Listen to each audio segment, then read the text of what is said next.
Chapter 1. Just past noon, when the sunlight was at its zenith, it streamed through the window and caressed Wen Yuning's face. Even with her eyes closed, the brightness caused her to furrow her brow. In a sleepy daze, she raised her hand to shield her face and turned to escape the sunlight, only to be interrupted by a sharp ding sound. Startled, Wen Yuning opened her eyes and sat up to gaze at her computer screen, which displayed, "User 1998 has entered the live broadcast room."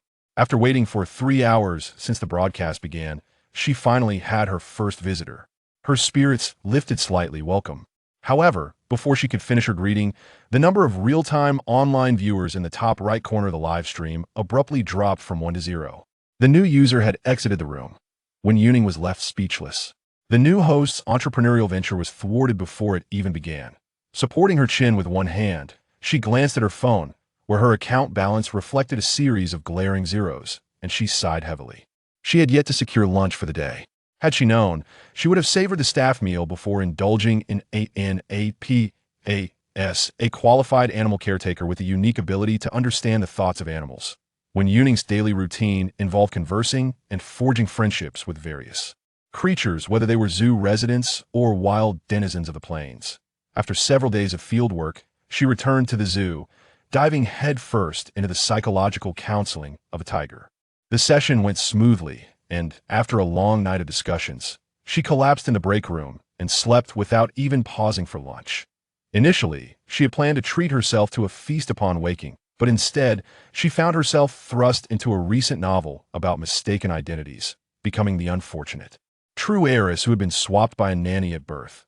The Wen family, once a prestigious dynasty, had seen better days as the economy declined, and their formerly grand status was now but a shadow. Nonetheless, their deeply ingrained sense of pride remained unshaken. The true heiress had returned only to be met with disdain, as the family believed she lacked the refined education and poise of a noble. In stark contrast, the false heiress had studied piano and dance from a young age, exuding an air of grace that rendered the true heiress seemingly worthless in comparison. In a world where wealth dictated worth, the vast Wen clan found that blood relations paled against the backdrop of profit. In the original story, the true heiress endeavored to gain acceptance, displaying a subservient demeanor, while the false heiress employed a myriad of underhanded tactics to undermine her, ultimately leading to the true heiress' expulsion from her home. Before leaving, she was coerced into donating a kidney to the false heiress. Shortly after her banishment, consumed by despair, she perished beneath a bridge, with no one to claim her remains. Meanwhile, the false heiress seamlessly ascended to become the true heiress of the Wen family, marrying into nobility and establishing her own brand and company, eventually seizing control of the Wen estate.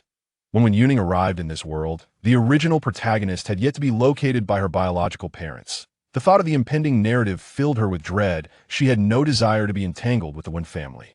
Reconciliation seemed impossible, and since the original protagonist was already 18, the Wen family was under no obligation to provide her with financial support or care. She pondered whether she could file for abandonment charges against them for some compensation. However, before addressing those matters, her immediate concern was to find a solution for her lunch predicament. The steamed buns from breakfast had depleted her last bit of money.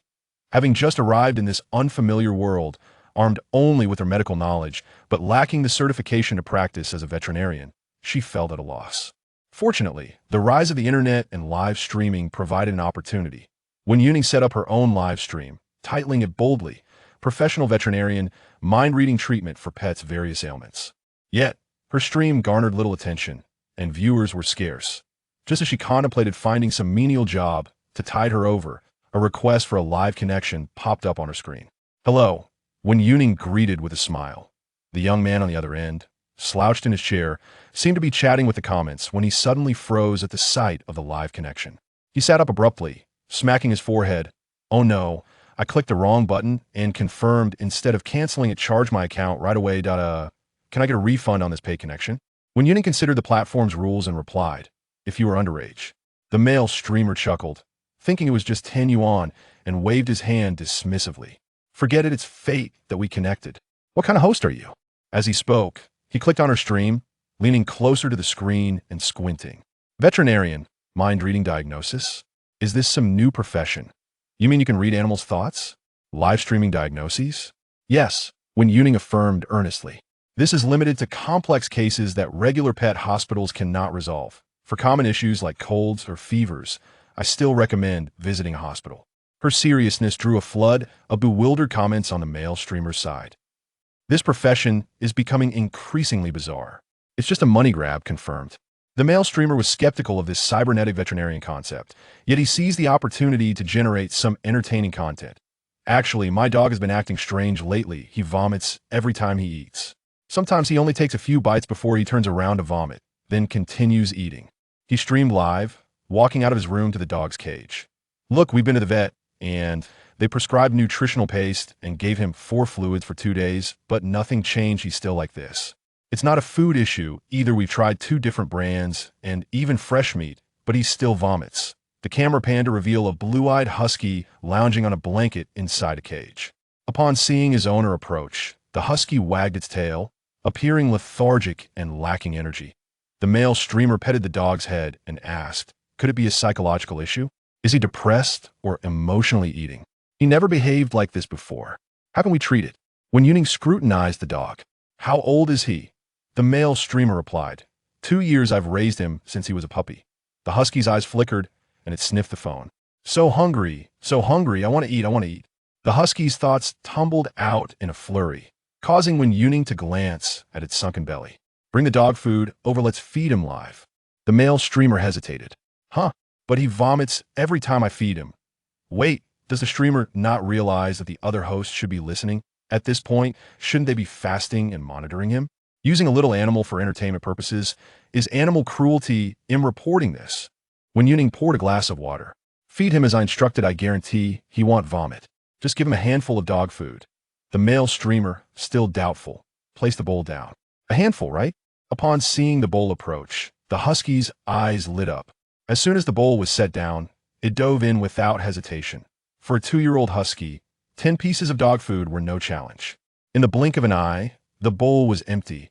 Observing the husky's demeanor, it sat in the cage with its tongue out, looking up at him with eagerness, showing no signs of wanting to vomit. The male streamer exclaimed in astonishment. Was it that he vomited before because he ate too quickly? That is one contributing factor, when Yuning replied, tilting her chin slightly. Now give him another 10 pieces. The male streamer complied, and this time the husky still devoured the food rapidly. After repeating this process several times, when Yuning suggested, this time, just grab a handful and give it to him as soon as the words were spoken, the husky, engrossed in its meal, abruptly lifted its head, its azure eyes glistening with tears as it gazed at the phone, letting out a soft woof. Is that true? The male streamer paused, his hand counting the dog food. That's far too much. Usually, it suffices with just 1 cup. He shook the measuring cup in his hand. When Yuning observed that the amount was roughly equivalent to half a bottle of mineral water. Given the size and age of your dog, according to that measuring cup, it should consume at least 10 to 15 cups per meal. Occasionally, you can also feed it some jerky and dental treats. When Yuning sighed, noting that the husky was nearly being raised to the standards of a greyhound. The male streamer's hand, pouring the dog food, became stiff and sluggish. That can't be right. When I bought the dog, the seller told me it only needed this much, and it was fine to supplement with leftover food. Why would it need so much dog food? When Yuning replied, can a dog's dietary needs as a puppy be the same as when it grows up? Goodness, this amount wouldn't even suffice for my dog's usual training rewards. Husky, I can't be satiated, yet I won't starve either. Did you see the look in the husky's eyes when the streamer mentioned another cup? Husky, could it be true, kind mother? There's really more to eat. The echoes in the live streaming room were filled with the sound of the husky crunching its dog food. When Yuning suggested, if you often feed it leftovers, remember to take your dog to the vet for a checkup on its liver, kidneys, and pancreas consuming too much oil and salt can. Burden these organs. It's all right, I hardly have leftovers. It mainly eats dog food. When Yuning comments. So, is it that 1 cup of dog food combined with leftovers amounts to just 1 cup of dog food in the end? This dog has truly suffered alongside you. Forget about the dog's health for now. Hurry and make an appointment at a top-tier hospital.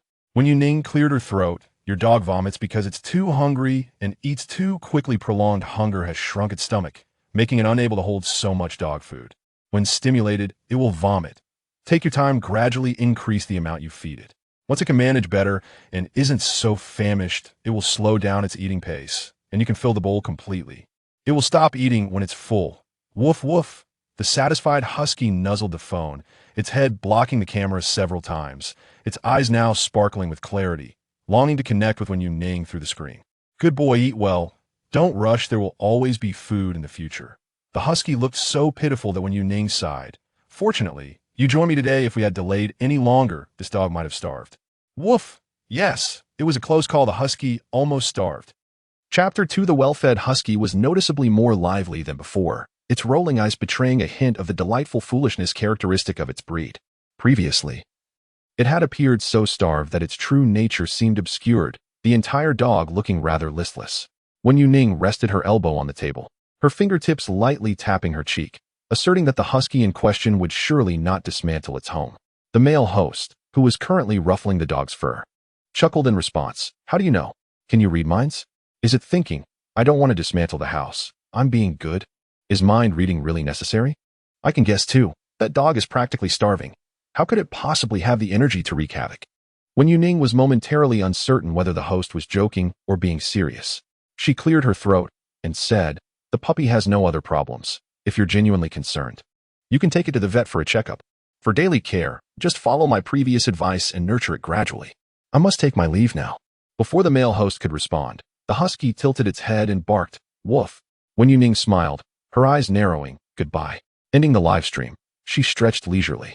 The first connection had concluded smoothly. She glanced at the back end, noting that most viewers had tuned in from the traffic pool, with very few gifting items. The back-end revenue amounted only to the fee from the paid connection, which was split evenly between the host and the platform, leaving her with a mere 5 yuan. As a new streamer with a new account, the price for paid connections was fixed at 10 yuan. Perhaps the platform was encouraging low-margin, high-volume transactions. As her account level increased, this pricing would likely adjust accordingly. However, one commendable aspect of the platform was that there were no restrictions on withdrawals. Even 5 yuan could be transferred to a payment app for spending. Wen Yuning stood and said, if anyone is interested, please follow me. I will stream at irregular intervals, and for any pet-related queries, feel free to leave a message in the back end. I'm off to eat now. The comments flooded in.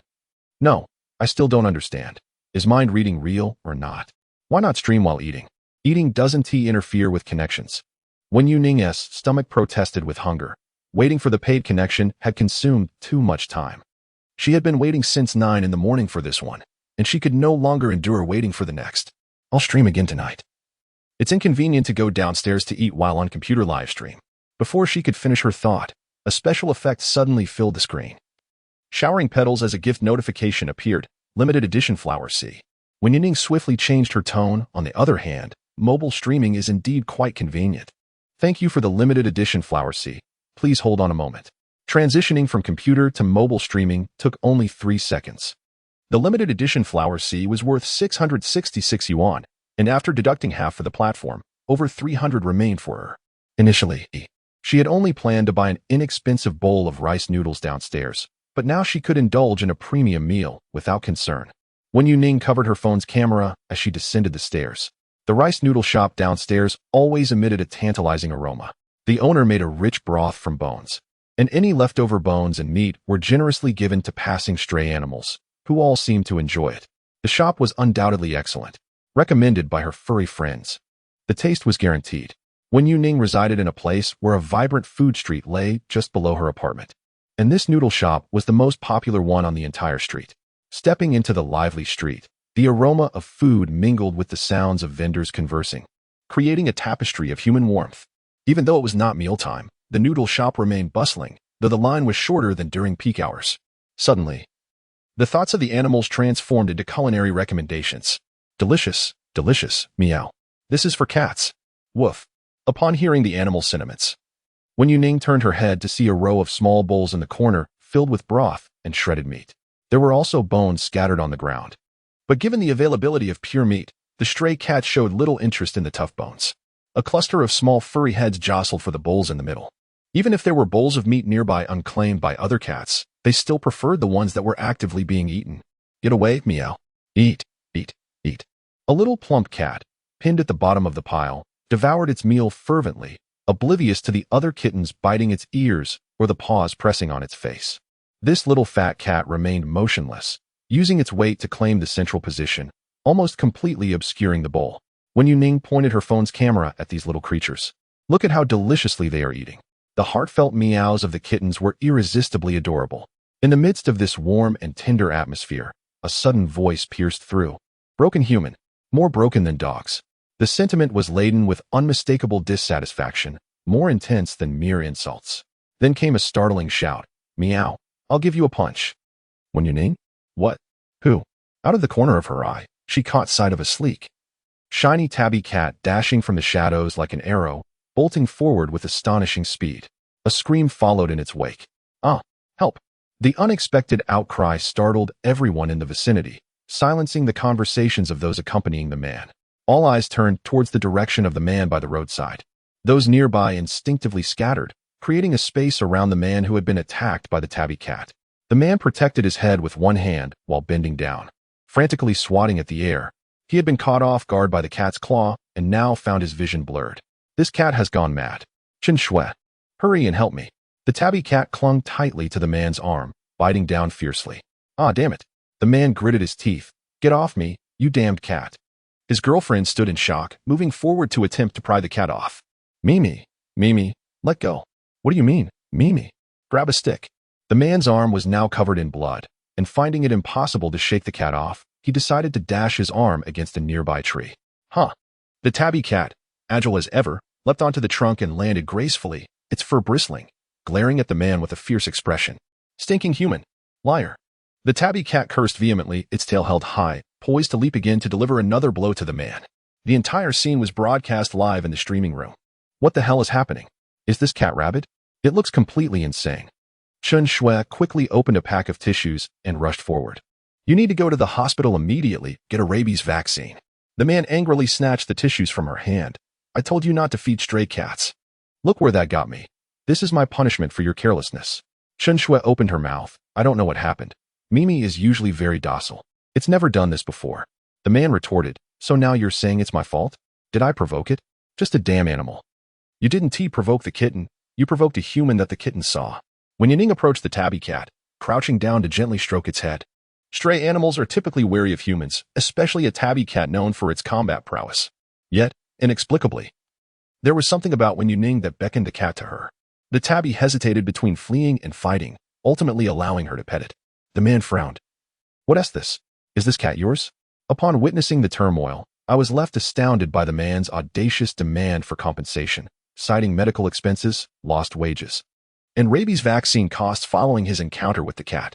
Chen Shui, recognizing the man's intent to entangle her in his nonsensical arguments, swiftly retorted, enough of this nonsense. You know this cat is a stray. Let's get to the hospital without delay. The man, dismissively shaking off Chen Shui's grip, bellowed, Are you foolish? Silence yourself.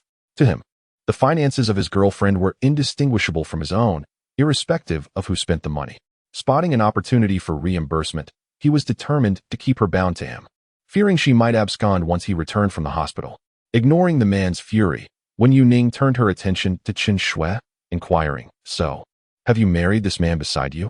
Taken aback by the abrupt shift in conversation, Chen Shui instinctively replied, Not yet.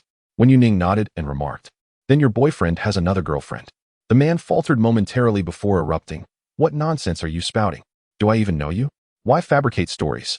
Disregarding his outburst, Wen Yuning continued, stroking the tabby cat. He has been seen embracing that girl right here, gesturing towards the surveillance camera, which undoubtedly captured everything. The tabby cat is rather agitated, and oh, he even kissed her multiple times, sharing a bowl of rice noodles. Your boyfriend proclaimed that once married, debts would be shared, and he could easily divide your property in the city center, claiming that a few units would suffice. Wen Yuning raised an eyebrow. You have been deceived by a scoundrel. The audience reacted with disbelief, questioning the authenticity of the claims.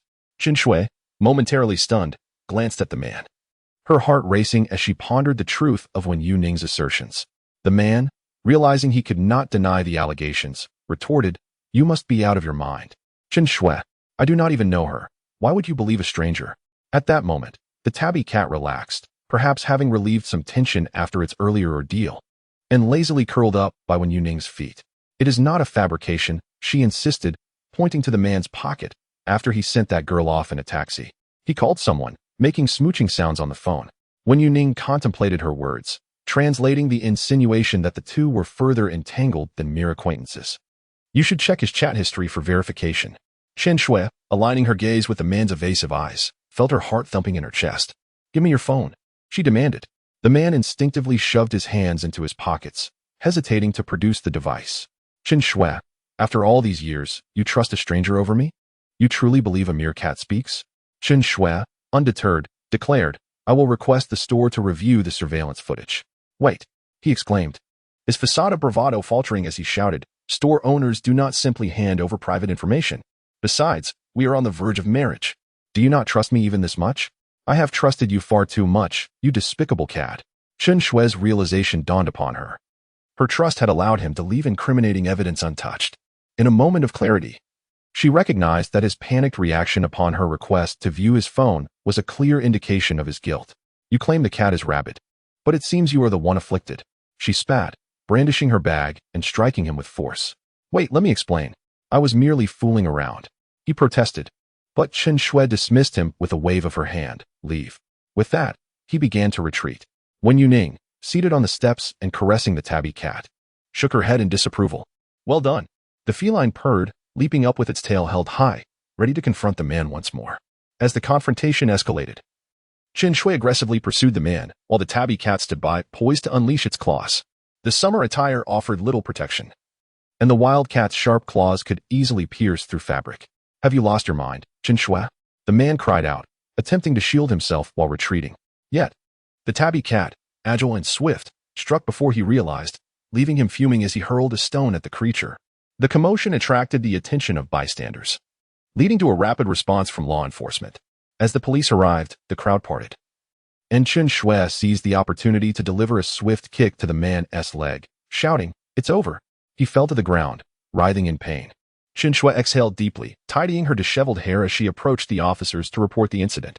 Wen Yuning, observing the police restore order, rose and resumed her quest for a bowl of rice noodles. The disturbance had drawn the attention of numerous patrons, resulting in a dwindling queue. Good day. What can I get for you? The vendor inquired, holding a pair of tongs. A bowl of extremely spicy rice noodles, with more vegetables and less noodles. Wen Yuning specified, glancing at the array of toppings. I'll take one of each of those, she pointed. Would you like it to go or dine in? The vendor asked, skillfully assembling the order. To go, please, she replied, noting that the ongoing live stream required a quieter environment. The vendor handed her a small circular number tag, instructing her to scan and await her order. Finding a shaded spot beneath the parasol outside, she sat down, glancing back to see the police vehicle departing, leaving behind traces of blood from the man's prior fall. Though the tabby cat's scratches were not severe, the wounds were numerous and bled significantly. With a soft meow, the tabby cat leapt onto her chair, seeking solace. Wen Yuning gently stroked the cat's head, her fingertips gliding down to smooth its fur. As if to signify the return of justice, the tabby cat sprawled lazily on the ground, playfully nudging Wen Yuning's wrist with its paws. Is it just for show? Wen Yuning chuckled, lifting her hand slightly, causing the little tabby to bounce up and down in response. Next time I'll bring you some treats, she promised. As she pinched the tabby's soft paw pads, its claws emerged, revealing the cat's inherent wildness. This tabby had clearly honed its skills from a young age. When she relaxed her grip, the claws retracted, akin to a sword being sheathed. She playfully waved the cat's paw in front of the livestream camera, showcasing its prowess in catching mice or birds. The tabby lay on its back, its belly exposed, swaying gently as Wen Yuning held onto its paws, showing no inclination to retaliate despite its earlier ferocity against a man. Whether it can catch mice is another matter. But if I had attempted such antics with my own cat, I would be on my way for rabies shots by now, one viewer quipped. Is this cat really not a pet of the streamer, but rather a stray? Stray cats are notoriously cautious. How could it allow such affection, especially being a tabby? Another commented. The little tabby's pink paw pads are so adorable. Positioned at the edge of a sunshade, the little tabby basked in the sunlight, its belly warm while its eyes remained shielded from the glare. Its tail occasionally flicked up, and it closed its eyes in contentment, purring softly. Wen Yuning placed her palm over the tabby's throat, feeling the gentle vibrations of its purring. The premium spicy rice noodles are ready, she announced. My noodles are ready. After giving the tabby's ears a final rub, she said, You can sleep now. I must be off. The drowsy tabby flipped over and perched at the edge of the table, its eyes fixed intently on Wen Yuning's retreating figure. The premium meal she ordered came with an abundance of toppings, necessitating a separate container for them, alongside a rich broth that infused the fried accompaniments with flavor. Doesn't it look particularly appetizing? Wen Yuning held the noodles up, noticing a thick layer of red chili oil floating atop. She was eager to savor the dish. Hastening home, she ascended the stairs two at a time since there was no elevator. The moment the fingerprint lock beeped, a frail shadow darted inside as the door creaked open.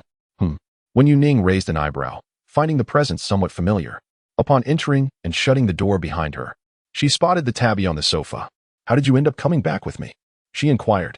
The little tabby appeared nonchalant but became oddly tense after entering. Sitting upright on the armrest with its front paws neatly placed in front, its tail nervously wrapped around itself. "If you like it, you can stay for a few days." Wen Yuning offered with a light laugh. "Stay for a few days? Is that even humane? Why not just take it in?" Viewers exclaimed in disbelief. "How can you be so heartless?" Others lamented, unable to bear the sight of such a proactive little cat without the streamer taking it in. Wen Yuning opened the plastic bag containing her noodles, explaining, "The abandonment rate for tabby cats is quite high. If they haven't been raised since they were young, it's challenging for them to adapt to a domestic life after being accustomed to the wild. However, if one is willing to come home with you, it's certainly meant to be taken in. So, it's not about whether I want to keep the tabby, but rather if it wants to live with me." She clarified, "I swear it can adapt. I would never abandon it." A viewer insisted, "I'd care for it until its old age. Who wouldn't adore such a clever little cat?" "No, that's not what I meant," Wen Yuning corrected, adjusting the camera to focus on herself. "What I meant is that the intelligence of tabby cats is comparable to that of border collies, perhaps even surpassing them. While a border collie might find its owner dull, it will still remain by their side. Tabby cats, however, will leave if they deem you foolish, abandoning you entirely. It's not that you abandon the tabby." The chat erupted in laughter. "This streamer has quite the sharp tongue," one remarked jokingly.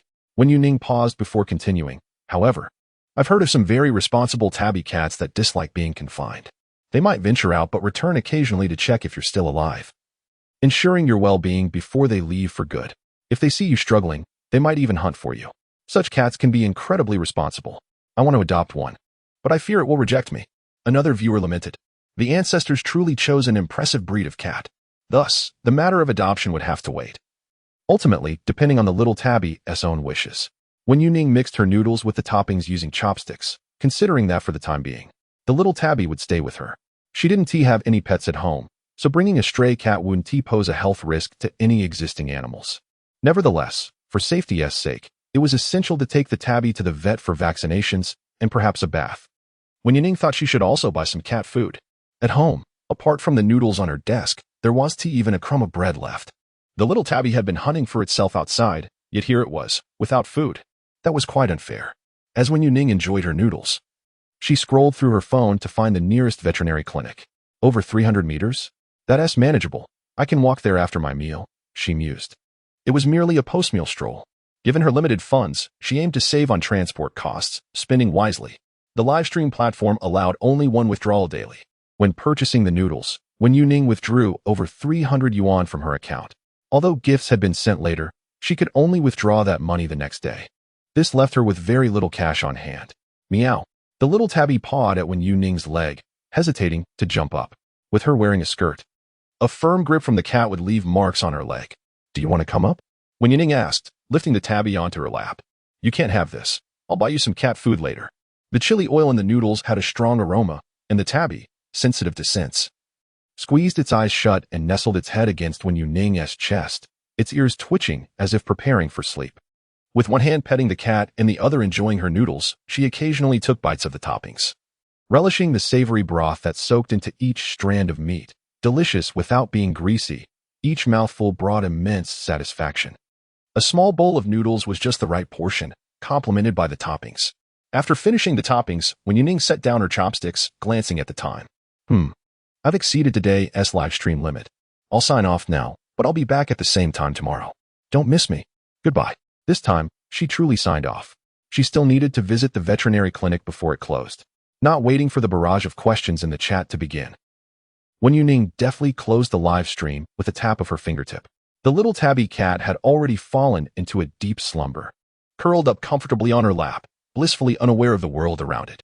She playfully pinched the kitten's ears, but the small creature merely twitched its paws, showing no signs of waking, prompting her to leave it undisturbed.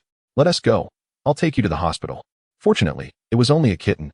Had it been an adult tabby, carrying it would have posed a considerable burden on her arms. Wen Yuning resided in an area that was not a commercial hub.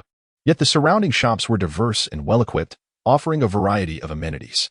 The pet store she searched for on her navigation app was a small, local establishment.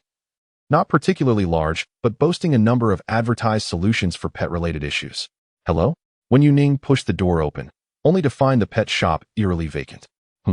Instinctively glancing at the operating hours displayed at the entrance, she noted that it was not yet closing time. The lights inside were on. How could there be no one around? "Is anyone here?" She ventured a few steps inside, hoping to find someone among the shelves. Although she saw no people, faint sounds of conversation drifted towards her. "Dr. Zhang, press here, I'll put on the bite muzzle. Be careful with your hands. Quick, the sedative." Intermingled with these voices was the plaintive whimpering of a small dog. "It hurts, it hurts, oh it hurts." The little tabby perked up its ears at the sounds. Following the noises, Wen Yuning made her way deeper into the shop. In the main examination room on the first floor, a soft blanket covered the floor, where an adult Samoyed lay receiving intravenous fluids. The poor creature writhed in agony, howling in distress. Dr. Zhang was at the far end, surrounded by nurses and doctors who were attending to the Samoyed. A young woman knelt on one knee, attempting to comfort the dog. But the Samoyed's struggle against its pain proved too strong, thwarting her efforts time and again. Tears welled in her eyes as she witnessed her beloved pet in such torment. "What is happening? You said it was just a slight cold. Why is Honey in so much pain?" As the initial veterinarian for this Samoyed, Dr. Zhang found himself equally flustered. He crouched down to examine the dog's pupils, confirming it truly was only a cold. "You've seen the test results. All the basic indicators are clear. It's definitely what?" The woman interrupted, her voice rising in urgency. Dr. Zhang's forehead glistened with beads of sweat as he hastily removed the adhesive tape. "Mrs. Liu, please don't panic. There are many potential causes for this situation. We suspect it could be an internal issue, or perhaps it's a stone causing pain, or even rabies. To determine the exact reason, we need to conduct a full examination, blood tests, and a CT scan to identify the cause. Please head to the front desk to settle the payment. I'll take care of things here." Listening to this string of medical jargon, Mrs. Liu's brow furrowed in concern. Dr. Zhang, not offering much in the way of explanation, swiftly grabbed a vial of carprofen from the nurse's tray. "I'll give it an injection for pain relief." "All set." The restrained Samoyed, with only its head free to move, tossed its head back and howled even louder. "My tail hurts, it hurts." As Wen Yuning stepped into the room, hearing the Samoyed's anguished thoughts about its tail, she paused. Looking down, she noticed the edge of a curled mat being pressed under the doctor's shoe, where, to her horror, a dog's tail was caught beneath. Just as Dr. Zhang was preparing to administer the pain medication, Wen Yuning quickly interjected, "Wait a moment." The air in the examination room grew tense, filled with the Samoyed's cries. Dr. Zhang, startled by her sudden outburst, momentarily faltered in his movements. Turning to the multitude of people present, he brusquely commanded, "Unrelated personnel, please step outside. There is no need to crowd in here." Wen Yuning, undeterred, squeezed through the throng and, without waiting for him to dismiss her, declared, "It's not sick. You stepped on its tail, that's why it's crying." Dr. Zhang clicked his tongue in annoyance. "What do you know about tails? Who are you to speak out of turn?" He paused, his voice rising in frustration before trailing off. "Tail?" Mrs. Liu's gaze shifted downward, finally noticing a tuft of fur protruding from the carpet. Dr. Zhang's eyes widened as he realized the situation. Amid the Samoyed's howling and writhing, he swiftly lifted his foot. The rolled-up carpet, now unsupported, lay flat, revealing the unmoving tail beneath it. A profound silence enveloped the room, punctuated only by the Samoyed's soft whimpers as the onlookers exchanged awkward glances. As the pressure on the Samoyed's tail was removed, it wagged its tail tentatively, attempting to lick its flattened appendage, casting a furious glare at the doctor. "Why didn't you just step on it to death?" In a fit of exasperation, the Samoyed rolled around on the carpet, barking woof, woof. "Bad person, you still want to inject me. Bad person, you're the one with the problem. I'm perfectly fine. Woof." Chapter 4. Even without understanding the canine barks, it was evident that the Samoyed was hurling some rather profane insults. Dr. Zhang tightened his grip on the syringe, casting a side eye at Wen Yuning before turning back to the others with a forced smile. It's good that there's no serious issue. When it suddenly yelped while I was trying to put on the muzzle, I panicked, and didn't he realize I'd stepped on its tail? He chuckled awkwardly. Each yelp was louder than the last, which only made me more flustered. The Samoyed shot him an indignant look before turning back to lick its tail, still glaring at him. Did the dog scare you? Wenyuning scoffed, noting that the muzzle had yet to be put on. The dog hadn't even attempted to bite despite its distress, clearly showcasing its gentle nature. You were kneeling with all your weight on the tip of your shoe.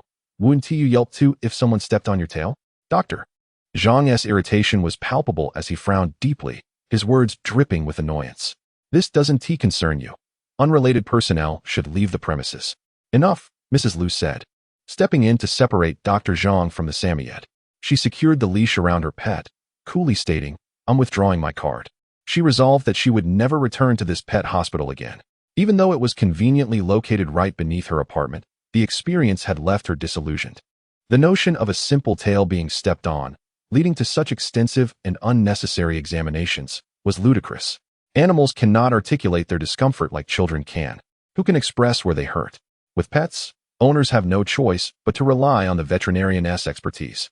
If fortunate enough to encounter a competent doctor, all is well, but if one is less fortunate, they may find themselves subjected to excessive treatments and medications, merely for profit. The thought of encountering a practitioner who exploits the situation for financial gain was unsettling. With a heavy heart, Mrs. Liu clipped the leash onto the Samoyed, determined to never return to this place again. Dr. Zhang hurriedly intervened. Please wait a moment, Ms. Liu. We are already preparing for the surgery. We are capable of handling Hani's current condition, and there is no need for a transfer. Moreover, transferring without professional personnel may lead to unforeseen circumstances that could result in fatality. Setting aside my earlier mistake, for Hani's sake, you should not leave at this moment. Ms. Liu retorted, I do not believe that a hospital incapable of diagnosing even simple ailments can perform surgery on my Hani. Please refund the remaining balance to my membership account. And do not contact me again. Hani departed. The Samoyed stood up, its left hind leg barely touching the ground, moving in a bouncy manner. Ms. Liu, or rather Miss Liu, insisted, Miss Liu, please listen to me. Dr. Zhang followed her out, casting an unabashed glare at Wenyuning as he passed. Wenyuning raised an eyebrow, sensing that this incident might have caused the hospital to lose a significant client. Moments ago, the Samoyed had cried out in distress, and it seemed that everyone in the pet hospital, including the cashier, had been present. It was evident that the Samoyed had been a frequent patron. With no one left inside, Wenyuning naturally followed suit. Dr. Zhang was still attempting to persuade Ms. Liu, while the Samoyed, remembering the grievance of having its tail stepped on, bared its teeth fiercely at Dr. Zhang. Do not waste your breath on me. My only demand is a refund. Can you comprehend that? Ms. Liu was clearly frustrated, resolutely rejecting Dr. Zhang's overtures. That is understandable. You are currently upset. Once you have calmed down, I will gladly provide a thorough explanation. Dr. Zhang maintained a courteous smile, appearing refined and polite. However, upon turning to see Wenyuning emerging, his smile faltered. Is there something you require? Dr. Zhang queried, losing the formal address entirely. Wenyuning was merely out to get vaccinations for her cat, as her household supplies were incomplete. Once she was financially stable, she planned to purchase everything online and would not need to frequent the pet hospital, hence avoiding unnecessary interactions with the doctor. I am here to get my cat vaccinated, she stated. Dr. Zhang gestured towards the front desk cashier, instructing, please provide me with the vaccination form. A paper was handed to him, and after signing, he directly passed it to Wenyuning, which included a disclaimer requiring her signature. Vaccinations serve to prevent diseases. Yet there is no guarantee against unexpected reactions post-injection. The risks, while minimal, are certainly not non-existent. Some hospitals require parents to sign such disclaimers in advance. Wenyuning glanced over the paper, noticing a stapled sheet detailing the specific vaccine names and manufacturers. The final figure was 27,500. Upon seeing this price, Wenyuning felt faint. This is outrageous for a mere vaccination. Dr. Zhang defended. Our vaccines are of the highest caliber, imported from top-tier manufacturers, unlike the subpar offerings found elsewhere. Wenyuning closed the form, stating, we will not be administering vaccines for feline immunodeficiency virus, feline infectious peritonitis, or chlamydia. How much for the feline triple and rabies vaccines? Furthermore, administering so many injections in one day is excessive. Even a human would be overwhelmed. Dr. Zhang, clearly accustomed to such requests, remained unfazed and calmly replied, the package cannot be disassembled. You may choose not to administer certain vaccines after purchase. However, rest assured, there will be no refunds for those not administered.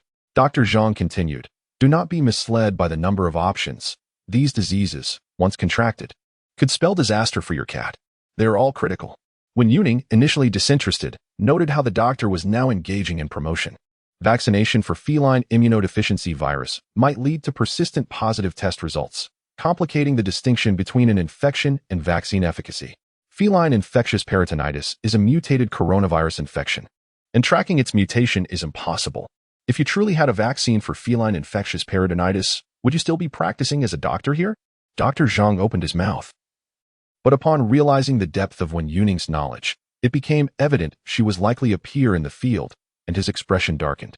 Just as he was about to call security to remove her, Ms. Liu, who was in the process of canceling her membership, turned and asked, are you also a veterinarian? Wen Yuning nodded, yes. Pausing, she added, I suppose so. After all, she had yet to obtain her certification, and it was wise to speak cautiously.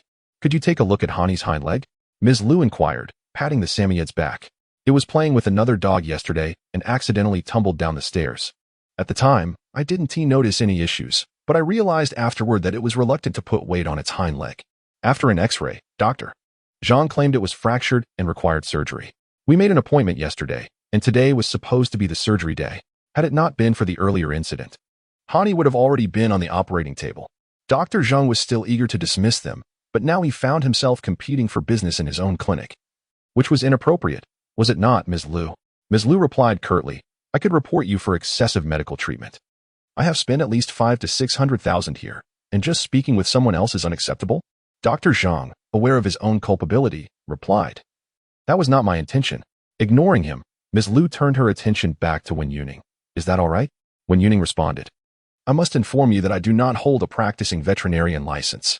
Ms. Liu, observing Wen Yuning's youth, assumed she might be a student yet to graduate. Despite her professional-sounding remarks about vaccines, Ms. Liu chose to trust her, thinking it reasonable to ask her to take a look at the x-ray. Of course. Thank you for your assistance. Ms. Liu, holding a bag filled with various documents, produced the x-ray for Wen Yuning. This was taken yesterday. Is the fracture severe? Wen Yuning studied the x-ray in silence. Seeing her silence, Ms. Liu's breath hitched, fearing the worst. Was it serious? After all, the stairs were quite high. Akin to a two-story building.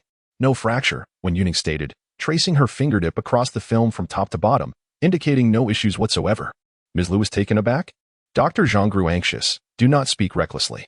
Ms. Liu, her eyes reddening with anger, pointed at Dr. Zhang, exclaiming, I will file a complaint against you. No fracture, and no fracture. If Hani were to be taken to the operating table and anesthetized, the consequences of this doctor's actions were unpredictable, even without surgery. It would still be a considerable ordeal. She lacked a practicing veterinarian license. How could she possibly interpret the x-ray? Dr. Zhang began to sweat profusely, fully aware that the current situation left no room for deception. Should he concede, it would spell disaster for the hospital. Please remain calm. Do not blindly trust an unqualified layperson. This is an insult to the veterinary profession. I cannot remain calm. If Hani's treatment is delayed due to your negligence, I will not let this matter rest. Ms. Liu's heart raced, not from concern over her expenditure, but from the fear of nearly entrusting Hani to an incompetent individual. Dr. Zhang's face paled instantly. The Samoyed, sensing its owner's distress, raised its head and nudged against Ms. Liu's hand, growling at Dr. Zhang. Wen Yuning reassured, do not worry. It is not a serious issue. Look here. She pointed to the spot on the Samoyed's paw, where something was lodged, causing discomfort when walking. It was too afraid to put its paw down, but once removed, it would be fine. Is that true? Ms. Liu's emotions today fluctuated like a roller coaster. Dr. Zhang had examined the x-ray and knew what the issue was, but the hospital had certain protocols. Considering his commission, he opted for surgery, though he had no intention of doing much, just a simple incision and stitch, merely to fulfill the procedure. Eventually, he would remove the object. It was a trivial matter, unlikely to cause any complications. However, now it was all handled by Wen Yuning, and he clearly could not do anything else. Yet, unwilling to lose such a significant client, he eagerly offered, I can help. Ms. Liu turned around. You can leave. Close your mouth. Dr. Zhang was taken aback, cleared his throat, and scratched his head while glancing at the front desk, where the cashier, upon making eye contact, silently lowered her head. Wen Yuning asked, Do you have tweezers? Yes, Ms. Liu replied, rummaging through her bag. wiping the tweezers with an alcohol swab before handing them over. Is this okay? I use it for removing small insects. When out playing, Hani loved to roll in grassy areas, inevitably getting dirty or picking up bugs. Being a white dog, it was quite evident when it got dirty, so sometimes she would pluck them out before returning home to avoid a buildup of issues. Thus, she carried the tweezers with her. That will suffice. Do you need anything else? Ms. Liu had limited tools, but if she asked, the doctor beside her would likely be more than willing to assist. No need. Wen Yuning placed the small tabby cat on her shoulder and settled in, cautioning it not to fall. Meow. The little tabby tilted its head and rubbed against her. Wen Yuning crouched in front of the Samoyed, gently stroking its head. The Samoyed, in its blissful state, stuck out its tongue, leaning closer to sniff the little cat. The tabby squinted its eyes and swatted at it. The Samoyed, taken aback, licked its nose and resumed its silly grin. The tabby was merely playing, leaving no trace with its paws. Wen Yuning grasped the Samoyed's paw with one hand while holding the tweezers in the other, executing a swift motion without warning. She pinched and pulled. The previously blissful Samoyed froze, its panting suddenly silenced. A woo. Realizing something had occurred, the Samoyed threw its head back and howled. A woo. It hurts, it hurts. Wen Yuning placed the bloodied foreign object on a tissue. It doesn't hurt. You try. It hurts. The Samoyed was skeptical. But as its paw was placed on the ground, it instinctively attempted to stand. The Samoyed's eyes lit up. It truly felt no pain. After being on tiptoes for too long, the Samoyed, once free, eagerly began to spin in circles on the ground. A woo, a woo. In a fit of joy, it howled, singing a tune to express its current elation. Ms. Liu, initially anxious, found herself wanting to laugh at its howling, giving it a playful tap on the back of its head. A woo, the Samoyed immediately quieted. Ms. Liu held up the thorn-like object she had extracted, asking, "What is this?" Wen Yuning replied, "It looks like a chicken bone. Rinse it with saline when you get home. If you're worried, apply some anti-inflammatory ointment. The kind you can get for 2 yuan at the pharmacy." A chicken bone? How could that be? Ms. Liu murmured softly. "Oh well." The Samoyed wagged its tail. "It's all the silly dog's fault. The spoils of war." Wen Yuning smirked, having taken it. Huh? What? Ms. Liu was lost in her thoughts, momentarily unable to respond. A woo? The Samoyed perked up. Wen Yuning explained, it stole it from another dog, which chased after it but couldn't catch up. The Samoyed wagged its tail proudly. Woof woof. The silly dog couldn't run fast. It rolled quickly, right? Wen Yuning laughed, adding, "The dog that chased you saw you tumble down the steps and gave up." Woof woof woof. The Samoyed jumped up, barking in protest. Ms. Liu was taken aback. But upon reflecting on the situation, she realized there had indeed been a husky playing with Hani. Had it been fighting over chicken? Wait, how do you know? Ms. Liu asked, bewildered, as she herself had no clear idea of the specifics and certainly hadn't relayed them to anyone. So how did Wen Yuning, whom she had just met, know? Wen Yuning's eyes twinkled as she mysteriously replied, "I can hear the thoughts of small animals, what Hani is thinking." Is that so? Ms. Liu chuckled at this explanation, realizing they lived in the same community. Perhaps Hani's play with the husky had been seen by Wen Yuning. There were so many people in the square, she might not have noticed her. TCH, Dr. Zhang scoffed disdainfully, clearly mocking her. Ms. Liu shot him a glance, sensing his discomfort at seeing the money fly away. Displeased with Dr. Zhang, she resolved to gather evidence to expose the hospital, determined that such a disreputable establishment should not continue to operate. In this hospital, even for something as simple as removing a chicken bone, one had to first undergo x-rays, blood tests, and a thorough washing and disinfection process before the actual extraction, followed by considerable medication expenses. Yet Wen Yuning had resolved the issue in less than 3 seconds. Reflecting on this, Ms. Liu felt a wave of gratitude. "Thank you so much for today. If it weren't for you," she trailed off, unsure of how to finish her thought. After a moment, Ms. Liu took out her phone. "Let's exchange contact information. I'll cover your consultation fee, and if Hani has any issues in the future, I can reach out to you. By the way, I don't even know your name." "I'm Lun Wan." Wen Yuning. "Forget the consultation fee. It was just a bone extraction," Wen Yuning added with a smile as they connected on their devices. "After such a hardship, treat yourself to something nice." Woof woof. The Samoyed chimed in. Wen Yuning put her phone away, surveying the surroundings, her gaze landing on a brand of cat food. Ms. Liu noticed her interest. "Are you looking to buy cat food? I have a cat at home too. And I have some suitable food for kittens. How about I get you a few bags?" Before Wen Yuning could refuse, Ms. Liu continued, "There aren't any other pet supply stores around here, and the cat food here isn't much better than what you find in supermarkets. I wouldn't trust it." "Would you dare feed it to your cat?" Dr. Zhang, having been caught off guard, chose to remain silent, fearing Ms. Lu might escalate her complaints, which would not bode well for him. He would simply have to endure this silent humiliation. Wen Yuning pondered for a moment. In that case, I appreciate your kindness. Not a hassle. I should be thanking you instead. Ms. Lu walked over to the door. Let us go. My home is nearby. She warmly invited Wen Yuning to join her. Dr. Zhang trailed to the door. Ms. Lu, please come back when you have time. There has been a misunderstanding today.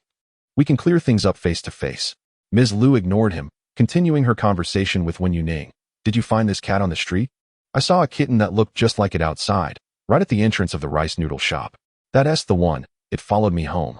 So I decided to keep it for a few days. If the little tabby wanted to escape, Wen Yuning would not stop it. Ms. Lu exclaimed, Oh, I had wanted to take it home too. I thought it was too small to survive outside, but it wouldn't come with me. As she spoke, she reached out to pet the little cat. The little tabby cat shrank back its head, while the dog stealthily climbed from Wen Yuning's shoulder to the other side. Wan refused the cat. In Chapter 5, Lun Wan reached out but grasped at nothing, feeling both helpless and amused by the situation.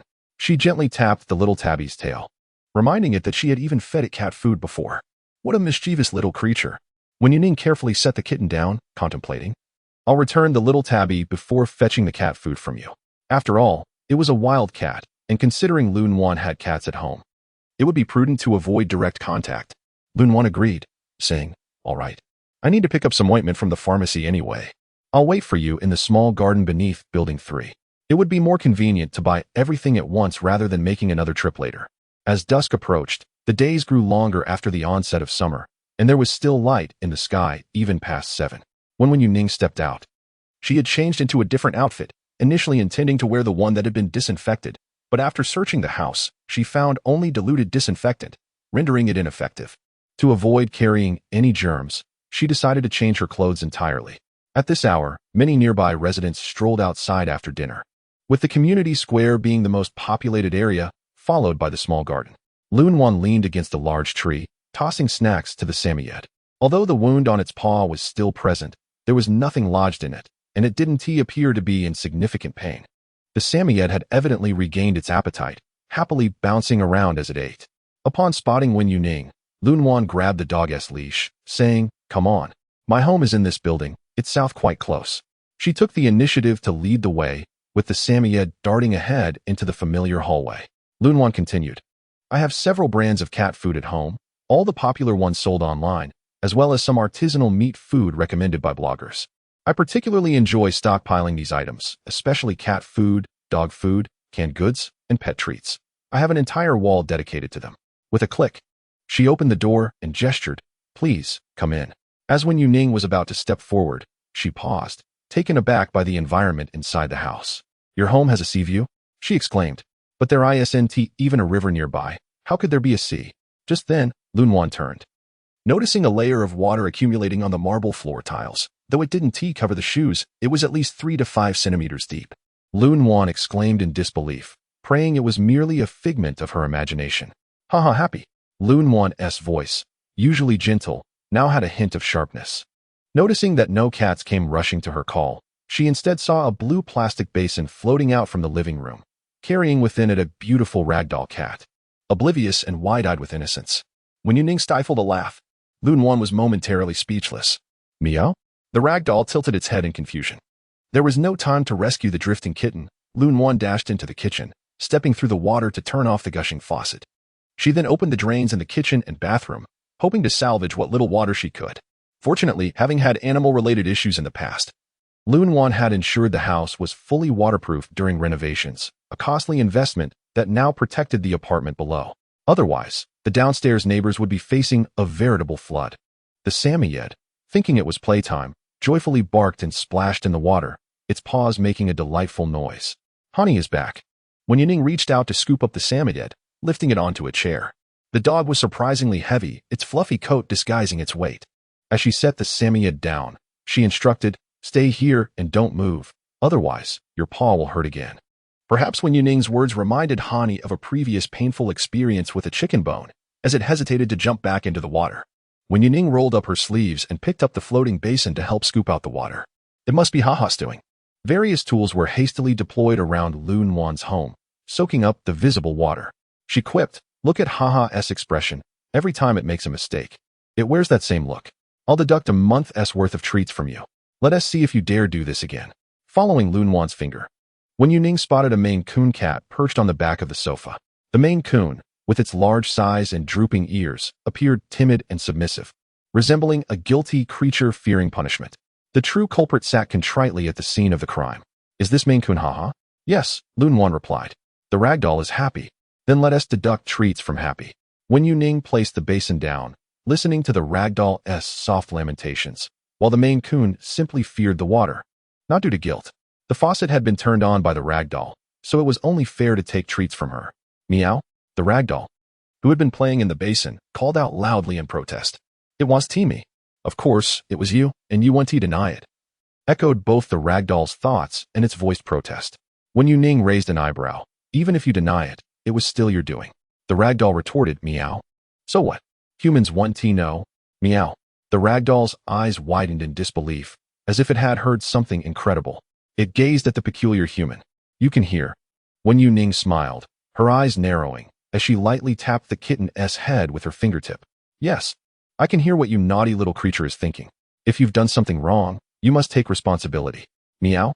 This human is quite the trickster. No worries, the odd camera won't catch me. I'll just block it with something. Wen Yuning found it utterly amusing, pointing at the ragdoll, declaring, this is her fault. Punish her. She even tried to obstruct the surveillance camera, feeding all her treats to Haha. Meow. The Maine Coon's voice rose in protest. Oh dear, you're such a good human. Clearly, the Maine Coon had borne the brunt of blame more than once. The ragdoll attempted to protest. But before it could lift a paw, Wen Yuning had already withdrawn her hand, leaving it to swipe at empty air in frustration. Lunwan was taken aback. Feeling somewhat bewildered, the conversation seemed to flow effortlessly between them. She hesitated, unsure how to insert herself into this lively exchange. It suddenly dawned on her that Wen Yuning had mentioned being able to understand animal thoughts. You really can hear their thoughts? Lunwan asked, her expression one of astonishment. If there had been a plausible explanation before, now, concerning the faucet and the surveillance, it was hard to dismiss. Wen Yuning had remained at the doorway upon entering. Without stepping into the kitchen, she couldn't possibly have guessed a camera was hidden there. In a moment of astonishment, Lunwan walked into the kitchen with a synchronized motion of her hands and feet. As expected, she lifted her gaze to a height she had previously overlooked, discovering a towel hanging from the camera. Lunwan exclaimed, is it true what Wen Yuning said? When all impossibilities become possible, the most improbable guess often turns out to be the most accurate answer.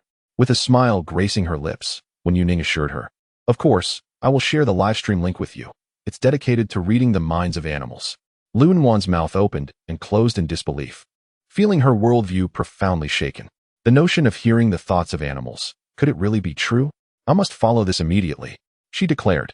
Indeed, there were many facets of the world that remained unknown to them, just like the mysteries of ghosts and metaphysics, where numerous occurrences elude rational explanation.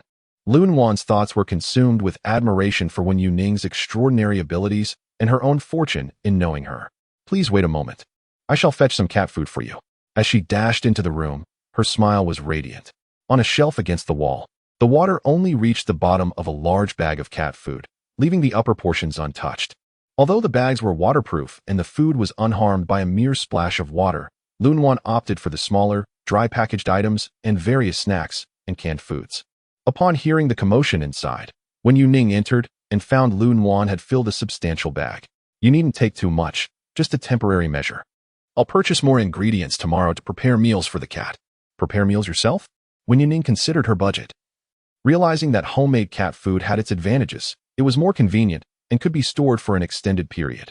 Lunwan, intrigued, recalled having seen tutorials online before but never felt inclined to attempt it herself, opting instead for ready-made options.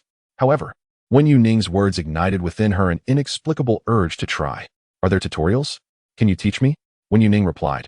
I don't have a tutorial at the moment, but I plan to livestream the cooking tomorrow. Perfect. I will watch your livestream, Lunwan said, continuing to fill her bag until it brimmed. Here, take this back. If it's not enough, just let me know. Wen Yuning pulled out her phone. How much is it? I'll transfer the money. Ah, you didn't even charge me for the consultation fee. Why would I pay for a bit of pet food? I often stock up and use leftovers to feed stray animals. Consider it a gift for the little tabby. No payment needed, Lunwan insisted. stuffing the bag into Wen Yuning's arms. The little tabby is at home, waiting for you with an empty stomach. Hurry back. However, the bag was quite large, forcing Wen Yuning to tilt her head to see around it. No buts. If it weren't for you, I would have spent at least 20 to 30,000 at that pet hospital today, and Honey would have suffered. I still feel this cat food is insufficient. If you refuse again, I truly want to know what to do. The thought of her past expenditures at the pet hospital made Lun Wan's head throb. She feared she had been treated like a cash cow there. After some contemplation, Wen Yuning conceded, "Fine, consider it a prepayment for your consultation fee. Feel free to contact me with any pet-related queries. I must be off now." Lun Wan beamed. "All right. Please drive safely." The Maine Coon, long bearing the burden of blame, meowed sweetly, while the Samoyed wagged its tail joyfully. Both fluffy creatures adored Wen Yuning, but the ragdoll cat stubbornly turned its back, meowing in disdain. Humph. I detest boundary-less humans.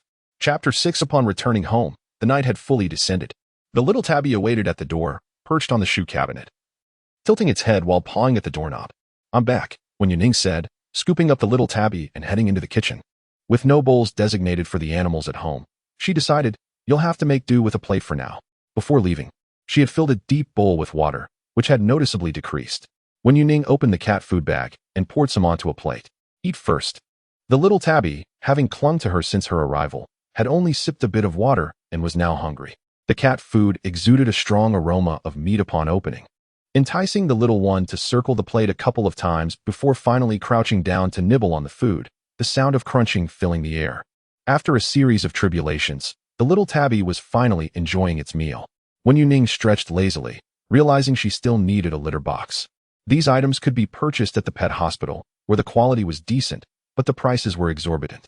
According to their price list, a litter box that typically costs 30 to 40 online would set her back several hundred there, not even including the litter.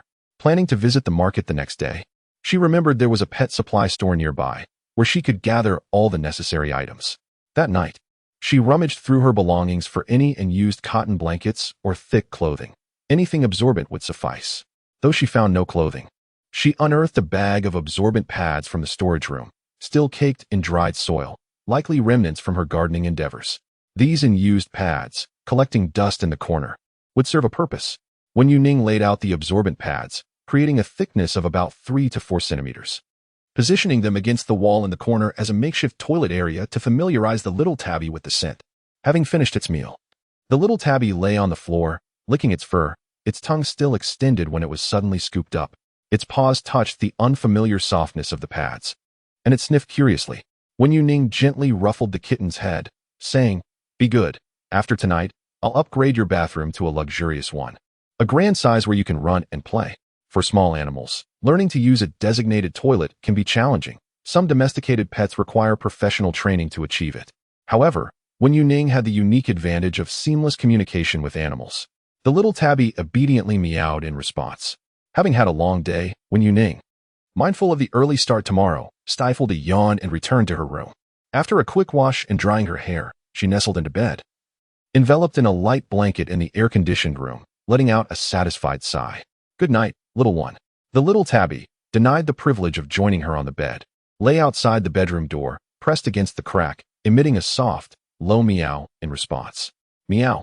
The following day, the morning light filtered gently through. The summer mornings were the most comfortable of the day. Even wearing a light short-sleeve shirt brought a refreshing chill. Runners passed by in steady waves along the road. The freshest vegetables of the city awaited in the morning market. Wen Yuning had brought a phone stand to appear more professional for her outing.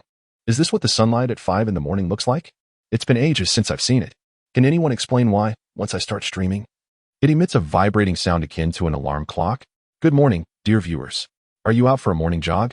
Wen Yuning, adorned with a smartwatch of the same brand as her phone, no longer needs to tilt her head to check her device. The live stream assistant showcases a stream of rolling comments. Today, she intends to venture to a more distant market to procure ingredients for her feline companions while also indulging in a bit of exercise. She has thoughtfully brought along a spacious shopping bag. Before setting out this morning, Wen Yuning withdrew some funds from her account, which have now been credited. After taxes, this amount is sufficient for her expenditures today. However, the splendid morning sunlight prompts her to forego a taxi. She opts to run there and will take a cab back when the heat intensifies. The market is situated far from the city center, where the larger wholesale markets can be found. When Yuning inquires if anyone wishes to connect via live stream, fans who have sent gifts of equal or greater value can apply to join her. Although no one has requested a paid connection yet, several viewers generously gifted her yesterday. Perhaps due to the early hour, students are attending school, workers are heading to their jobs, and night owls are just settling down to rest. Aside from a few scattered comments, no one seems eager to join the stream. That's all right. Those who wish to connect can simply apply later. When Yuning remains unhurried, feeling confident with money in her pocket. As she jogs past a street vendor, she pauses to purchase a bun, even from a distance. The aroma of the buns beckons her. The moment she takes a bite, the soft dough is permeated with the savory juices of the meat filling, making even the dough delightful. Ah, this bun is exquisite. Deciding to walk instead of continuing to run, she notices many breakfast stalls lined up ahead. Numerous students in uniforms and office workers stand in line.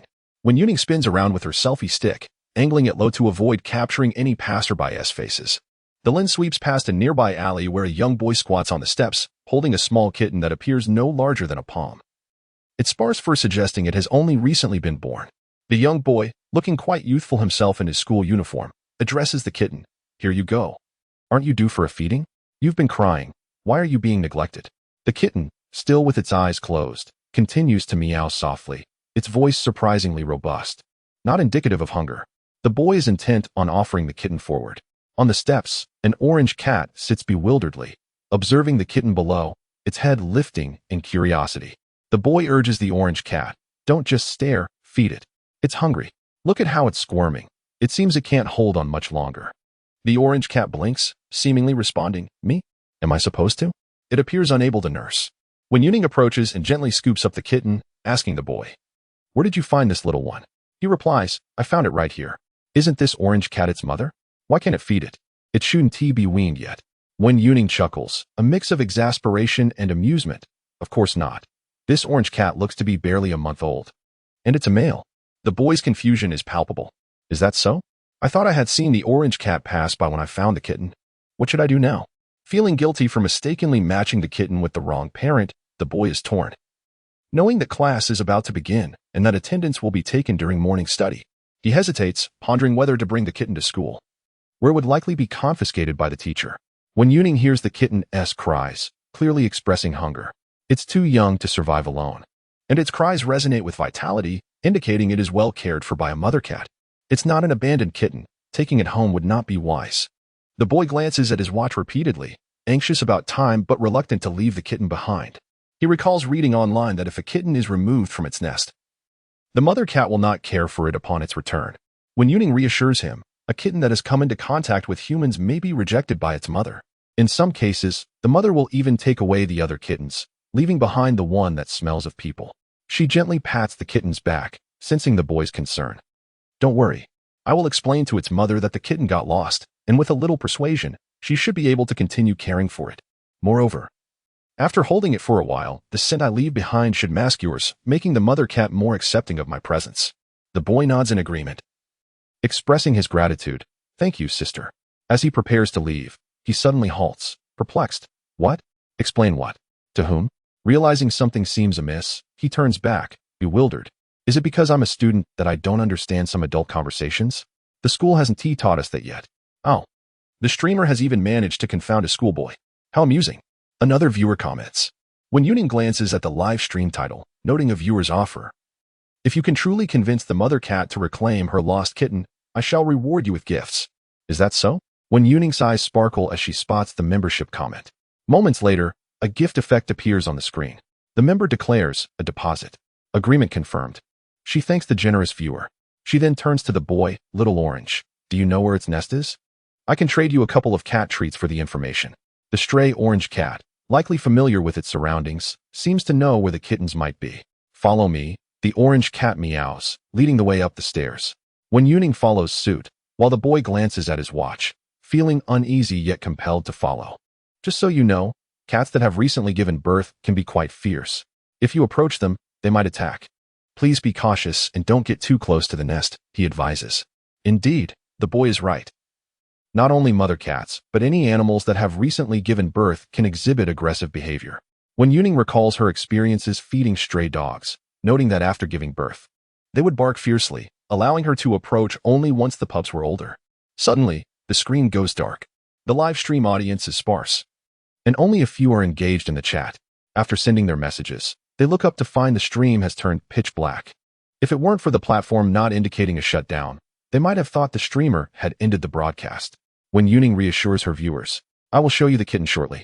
The building is inhabited, with the corridors cluttered with various items and discarded furniture that the residents seem reluctant to part with, nearly blocking the passageway. The stairwell is more difficult to navigate than an undeveloped alleyway. The small orange cat moves through this space with ease, while the child, though at a height advantage, finds the journey more tiring. Fortunately, they have not encountered any holes too small for a rat to squeeze through. After traversing a large area filled with furniture, the child realizes they're in a corridor. Along the railing hang numerous garments, and on the opposite side, there are cured meats, exuding the essence of everyday life. Each building in this area is connected by such corridors. And after what feels like an eternity of moving up and down without any floor numbers displayed on the walls, the child is unsure of their current level. Soft mews emanate from beneath the piled furniture. Leaning down, the child parts the fabric to reveal a calico cat lying within, its round eyes fixated on the outside world. Upon noticing the human presence, the calico hisses, baring its teeth and lunging forward, its claws extending and creating creases on the cushion beneath it. A boy perceives the calico's hostility and reaches out to pull the child back, cautioning, "Be careful. It's fine, don't worry. I can handle this," the child replies, bending awkwardly as an obstruction hangs overhead. Finding discomfort in this position, they decide to sit on a nearby wooden frame. Meanwhile, the little orange cat leaps onto a table beside them. The child gently strokes the cat, curling their fingers to scratch its chin, saying, "Thank you, little one. You've been a great guide. Stay close. I'll bring you some cat treats when I return from the market." The orange cat's mouth moves, emitting a soft, continuous sound. Can it really lead the way? The child muses, observing the small yet reliable creature. Let it guide, let it wait. It's so well behaved. I want to pet it. Does no one question the streamer's conversation with the cat? New viewer? I suggest watching a bit longer before commenting.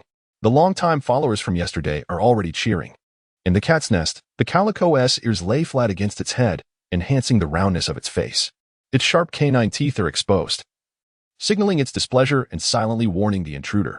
The nest appears to be lined with soft bedding, suggesting that someone has cared for these cats. Possibly a resident of this level. "Shoo, quiet now.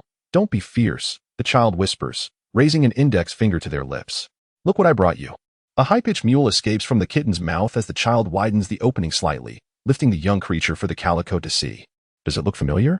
As gifts float across the live stream, the viewer count noticeably rises, drawing in curious onlookers who witness the child, seemingly oblivious to danger, offering a kitten directly to the mother cat. With more people watching, some audience members express skepticism regarding the child's actions. Wait, are you really giving the kitten like that? In front of the mother cat? Don't let your hand get bitten off. Who taught her to return a kitten like this? Seeking attention shouldn't come at the cost of her safety. What if her hand gets bitten? Dangerous actions certainly attract attention. The child, noticing the barrage of comments, does not relent but instead earnestly addresses the camera, stating, "This is a dangerous move. Please do not attempt this at home." Afterward, she extends her hand further, encouraging, "Come on, I'm returning your baby." The calico cat pauses, tilting its head in confusion as it inspects the child, and then glances down at the kitten in its embrace. 1, 7, 5. All present. Not mine. It is yours. If you don't believe me, come closer and sniff. Not all are here. You cannot count. Little one. The child, attuned to the calico's inner thoughts, realizes the mix-up in counting. The exact number of kittens is unknown, but the one in her hand is certainly included. Stiffening, the calico's mouth gradually opens wider, its pupils narrowing into slits, ears perked up. Who says I can't count? No questioning a cat. Can humans really hear me counting? Meow? It's not that humans can, but rather that I can. The child smiles, saying, "Come on. It must be hungry. It has been calling out." Hesitant, the calico rises, its gaze locked onto the child as it cautiously approaches. Check your nest for any holes. The kitten may have accidentally fallen through one. The child continues to murmur reminders. It might carry unfamiliar scents, but do not worry, it's not dangerous. It has merely picked up a scent from the child who found it, the one here with me. Now say hello. The boy watches, momentarily dazed, his mind tangled. At the child's instructions, he instinctively raises his hand in a wave. The calico immediately bares its teeth at him. The boy recoils, taking a few steps back. The child cradles the kitten, ensuring it bears her scent, but it is impossible to completely mask the kitten's own aroma.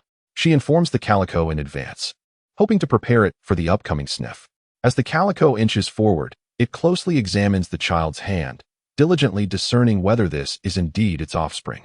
The boy opens his mouth, wanting to warn the child of the calico's proximity, fearing that a sudden sound might startle the cat and provoke a worse outcome.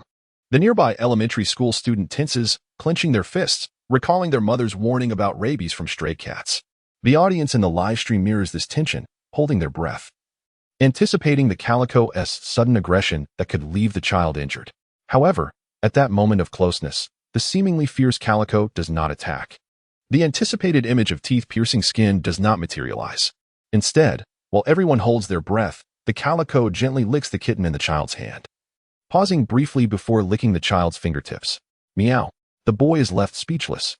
The comments flood in. Wait, what? I was just worried for nothing. I thought a fierce mother cat would lead to a bloody battle. Was it just my imagination, or did the calico suddenly become docile? Did the host drug it? The calico grips the kitten by the scruff of its neck, while the child, palm upward, supports the kitten, lowering her wrist so that the young creature hangs freely. The kitten, now held by its mother, noticeably calms, its cries no longer sharp. This edge is a bit perilous, the child observes. The fabric at the back has been pushed through, and the aged material is fragile and prone to tearing. Sensing the risk of the kittens jostling about, the child rises to search through the discarded furniture for something useful. These items have likely been abandoned for quite some time, and it appears there has been no fire inspection. Otherwise, these objects would have been cleared away. When Yuning pulled out a wooden plank, coughing as the dust stirred up assaulted her throat. Let us use this, she said. It seems sturdy. Be good, little cat. Don't move. With great care. When Yuning leaned forward and placed the plank behind the cat's nest, knowing that the kittens were not at their most active stage yet, they could easily fall. If they reached the age of playful climbing, it would surely rain cats downstairs. The calico cat cradled her pair of kittens, looking up at Wen Yuning with a gentle gaze, completely devoid of the fierce demeanor she had displayed upon their first encounter. The wooden plank effectively blocked off the area near the windowsill, providing a sense of security. Wen Yuning tapped the plank with her hand to ensure it was securely in place before releasing it. The calico cat affectionately nudged Wen Yuning's hand. Thank you. Wen Yuning smiled, feeling no need for formality. Turning around, she was met with a pair of eager, inquisitive eyes. Sister, how did you do that? Were you just talking to the kittens? I feel like you can communicate with them.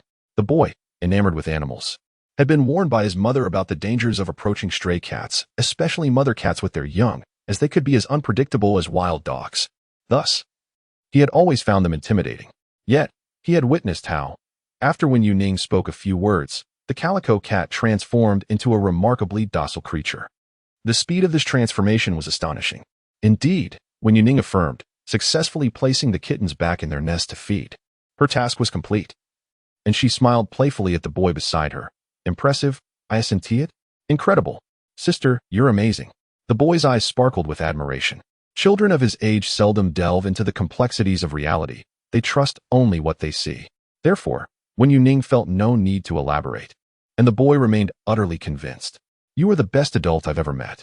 When I found the kitten, I asked for help, but everyone ignored me. You were the only one who offered to take the kitten home. The boy then remembered something and rummaged through his heavy backpack. Mom says that those who do good deeds should be rewarded. Wen Yuning knelt to meet the boy's gaze. No need for that, young friend. Protecting and aiding animals is simply my responsibility. She possessed an ability that set her apart from others, having long prioritized the welfare of animals. The boy insisted, no. My mom said there should be a reward, but I didn't bring any snacks today. Really, it's unnecessary. But the boy rummaged through his belongings and proudly presented her with something that resembled a book. Here, it's the latest upgraded version of mathematics for the 100 people S edition. My mom bought this extracurricular book for me, not the school textbook. And I can give it to you as a reward, he exclaimed joyfully. Wen Yuning felt a wave of anxiety wash over her, reminiscent of the pressure of intense examinations. No. I truly cannot accept this. It is too generous. Ha ha ha. Look at the boy's sincere expression. How can you bear to refuse, streamer? Don't tear it. It's for the child. I'll cover it. Just put it on my tab. Mathematics 100. I feel this child deserves an official reward for being so remarkable. Just then, a head peeked around the corner of the stairwell before the person arrived. Mom. The boy waved excitedly at the figure coming up the stairs in high heels. The woman, who seemed to have already left for work, crossed her arms, and said, "I was downstairs and thought I heard your voice. What is going on? You should be at school by now." Her gaze shifted to Wen Yuning. "And you are?" Wen Yuning nodded. "Hello. I passed by and saw Xiao Haoyu rescuing a kitten, so I helped him return it." "Yes, Mom, this sister is incredible." Xiao Haoyu excitedly recounted the events, with his mother listening attentively.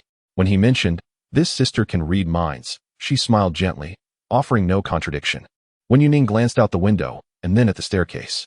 "Do you live in this building?" The woman replied, "Yes, we live on the first floor." That explained how Xiao Haoyu had found the kitten. Wen Yuning speculated that perhaps the kitten had slipped through a barrier and accidentally fallen onto the ledge below. The area was cluttered with discarded cardboard, and given the low ceiling, it was fortunate that Xiao Haoyu had been leaving for school at that moment to find the kitten. Yet, she pondered, the place where she had encountered Xiao Haoyu was somewhat distant from here. "Why didn't you bring the kitten upstairs to look for it?" she inquired. Xiao Haoyu recalled, "When I found the kitten, there were no other cats around. Later, I saw a little orange cat pass by, so I followed it. It only stopped at the staircase. It probably didn't want to be near the kittens," he added, his voice trembling with fear. Wen Yuning raised an eyebrow, amused. Whether it liked them or not is another matter. At the very least, the orange cat was running, which certainly wasn't the reason. The orange cat sat quietly on the table, grooming its paws with a wearied expression. "I just went out to find something to eat," it seemed to say. It kept telling me to stop and not run. I was terrified then. Chapter 8. It was indeed a bit tragic. Yet Wen Yuning could not suppress the upward curve of her lips. She gently patted the orange cat's head in consolation. "Poor thing. I'll bring you some meat in a while." Meow. Time was of the essence, as she needed to hurry to the market before the fresh produce wilted. "I must take my leave now. You two have things to attend to." Xiao Haoyu exclaimed, "Ah, I'm going to be late." As he spoke, he flung his backpack onto his back. "Goodbye, sister." The woman nodded to Wen Yuning, then turned to follow Xiao Haoyu. "Wait for me, Xiaoyu. I'll drive you." As Wen Yuning exited the corridor, she exhaled deeply, and the live stream began to fill with gift effects. It was from the member who had previously given a deposit. "Thank you, boss. You were so generous." Wen Yuning smiled, her eyes sparkling. She packed away her phone stand, connecting the Bluetooth camera to her chest for efficiency. Now, she needed to speed up. Initially, she had ample time to reach the market, even allowing for a brief rest if she grew tired. However, due to unforeseen circumstances, her priority now was to reach the market in the shortest time possible. Although the camera hanging from her chest was convenient, it did not capture her image, providing only a first-person perspective ahead. It was only useful while running, for normal streaming. The phone stand was far more reliable. With determination, she set off, greeting her audience. Wen Yuning sprinted onto the sidewalk. The morning was precious, and the streets were busier than when she had encountered the kittens. The morning rush hour would only wane after 7 or 8 o'clock. At the entrance of the vegetable market, numerous vendors lined the roadside, all being mobile sellers without fixed stalls. Inside the market, elderly patrons clutched plastic bags, engaging in conversation with the stall owners while meticulously selecting their purchases. The timing is just right. Wen Yuning steadies her breath, removes the camera from her chest, and leisurely strolls into the market amidst the throngs of people. Besides acquiring ingredients for her cat's meals and daily necessities, she seeks to purchase vegetables to prepare her own dishes, as she only indulges in the nearby snack street occasionally. The majority of her meals are homemade. Within the market, there are fixed stalls with plastic bags hanging outside. Customers simply take a bag and fill it with their selections. Stall owners busily unload goods from their vehicles, only raising their heads to call out prices when prompted by inquiries. When Yuning shares a tip on selecting vegetables, she lifts a palm-sized eggplant, weighing it in her hand. The smooth, round exterior seems promising, but upon inspecting the stem, she notes its dryness, devoid of moisture. Such an eggplant would be tough and unpalatable. A moist stem, on the other hand, indicates tenderness. "I usually don't frequent the market. I prefer shopping at supermarkets where prices and quality are guaranteed," she remarks. "Though I'm not adept at choosing vegetables, I can certainly pick out an elderly lady to follow for guidance, selecting from the bags she deems worthy." "Oh. Embrace your true self and fear not the judgment of society or the reprimands of the elderly," someone quips. Laughter ensues as Wen Yuning picks several bags of greens. Their abundance misleading, as they will shrink significantly when cooked. The morning produce is undeniably fresh, brought in overnight by farmers who sell their goods at the market early the next day, often still carrying traces of soil. "Excuse me, could you weigh these for me?" she asked the stall owner. Of course. The vendor takes the bags one by one and places them on the scale. offering her a handful of scallions as a gesture of goodwill. The more one purchases, the more extras the stall owner tends to provide. After completing her vegetable shopping, Wen Yuning proceeds to the adjacent meat stall. In contrast to the bustling vegetable section, the meat area is relatively quiet, the special lighting highlighting the freshness of the cuts displayed. Wen Yuning observes the fresh pig heart and lungs, requesting 3 pounds of each, excluding the lungs and intestines, and 5 pounds of beef. All right, just a moment. The vendor replaces her bags with a larger one, assuring her that all the offal is fresh, delivered that morning, with no frozen items. Would you like some pork as well? Wen Yuning ponders for a moment before responding. Let's take 2 pounds of both beef and pork for variety in the cat's meals. Certainly. This order is substantial for a small stall, prompting the vendor to retrieve a foam box and line it with a plastic bag. The primary ingredients for cat food consist of these meats, although cats are omnivorous. They tend to prefer meat. Is this fish from your own stock? Wen Yuning inquires, noticing a large fish tank beside the stall, housing a golden arowana and a silver arowana, both impressive in size with gleaming scales. The vendor cheerfully replies, indeed, they are symbols of wealth. Is it true that you can read the thoughts of animals? What is that fish thinking right now? Wen Yuning muses, gently stroking her chin. Gurgle. It wants to blow bubbles, she translates with a smile. Just then, the golden arowana sways its tail gracefully, gliding through the water towards her, its large eyes blinking curiously. Gurgle, look at the market. As the self-proclaimed translator of animal thoughts, Wen Yuning pauses. Excuse me, how much for this fish? What? The vendor laughs in disbelief. The golden arowana says, did you see me? My smile won't fade. It merely shifts from the vendor's face to mine, she retorts playfully. The stall owner, momentarily distracted, responds, this fish isn't for sale. You can find better specimens at the aquatic market. These two are of average quality. Gurgle, foolish human. The golden arowana seems to scoff. Wen Yuning contemplates, curse that golden arowana. I shall have fish tonight.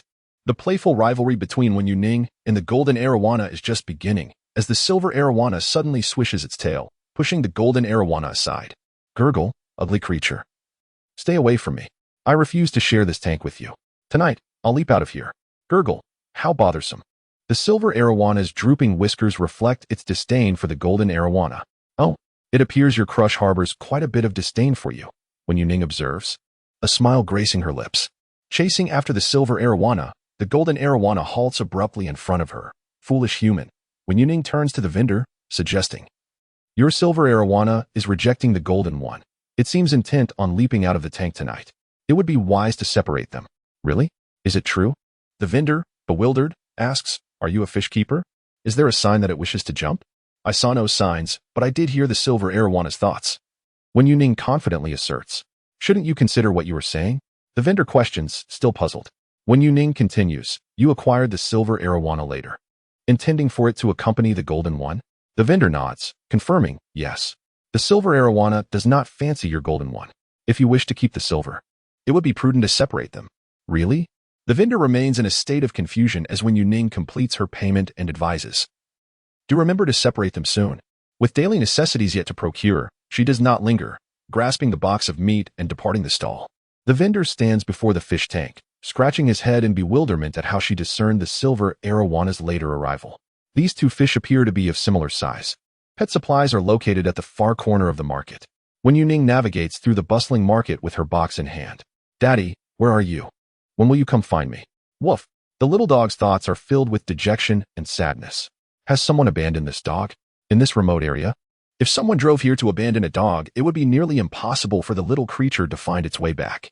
Wen Yuning sighs, feeling the weight of irresponsibility. Even if one cannot keep a pet for unavoidable reasons, they should at least find a suitable home for it rather than simply discarding it. She contemplates taking the dog with her to facilitate its adoption, but soon realizes it is not a stray. Instead, she discovers a German shepherd confined in a cage. Appearing partially paralyzed, unable to stand and lacking proper care, it lies amidst its own waste, its matted fur obscuring any semblance of luster, with dark clumps resembling blood. The vendor steps out upon hearing commotion, glancing at the box in Wen Yuning's arms and asking perfunctorily, what do you need? Without acknowledging the desiccated meat on display, she asks, is this dog for sale too? Yes, 500 yuan, including slaughter and processing. What? Is this dog yours to sell? It has a collar. But who knows where this vendor got it? It certainly isn't his dog. It appears to be gravely injured. This person must have stolen it. The audacity of selling a stolen dog is truly appalling. It seems as though the streamer is in a precarious situation with the vendor, who undoubtedly intends to inflate the price, recognizing her desire to rescue the dog. Such individuals possess the darkest of hearts. The German Shepherd in question has incited a flurry of comments in Wen Yuning's live stream. It is evident to any discerning observer that this dog is clearly not the vendor's pet. Its rightful owner may be frantically posting lost dog notices in hopes of reclaiming their beloved companion. Wen Yuning, sensing the vendor's furtive scrutiny, realizes his intentions. While she is willing to negotiate, she also understands that appearing too desperate may deter the vendor from selling it, akin to a carrot dangling before a donkey. The dog's condition is dire. If she delays any further, even she may not be able to revive it. It is imperative that she secures the dog today. After a moment, Wen Yuning feigned disdain, waving her hand dismissively. So expensive? It looks filthy and emaciated. Lower the price. There's no need for you to butcher it. I can manage that myself. If it weren't for the fact that you're the only one selling this, I wouldn't even consider it at this price. Have you lost your mind? The vendor hesitated, aware that the dog had languished there for days, half alive and reeking, with nearby stalls already receiving complaints. Few were interested in such a creature. A group of elderly individuals had turned their noses up at it. A dead dog would be even more difficult to sell. After some deliberation, he asked, "How much do you want for it?" 200, she replied. 200? That's quite the bargain. The vendor retorted, displeased. If you don't want to buy it, then forget it. Wen Yuning merely shrugged. I've purchased so much meat already, I don't mind leaving this behind. You can keep it. With that, she turned to leave. Hey, don't go. Can't we negotiate a bit further? The vendor called out. 500, and I assure you, I won't make a profit. 200 is my final offer. She insisted, continuing to walk away without looking back. That's still too low. I have costs to consider. The vendor's protests echoed behind her, yet Wen Yuning's steps grew slower. She was acutely aware that agreeing to his price would only embolden him to raise it further. She pretended to be indifferent, but her mind raced with thoughts of what to do if the next vendor refused her. If that were the case, she would return and take the German Shepherd, regardless of the cost. She took 5 more steps. She had to save the dog, otherwise it would perish. 3 more steps. She would endure a loss if it meant rescuing the dog. She could settle the score with the vendor later. With just 2 steps remaining. 1 step. All right, I'll take it. The vendor's resigned voice called out from behind. 200 is hardly any profit for me. Wen Yuning paused, suppressing her excitement and maintaining a neutral expression as she returned. You should have agreed sooner. This has wasted my time. The vendor, seeing her return, immediately attempted to raise the price. How about 250? Just a little profit for me. That's quite unreasonable, she replied nonchalantly. 200, plus a cage to carry it. Otherwise, it's cumbersome. Fine. The vendor conceded after some consideration, recognizing that if the dog died, even 200 would be meaningless. Not to mention the cage, foul and odorous. He had no intention of cleaning it. Since you're familiar, consider this a favor. Let's skip the pleasantries. I've paid you. As for the suspicious-looking meat that resembled something far older than her grandfather, Wen Yuning chose not to respond. The cage had wheels, allowing her to push it effortlessly as she took the German Shepherd away from this troublesome place. The dog struggled to rise, using its front paws to claw at the cage, but its hindquarters remained motionless, only able to lift its head. Once out of the vendor's sight, Wen Yuning crouched down to soothe the dog, whispering assurances that everything would be all right. She was acutely aware that the vendor had been watching her, and she suspected he might try to demand more money if he saw her actions. It was clear that the vendor distinguished between the price of a pet and that of food. The German Shepherd lay in Wen Yuning's palm, its eyes glistening with moisture, nostrils flaring, emitting soft whimpers. She opened the box containing the meat, neatly cut into manageable pieces, and offered the dog 2 morsels. Here, have a little something. Clearly famished, the dog accepted the food eagerly, but she was careful not to overwhelm it, feeding it gradually. Wen Yuning waved away the flies that buzzed around the dog, removing her thin jacket to drape over it. Fortunately, she had worn it out of concern for the chill this morning, and it now served a purpose. The German Shepherd emitted a distressed whine, nudging Wen Yuning's hand with its nose. It looks so pitiful. Will it ever stand again? Veterinary expert Mr. Wang, can this acquired paralysis be treated with surgery? How tragic. That vendor deserves punishment. He shouldn't have gotten even 200 for it. He should have received a slap instead. Streamer, connect with veterinary expert Mr. Wang. I've seen him help many paralyzed animals. Perhaps he can assist. Isn't the streamer a veterinarian herself? Why seek help elsewhere? While the program's entertainment value is important, the injuries and psychological state are separate issues. For the sake of the German Shepherd, she ought to consult a professional. As Wen Yuning continued to comfort the German Shepherd, she scoured her phone for nearby veterinary clinics. Fortunately, there was a pet hospital within the market, not far from the pet shop she had intended to visit. Let's go, first to the vet, then we'll find your owner. Wen Yuning removed the collar from the dog's neck, noticing the dog tag was partially damaged, as if it had been torn in half. The remaining portion was smooth and devoid of contact information, with a line that appeared to be for tracking purposes.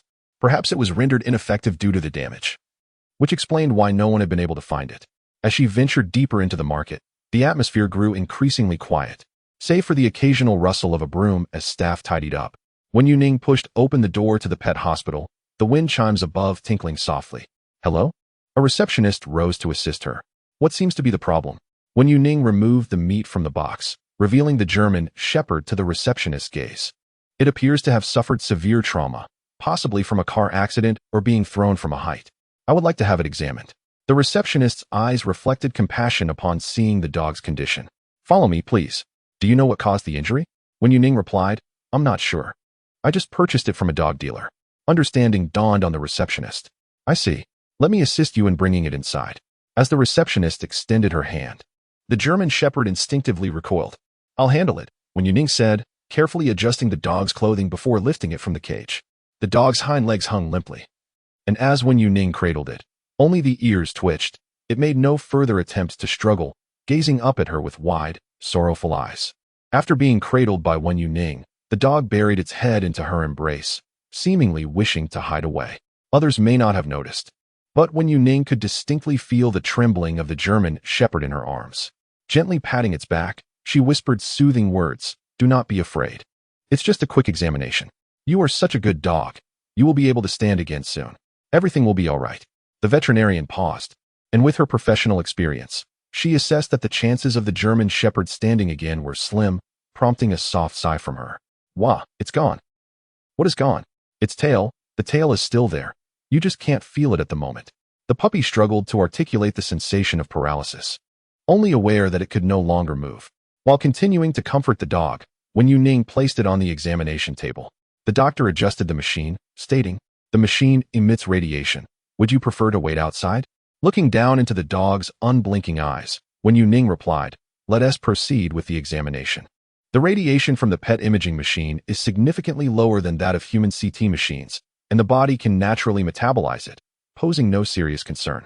Having spent an indeterminate amount of time in that dreaded cage, the German Shepherd was still filled with anxiety. Wen Yuning supported its head with her arm, occasionally lifting her hand to gently rub its ears and stroke its head. Let us begin. All right. The German Shepherd remained remarkably quiet throughout the procedure, barely blinking, as if terrified that the moment it closed its eyes, the person in front of it would vanish. Wen Yuning placed her right hand over its eyes, asking, Isn't it tiring to keep staring like this? The softness of her palm was soothing. She then gently nudged its nose with her finger, grazing its forehead. All done. The doctor opened the door and entered, saying, Just a moment. It will be ready in 10 minutes. Okay.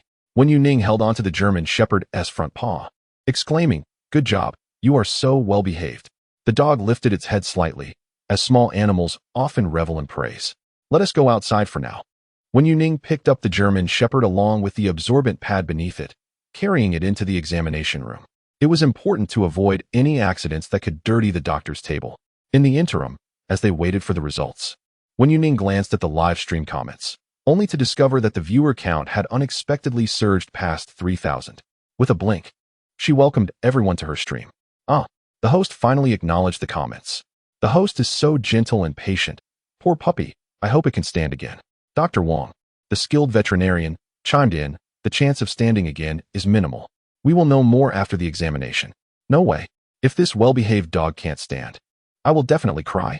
The comments from the live stream featured various colors, indicating the different statuses of the users. Wen Yuning quickly spotted one that caught her attention. It seemed to be from a blogger specializing in pet issues, a well-respected veterinarian from a top-tier animal hospital. Hello. The doctor entered with the developed images, placing them on the viewing light. The phone holder for the live stream was conveniently positioned to capture the scene. Wen Yuning took a brief glance and immediately relaxed. There were no bone injuries, Only nerve issues. Such a relief. Meanwhile, Dr. Wong commented in the live stream, no bone injuries, just nerve issues. This is a disaster. The comments flooded in. Wait, who should I believe? This is the complete opposite. My tears are on the verge of falling. Are you both joking with me? Is there a problem or not? Not only were the viewers perplexed, but even Dr. Wong felt a bit bewildered. The host appeared genuinely concerned for the dog's condition. Yet why was she so cheerful, even smiling, upon discovering the nerve damage? This left Dr. Wong feeling somewhat perplexed. He had entered the stream after seeing the fans discussing how the host was helping the German Shepherd, but now the situation seemed rather odd. The veterinarian had yet to explain the images of the German Shepherd, and upon hearing Wen Yuning's words, he was momentarily taken aback. What? Wen Yuning pointed to the area along the dog's spine, indicating that there was no bone injury, merely a slight misalignment pressing on the nerve. She traced her finger downward, identifying the specific location where realignment would suffice. How could you possibly find that? The doctor instinctively retorted, these images show this area and that. Looking further down, the issues are nearly indiscernible. Many pets may have various reasons for hind leg paralysis. You're not wrong about the possibility of bone pressure on the nerve. However, the doctor sighed, acknowledging that the current machines could not capture such minute details. Regardless of whether it was a CT scan or an MRI, the intricacies could not be detected. Many pets that experience paralysis require time to recover, often needing acupuncture to increase their chances of standing again. Then we'll rely on intuition. Wen Yuning's hand rested gently on the German Shepherd's back as she meticulously explored. The dog's specific condition would only be confirmed after imaging, and she had refrained from acting too hastily earlier, fearing spinal damage which could worsen with improper handling. Now that the images confirmed there was no such issue, she felt more confident to proceed. As the doctor watched her fingers dance over the German Shepherd like a pianist, he began to furrow his brow. You don't understand how complex canine nerves are. A soft crack resonated, and the dog's hind legs, which had been splayed, began to draw inward, while its tail, which had hung limply on the table, perked up. The doctor's eyes widened in disbelief. How is this possible? What? Am I imagining things? The German Shepherd's hind legs moved. The host is amazing. I always thought the host was just a comedian, but you truly know your stuff? I've been the fool here. Dr. Wong, do you understand traditional Chinese medicine? Wen Yuning replied that she had some knowledge in that area. Dr. Wong, you're being modest. How long until the German Shepherd can fully recover? The extent of her knowledge was impressive, as expertise in veterinary traditional Chinese medicine is relatively rare. This host was genuinely skilled. I can perform acupuncture on it when we return, and it should be able to walk normally within a couple of days. The German Shepherd, evidently intrigued by the return of its tail, wagged it joyfully. Wen Yuning stroked the puppy's fur, saying, let us take some blood for a comprehensive examination. All right. The doctor drew a vial of blood. Wen Yuning restrained the dog from licking itself, saying, Doctor, I'll take it next door for a bath and return shortly for the results. Okay. The doctor turned to ask, do you need any help? No, I can manage. Wen Yuning confidently lifted the German Shepherd. Despite its size, it felt surprisingly light, lacking substantial weight. She didn't take any groceries or meat, knowing they would return shortly. Upon entering the pet supply store, the stylist at the entrance was grooming a poodle and looked up with a smile, saying, Welcome, Wen Yuning. Hello, may I wash my dog here? Certainly. The stylist replied, turning back to shout, Xiaolu, please come and assist our customer. I'm on my way, Xiaolu said, fastening her uniform strap as she approached. This is a German Shepherd, right? Just hand it over to me. The German Shepherd, however, was quite resistant to the approach of strangers. In this unfamiliar environment, it could only trust Wen Yuning. The clever pup sensed that someone intended to lift it away and instinctively buried its head deeper into Wen Yuning's embrace. Yet, despite its efforts, the dog's substantial frame prevented it from concealing itself like a small breed could. I'll take care of the washing, Wen Yuning offered. I will borrow the space and bathing supplies, and I will pay as usual. That is fine, Xiaolu replied calmly, as it was not uncommon for pet owners to borrow facilities to avoid dirtying their homes. She led the way upstairs. Upon reaching the bathing area, Xiaolu drew the curtain to shield the other dogs from view and pointed to the large bathtub in the center. This is the tub designated for large breeds. The water inside has just been changed to the optimal temperature for canine contact. This is for cleaning, and this is for smoothing the coat. If you have any other questions, just call me. Thank you. You're welcome. As Xiaolu descended the stairs, she shut the door behind her.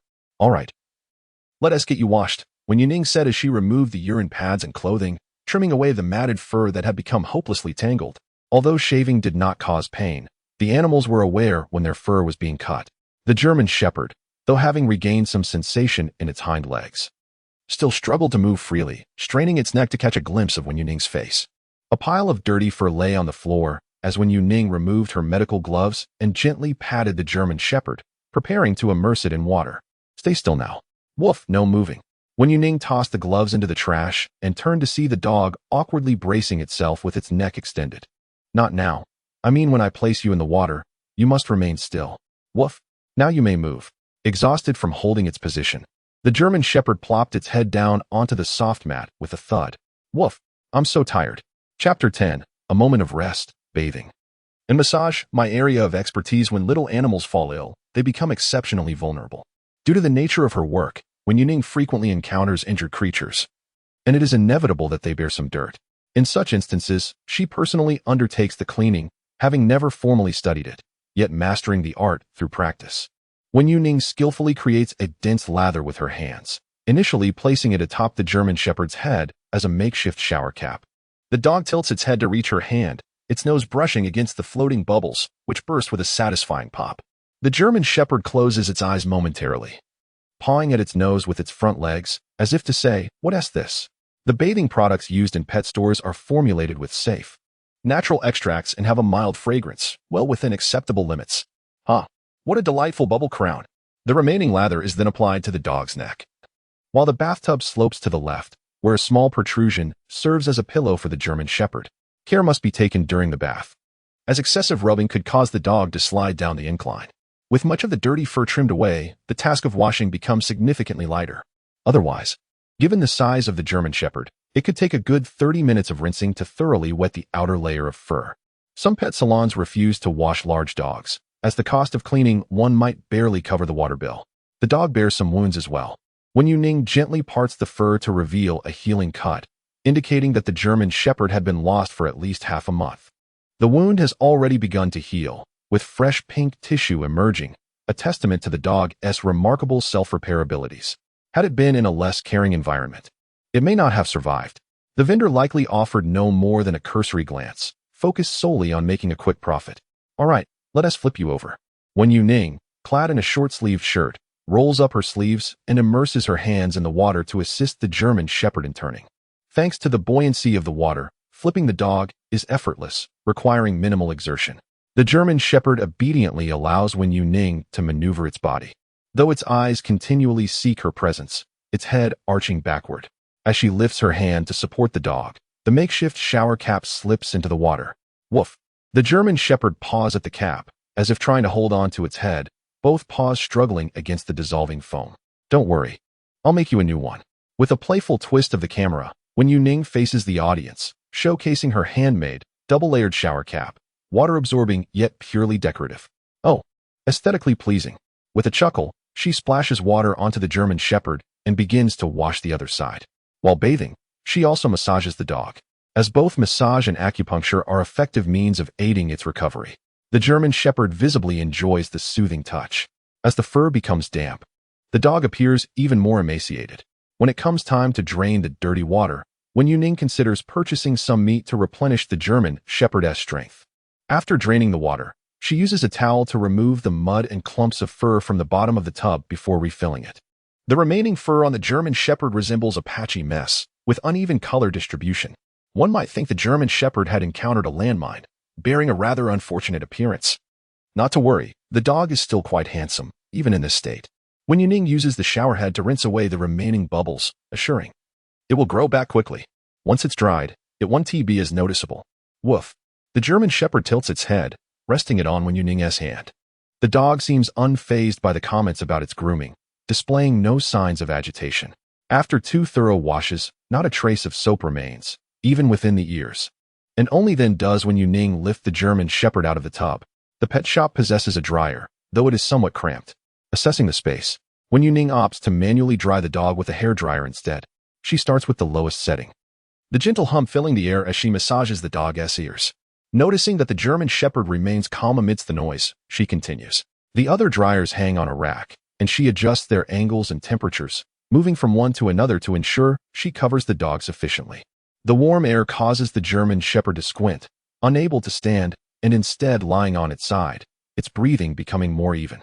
Wen Yuning skillfully combs through the fur with her fingers while drying it. Eventually, the dog drifts into a peaceful slumber, perhaps feeling secure in her presence.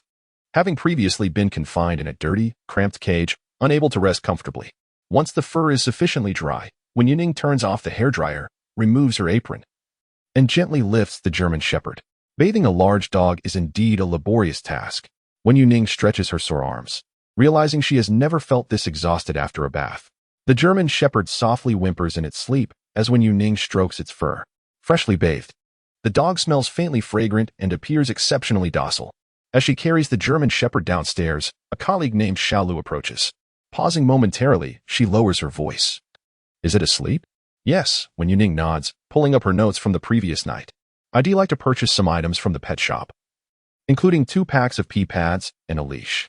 Xiaolu jots down the list and turns to prepare. There is quite a bit. Will you be able to carry it all? We offer free delivery for purchases over 300. You've already met the minimum. Then please arrange for delivery. Wen Yuning is at a loss for how to transport everything, initially planning to take a taxi after shopping. Now, with the added weight of the German Shepherd, she wouldn't be able to carry anything else. All right, let us be friends. Please send me your address, and we can deliver between 3 and 5 this afternoon. Does that work for you? Sure, Wen Yuning agrees, scanning the friend code. As soon as Xiaolu adds her as a friend, the transfer for the items follows promptly. Xiaolu, noticing the large haul, offers, I saw you gathered quite a bit for the next door. Would you like me to help deliver those as well? It looks like it might be hard for you to carry. Would that be too much trouble? Xiaolu waves her hand dismissively. The pet shop is somewhat isolated, and they typically compensate for slow sales through online orders. When a customer arrives in-store without making a purchase, Xiaolu would gladly escort them home. Not at all. We can drive. It's just a few extra boxes of supplies. It won't take up much space. Just leave it to me. Thank you so much. Wen Yuning sent her a red envelope, requesting a portion of cat treats, canned food, and freeze-dried chicken for her. She would take it now. These provisions were intended for the journey home, meant for the little orange cat and its calico mother. To facilitate feeding, Wen Yuning also purchased 2 small plates. The kittens were still too young to consume anything besides milk, so she did not bring any for them. The health examination report from the neighboring veterinary clinic had been released. Wen Yuning perused it with one hand, her gaze sweeping over each line. The results were acceptable, though there were some indications of malnutrition, and she requested a box of anti-inflammatory medication. Under normal circumstances, the veterinarian would be obligated to explain the report to the pet owners. However, after Wen Yuning's earlier display, the doctor opted to simply hand over the printed report without uttering a word or daring to prescribe any medication. Only after listening to Wen Yuning did the doctor comply with her request for medicine. Meanwhile, the German Shepherd had awakened, appearing quite comfortable after its brief slumber, resting its chin against Wen Yuning's shoulder. Is Bontafine suitable? The doctor inquired, presenting a small box of anti-inflammatory medication known for its effectiveness and minimal side effects. Though it was somewhat challenging to administer, you can conceal it in meat, allowing the dog to swallow it whole. One dog owner raised their hand, stating that their dog had undergone surgery last month and the doctor had prescribed the same medication, insisting it should not be crushed or broken, but swallowed whole. Each administration of the medicine felt like an epic battle with the dog. From personal experience, hiding it in meat was ineffective. My cat would vomit the medication back up while devouring the meat. No worries, the German Shepherd is paralyzed and won't escape. A quick use of the pill dispenser will suffice. What a dreadful method. No bullying the disabled fluffball. The doctor evidently considered this method as well. Do you require a pill dispenser? She asked, retrieving one from her drawer. This device could directly place the pill into the dog's throat, and with a gentle squeeze, the dog would naturally swallow the tablet. I'll give it a try. Wen Yuning, still uncertain about the German Shepherd's resistance to medication, glanced at the comments streaming in. This particular drug had received unanimous disapproval when it came to administration. Feeding medication could not be forced or rushed. Wen Yuning planned to negotiate with the German Shepherd. Although she had not heard of this medication brand before, the instructions indicated its suitability for the current condition of the dog. After sanitizing her hands with alcohol wipes, she carefully placed a pill in her palm. Be good. Look at this medicine. Before she could finish her sentence, the German Shepherd lowered its head, its tongue flicking out, and the small white tablet vanished from Wen Yuning's hand. The doctor stared in disbelief. Is this dog hungry? It must be starving. My dog claimed it was all an act and told me not to watch. Wait, it just ate that? What did my dog and I endure last month during our daily battles over medication? Consider yourself strong. Chapter 11. The veterinarian silently retracted the pill dispenser, indicating that it would no longer be necessary. Wen Yuning was pleasantly surprised by how effortlessly the German Shepherd consumed the medication. Her words had barely left her lips before the tablet had nearly reached the dog's stomach. After taking the medicine, the German Shepherd nestled back into Wen Yuning's embrace, its tail wagging enthusiastically behind them. Meeting the dog's eager gaze, she smiled and gently rubbed its ears, exclaiming, "Well done. You truly are the most remarkable little dog I have ever encountered." The proud German Shepherd held its head high. Wen Yuning tore off a piece of jerky, intended for the journey home as a dental treat for the dog, now serving as a reward for taking the medication. The resilient jerky seemed almost weightless in the dog's mouth, easily torn apart, but once it had taken a sizable bite, it became a bit cumbersome to chew, with the dog using its front paws to hold onto the large piece. Wen Yuning organized the examination results, placing the anti-inflammatory medication together. "How much is it?" she inquired. "Over here, I will prepare an invoice for you." The doctor tapped a few keys on the front desk computer. "Please present your payment code, and I will scan it." After a beep, the machine began to print the receipt. The doctor tore off the slip, signed it, and handed it over. Glancing at the phone box by the door, "Are these items difficult to carry?" Wen Yuning replied, "Not at all. I purchased a few things at the pet store next door, and the staff said they could assist with the delivery." The doctor nodded. "All right. You need not worry about the rest. I will coordinate with the shop next door." Given that they operated within the same area and had no competitive rivalry, the doctor maintained a cordial relationship with the staff at the neighboring store. During quieter times, they would often gather at the entrance to chat while snacking on sunflower seeds. Wen Yuning lifted the German Shepherd slightly, expressing her gratitude. "Thank you for your help." "Not at all. It's a trivial matter." The doctor opened the door and added, "My WeChat is on the receipt. Feel free to contact me if you need anything." "Okay." As Wen Yuning stepped outside with the German Shepherd, a warm breeze greeted them, carrying a faint scent of grilled meat. The morning rush had passed, and many of the vegetable stalls in the market were already covered with cloths. There were numerous entrances to the market, and Wen Yuning intentionally chose the one at the far corner to avoid encountering the stall where she had purchased the German Shepherd. Perhaps due to having been confined at the stall for too long, the German Shepherd in her arms slowed its chewing as they passed the vegetable stalls, its small eyes glancing up at Wen Yuning with a hint of trepidation. What's wrong? Although her eyes were focused on the path ahead, she could sense the dog's unease. "Do not worry, you have left that stall behind. You are my precious find, bought for 200 yuan. No one can send you back there." "Woof. Absolutely not." The German Shepherd's drooping ears perked up at Wen Yuning's reassurance. But as it opened its mouth to bark, the jerky it had been holding fell to the ground. In a moment of urgency, the dog quickly closed its mouth, biting down on the edge of the jerky, using its paws to pull it back in. After exiting the vegetable market, Wen Yuning boarded a ride she had prearranged on her phone, specifically one that allowed pets. This type of vehicle is primarily designated for pet owners, as some individuals are allergic to cat or dog hair, which could lead to complications if they were to share the ride. The fare is generally higher than that of standard rides, and should a pet soil the interior, an additional cleaning fee would apply. The German Shepherd pressed its paws against the window, gazing outside. I truly breathed a sigh of relief upon leaving the market. I was terrified that the stall owner might suddenly emerge to reclaim the dog. It must have been quite a challenge to raise the German Shepherd. Its owner must have been very worried during its absence. Do not fret, the live stream's popularity is soaring, and many will surely clip videos, allowing the owner to see. I have not come across any lost dog notices in my neighborhood. It seems there have been none along the way either. Wen Yuning turned the camera towards the German Shepherd, encouraging the viewers to take screenshots in hopes of recognizing it. If anyone recognizes it, especially with that collar, please contact me. Woof. It's all right. Just focus on yourself. Soon, I will take you to see some kittens. Wen Yuning affectionately ruffled the German Shepherd's fluffy coat and added, "By the way, I haven't inquired about how you ended up at the vegetable market." Woof. I chased a bad person, and I ran quite far, almost catching up to them. Recalling the incident, the dog's once wagging tail drooped. Then I flew up. The bad person got away. I felt pain and wanted to sleep. A human pulled me down from the car. When I woke up, I found myself in a cage. The German Shepherd's fragmented recollection emerged in soft howls, its voice a little hazy. For a dog that had experienced a car accident, retaining these memories was no small feat, especially since some time had passed. Wen Yuning gently patted the dog's back, piecing together that it had been struck while pursuing something, losing consciousness in the process, and subsequently being captured. It seemed that it was not a case of deliberate dog theft, but rather a byproduct of an unfortunate incident. Did someone treat your wounds? Wen Yuning grasped its paw, gently pressing on the pads to assess the sore spots. The German Shepherd tilted its head. Woof. No. I just licked it. And it stopped hurting. The slight elevation in its tone carried a sense of pride. Hello?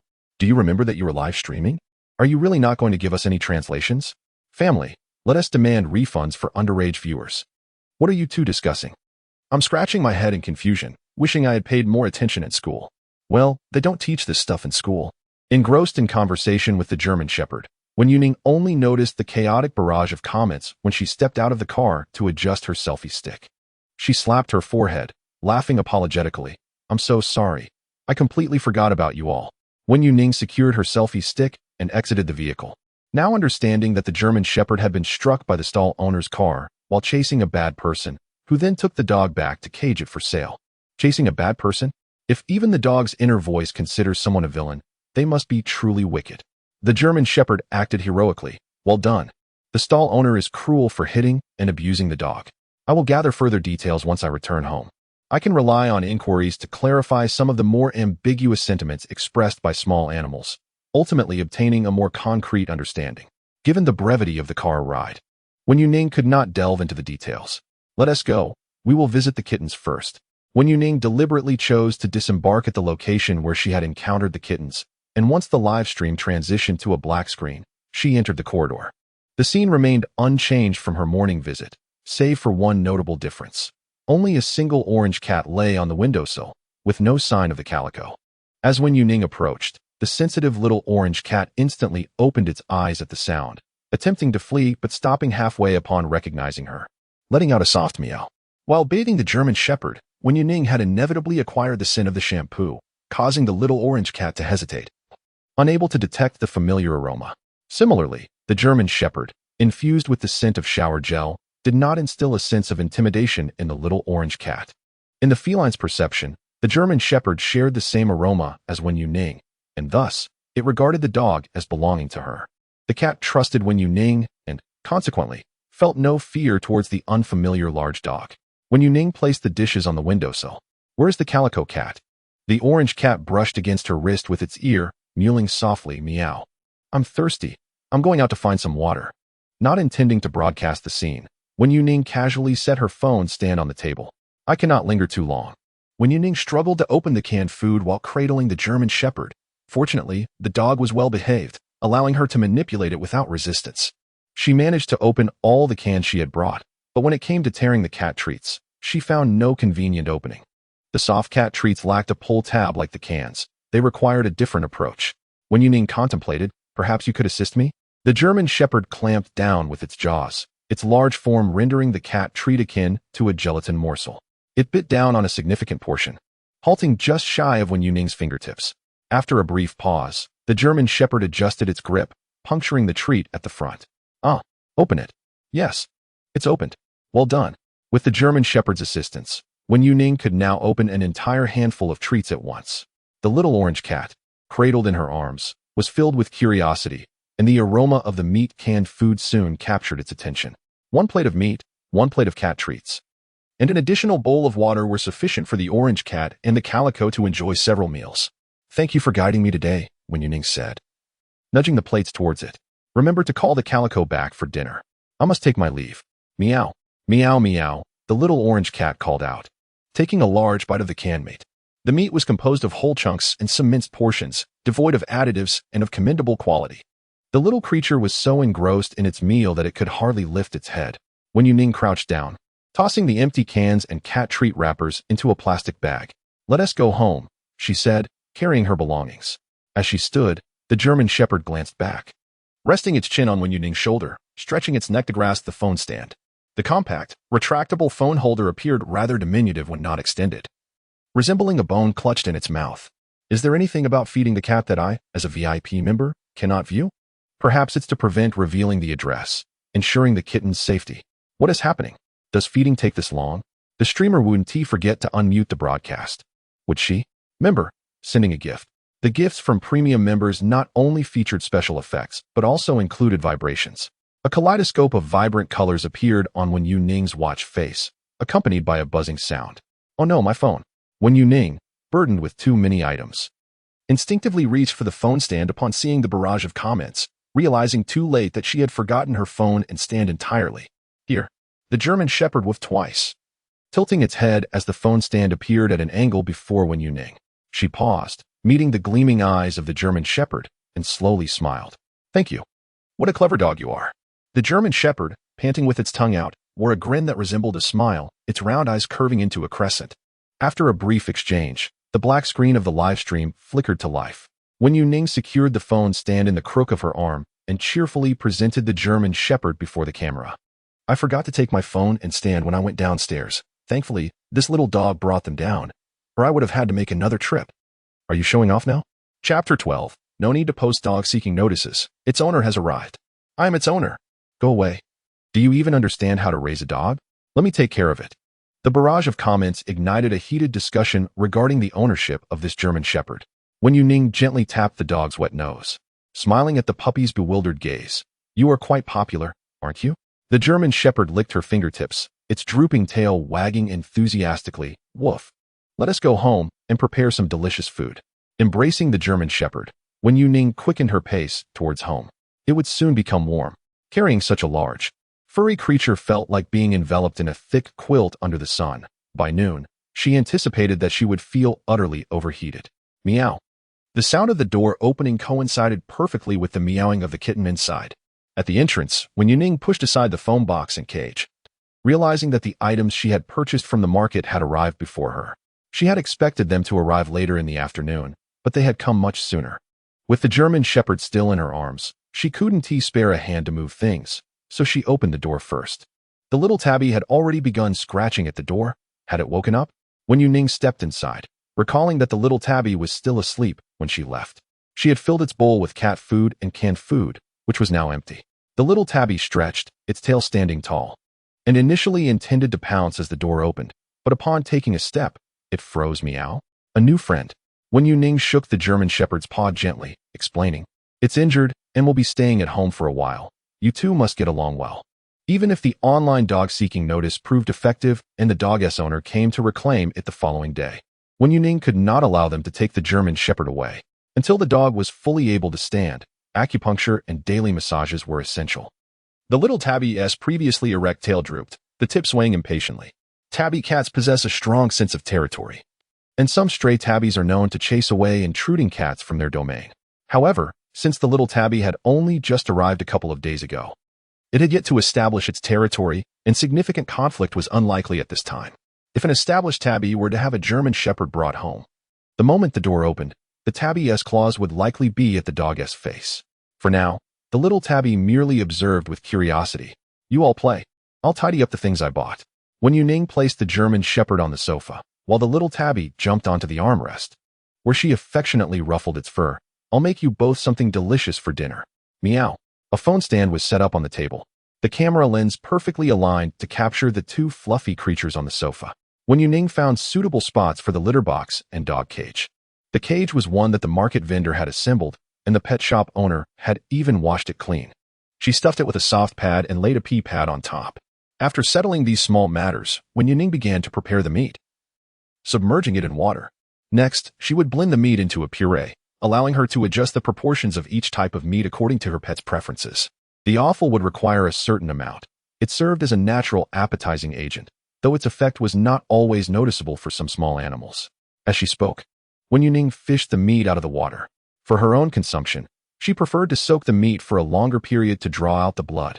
But for the little creatures, overly clean meat would lack flavor and might deter them from eating. Shouldn't we add some trace elements? I previously saw tutorials suggesting adding mini ground trace elements. Feeding them just the meat is fine. I bought plenty. Just add a couple of tablets during feeding. Those vitamin tablets are so expensive, especially the pet-specific ones that cost hundreds per bottle. Wen Yuning cut the meat into appropriately sized chunks to place into the meat grinder. The home meat grinder was relatively small and could not accommodate too much meat at once. She looked up at the barrage, stating, pet-specific? For ordinary vitamins, you don't need to purchase the expensive ones. Those that cost a couple of bucks per bottle at the pharmacy are sufficient, whether for humans or pets. Vitamins are vitamins. Pet-specific ones cannot alter the vitamin structure. Wen Yuning had indeed researched this matter, Fundamentally, there was no such thing as pet-specific vitamins. They merely reduced the dosage, and buying regular vitamins and dividing them would yield the same results. So what about the pet professional high-grade vitamins I bought for hundreds? That means you have money. The sound of the meat grinder buzzed, shaking the dining table. The blended meat, offal, and vegetables filled a large bowl. The little tabby had somehow made its way to the dining table, stretching its neck to sniff at the meat puree. Hungry? Meow?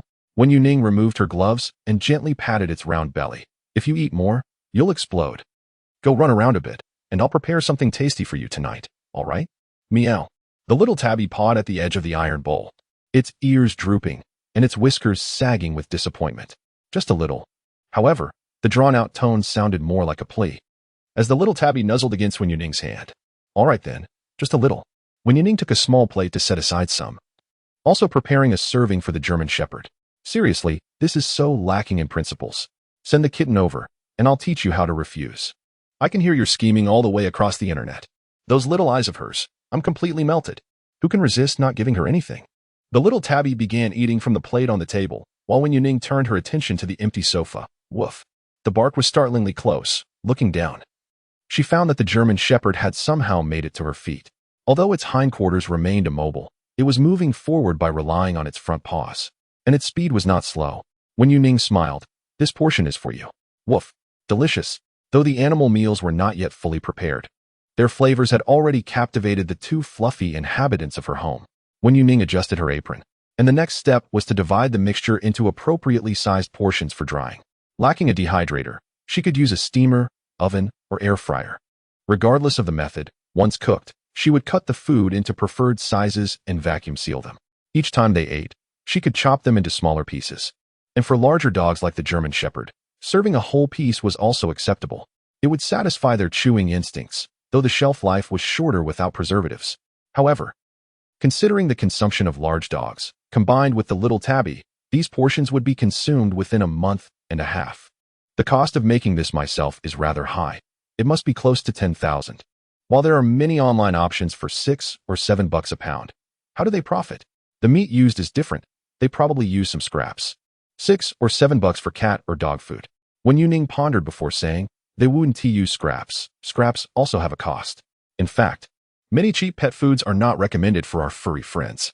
They use puffed soybeans to increase protein content, puffed corn to enhance texture, supplement fiber, add colorants, and appetizing agents that mimic the flavors of chicken, duck, or fish. Just smelling it makes you want to take a bite. A touch of kaolin is added to prevent pets from having diarrhea, and finally, some antioxidants are included to preserve the food for 3 to 5 years while still appearing fresh. Wen Yuning, seasoned in this industry, has encountered myriad peculiarities. This particular pet food is remarkably crisp and infused with a meaty aroma, yet it paradoxically causes cats and dogs to grow increasingly emaciated. The ingredients are quite economical, with the priciest costing merely a few yuan per pound.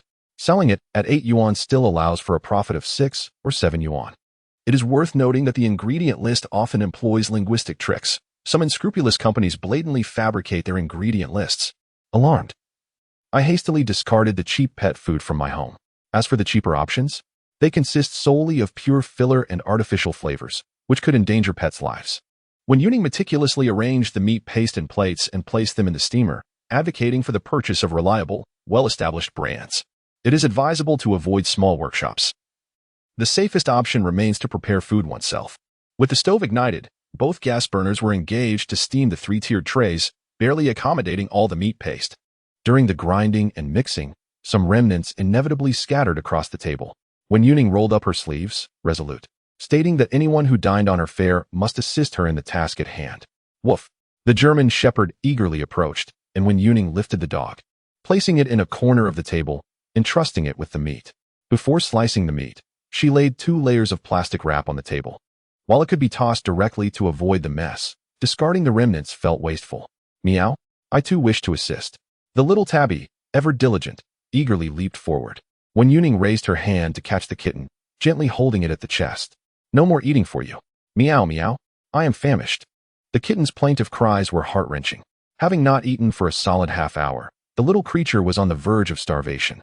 Wen Yuning, torn between amusement and exasperation, thought that the tabby should have learned the rhythm of hunger and satiety by now. Be patient, you can eat once you've digested. I'll ensure you have a late-night snack. The tabby should ideally consume smaller meals more frequently. The little tabby wriggled and struggled, yet was unable to escape when Yuning's grasp.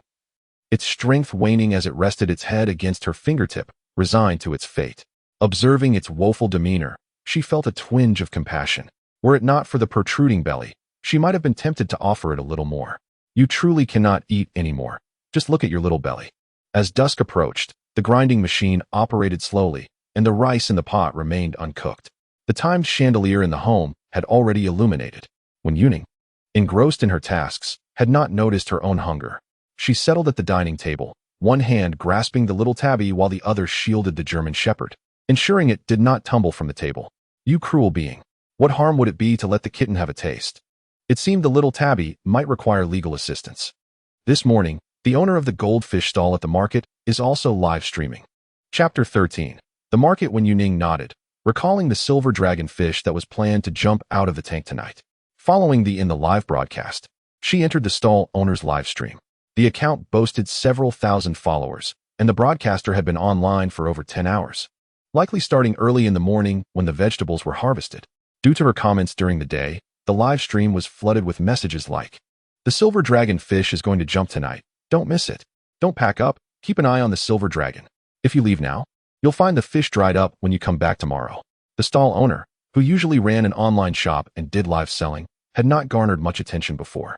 However, the big data push had brought many viewers from when Yuning's live stream to his. At this hour, he had already packed up the remaining vegetables and was driving home. The barrage of comments urging him to stay at the market had become somewhat immune to him. When he stopped at a red light, he responded to the comments, saying, "It really won't jump. Everyone can rest assured. I know my fish well. After all, I've raised it for so long. They must be joking. The market is closed, and I'm almost home. There's no need to go back and check. Everything is fine." The stall owner did not take this matter to heart. In fact, he found it hard to believe that anyone could truly hear the thoughts of animals. Such a notion was absurd. Knowing the other party was a broadcaster only reinforced his belief that it was all for show. Thus, even though the comments in the stream persistently urged him to turn back, he showed no inclination to do so. After all, he had seen similar content all day. Everyone, take a look at the shopping cart below. If you're interested, place your next order. With such high engagement, and not a single piece of meat sold, he wondered where the justification lay. What if it's true? Exactly. Better to believe than not to believe. The silver dragonfish is quite expensive, right? To raise it this big, not to mention the purchase price, I've spent at least tens of thousands. Satisfy my curiosity, please. The stall owner sighed as he watched the comments flash by and the transaction amount rise swiftly. All right, since everyone is saying so, I'll go back and take a look. But just to clarify, if I see the fish in the tank, I'll leave right away. I won't be turning back for any later viewers. Considering the enthusiastic shopping of his followers, he turned on his turn signal and made a U-turn. Those two dragon fish have been in the tank together for a while. If they were going to jump, they would have done so by now. The stall owner gripped the steering wheel, feeling somewhat helpless about the situation. These people were so gullible. The entire market was dark, the area was remote, and the streetlights along the road were dim. As he drove back, the headlights illuminated the security booth, where an elderly man squinted. "Who was there?" The stall owner rolled down his window and called out, "Old man, I run the meat stall. I'm back to grab something." The old man slowly shuffled in his slippers, registering him. The registration was meticulous. It took the stall owner 5 or 6 minutes to complete the form. "All right, old man." The old man donned his reading glasses and scrutinized the details, then compared them with the photo on the ID, confirming everything before pressing the remote to open the small roll-up door on the side. "Go on in, but be quick about it." There were hundreds of stalls in the market. If he stayed too long, he could lose something, and that would be troublesome. "Understood, old man." The stall owner passed a pack of cigarettes through the window. "Thanks for your hard work." Entering the vegetable market's parking lot, he pointed his phone's camera at the entrance. "Let us go see the dragon fish you all are so eager to see." The lighting in the market was managed by area control. The stall owner only knew where the switches near his stall were. Upon entering, he turned on his flashlight. Fortunately, the live stream had a night vision function, allowing the audience to see even in the darkest surroundings. Speaking of which, although the silver dragon fish was bought later, these two fish have been getting along splendidly. In such a large tank, they even swim close together, bumping into each other, even if their bond isn't deep. The golden dragon wouldn't dislike the silver dragon, and the silver dragon certainly wouldn't want to jump out of the tank. As he spoke, he arrived at his stall, and clicked on the overhead light. The next moment, his voice abruptly vanished upon witnessing the silver dragon fish leap gracefully into the air and then plummet. Thud! The silver dragon fish landed headfirst, its tail slanting as its body followed, struggling and flopping outside the water. The stall owner bent down, reaching out, his arm outstretched towards the silver dragon. But he was still some distance away. His fingers stiffened, and his face contorted in disbelief at what he had just witnessed. "My silver dragon!" A heart-wrenching scream echoed through the desolate market. It really jumped. The light was perfectly timed. I was still looking for the silver dragon in the tank, but it had already flown out. Is this a performance? Did they coordinate with the silver dragon to jump at the moment the light turned on? Or is this a reverse playback? Sister, don't you think it would be even more impressive if it were in reverse? Earlier, when Yuning had said the silver dragon fish was set to jump out of the tank tonight, now that the sky had just darkened, the silver dragon fish wasted no time and leaped with precision. The stall owner rushed to wet his hands in the tank water to cool his palms and then swiftly grasped the silver dragon fish, lifting it from the ground and placing it back into the tank. He didn't even have time to clean the dirt off the fish, fearing that a second's delay could lead to its demise. The stall owner's face was still filled with panic, his heart racing with dread. If he hadn't returned to check as suggested by the comments, by morning the silver dragon fish's body would have been lifeless. Even a resilient goldfish couldn't survive out of water for long, let alone the delicate silver dragon fish. His heart pounded rapidly. Could it be true that one could read the thoughts of animals? After all, who could have predicted that one of the two fish, which had gotten along so well, would want to jump out of the tank? It was too outrageous to be mere coincidence, and yet it had happened at the exact time. What? This absurd ability is actually real? The stall owner stared blankly, utterly thrown off balance. Oh no, this could lead to some serious contemplation. He stood on a chair beside the fish tank, gazing at the shimmering surface of the water illuminated by the light, lost in thought. The silver dragon fish, now back in the tank, lacked vitality, muttering incessantly. Didn't he die? How annoying. What are you staring at? You want to fight? The silver dragon fish's thoughts grew increasingly irritable. When Yuning sent a comment, "Get down from the chair and step away from the tank," the stall owner responded, What? Before he could react, a flash of white caught his eye, and the next moment, smack. His left cheek stung painfully, his head uncontrollably tilting to the side. And the phone he held for the live stream flew from his grasp. The incident happened too swiftly. The splash from the silver dragonfish's tail drenched his face. The stall owner, belatedly realizing what had occurred, slowly raised his hand to touch his stinging, wet face, while the silver dragonfish swiftly dove back to the bottom of the tank. With a thud, his phone hit the ground, snapping him back to reality. Did I just get slapped by a fish? Did the fish just hit me? Is this even right? Before the phone flew away, the scene of the silver arowana attacking a human was captured with remarkable clarity. The rapid advancement of our era leaves one astounded. Even the first-person perspective of being struck by the fish's tail is documented. What a resounding slap that was. Our dear Wenjie even connected with us to advise on how to evade such an encounter, yet the reaction was utterly sluggish. Gazing at the silver arowana in the tank, the vendor clenched his jaw in frustration, unable to take any further action. He chose to temporarily dismiss the creature, his mind lingering on the barrage of comments that Yuning had just sent through her streaming account. The words seemed almost tangible. At that moment, he genuinely believed that the streamer could indeed hear one's innermost thoughts. The vendor leaped from his chair, hurriedly picked up his phone, and entered Yuning's live stream, without hesitation gifting several of the most extravagant tokens. Had it not been for Yuning's warning about the arawana's potential leap from the tank, he could never have fathomed such an event occurring. If he returned the following morning, the silver arowana would surely be desiccated on the floor. Yuning, too, was observing her live broadcast. The vendor's actions were invisible on the screen, but upon seeing the gifts, she realized the vendor was preoccupied with his phone.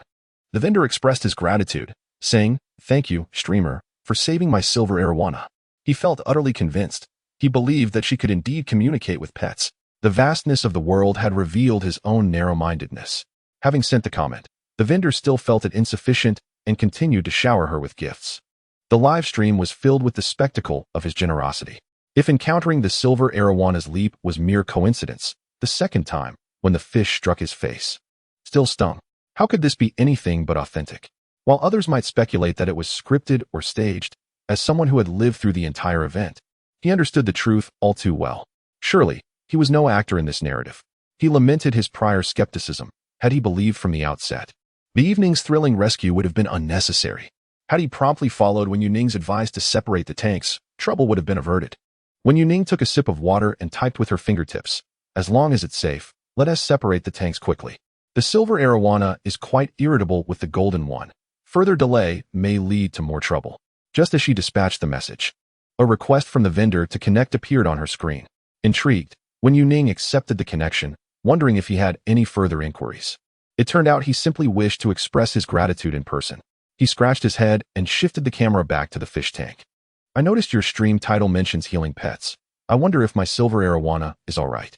After today's upheaval, its condition does not seem optimal." Upon returning to the water, the arowana did not exhibit the usual vibrant movements, but instead sank motionless to the bottom. The vendor pointed out, "Look, it's almost at the bottom. It appears quite despondent. What could it be thinking?" The silver arawana's eyes were eerily still, its whiskers drifting with the current. "It's back again. How bothersome. Gurgle, gurgle, I'm losing my scales. Gurgle. I can't go on. I might as well drown myself." Chapter 14. The fish's return. The silver dragon fish was filled with resentment as it was sent back after failing to leap from its tank. Wen Yuning slowly raised an eyebrow, assuring that there were no injuries, just a slight disturbance to its scales during capture. The fish, in its lament, expressed a desire to perish, wishing to drown itself. The vendor, taken aback, pondered, how can a mere fish harbor such thoughts of demise? Unsure of what to do, he wondered if he could swiftly provide it with a separate tank. "Yes, it's not too late," Wen Yuning replied. "Once it's settled in a new tank and given some delectable treats, it will surely forget its grievances." Upon hearing that there was still hope for resolution, the vendor busily prepared. He genuinely cherished the two fish, having kept them at his workplace for the pleasure of frequent observation. Fortunately, he still had an old tank from when he had raised a gold dragonfish, which was perfectly suited for one fish. He had upgraded to a larger tank upon acquiring the silver dragon. The old tank was still in good condition and merely needed a rinse. However, time was of the essence, and he had to siphon water from the larger tank to make do for the night. He would address the situation more thoroughly the following day. As he cleaned the tank, the vendor recalled the peculiar dynamic between the two dragon fish and inquired, "I previously noticed they seemed quite fond of one another, often rubbing against each other. What caused their sudden falling out? Fondness?" Wen Yuning paused, carefully considering. The silver dragonfish, overhearing, internally scoffed. "Who has affection for that foolish creature?" It grumbled, "Gurgle, I was peacefully sleeping, and it disturbed me." The discord was not abrupt. Wen Yuning observed as the gold dragonfish approached once more. It frequently bothered the silver fish during its slumbers, thus creating a long-standing rift between them. The vendor was left bewildered, questioning if he was still conversing in Mandarin. Wen Yuning offered an alternative explanation. "Imagine being soundly asleep and suddenly receiving a slap. You would be irked as well. Moreover, it appeared that the silver dragon was at a disadvantage given the gold dragon's size." Upon hearing this, the submerged silver dragonfish resurfaced, its mouth moving to release a stream of bubbles. "Gurgle, gurgle, exactly. A bad fish." Just then, a tabby cat appeared on the scene, its face nearly filling the frame. The stray tabby was adept at catching fish and birds, thus familiar with its aquatic counterparts. Yet, it had no concept of size. Any fish, big or small, was a potential meal. The tabby locked eyes with the silver dragon fish, which remained indifferent, accustomed to its solitary existence in the tank. However, the tabby had already opened its mouth, its pupils dilating as it fixated on the sizable fish. "Meow." The tabby licked the screen of the phone, its tail brushing against Wen Yuning's wrist. "Meow, I'll catch fish for you. Fish is delicious." With its eyes gleaming at the sight of such a large fish, the tabby eagerly prepared to pounce, claws poised on the screen. Before the tabby could engage in its assault on the phone, Wen Yuning swiftly scooped it up. Realizing it yearned for fish, the tabby blinked innocently, caught off guard. "Just a little, I want." Wen Yuning offered a small dried fish treat, knowing it was just enough to satisfy without overindulging. The tabby, having once been a wanderer, retained its old habits of eating whenever food was present, often to the point of discomfort, not knowing when the next meal would come. This was a habit that would need gradual adjustment, with regular feeding times and occasional treats to ease the transition. The tabby eagerly gnawed on the fish treat, while the nearby German shepherd received a small handful as well. However, the tiny fish treat was hardly substantial for the shepherd, which struggled to even locate it among its teeth. At last, the vendor successfully transferred the silver dragon fish to its new tank, utilizing the original water to avoid the hassle of refilling. The silver fish flicked its tail, turning to gaze at the gold dragonfish in the adjacent tank. This is unjust. I wish to perish. Gurgle, gurgle. The vendor watched helplessly as the newly placed silver dragonfish flipped over once more. What now? He cast a pleading glance toward the live stream, seeking Wen Yuning's guidance. Wen Yuning sighed, placing a hand on her forehead. The silver fish felt its new tank was too small compared to that of the gold fish, deeming it unfair, hence its desire for demise. The vendor, exasperated, thought, will I be unable to keep this stubborn fish alive today? Surely, I cannot simply swap the tanks between the two. If the goldfish were to self-harm, it would be disastrous. Though your space may be limited, the water level is actually twice that of the goldfish, Wen Yuning reassured him. The vendor, as he added water, indeed ensured that the silver dragon had a higher water level. The silver dragon fish, contemplating its fate, hesitated as it realized it could now gaze down upon the goldfish. It soon perked up, its whiskers swaying and tail gracefully flicking, sending ripples of joy through the water. So much water, wonderful. I shall not perish. Gurgle. Wen Yuning couldn't help but smile at the abrupt change in attitude. Though the silver dragon fish's preoccupation with death had been troubling, it was nonetheless a relief to see it return to normalcy. The vendor exhaled deeply, finally relieved that all was well. What are you doing? Why haven't you come out yet? An elderly man at the market entrance shone his flashlight, noticing the vendor's prolonged absence and deciding to investigate. Coming, the vendor called out. Wen Yuning replied, yes, you attend to your matters. Remember to procure a larger tank for the silver dragon when you have the chance. Of course. Thank you immensely for your help today. The vendor expressed his gratitude profusely before exiting the live stream. Wen Yuning rose to fetch water, and as she turned, she beheld the two fluffy creatures snuggled together, feeling a warmth in her heart at their camaraderie. Just a few steps away, she halted abruptly, spotting the German shepherd attempting to offer a small fish treat to the tabby. Caught in the act, the shepherd blinked, unsure whether to drop the treat or consume it. Its front paws scratched the ground, a flurry of awkwardness engulfing it. The tabby, in contrast, was straightforward, once caught stealing. It hesitated for only a moment before seizing the treat and indulging with gusto. The crunch of its munching filled the air. Yet, the size of the treat proved rather challenging for the tabby. It struggled to swallow, crumbs falling as it clutched the treat, eating at a glacial pace. It was a valiant effort, albeit with little progress. Ha ha ha, the tabby. Chew faster, you silly mouth. Help, this is too adorable. The German shepherd is so considerate. Feeding the tabby. Mature and composed. Isn't this a quintessential dream dog? The paw pads have transformed into charming little claws, just begging to be petted. If the fish jerky were to be snatched away, the little kitten would surely weep for quite some time. Take your time eating. I want to snatch it from you. Wen Yuning gently patted the remnants on the belly of the tabby cat, gesturing towards the busy German shepherd nearby. No more of that next time, all right? Woof. The German shepherd raised its head to nuzzle her fingertip, displaying remarkable obedience. Wen Yuning affectionately stroked the dog's ears, suddenly realizing she had yet to learn its name. What do they call you? The German shepherd puffed out its chest and barked. General. Daddy calls me General. General? What a splendid name. Wen Yuning remarked with a smile. The dog let out a couple of soft whines, its tail wagging enthusiastically. Although it could not yet stand, it had mastered control over its tail. Returning to her computer, Wen Yuning noticed nearly 10,000 viewers in her live stream. Welcome everyone to the live room, where a professional veterinarian interprets the voices of pets to diagnose ailments. She introduced herself to the newcomers, then propped her chin on one hand, reopening the previously closed connection channel. Is there anyone in need of a consultation? Before she could finish, a connection request popped up on the screen. Such a swift response this time. Locking eyes with a stranger on the other end, Wen Yuning greeted politely. Hello? Goodness. Is that Jing Zhou? I thought it was a fake until I verified it. A promotional event for the new drama. How fortunate the host is. He just won Best Actor last month and has been trending on Weibo for half a month. He is quite the diligent one. From the scattered comments, Wen Yuning gleaned the identity of her guest.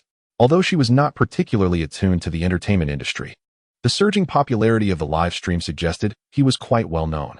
Hello, Jing Zhou began, attempting to engage in conversation based on the live room's title, but paused upon reading it. Interpreting pet voices for diagnosis? Indeed, Wen Yuning confirmed.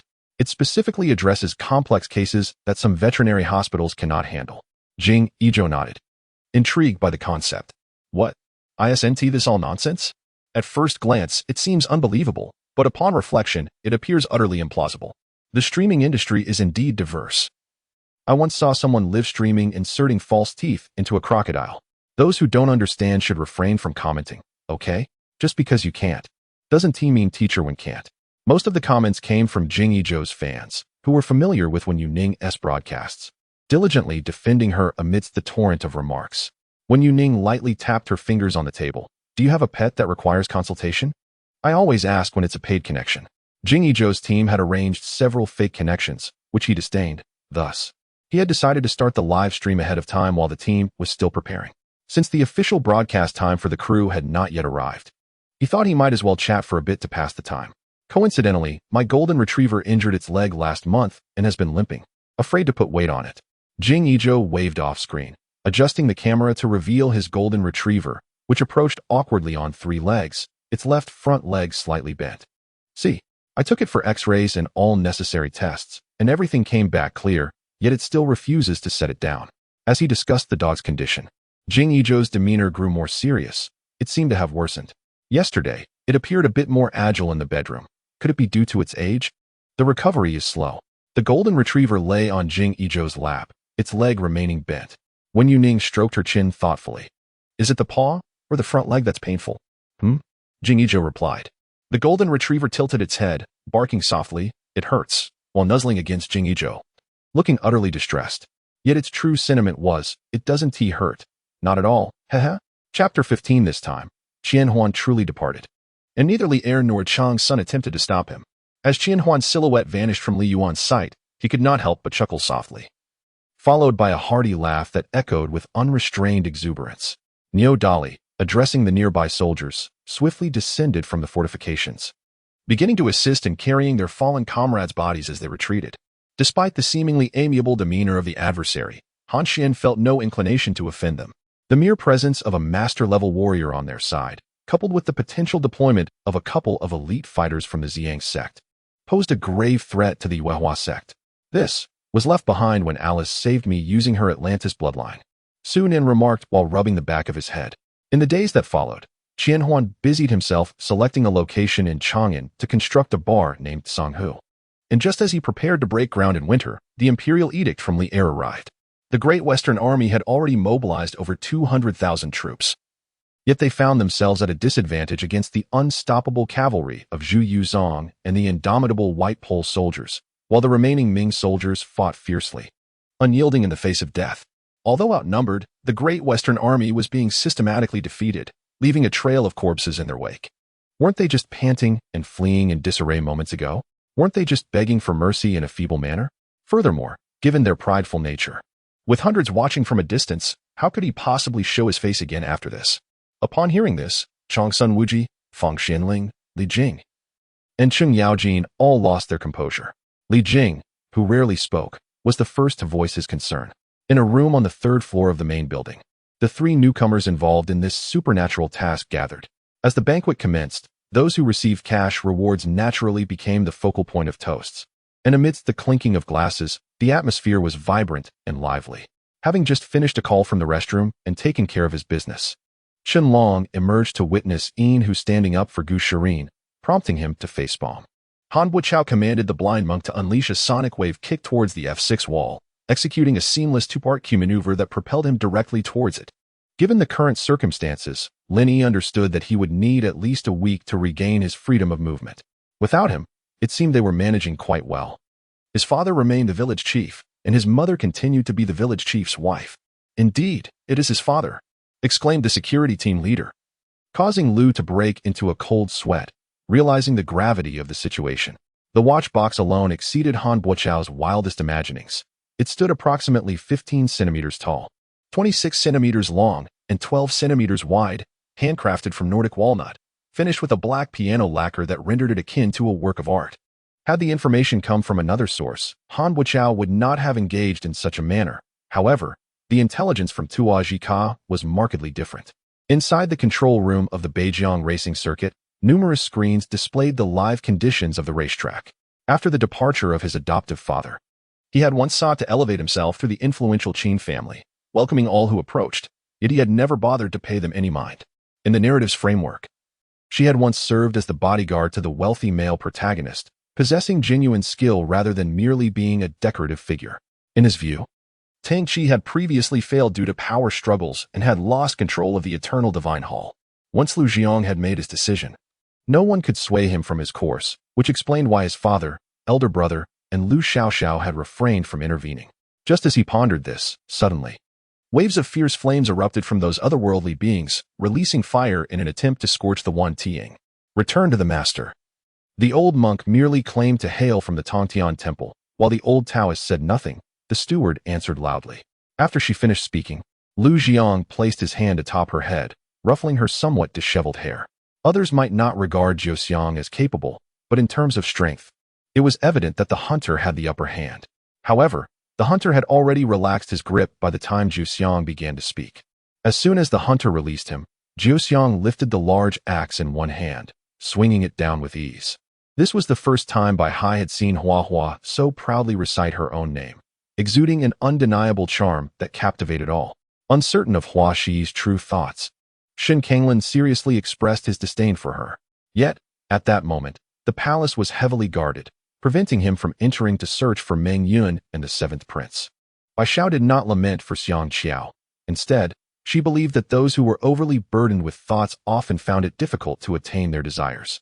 Though the three were triplets, Xiao Yijue had grown well, and by the age of less than 1, he already towered several centimeters above the two sisters, providing a sense of security that made his younger sisters look up to him in awe. He had not misjudged, even if the timing was lacking. It was indeed the Zhimei Shou. Who exactly was that girl? The comb made from boxwood was the most common among tribute combs, naturally. More luxurious options included those crafted from sandalwood, ivory, or even jade. When he spoke to her, she could not hear him. What if she became trapped in her own mental world and failed to emerge, walking blindly into the path of an oncoming vehicle? Currently, the rare herbs that old Madame Tang sought had already been procured: the bloodvine flower, known for its intense heat, the ice silkworm within the ink leaf lotus, notorious for its venom, and the remaining kunlun fruit and fragrant gel were meant for harmonizing purposes. However, what if the beloved pet was merely caught in a fit of anger, only to later regret it upon realizing the child had perished due to her refusal to eat? Subsequently, Dr. Wang cradled the infant boy and opened the door leading from the delivery room to the doctor's office. Nevertheless, she understood that she would eventually have to confront this matter. She took a deep breath, gazing at Su Mai Miao, who was approaching from a distance. In truth, following this incident, the Wang of Xiangyang would have no further opportunities. The ministers who had previously aligned themselves with him would likely turn their backs. And even if they were caught with incriminating evidence, they would devise ways to ensure this sinking ship would inevitably go down. The three vice presidents expressed their opinions in favor of Zhou Ruintong's proposal. Ultimately, the meeting agreed to raise the year-end business reward percentage. July 25th marked the day for wage distribution at the construction site. Yet 3 days had passed without any sign of Wang Chonglin. The funds in the account dwindled to a mere few hundred yuan, while the accounting office overflowed with people. Many invoices could not be reimbursed due to the lack of funds, leaving the accountants in a state of frenzy, frantically making calls with no one answering. Having known each other for several millennia, their familiarity surpassed that of themselves, and both were figures of considerable prowess, naturally understanding the principle that one must first give to receive. Chapter 16. Originally, Yi Shanghan believed that Chen Yanmei was involved, but it is now evident that he has misjudged her. Chan Qian is the receptionist Yi Shanghan encountered previously at Mind Media, one of the most trusted assistants of Tianyi. Grandfatherly, after all these years, why have you never returned to the Northwest? Lin Zongtian inquired, shifting his posture. I'll kick you to death. I'll beat you to death. With that, Tanger kicked me against the wall and struck at me, following it with another slap against the wall to create a ruckus. However, he had now experienced a fortuitous encounter and become a magician, essentially acquiring an advanced admission ticket to the Empire's Magic and Martial Arts Academy, which filled Lauren with immense joy. How could this happen? Tanger exclaimed, only to promptly realize that they could not ascend. Pinjere remarked, not all fruits of nature are edible. Some so-called results share a similar logic. Shitzi embraced Yun Yun, who could not halt her pace, while Yun Yun smiled and attempted to slow down, persistently claiming that she felt somewhat fatigued. Lauren slapped his forehead, closing his eyes once more, having been so preoccupied with channeling his energy that he had overlooked the surroundings, only sensing a faint red glow flickering nearby. Upon hearing this, Shitzi deflated like a punctured balloon, frantically scratching his head, and then began to circle around the first-floor hall repeatedly. Those present who had not participated in the discussion with the first-generation leader the previous night were momentarily enlightened, finding this perspective both novel and sound. As the sound faded, a willow branch whistled through the air, slicing sharply and striking the burly man's face with a resounding crack. "Let's go. I will do my best not to hold you back. Once we arrive, I'll find a place to hide." Fong Enuo observed White Minyu's concern and spoke apologetically. For the first time in his life, he felt a pang of anxiety due to his inability to contact Su Luyao, compounded by the knowledge that she did not wish for him to find her. Yet, they were eager to test their luck. If they could defeat this strongest man, wouldn't he then claim the title of the strongest? Moreover, the Taoist sect needed to endure some battles. Only in extreme circumstances could they learn more. "Are you not going to prepare the brown sugar eggs and just waste time here?" White Minyu looked at the two speechless. He recalled when Yue spoke. He had already remembered the kitchen bustling with activity, and he had taken 2 bites of the brown sugar eggs that should have been consumed by his mother. Upon hearing this, Li Erden had yet to speak, but several villagers nearby had already voiced their displeasure. Bai Hu, who had been oblivious to the situation, merely nodded, unaware that it was due to the absence of suitable individuals. Taoist Wu Wei, after finishing his remarks, elegantly took his seat, gazing at Lianyun City with a faint smile. He could easily imagine that this was merely a probing attack. It was rumored that even Xin-level warriors could reverse the flow of a lake's water, let alone those of the earth level. Although this type of combination lacked supplies and interference, if the objective was to deliver a blitzkrieg and swiftly overwhelm the opponent, then undoubtedly, this was the most convenient formation. Feng Lin nodded in agreement, not denying that the Dragon Clan had some rather inept allies, and there were too few experts. The chaotic land remained as it was, once more settling into silence after Qi Tianxiu had stirred the waters. This meant that they were under the eaves of others, susceptible to attacks from the people of the Burning Blade sect at any moment. Chunhua anxiously surveyed her surroundings, having listened to the words of the just monk, and momentarily found herself at a loss for action. Within the hall, the commanders of the Jinyuan army were abuzz with discussions. Yet all were united in their shock and confusion at Yu Fei's hypothetical scenario. A dark vortex appeared in the sky, resembling a demon from the depths, poised to devour the mortal realm, with fierce winds howling, clouds swirling, thunder rumbling, and lightning flashing. "I am somewhat perplexed. Why have 2 great saints appeared?" Princess Iron Fan inquired tentatively. He pondered this, suddenly recalling a brilliant solution he had previously conceived, a so-called control technique. Wearing a wedding dress with a prominent belly might not be aesthetically pleasing. "I think I shall wait until the child is born before holding the wedding ceremony, while we can procure the marriage certificate beforehand." Fan Wan did not wish to host a wedding while heavily pregnant, fearing how the medium might portray her. They might suspect or deduce something, but revealing the truth was another matter entirely. Mo Wu Dao, however, believed he could still keep a card hidden. When Guoming Yao uttered these words, he was solely focused on Yi Fan, who could sense the tension in his body, ready to strike at any moment. In pursuit of a visual effect, the Zhou father and son insisted that Master Jie sure maintain the integrity of the stone. Thus, until now, the king of the bidding remained at complete peace. Faced with the repeated provocations from the demonic faction, even the best of temperaments could harbor some resentment. The door swung open, startling Lung Inger, who initially thought it was Yuan Bisho returning, only to find a stranger standing there. Observing the immobile figure, the burly man snorted derisively and took the initiative to attack. Chapter 17. It is important to note that Shangguan Lingji's salary at the hospital is quite substantial, with a base salary, performance incentives, and bonuses collectively averaging nearly 20,000 a month. While she contemplated the possibility of relinquishing this job, demonstrating such resolve in front of Lu Feiyang was an entirely different matter. She was indeed reluctant to part with it, accepting whatever consequences might ensue. In the 4th bout against the Fengling Middle School, which boasted the Yang family general corps, Yucai Middle School once again faced defeat, suffering the bitter consequence of 2 consecutive losses. Initially, the atmosphere was refreshing, but gradually, one would come to understand the intricacies of the cultivation world. This place was known as the Water Sky Immortal Capital, a vast island surrounded by the sea, where rain frequently graced the land. "Thus, let me broaden your horizons before we proceed with our tasks," remarked Shitzi, gazing calmly at the 5 individuals. This tranquil silence persisted for several minutes until Yaman slightly startled, tilting his head to observe the dusky hues at the right end. At the ocean's edge, amidst the golden autumn and abundant harvests under a brilliant sun, one could not overlook the exquisite scenery. Balancing work and leisure yields greater rewards, and I shall accompany you to sing by the lakeside. Thus, The bodhisattva of this realm can only safeguard its inhabitants. Regardless of the process or the reasons, the consequences of Lord Geng's actions must be borne by himself. Upon hearing this, Lu Qingqing's gaze fell upon Gu Qiming, who stiffened momentarily but quickly regained his composure. A father is willing to make any decision or compromise for his child, which is undeniably reasonable. However, he had inadvertently touched upon Lu Qingqing's sensitive point, and his gaze intensified, more piercing than before. Before the establishment of the current order, many inheritors of the Ice Lin had existed in this world, some even possessing talents superior to that of the current leader, while others displayed extraordinary gifts even before their bloodlines awakened. No, it is not appropriate to ascend. Suddenly, I realized something. Clouds do not drift upward. If this cloud is rising, it must not be a cloud at all. I glanced around, noting that the only cloud was beneath me. The crowd had grown accustomed to the white dog's sudden declaration of affection for Ming Qingyu, taking it lightly.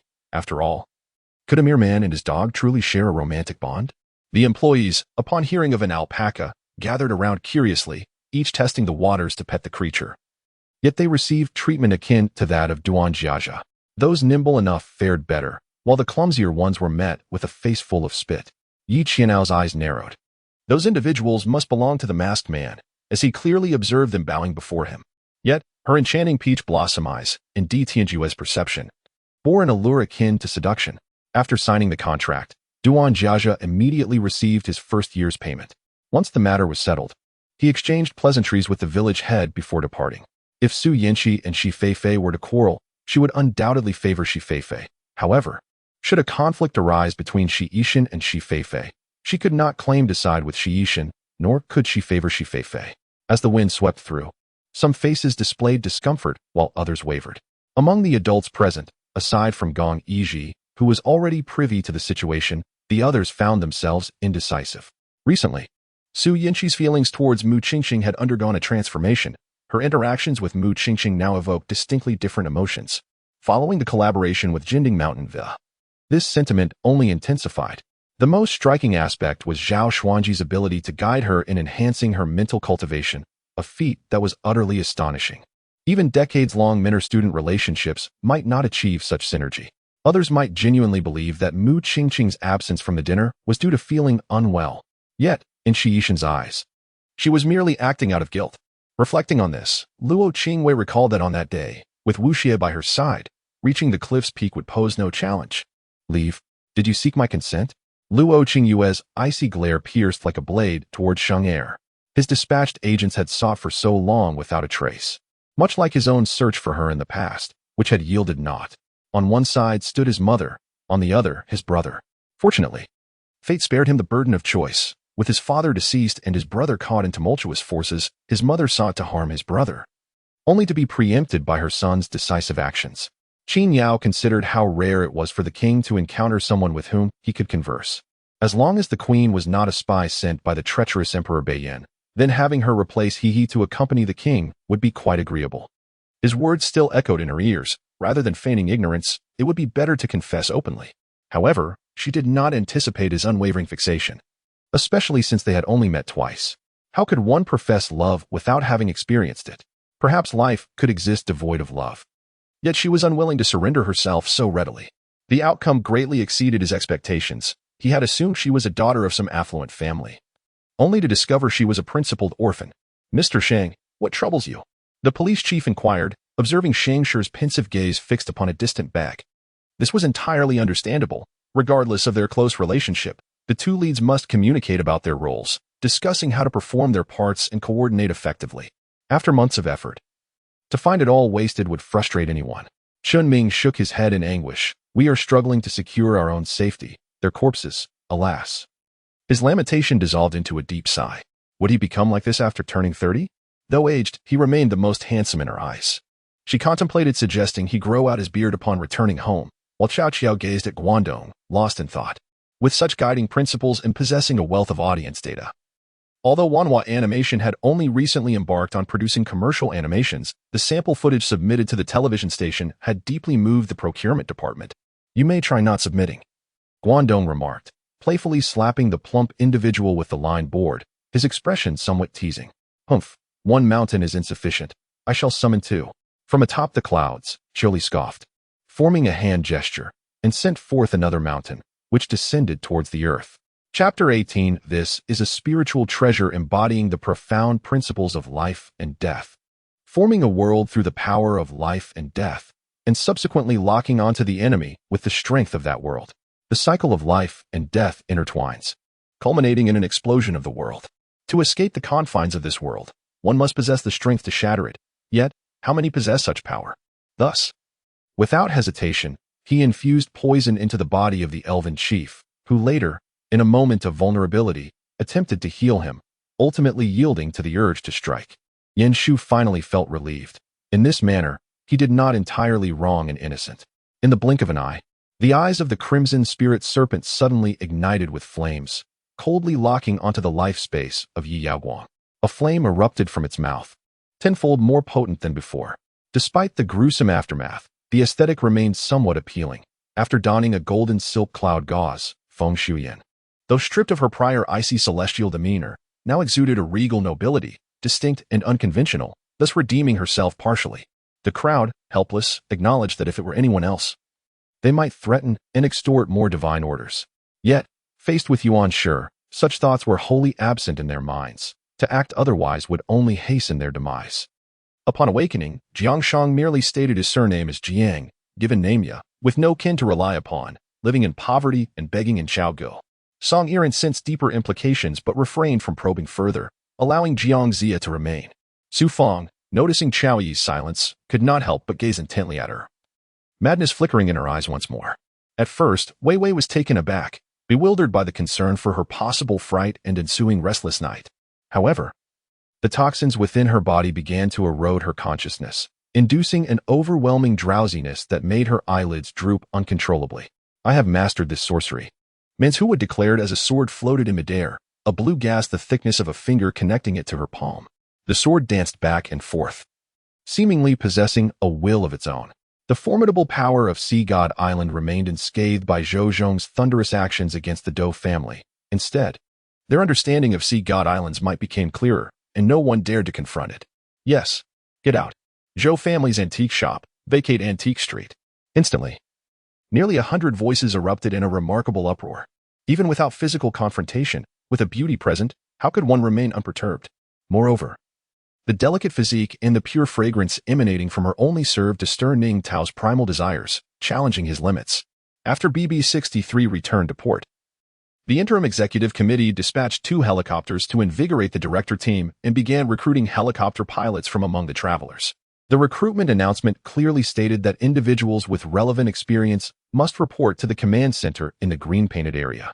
The Vice General immediately ordered the removal of 10 corpses, which Zhou Zhong had brought back, specifically including those 5 adept practitioners at the 5th level of Qi training. Coincidentally, the 6 short horizontal lines in the divination hexagram subtly alluded to the notion of the 6 realms of existence.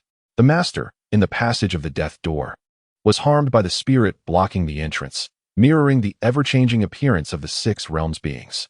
Despite having survived 5 days in the apocalypse, Lan Xian could not help but retch at the sight of such brutality.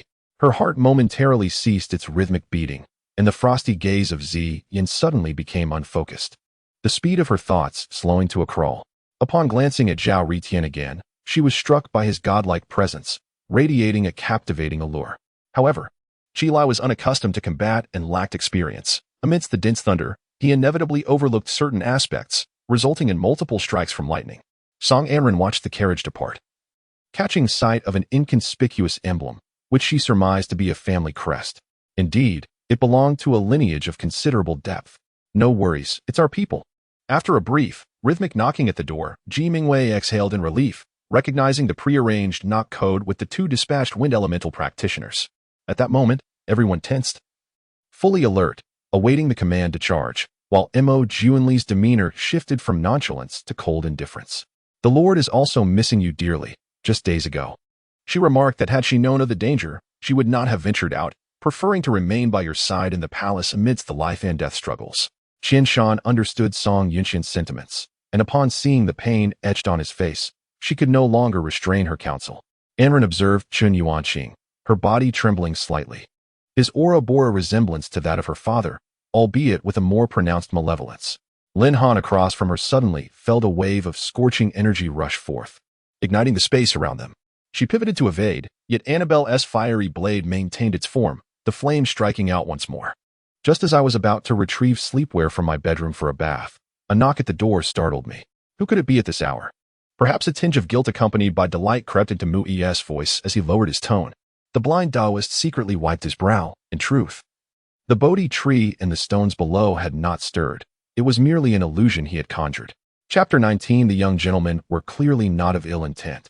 Yet our county had established a decree stating that anyone who dared to breach the curfew would be apprehended and brought to the county office for punishment.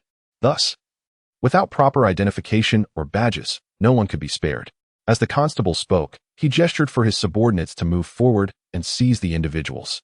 Song Wangning led his brother into the back room, while Su Minghua sat beside the spirit hall, the flickering bright lantern casting dim shadows that seemed to conceal malevolent spirits. Zeke had entrusted the task to Zelia, and now it remained to be seen whether she could uncover any clues from the individual in question. What did the governor mean by that? Were you not coming back with us? Everyone was taken aback. The late November chill in Anshi County was particularly biting, having been met with several heavy snowfalls that had caused considerable damage to rural homes. County Magistrate Ning Rengui seized the opportunity to lead officials on daily relief missions, temporarily putting agricultural matters on hold. Zish had been away from his family for some time, and he had only recently arrived in this city to seek out the powerful individual capable of harnessing the strength of the Big Dipper. All right, let us tidy up. We'll head into the city tonight to begin our study of the crafting of treasures. Zhou Wutian waved his hand, halting the quarrel between the two and casually stowing away his weapon. Shang Xin left her office, pondering that since Qin Ming had taken the time to call amidst his busy schedule, it would be unwise to disregard his request, with Shin Siyu departing the next day. Yin Shun and the others had limited time to enjoy themselves. However, given their current cultivation levels, a few months without sleep posed no issue. And so they continued their revelry until dawn. At that moment, a pale-faced disciple from the Maoshan sect rushed in, whispering urgent news to Master Wuji. The tremor in his hand revealed that something significant had transpired at Maoshan. Logically, the increase of over 800 personnel represented a nearly 50 enhancement in military strength. A most favorable development. Yet, we must not only view the situation through a lens of optimism. Indeed, while more recruits were secured, the expenses for sustenance and rest were substantial. Where would the funds for this influx of personnel come from? You have hoarded it, the man exclaimed in astonishment, sensing that the fluctuation of spiritual energy was not much weaker than his own. Indeed, the master had refrained from inquiring about the identity of the individual, adhering to the principle of not asking what should remain unasked, perhaps a steadfast trait of this weathered elder who had accompanied the burdens of a lifetime. Moreover, this heart could not be replaced by just anyone. At the very least, a certain blood relation was necessary to prevent complications during the transplantation. Mu Fei struck with all his might, clashing against the dwarf man, sending him flying. Among them, one spirit beast displayed 9 vibrant colors, exuding remarkable valor, while another shimmered with 8 hues, the 9th barely visible. What a pity, sighed Liderin, offering no further commentary as he ordered the removal of Ming Gaofeng and Xie Monli for treatment. He then explained the situation regarding Xiao Tianhua to the assembly before dismissing them. On the arena, the duel between the Son of Destiny and Wusongzi was particularly striking, leaving a lasting impression on all witnesses. Theoretically, as long as one did not exhaust their qi or engage in a mere contest of strength. The azure-clad Meng Lang embodied an unparalleled Su Fu or Qi Ying level of combat prowess. Li Zongxin fell silent for a moment, shaking his head. His eyes reddened as if he had wept. Consequently, this sparsely attended exhibition match had set the tone from the moment it commenced. The Blue Lightning Tyrannosaurus Rex was the preferred ally of the Nine-Heart Begonia clan, followed closely by the Holy Dragon sect. The martial spirits of these two sects were exceedingly domineering, complemented by soul skills that sacrificed some of their vitality for a significant power boost, paired with the healing abilities of the Nine-Heart Begonia, promising to yield astonishing combat capabilities. Then, with both hands, he grasped Peter's left leg, drawing close to him while deftly dissipating his strength, nudging forward with his left shoulder before executing a powerful throw that slammed him to the ground. Although her spider suit could not withstand the harshness of a desert environment, her body was more than capable of enduring such extreme sandstorms. The leader was a handsome young man clad in a blue robe, flanked by an elder in black and another in white, followed by a dozen middle-aged individuals in coordinated attire. If only it were that simple. The aforementioned Njie had reported to higher authorities upon witnessing our assistance to the farmers in selling pears. Ostensibly, it appeared to be a commendation, yet it was, in reality, a cunning trap. Xia eagerly interjected to respond on behalf of Yang Qingtong. At this moment, everyone fell silent, holding their breath and listening intently to every sound around them. Even the rhythm of each other's heartbeats could be discerned. Now, Haisher University awaited the results of the remaining matches to determine their opponents for the semifinals. Wang Buwen lacked the luxury of time to meticulously assess Gu Chanfeng's character and thus resorted to this desperate measure. By the time Gu reached the pinnacle of St. King, he too would have a clearer understanding of the other's nature, at which point there would be no need for further vigilance. In contrast, the administration of medication did not encounter such dilemmas. The components of the medicine would autonomously permeate the bloodstream, directly mending injuries without requiring conscious guidance. Jiang Ingsno's loss of consciousness rendered the consumption of elixirs counterproductive for her recovery, which is why Yihan intended to prepare a medicinal broth for her external wounds. Is it far? Chai Lang inquired, suggesting that if the distance were not excessive, it would indeed be feasible to visit. After considering Murong Bing's explanation, Yihan nodded. A single teleportation required 10 high-grade spirit stones, a burden most could scarcely bear. Moreover, the journey from here to the harbor should not be overly distant, and with a cultivator's speed, it could be traversed in less than half an hour. The fragrance emanating from her dress and the simple hairpin was indeed a scent used for perfuming garments. Yet this particular aroma was intended to mask the allure of the red fox essence concealed within the pin. Although Punk was not particularly adept at acting, he managed to portray a kindly manner with an impassive facade that revealed nothing of his thoughts.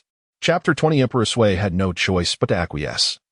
And when Hung breathed a sigh of relief, realizing that at least there was room for refusal. If we were to return to 10 years ago, would we still need to venture forth?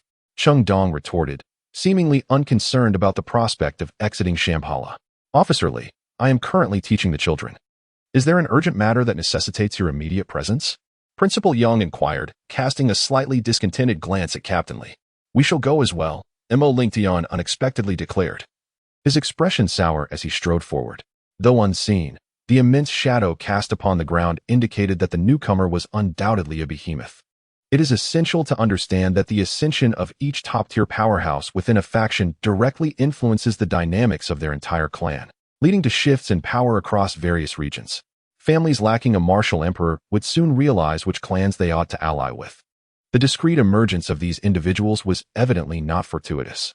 So you mean to say that the current Fan Renlei is not under Song Dingzhou's control, but rather, he is Song Dingzhou? Tian Yu asked in bewilderment. As Zhang Ping reached for the preserved plum candy, although unnoticed, Shanhe released a quiet sigh of relief. Most importantly, she was eager to discover the whereabouts of the damaged primordial spirit of Pan Haochen. If this guardian could harness his formidable magical powers to locate it and directly inform her, it would be ideal. I shall take the second round. The black cat demon soared into the sky, its long tail gently sweeping as whirlwinds encircled it.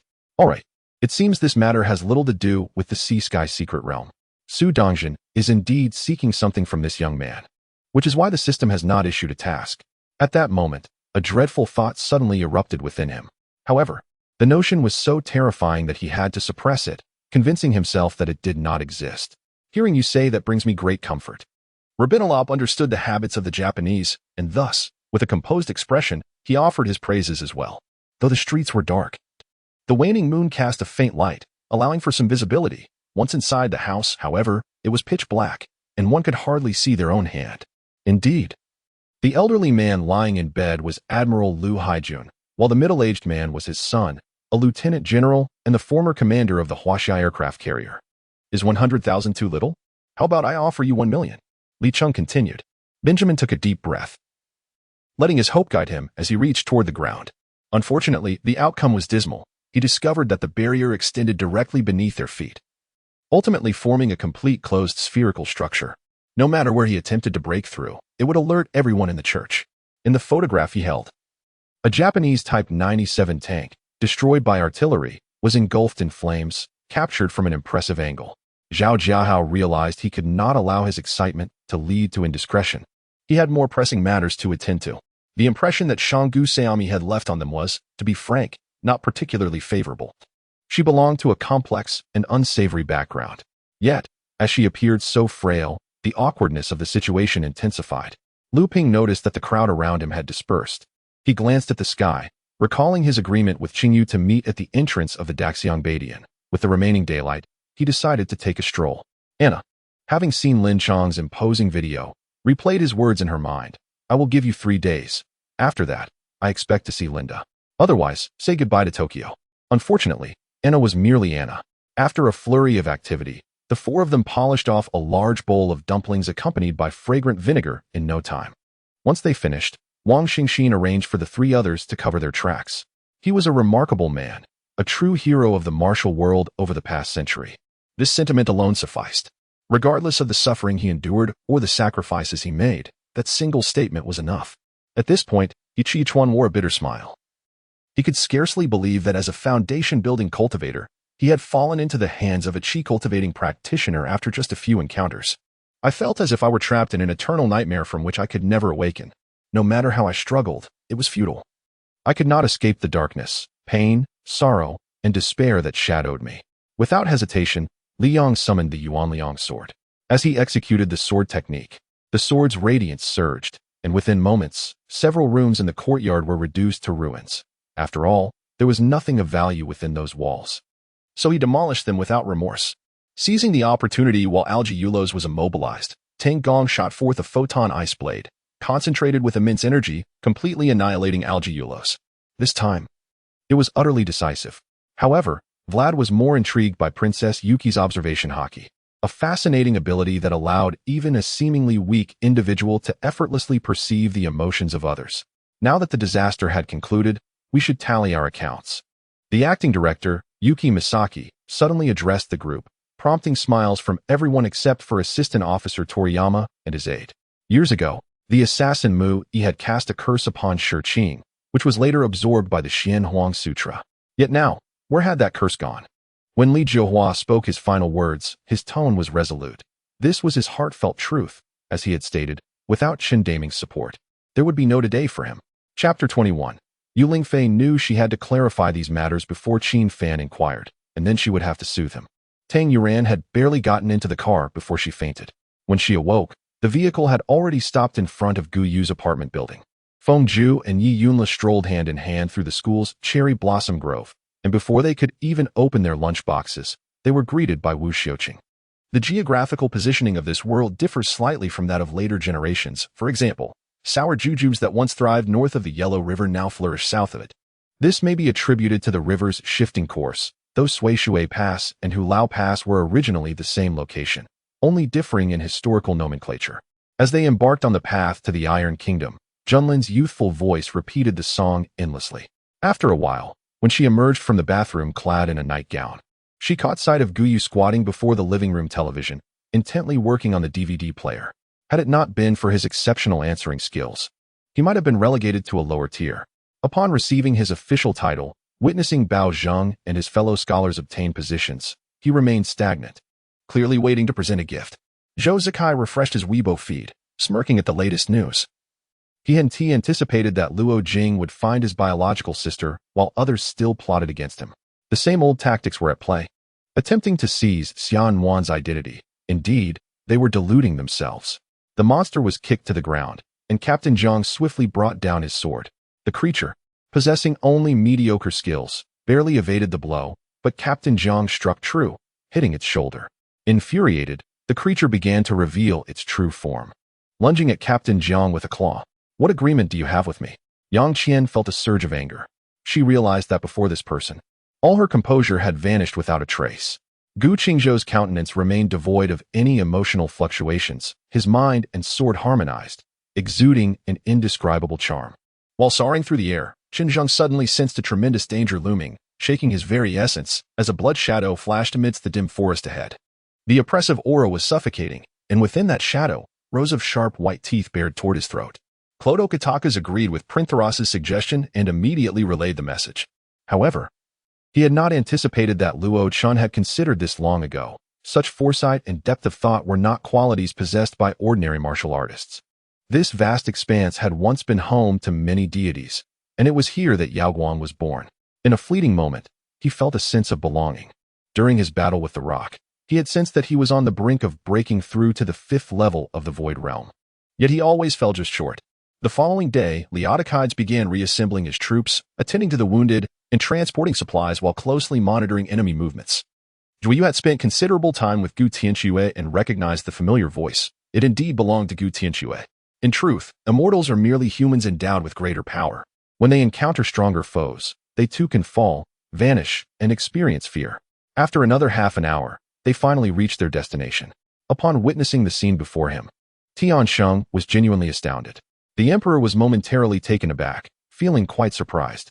He had assumed that Yun Xiao had come to the Golden Hall to discuss matters regarding his marriage, yet unexpectedly, she broached such a serious topic. Ha. Shinyashi laughed heartily, then composed herself and gracefully approached young Master Yu, standing quite close to him.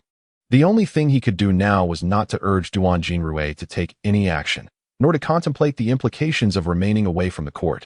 Rather, he should focus on nurturing his own health, ensuring that man would no longer harbor any worries for him. In the enveloping darkness, devoid of even a glimmer of light, two despondent souls could only rely on each other for warmth.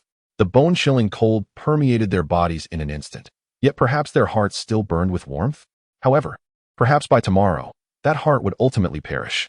Qin Shui, as the wife of Minister Lin, may not frequently appear on television screens, but her talents cannot be overshadowed. As a doctor in history and psychology, she currently teaches at Yanqing University and Yanqing National Defense University.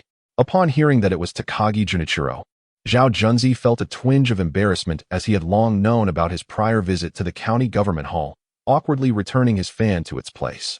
He felt an uneasy itch on his face and instinctively scratched at it, only for the discomfort to return moments later. After several attempts, his patience wore thin, and he opened his eyes to curse aloud.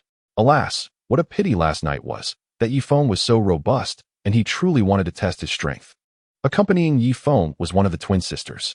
1 step, 2 steps, 3 steps. With each step I took, that person drew nearer. In my trepidation, I dared not even blink, fixating my gaze ahead. Xian Yuan Rui pulled the reins, while Xiaoyi assisted the emperor onto the horse. And Sidu Feng, along with the guards, hastened towards several other horses. Her originally regal visage suddenly sprouted patches of green scales, and her body became covered in thick fur. It had been a long time since they had seen each other. The girl appeared rejuvenated and more spirited, truly embodying the adage that joyous occasions uplift the spirit. Ding Xian remarked with a smile as he observed Feng Yanqing's transformed appearance. However, he was taken aback by Mu Nanzi's clear and resolute apricot eyes. Outside, a torrential rain fell. Having exited the highway, Dong Shuang drove unabashedly through puddles, her red sports car now coated in a thick layer of mud, completely disregarding Dong Sa's admonitions as she ventured into the county town. The rain ceased, and the mud on the car solidified into clumps. After listening to Bai Qishi's explanation, Lin Yu nodded in agreement, recognizing the potential of encountering wild Pokemon in their vicinity. Thus they could only train Pokemon in this familiar location. Chapter 22. Indeed, the esteemed regent failed to recall that his previous demeanor was one of guarding against her teasing, adhering to a strict Lord Minister decorum. Now, however, his attitude had shifted, occasionally teasing her, and his words had the power to silence. In Feng Guang's eyes, it seemed as though he was toying with her. If she believed him, it would truly be suspicious. Huana, let us go. Just as Zhao Huan was feeling melancholic, a gentle hand patted him. Of course, everyone is included. Your mother could say you are one of us, Dong Ling replied naturally, reaching for other items. His countenance was already far from favorable, and his mood deteriorated further upon hearing Imo Nanting's words. His thin lips pressed tightly together as he refrained from answering.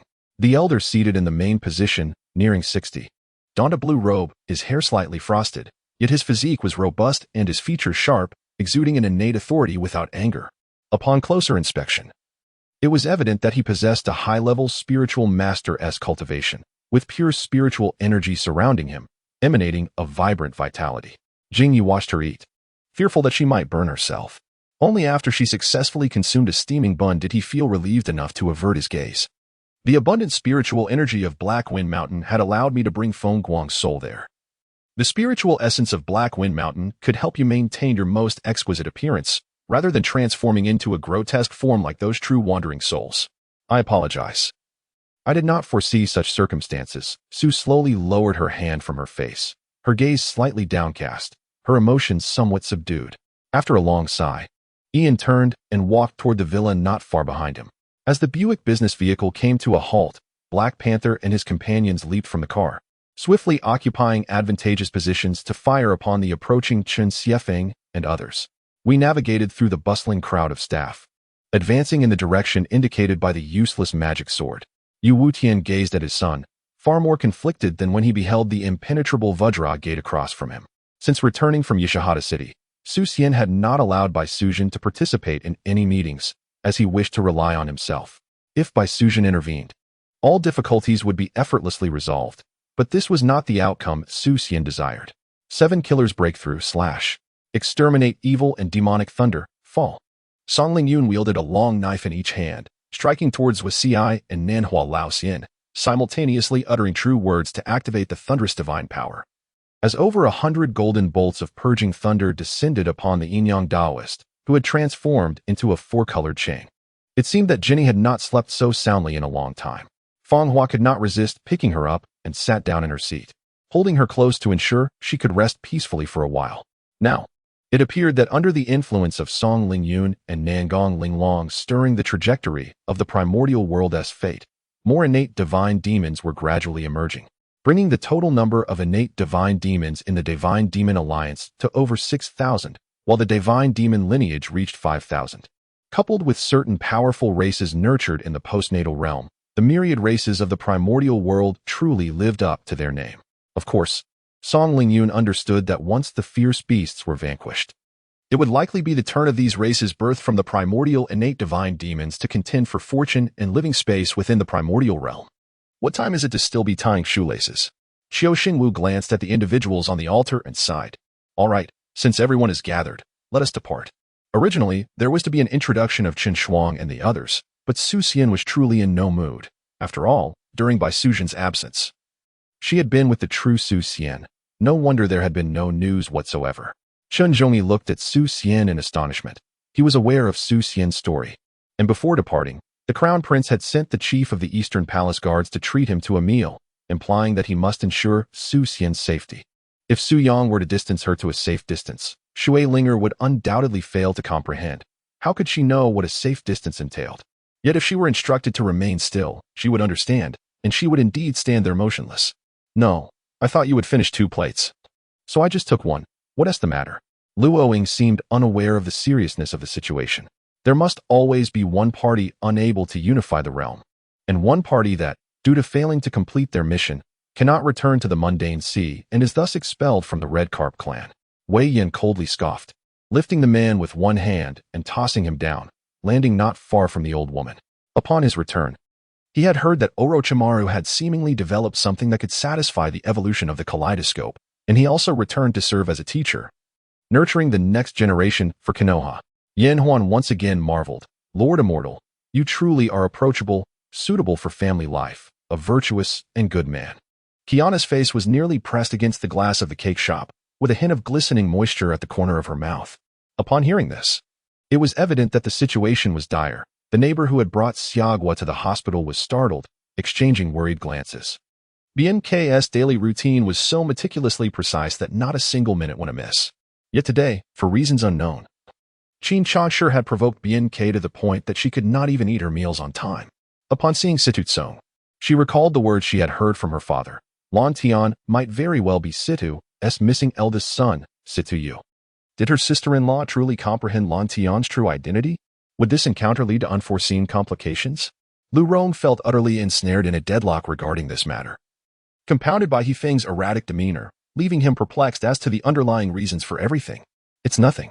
I truly haven't done anything, Su Yudi shyly admitted, her cheeks flushed.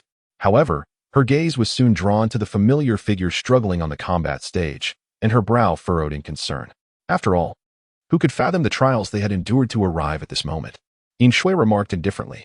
Yixian was taken aback to discover that the goo worms within him had inexplicably vanished. Nonetheless, the dissolution of the ancient city within his body was, without a doubt, a cause for relief. Jin Yong felt that remaining here held little significance, prompting him to rise and bid farewell to his grandmother. She merely nodded slightly, and Jin Yong dismissed it without much thought. Thus, Richard completed his remarkable transformation from an orc commoner to an emperor. becoming the first pig clan emperor in the annals of orc history. A low, imposing growl reverberated as a glutton, cloaked in hellfire, approached Lan Zhe. The horrific aura of the hellish three-headed dog enveloping it, towering at least 4 meters high as it knelt before him. Every time she invited him for a meal, her intentions were never solely about the food. Was she not reiterating the request for him to bring his brother along for a simple meal? Ji Ming tightened his embrace around Fu Rongyue. Indeed, Letty is exceptional. I am more aware of this than anyone else, Nick remarked, a hint of amusement dancing on his face, as if recalling something particularly entertaining. Go to hell. Aurora completed her spell, extending her right claw forward, unleashing a blinding light from her palm that illuminated the courtyard. In her heart, she wished for Gao Sun to join her under the pretense of continuing to dry her hair, yet she found herself unable to voice it. Zihai Singh was taken aback, exclaiming, "How do you know this old scoundrel?" He bore a profound enmity toward Billy, who desired to return him to the confines of the sealed land, even attempting to capture him, while he resisted fiercely, wishing to remain in the vast world outside, never to return. In stark contrast to the lavish dinner of the previous night, breakfast was far simpler, consisting of a bowl of plain porridge and a few buns. The buns were Ali's favorite, and excitingly, there was one portion set aside for her. This chase persisted throughout the night, during which the Imperial fleet suffered heavy losses, with ships either lost to the depths of the Dark Sea or overtaken and sunk by the Eastern Fleet. After a decade, returning to the Amazon rainforest. Though the scenery remained unchanged, Lan Zhe felt a poignant sense of nostalgia, clutching the hellish three-headed dog as he vanished into the periphery of the forest. If Li Jie so desired, he could mobilize the Venus fleet to obliterate any nation on Earth instantly, utilizing sheer force. This was hardly surprising, as Eliza had been quite renowned during the 100 Years' War. Lao Feng had accompanied him for many years, their cooperation seamless. Before Li Yi could utter a word, he had already blocked the shop's entrance as the Prince of Letters exited. A blade of energy sliced through the heavens, severing space and leaving a dark trail in its wake, as the sword light narrowly missed the ethereal projection of the Xian insect leader. A terrifying gash manifested at the leader's waist. Until now, no one had ever spoken such words to Li Qinfeng, leaving him oblivious to the nature of these individuals' missions, mistakenly believing that all NPCs could only issue fixed quests. This was the deranged Xian leader. Had he not lost his sanity, how could he have grown so formidable? It defied all imagination, verging on the incomprehensible. With a crack, the sword energy of the Ziyu Jinren suddenly manifested a fissure, which multiplied and intensified in density. If given the chance, he would indeed like to befriend more blood elf maidens. In this cold, harsh world, it was likely that only the beautiful, fair-skinned blood elves could provide Mo-Chi with genuine solace. Zhao Linbao recognized that their relationship had not yet reached a sufficient level for further entanglement. Thus he merely nodded in acknowledgement, signifying their greeting. No wonder so many protagonists strike at the most critical moments. It turns out that all your efforts pale in comparison to revealing your prowess at the right time. Ning Yu's dark countenance abruptly caused the hearts of several Imperial guards to leap to their throats. When his gaze fell upon the intact Majida of the hefty figure, Majuo Bei finally exhaled in relief. Listen up, my sons. The first to scale the city walls shall receive a reward of 100 gold and a promotion. Although Huang Zhong did not directly lead the siege, boosting morale was essential. Instantly, all the soldiers surged forward with renewed vigor, their speed significantly enhanced. Why does the live broadcast remain fixated here? I wish to see the beautiful host. Only then can my heart be soothed. Someone lamented, nearly choking on their frustration. Li Ru awaited at the estate he had acquired upon arriving in Luoyang. Since then, soldiers from Liangzhou had continuously poured in, transforming this estate into a stable stronghold during times of war. In every tavern, shop, auction house, and arena, not a single light was absent of Jiang Yu's influence. Indeed, electric lights had become the norm, and any establishment lacking them was deemed second-rate. Huang Zhong abruptly rose, seizing his golden-backed broadsword and strapping on his iron bow, leading his troops to the front lines. Initially filled with regret, upon witnessing the beauty of the second madam, his subordinate felt it was worth it. Xiang Hao lowered his voice slightly, chuckling. Fear not, it's merely a tavern. Do you think anyone would dare obstruct us, given my brother Jiang's reputation? Jiang Yu confidently patted his chest. After dining, follow me. I shall find you some work. The village chief approached Kong Da. The power accumulated by Gu Yin was dwindling. The enemy soldiers trembled as she sensed her strength, soaring into the sky. Looking down upon the encircled cavalry, she unleashed her luminous giant hand. With a resounding crash, Jian Nanren's fist landed squarely on Qinfeng's chest. The two halted their clash, standing firm in opposition atop the platform. Lan Qi's frustration mounted once more. To the uninformed, it appeared she had been ravaged until dawn. Chapter 24. Parker, do you believe this Yagyu dominator can escape the encirclement of the Huaxia people? Inquired a large-nosed, blue-eyed American general, addressing the young man who seemed out of place among the old-timers. Wang Tian led Hui Yin to a corner, unable to suppress his gaze from drifting toward the faces of the crowd, which bore expressions of disappointment, anger, and confusion. In the entire chaotic continent, there exist but 100 holy light knights and 1,000 radiant knights. Each radiant knight holds their own distinguished title, and even a city lord must treat them with utmost respect. Thus, the 5 individuals forsook their hunt for ferocious beasts and chose instead to cultivate in this forest, occasionally engaging in light conversation, while the members of various factions busied themselves with slaying beasts. They were oblivious to the fact that those from the Flying Dragon gang lived in such comfort. Split into 2 vehicles, you 3 take one and set off first. We shall follow shortly. After much effort, Deng Mingxin had finally accompanied Yi Tian out, and seizing this opportunity was imperative. Without waiting for Yi Tian to respond, she promptly declared, causing the others to chuckle as they hurriedly climbed into one of the vehicles, while Deng Mingxin pulled Yi Tian into the one at the back. Yi Tian, it is already noon. Shall we not have a bite to eat? Those tailing us must have long since disappeared. Deng Mingxin, who had barely eaten breakfast, felt a pang of hunger. As the divine king cauldron merged with his consciousness, the entire space became exceedingly unstable, as if it could collapse into ruins at any moment. Li Feng tucked the disheveled yellow talismans into his bosom, hoping for a more peaceful night's rest. Zheng Fei and Song Xian, not daring to hesitate, unleashed their martial skills to battle hundreds of lions. However, the lions, possessing superior cultivation and overwhelming numbers, quickly ensnared Zheng Fei and Song Xian in peril, their bodies bloodied and wounded. All right, if you wish to avoid trouble, refrain from rash actions. I shall return shortly. Yi Yining cautioned. Lin Chong contemplated that Gao Qiao would not openly assassinate Su Ning. Rather, it would likely resemble the treachery faced by Lin Chong in the past. Is this truly happening? Am I not dreaming? Chen Yin pinched his thigh, wincing in pain. Yet, everything had changed. Fang Zheng had unexpectedly emerged, catching the attention of Fang Sun as a key candidate for cultivation. Unbeknownst to her, while she discreetly investigated Chu Yuman, she had also drawn the gaze of another. What on earth is this? It appears as though I have stumbled into a farce. Frauds, begone from Boxian town. We shall not have a trickster as our city lord. Depart. The citizens clamored in disarray. Lin Chong paused, a flicker of concern in his eyes. I worry that the previous government did not exercise benevolence, imposing harsh taxes and oppressive laws, causing countless citizens to turn to banditry. Oh dear, you can bring 8, just don't dawdle at home. Hurry. We shall depart from the county town, and you can take a cab from Black Mountain directly there. We will meet at the entrance of Qingyun Temple. Bai Xian replied before abruptly hanging up. Qingyun had indeed been possessed by the blood eye, while Lei Shou had long been aware of it, fearing the command. Yet he was astonished at the reappearance of the ancient Netherworld Emperor. It seemed that the gaze of the young master of the bright moon was far superior to that of Duanjia. In their duel, he exuded an aura of mentoring, effortlessly guiding his junior. His inability to achieve a swift victory stemmed from Duanjia's resilient and composed disposition. He found it tedious to chastise the charming senior brother for courting trouble, believing he possessed some remarkable skill that turned out to be an overestimation. Enough. You need not explain. I understand. Qi interjected lightly, interrupting Dongfang Ningyu. Lian Yin had already noticed the sports minister approaching them with forms in hand, prompting her to inquire of the reception system. Must the sports event also suppress them from securing first place? Is it not solely about academics?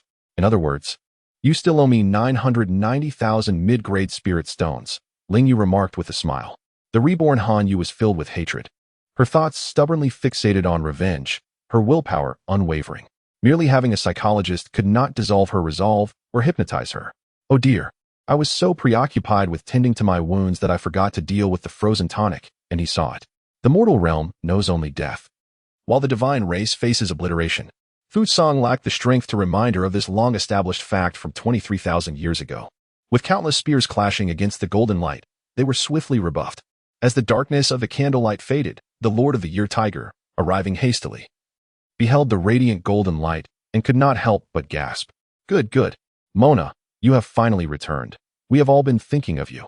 Misha approached and embraced her. The final drop of the essence liquid fell, and the egg, nurtured in flames, became increasingly distinct, shimmering with colors as if about to materialize. While the leaders atop the platform continued their discussions, Huang Fuxian had unsurprisingly secured a contract with Wu Gang and his contracted beast. Yet, events that transpire are eternally etched upon the fabric of time, immutable by any means or individuals. They traversed the city center, where the bustling morning market was now abandoned. Both pedestrians and shopkeepers conspicuously absent. The distant owner, who had been hiding, suddenly turned pale, as if his very soul had shattered, as each one studied the jungle leeches. His eyes flickered, abruptly lifting to gaze toward the jungle's edge. After a moment, he conveyed a command to the rock giants, who halted their movements and stood erect in unison. Chapter 25, The Second Whip. The cloaked figure swung the whip towards Gao Fei, striking his back this time. Sure you had long been prepared. Wang Fan had no choice but to remain at the Sure residence, hoping for the swift completion of the dam project. LV Changle had also come to the program due to the guidance of certain individuals. The previous day, Nie Qing had called her, urging her to keep an eye on LV Changle's actions, and the astute Tong Qing immediately sensed something unusual. This is a fine item. I assure you will be utterly thrilled upon seeing it, Gao Fei declared, hands behind his back, stepping forward with a confident gait. The venue fell silent for a full minute, until Zhang Xiao broke the stillness, revealing an exceptionally self-assured smile, as if to mock the opposition and exude absolute confidence in victory.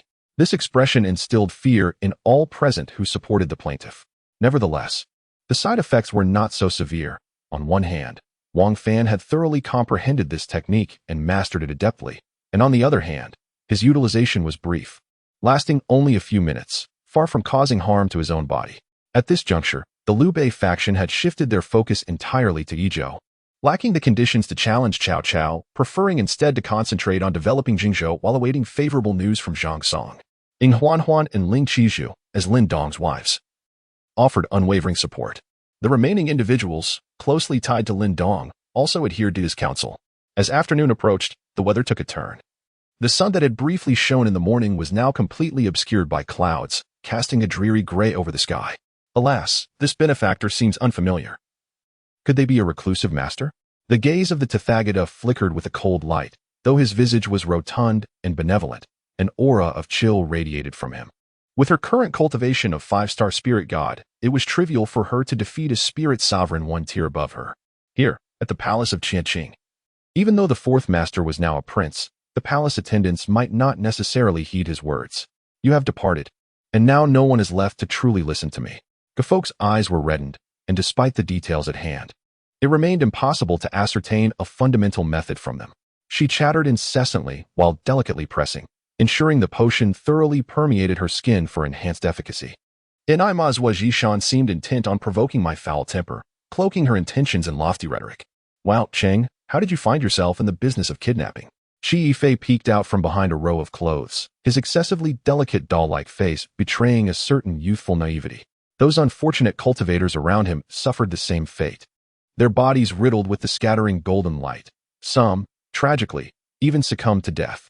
Unable to take offense at Nangang Yumao, Ling Yihan resorted to subtle means to catch her attention.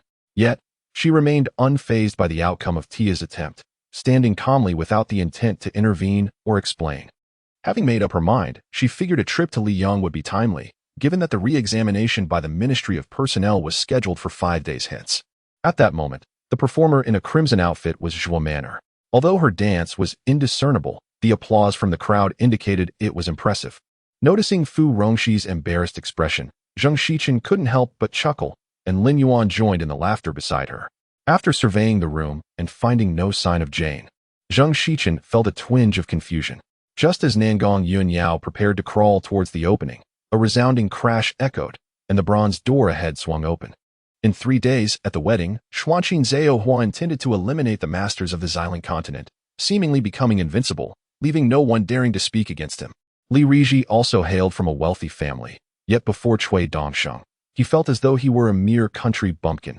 For instance, he couldn't even name a single dish from the 4 dishes and a soup on the table, requiring Cui Dongsheng to explain each one, which he relished.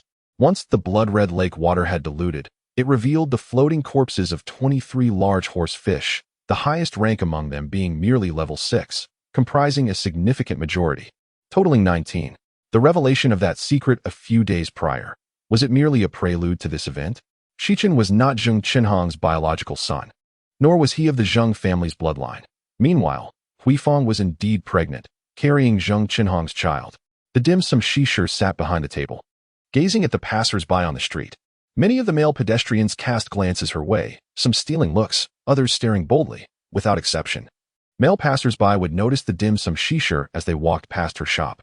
Now that the city defense battle had concluded, Qin Haonan finally remembered to check the game time. It was already past 4 a.m.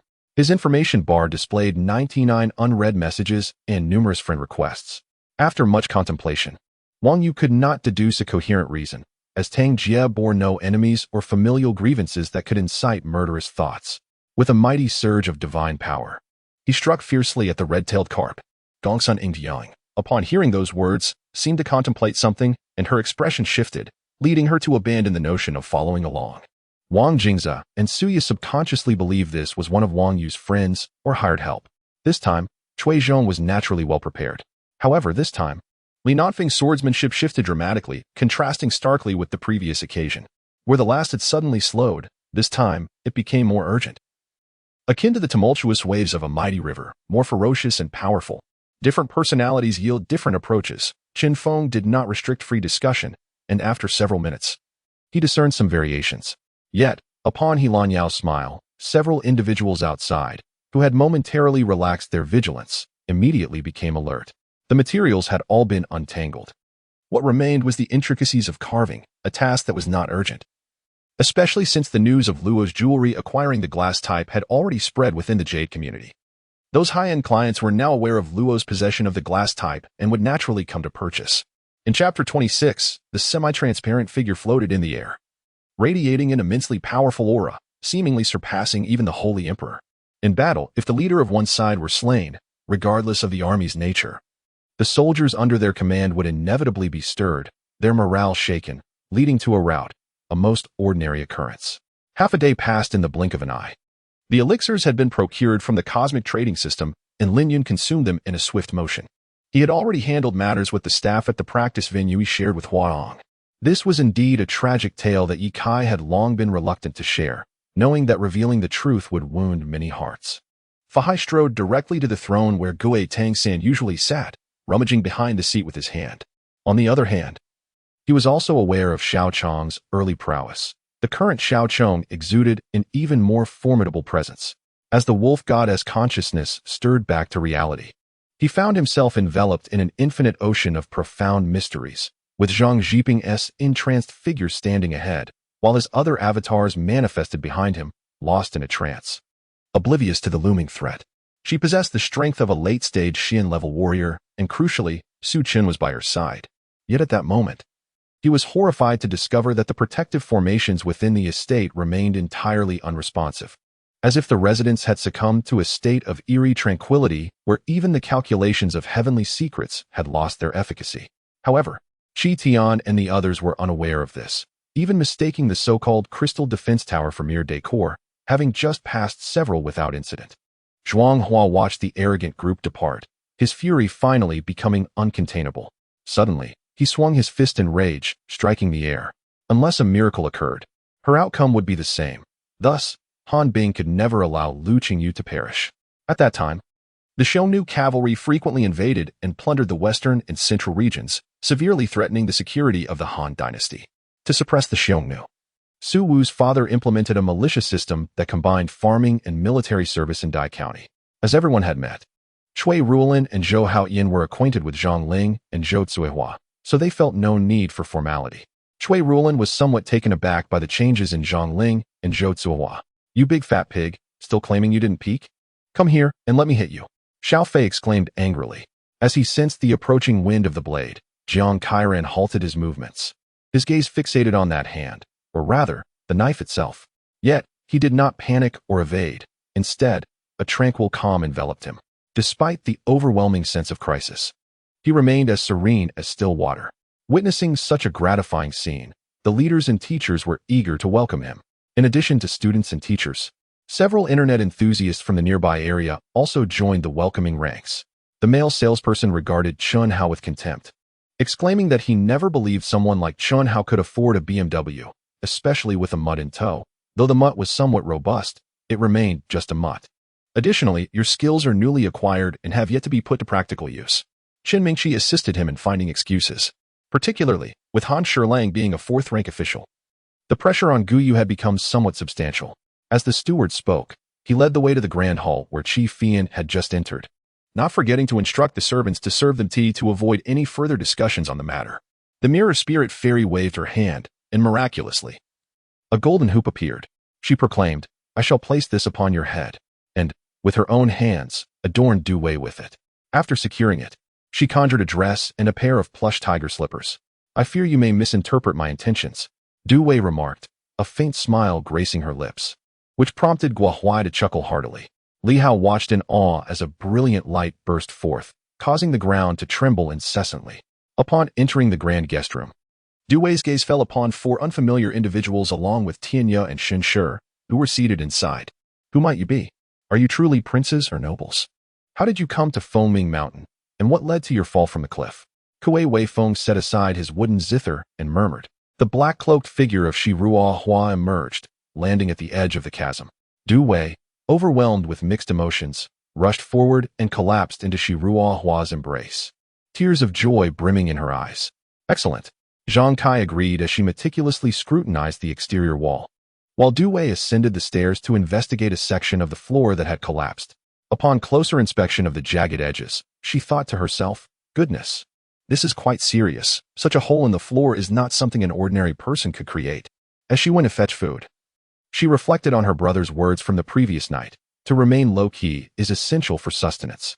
If one serves as a distraction, then perhaps she should leave too this time. Standing up, she approached the door and knocked gently, knowing Danny awaited her outside, fully aware he could hear her. "This maze is truly expansive.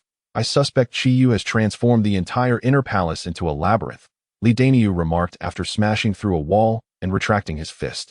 "Danyu, do you really think my legacy surpasses this tiger soul blade?" Mu Hongling pondered, gazing at the human king ring in her hand, her heart racing. "Do you blame me? I had no idea that was a turn," Li Danyu retorted, equally aggrieved. "Oh dear, this is a grave matter," exclaimed a man with a sharp face and monkey-like features, who scurried into the hall in a panic. The night was beautiful, and the festival was lively, filled with people and a cacophony of sounds. Yet, Luo Shi remained enveloped in a state of melancholy, her mind consumed by the image of Guo Feiyu, wondering if he had returned, if he knew of her departure, and whether he was searching for her. "Danyu, have you named these two sides yet?" Mu Hongling inquired, turning to Li Danyu. The bed's shaking frequency diminished significantly, and as she struggled to rise, the chilling glare from Lila dissuaded her from the notion. Hansher truly did not know, but she had already anticipated. Before she was cast into the cold palace, she was aware that the queen was not dead. Once alive, she would inevitably return to the palace. "Wait, I've thought it over. To avoid prolonging the night with dreams, we should act tonight," Luo Shi concluded, believing that completing their task sooner rather than later would be wise. Chapter 27. I am curious. Is there truly such a thing as a child's innate talent? Song Juyao began, but her words abruptly changed. Lin Bixiao's composure momentarily unsettled Luo Chiron, causing her to question whether their seemingly flawless plan would unfold as anticipated. "You see, I strive to live in the present. Why then do so many distressing events occur?" She mused, often doubting whether living in the moment was a fallacy, as the absence of fear in life is the very foundation of existence. Sometimes, their capabilities were limited. They could assist 10 individuals, but not all the people of the world. Their aim was to restore peace and ensure the welfare of the populace. "There is nothing to fear, or rather, fear is not determined by me, but by whether the elements of the scene depict the character's fear." Feng Shichen gazed at Yun Tu's silhouette until she vanished into a sea of flowers, never diverting her gaze. Upon reflecting on this, Yun Xiaofeng felt a wave of discomfort wash over him. Were it not for his immense self-confidence, he might have been contemplating ways to distance Tao Ran from Yu Feifei. In her quest to procure the medicinal herbs required by the poet, she had mobilized considerable resources, yet 2 varieties remained elusive. Having concluded her thoughts, Qin Yu disregarded whether Lu Tian could accept it, decisively dialing Phil's number. The call was answered instantly, and Phil's respectful voice resonated through the line. When she had mentioned to Chun Aijia that the Zhang family had arrived, revealing their self-destructive intentions, she had been taken aback. Kublai contemplated for a moment, opting to heed Lu Jing's advice to attack Xiangyang, appointing Dalai as the commander and Nu Hai as the deputy, leading a substantial force to strategically encircle Xiangyang. The youth's skin gleamed like freshly fallen snow, not pale, but rather a translucent porcelain white, with lips as red as blood and features deeply set. This phenomenon left the children's parents in distress, unable to eat or sleep, fearing that the language of their ethnicity would become extinct, leading to the demise of their people. Thus, they kept their children at home to work rather than sending them to school. After delegating his duties, Yang Chongfeng returned to his office, barely seated when Chun Aijia approached him. In 1194, the king of the Khwarezmian Empire, Taharsh, led his army to annihilate the western branch of the Seljuk Turks, effectively burying the Seljuk Empire and expanding his territory to what is now Iraq. Proudly, Taharsh began to refer to himself as the Sultan, the political and religious leader of the Islamic world. Moreover, recalling that day when reporters besieged her, she would have certainly felt intimidated had it not been for Pei Riyun. Subsequently, she smiled brightly at the boy, revealing her gleaming white teeth, her voice soft and sweet. As I raised my head, my face emerged into view, and that man held me tightly. To an outsider, it would appear as though two close brothers were sharing a warm embrace. I believe you are mistaken. Here, aside from you and your lackeys, there are no outsiders. Qing Lian remarked coldly. The Three Realms, an enigmatic term for one who has never ventured beyond the Dragon God continent, where gods and demons are but ethereal concepts. For no true immortal has been seen in millennia. However, as he passed by the hospital, he overheard two very familiar voices. Upon closer inspection, he discovered it was the Long Yan siblings, with Long Yan's brow furrowed and his expression grave. This is the scent, Chu Xinghan noted, his eyes glinting with recognition. Having traveled further down the path of power than most, he could discern it clearly. Gong Lianghao appeared unchanged in cultivation, yet had grown significantly in certain aspects. Captain Hu, might I inquire where we have offended? Yang Fan forced a smile, striving to maintain his composure. After all, everyone values their reputation, and Su Fan was no exception. Given the presence of prominent figures from the Shanghai market, the repercussions of this event would not be favorable. As for Dongfang Yuping, she ascended to the rooftop of the ascending immortal hall, casting the welcoming bell onto the ridge. Leaning against the bell, one hand grasped a roasted lamb chop, while the other held a large wine jug. She silently observed the sun lingering on the horizon, feigning a melancholic and solitary demeanor, embodying a profound depth. Although it could be said that the Dowager Empress brought this upon herself, and her ruthless methods were evident after this incident, she seemed to have let go of the past entirely. In fact, she became increasingly amicable year after year, even adopting a vegetarian diet and practicing Buddhism 5 years ago. Meanwhile, Yi Suman, caught off guard, stumbled unexpectedly. It's not my idea, it's the family head's command. Elder Ba exclaimed innocently. Truth be told, after uttering those words, not only did he doubt the sixth elder's intelligence, but he began to question his own as well. However, Rong Zhen, aware of the danger posed by this individual, kept her distance as if he were a venomous snake. Apart from her, the expressions of those present were far from pleasant. In her memories, the eldest sister, Zisu's mother, was a gentle soul, easily swayed by kindness. Whenever she shed tears or raised a fuss, Zisu's mother would invariably feel pity and help fulfill her wishes. Although the village might harbor hidden dangers, if we were to move forward, we must traverse it. We exchanged glances, and seeing Lu Shuyang and Feng Huan unwavering, we followed suit. Is that so? Huang Fu Yu's demeanor shifted. Her eyes, once vacant, now darted about, her head bowed, concealing her expression. A large hand caressed He Ying's waist, warmth seeping through as it touched her skin. They clung to each other tightly, with Wang Cheng burying his entire head against her neck. You're talking nonsense. I could also get on that vehicle. The vehicle's operator trembled in rage, her previously fair face turning even paler. In a foreign prison, Sumit was overwhelmed with emotion upon encountering a compatriot, tears welling in his eyes. Yet, with time pressing and tasks at hand, he quickly recounted the events of the rebellion night. The score incrementally climbed, each point a testament to the hard-won sweat of the competitors. After enduring initial clashes and reshuffling, the entire Holy City was now divided into 3 major factions: the Western Power Camp, the Eastern Power Camp, and the so-called Neutral Faction. He often claimed to regard her as a brother, Yet in their interactions, he continually sought to manipulate her. Hey, Li Yonghao, are you out of your mind? Knowing that this tactic is futile, you still. Bao Chenglong's words halted abruptly. Of course, this calculation was far from practical.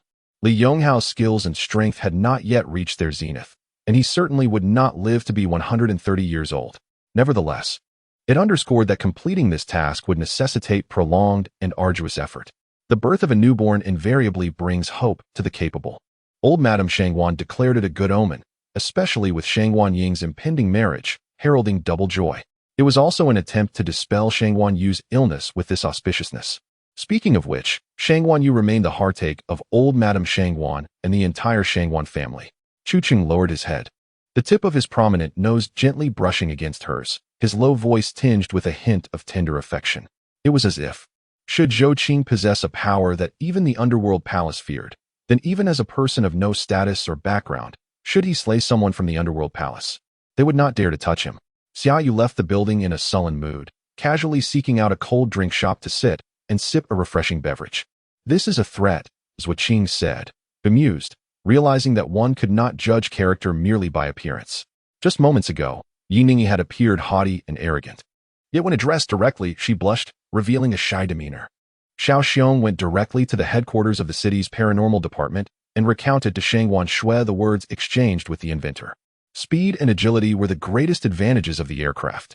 Upon receiving a support signal from the mothership, these vessels rapidly gathered towards the city center, continually circling and attacking around the mothership, alleviating its pressure.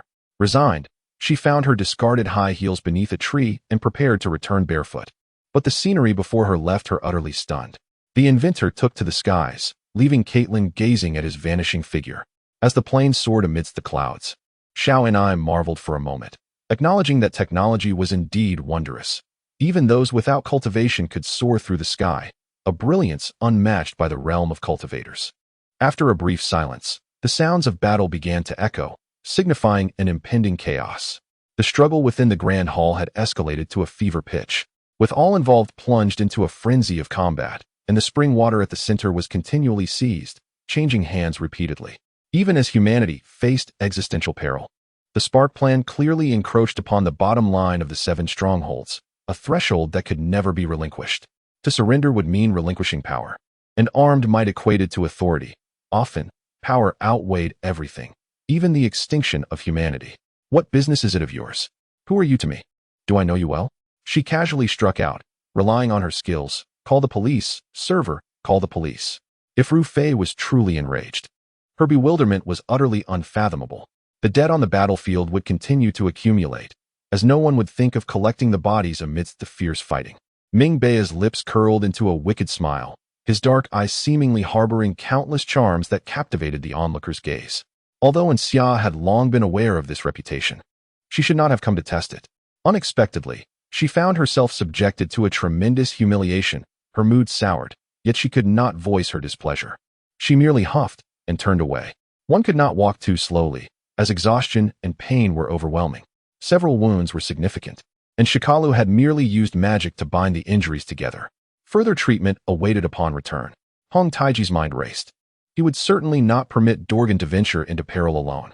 Dorgan was his direct subordinate, and the Zhengbai banner was essentially his own direct line. If he sent all the elite forces of the Zhengbai banner in, his position would begin to waver. The Han merely occupy the terrain. We will feign a retreat, then set an ambush on the road ahead, waiting for them. As soon as they descend the mountain, we will strike from the ambush and counterattack across Yinxian, said the Tatar. Hua Qingming had seen the scars on Higu's body, but Hua Qingyu had not. Upon seeing them suddenly, her heart was shaken beyond measure, nearly causing her to drop the tray she held. Lin Xianen laid him on the bed and followed suit. At that moment she lay down. Yuan Ruetsuin's face turned crimson. This was nearly his first experience of sharing a bed with another. Sounds echoed as figures leapt through the air.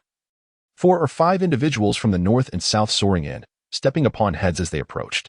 The thought lock function had reserved a large interface, and Wang Shui hurriedly patched the data packet in his mind. At this moment, Wang Jun dispatched his lieutenant to the Xianbei tribe to seek their allegiance, hoping the Duan family of the Xianbei tribe would continue to serve him. Given the customized nature of the arrangements, prices varied significantly. Moreover, with Mu Kei's membership discounts, the pricing was relatively affordable for these nobles. Typically, a well-appointed restroom for such high-ranking individuals would cost at least a few hundred taels of silver. Nonetheless, many soldiers eagerly signed up, hoping to become part of the fighting force. Those on their side were momentarily taken aback amidst the chaos, wondering if the mage had misjudged the target due to excessive mental strain. Chapter 29. To the east lies a desolate land, seemingly ripe for development. However, in reality, this region is influenced by a collective force, which is better described as the Yuan Alliance rather than a singular nation. Observing Mu Yi's peculiar expression, Tang Shang assumed he was reluctant to lend, which was understandable. An artifact of such rarity is indeed precious, particularly one that remains unrefined. What if he succumbed to temptation, choosing to refine it directly or abscond with it? At this juncture, the Yumu emitted a brilliant red glow, and Mu Zifeng yearned to attain the pinnacle of the second stage of Dao Yuan in one fell swoop. This resentment would significantly elevate his prowess. Fear not. My body temperature is quite high. It will dry shortly. Moreover, the Mata people do not fall ill as easily as others. I have not coughed once in my memory. Longa said with a hint of pride as he crossed his arms. Nian Qin, seizing this moment, grasped Jun Ruashi's arm and pulled her toward the place where she practiced, leaving Jun Ruashi bashfully averting her gaze from the curious stares of fellow disciples. This was all part of the grand design of the empire, with 4 kingdoms serving as its 4 towering pillars, safeguarding the security of the Yunnan border. The central city, a hub of prosperity, reflects this grandeur. Mu Zifeng nodded as the two exited the mountain range, only to be confronted by an irate elder. Since Zhou Tsang breached the gates, the soldiers of Julian Town had begun to crumble. Following Bai Li's capture, their morale plummeted, leading to a swift collapse. The remaining loyalists by Duan Julian's side were his steadfast supporters, the very army he had painstakingly forged. It's nothing. I was merely inquiring, Lu Tianming chuckled, feigning nonchalance. Meanwhile, Yin Huang was leading 8 demon lords in a verbal onslaught, while the opposing side, adhering to a superior being's disdain for engaging with lower creatures, managed to maintain an elegant demeanor, enduring several hours of provocation. Lu Shuang's eyes flashed with coldness. Her fascination with poison compelled her to extract an antidote from GMO, prompting her to adopt a submissive stance. I advise everyone not to refuse a toast only to drink a penalty drink. Yang Ertan's previously mischievous expression darkened instantly. The crowd's gaze did not fall upon Qian. She was engrossed in casting furtive glances at Gu Zhihan, her biting lip and shy demeanor eliciting feelings of nausea in him. But weren't they all said to have perished 8 years ago? How could they suddenly reappear? Everyone suppressed their astonishment at having encountered Yao Shui. Yingzi rarely smiled, for her laughter often heralded misfortune for others, and her heart sank as she handed the medicine to the leader. Upon seeing Morong Jinyu, Yi Nanshan felt a wave of relief. He had been worried about her safety ever since she ventured into the secret realm of the Thunder Emperor's palace. Now I understand. Sheng Qi thought, his heart finally at ease, realizing he only needed to repay Xiao Yin with Tang Tang. Without uttering a word, Wan Du returned to clarity, undoubtedly informed by Prince Pingong to Oba Han about the military presence in Jinling, which had earned to Oba Jian's respect. The aura of coldness radiating from him, coupled with an air of unresolved gloom, made her feel quite uncomfortable. Mo Xiaoxing's emotions swirled chaotically, frustration igniting within him. With 2 more soldiers injured, though their wounds were not fatal, time was of the essence to prevent excessive blood loss. The Hongming heavenly sect must be eradicated. I am merely executing heaven's will, the Eastern wild man declared with bitterness. All materials are laid out before you. Examine them yourself. Cheju pushed a stack of documents towards Chai Hua. During breakfast, Fan Xian noticed Lin Jing's pallor. Lin Jing, slightly taken aback, explained with a smile that even when the Beiki envoy visited the capital, the Honglu temple arranged matters in such a manner. I wonder what Haitang is doing on the grasslands. Hugu has already stirred up trouble over there, with the internal strife in Shihu. Even her talents may not suffice far from the borders of Beiki. 5 minutes later, Feng Shiqian returned to the conference room, his expression fluctuating between light and dark, tinged with a hint of helplessness. The spirit core will be brought shortly. Does the old gentleman require anything else? Ling Ya's voice grew increasingly alluring. Yalan stealthily grasped a pair of surgical scissors, concealed behind her, ready to act preemptively should Dahe Lin Nen seek to harm Mo Xiaoxing. Even if it cost her life, she would have the satisfaction of taking down a Japanese colonel who harmed her brethren. The finance department of Tianning province is a formal institution with its own dedicated office building. The director, Fang Qinghai, is a member of the provincial government's party leadership. Now, let us discuss good news. This afternoon, we learned that our company is expanding and plans to open several branches across various cities, including 5 or 6 in Fontaine. We will be selecting individuals from our ranks to serve as team leaders, with the potential for promotion to store managers, along with increased salaries. Chapter 30 are more beasts arriving to offer sustenance. I wonder what manner of creature it is, and whether it is palatable, Ming interjected suddenly while barbecuing. Luo Tian and his companions were walking briskly, with Luo Tian still scanning his surroundings like a hunter on the prowl.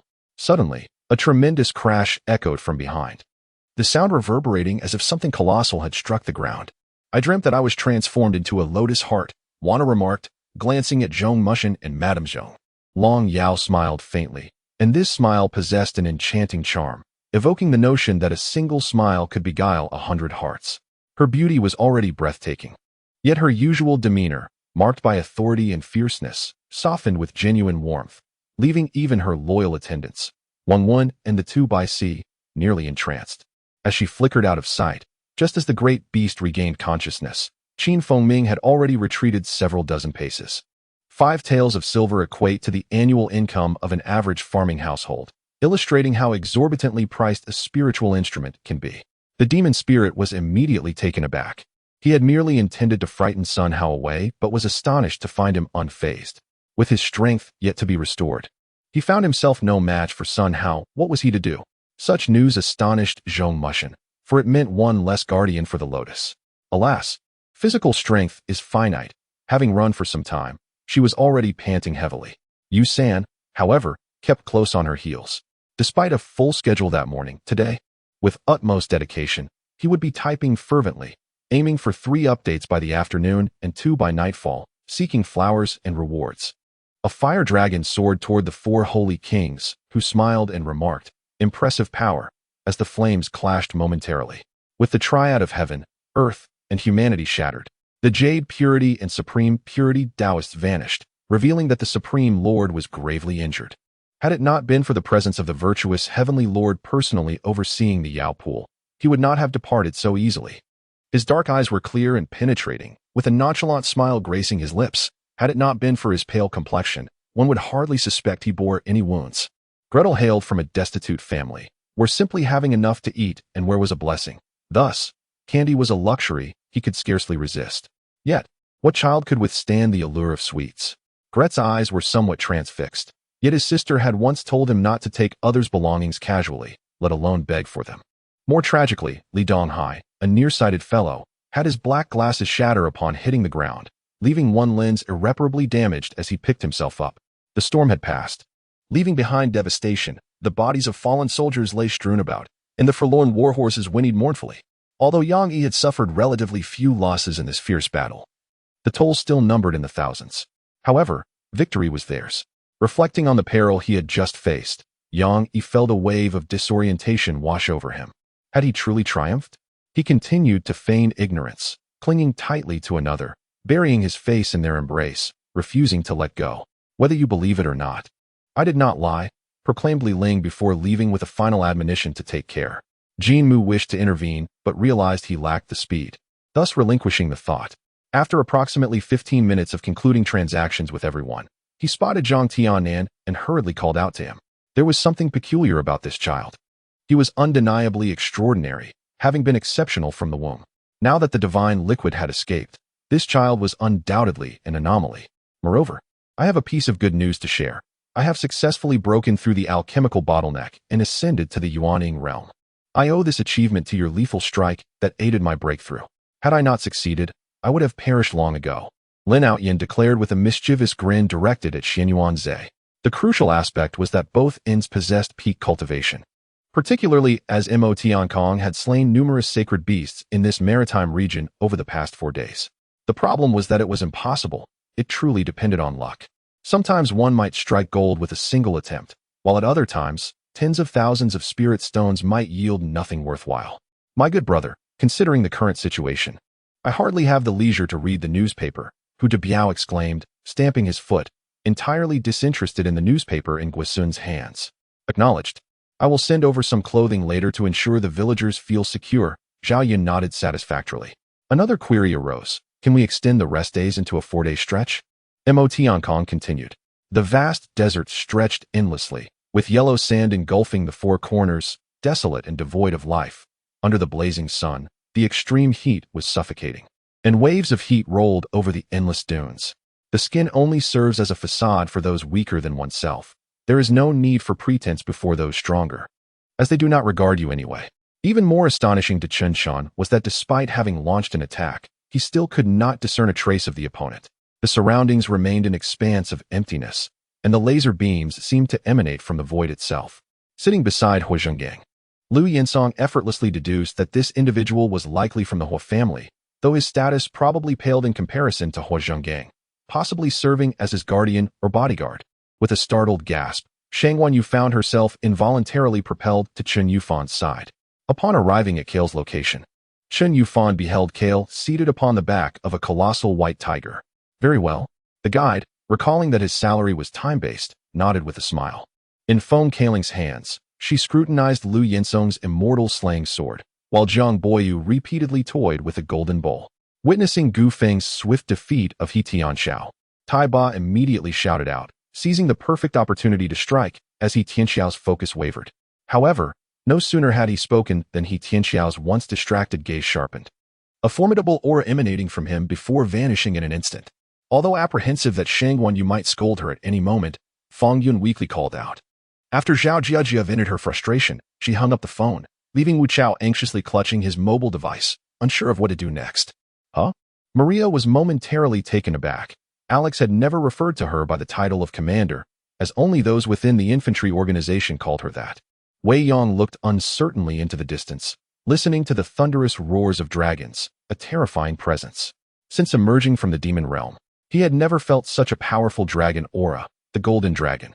Wei Yang's expression gradually shifted to one of seriousness and excitement. Chapter 31. To err on the side of caution, as soon as Hua Zhenghua entered the operating room, he administered anesthesia to both Xia Huanqin and Dong Feng. Ural stood as if facing a formidable adversary, remaining in place until the demon lord's figure dissipated, at which point he exhaled a deep breath, nearly collapsing under the weight of his massive form. Few had encountered this elusive city lord, and yet Yi Yin was acutely aware that in terms of cultivation, Fu Huwei was roughly his equal, with both city lords displaying remarkable courtesy towards one another. However, while the second-in-command bought time for himself, he inadvertently granted it to Zhong Yabai as well.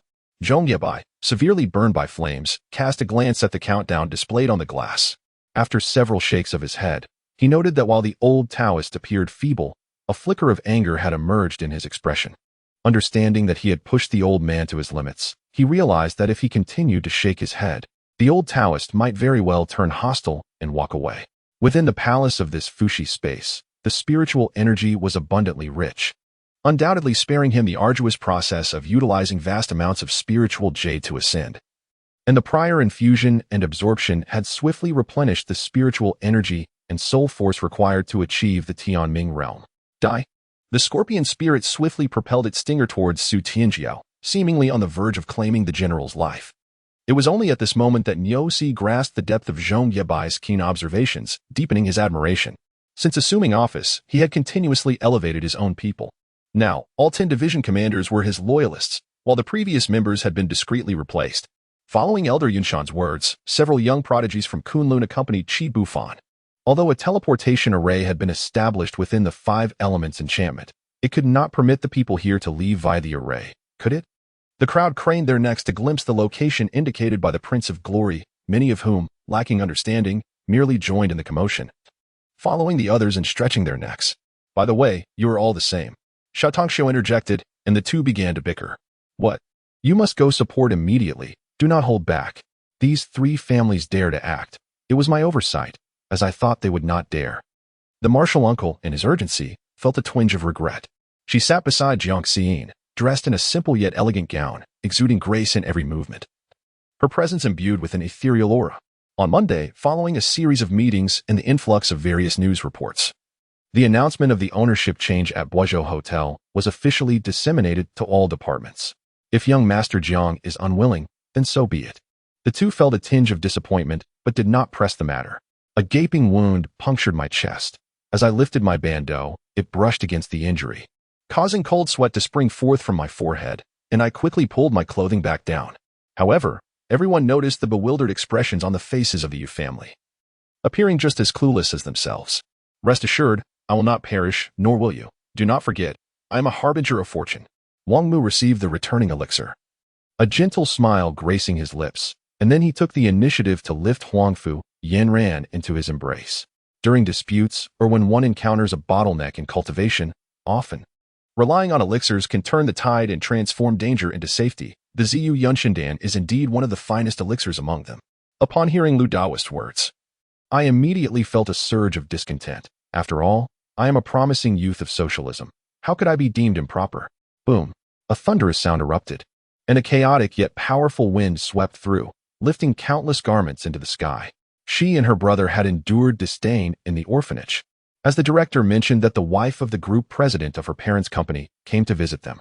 As for submitting the video, Li Shang considered it and realized that the matter was too complicated and entangled. It would be better to keep it in his own hands.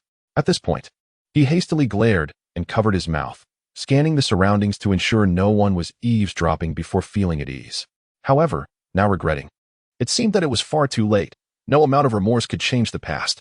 Due to frequent accidents occurring here, the project had been suspended, and no workers remained on site. To hell with it. Such a splendid opportunity. I'll just tell Shirley upon my return that it's his magic. We should hasten to the altar of anger, Chun Yi declared, pulling Chun Yunxian towards the frontline teleportation point of the Lizardman Prairie. With a heavy heart, Chun Yunxian received yet another urgent letter within less than a month. This formation might appear difficult to others, yet in her previous life, her curiosity led her to dabble in various subjects, and her understanding of formations was quite remarkable. Although she was unaware of what ill intentions Wayne harbored at this moment, she could only seek assistance from another teammate. A powerful wave of energy surged forth like the roaring Yangtze River, rampaging in all directions. Wherever the Xianzhu Dao platform passed, all obstacles were shattered to pieces. Even materials forged by divine craftsmanship were rendered utterly defenseless. Unexpectedly, and Jia halted him, the belly band still draped around her neck, the traces of saliva serving as a stark reminder of their recent activities. Beneath the moonlight, he gazed intently at Mariana, who lay asleep beside him, and Annie, who was tightly embraced by her, rendered speechless for a long time. Due to the unauthorized intrusion of the 9-story demon tower, they convened an urgent meeting. Uncertain of who was responsible or their motives, Liu Shai glanced at Shi Yuer, feeling an inexplicable joy. Wait for my return.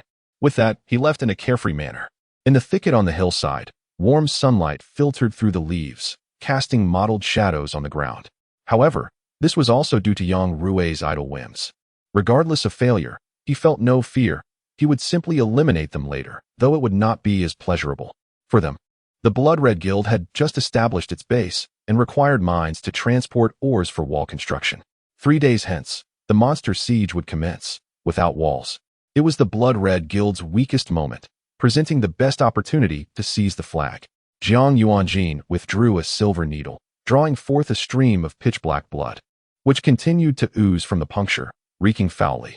Moreover, each held 2 weapons in hand, and 3 flames flew forth. The 6-flavor true fire and the sweeping force striking the red demon madman almost simultaneously from different angles.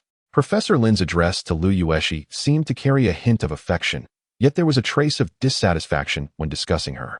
Chu Feng, Mr. Chu. The Demon King Chu, the most legendary prodigy of Huaxia, exterminator of the Gu sect, slayer of Lady Zhao, meeting him today, truly lives up to the reputation. A hoarse and chilling voice echoed from afar. Li Ziyue had already encountered a certain middle schooler, and thus paid little heed to someone like Nie Minghua. Master, something seems amiss. Lin Yiyuan had already noticed that the surrounding passengers had left early, leaving only her and Chu Feng in the cabin, creating an eerily strange atmosphere. When Gu Huai finally laid eyes on the tiger talisman, it would bring him a delightful surprise. Let us drink a little if we can. If not, some beverages will suffice, no pressure. Director Su possessed a unique aura, starkly contrasting with the smiling boiled egg outside. Mom, why do you suddenly ask this? Your son has been cheated. Park Chanjin was somewhat bewildered. Shen Yongpi questioned in confusion, sensing that his master should not have asked such things without reason. The original owner was a carefree child, sleeping soundly alongside the wind without any thoughts, simply sleeping as one wished, even snoring. Yen Yu covered his forehead, deeply pondering. Whether to uncover the truth behind his mother's death or to avenge Zhao Qingqing, he must investigate until all was revealed. Lan Xian felt somewhat dazed, as Yin Ling's barrage of words left her dizzy and nearly fainting. At this moment, Zhao Qingqing, who had been bowing her head, suddenly lifted it. Exchanging glances with Yin Yu. Forget it. I might as well explain to her. We are colleagues. It should be fine. Moments later, Tang Feng consoled himself with this thought. I don't care. In the future, Xiaozong will just like master. Seeing Tang Feng rendered speechless, Cheng Xiaozong felt victorious, exclaiming joyfully. Beneath her was the giant dragon she had recently contracted. At this moment, it flew steadily through the air, showing no signs of turbulence, naturally slowing its pace. This morning, he followed his master to the palace, and upon seeing the elegant Master Mingxin adorned in a golden-purple dragon robe, he felt as if his eyes would pop from their sockets. Beyond the river lay vast plains. Regrettably, this land seemed barren, with nothing growing across its expansive area, rendering it a wasteland. Qi Qing's words were merely an expression of admiration, devoid of ulterior motives, yet to Xiaohua's ears, they took on a different flavor. This thought darted back into its hole like a frightened mouse, retreating hastily. She stood there in a daze. He rarely participated in such commercial activities, avoiding them whenever possible. He only attended those he could not refuse. Shen Mubai was uncertain how to respond. She was no saint and harbored no sympathy for those individuals from the past. Yet, recalling the bloody scenes, her emotions became quite complex. You must resolve the Ji family issue. I don't want any interruptions during my wedding. I have no desire to entertain any of your siblings. Even though she had never seen the true face behind his mask, the deep, icy black eyes and the aura of a conqueror made it hard not to imagine the unparalleled handsomeness concealed beneath that dark and mysterious mask. Especially for those ministers with relatives in the harem, their dissatisfaction with Lu Guiqing monopolizing the emperor's favor had long been brewing. The second prince was particularly irked. Pondering when Xiao Jun had allied with the princess mansion, had he calculated to take revenge from the beginning, or had he been bought off after the incident? The white-robed assassin seemed to strike with precision, wielding his fingers like a sword, though he sent many flying and injured. None sustained damage to their vital organs and would recover after a period of rest. His seemingly nonsensical remark was instantly comprehended by the princess, whose complexion turned pale, her lips losing color.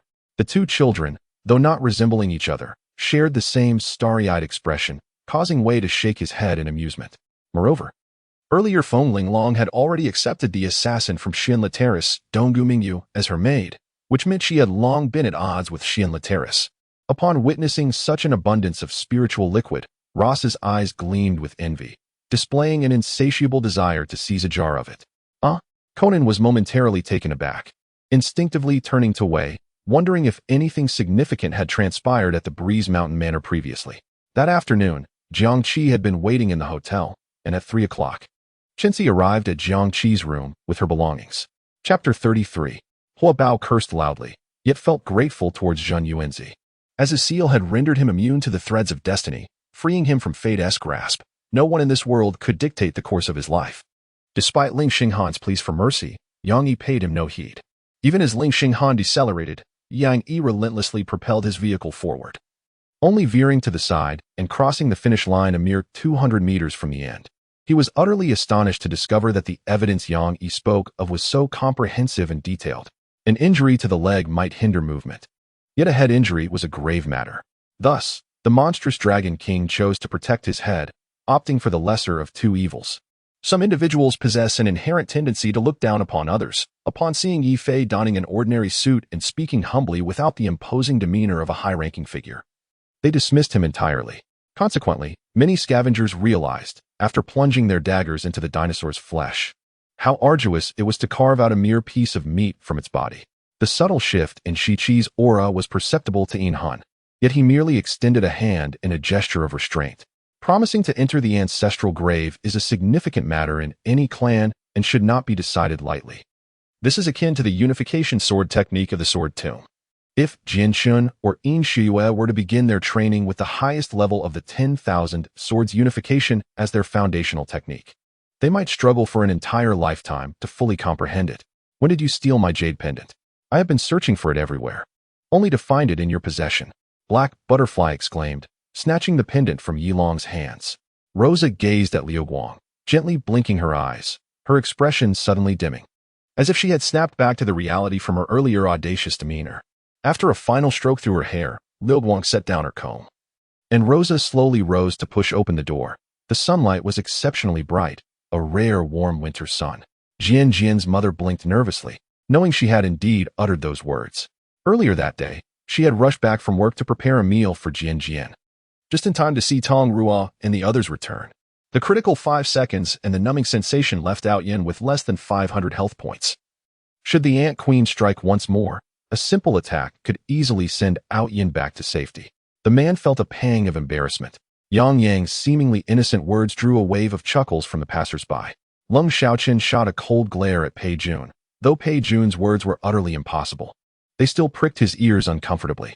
Fortunately, Bei Minji had wealth and influence, residing in the most luxurious hospital suite in the city, spacious enough that a multitude of people could run around without issue. Feng Ji sighed softly, the mist dissipating instantly as he tightened his suit jacket and turned to enter the car. The following morning, Hizhe departed once more, leaving Chun Yin alone in the house. As night deepened, Hizhe returned, his smile still present but strained, and a cloud of gloom hung over his brow, as if he had lost the heart to jest with Chun Yin. Before anyone could react, their lips were sealed in a fervent kiss. Amidst the faint scent of tobacco, Shan Peidi's domineering grasp seemed poised to commence anew. However, for a period thereafter, the northern demon lord remained silent and hidden, leading everyone to speculate that he might have succumbed to his grievous injuries. The melodious voice moved Bei Tang Mo to tremble, for it was the first time she had heard such kind words since entering the palace. Indeed, the person she had chosen was extraordinary. Bei Tang Mo turned her dreamy gaze towards Jing Zhe, just as she was startled by the handkerchief Jing Zhe extended towards her, her brow furrowing slightly. Commands emanated from the Dewey mansion, leading to the immediate lockdown of the county. All inhabitants were prohibited from leaving. Through mental feedback, Chue explained that Reverse could not overcome the Executor because Reverse concentrated divine power, life, and energy into a single entity, naturally incapable of contending with a superior authority. Feeling quite self-satisfied, Yen Xing bestowed a smile, continuing to ride proudly forward. Upon reflecting on the initial explanations, it indeed had not mentioned any developments post the card's expiration. Yi Xiang's gaze settled on Mu Xiaohong, eager to see how she would make her promise. Don't dawdle. Adhere to the instructions of the exorcist master. Ai Bosi said in a grave tone before approaching the large, grotesque figure of Wen Boming, his expression complex. In every zombie-themed film or drama, the inevitable fate of the undead is to have their heads ruthlessly obliterated, leading to their complete demise. Songbo, you should go rest. The master is still asleep and will likely not awaken for some time. I spoke too much with Lawyer Xin earlier and grew a bit fatigued. Jiang Ingwei said softly as she glanced at Songbo. Initially, she intended to scold Yang Feng, yet Lin Yaoguang found himself unable to do so. The truth of his own condition, the imbalance of yin and yang, was acknowledged by Yang Feng. Perhaps Williams had already concluded that Claude would not locate him here, as the outside world seemed to have ceased its search. Tang Huang glanced at the sleeping Tang Nonyuo, then at Su Zhimo, who was gazing out the window, and sighed inwardly. As Jiang Ingyue straddled Zhao Ma, Zhao Ma visibly trembled, stiffly offering a smile to Jiang Yichan. The sound of cracking bones reverberated once more from the Emperor of Light, and this time, the damage he sustained was far more severe. His bones were not merely fractured, but had disintegrated into dust under Yi Feng's punch. It was not that these individuals had participated in the earlier events, but rather that Zhao Bin would attend. Should he venture into entrepreneurship, it would inevitably threaten many livelihoods. He dared not defy his own wife. Especially when compared to some insignificant figures, Tang Bao was already considered high-end and sophisticated. Chapter 34. Seeing that the Empress had long been waiting behind the screen for the opportune moment to meet Qin Fengwan, how could she possibly voice any dissent? Just like the mindless demons that charged recklessly without formation or strategy, no matter how many came, Kunping City would remain unscathed. Perhaps. Qin Zhao took his seat under the guidance of the servants, while his aunt also brought forth the gifts prepared for him in Qin Jingxi. He had possessed this knife for quite some time, using it for self-defense, vengeance, slaughter, and escape, yet had never witnessed it in such a state. Sir, these individuals are wanted criminals. Do you know how much the bounty is? The man under the straw hat suddenly inquired. Gazing at the forced smile on Qin Guoming's face, Qin Jingxi feigned a sulky demeanor and spoke up. I know. It was I who instructed him to bring it out, Qin Fengwan replied, pulling Qin Susu onto the carriage. Li Lingjiao pondered. Although dancing is not my forte, it cannot be that exaggerated. When I dance in front of the mirror, I feel quite good about it. His mental resilience has never been strong. And compared to peak performers who have debuted, Lu Qingsong feels he requires a more gradual pace to acclimate. Sister Duanmu, Brother Luo, you may go first, said the warrior at the front, somewhat embarrassed. At the entrance of Tianlong City, seeing Luo Chun and Lin Weiwei follow the boundary bandit, Liao Yong and others felt perplexed and anxious. The name by Li Defeng spread instantly throughout the entire Xianyun city, not only among the sects below level 4. But even some level 5 sects in the city were greatly astonished upon hearing that the steward Imoku openly favored him, even at the risk of offending the Qingcheng Gate backed by the Xianwu Academy. Regardless of circumstances, possessing a semi-divine artifact is an extraordinary matter. Even the most exceptional talents such as Lung Shui Mo, Meng Yubing, and Xiao Changgu do not possess a semi-divine artifact. Yet, merely 4 characters radiated immeasurable light, dispelling darkness, illuminating the heavens and the earth, tearing apart the ancient seals. Previously, Bai Li Dengfeng had heard from a Z that there are distinctions within the demon race between celestial demons and terrestrial demons. Celestial demons are ancient species, born from the essence of heaven and earth with an incredibly noble lineage. Even when standing still, without releasing any aura, one could still feel the immense pressure emanating from their being. Luo Chun had always found the plane peculiar, but at that time, due to the presence of others, he found it inconvenient to reveal the Yinzi eagle and others, thus refraining from thorough investigation. However, this garment is exquisite. The numerous zeros make my head spin. She lowered her head, hesitant to touch the garment. Everything here is far too expensive. She simply cannot afford it. Moreover, Qin Ming is merely a student. Where would he acquire such wealth? Xie Su's expression changed dramatically, disregarding his injuries, desperately channeling his true energy to stabilize the suddenly violent medicinal effects. Today, Li Wanqing donned casual attire, her jet black hair cascading naturally, its waves and curves evoking myriad imaginations as one's fingertips yearned to caress those strands. He Qingning, feeling content, returned the water bucket to the dispenser, standing dazedly in place with water all over her lips. That one night, Su Nianhua closed her eyes, recalling the evening she rejected Amos, Pei Yiqing's unfinished words, and his deeply affectionate gaze, as if branded in her mind, continuously resurfacing.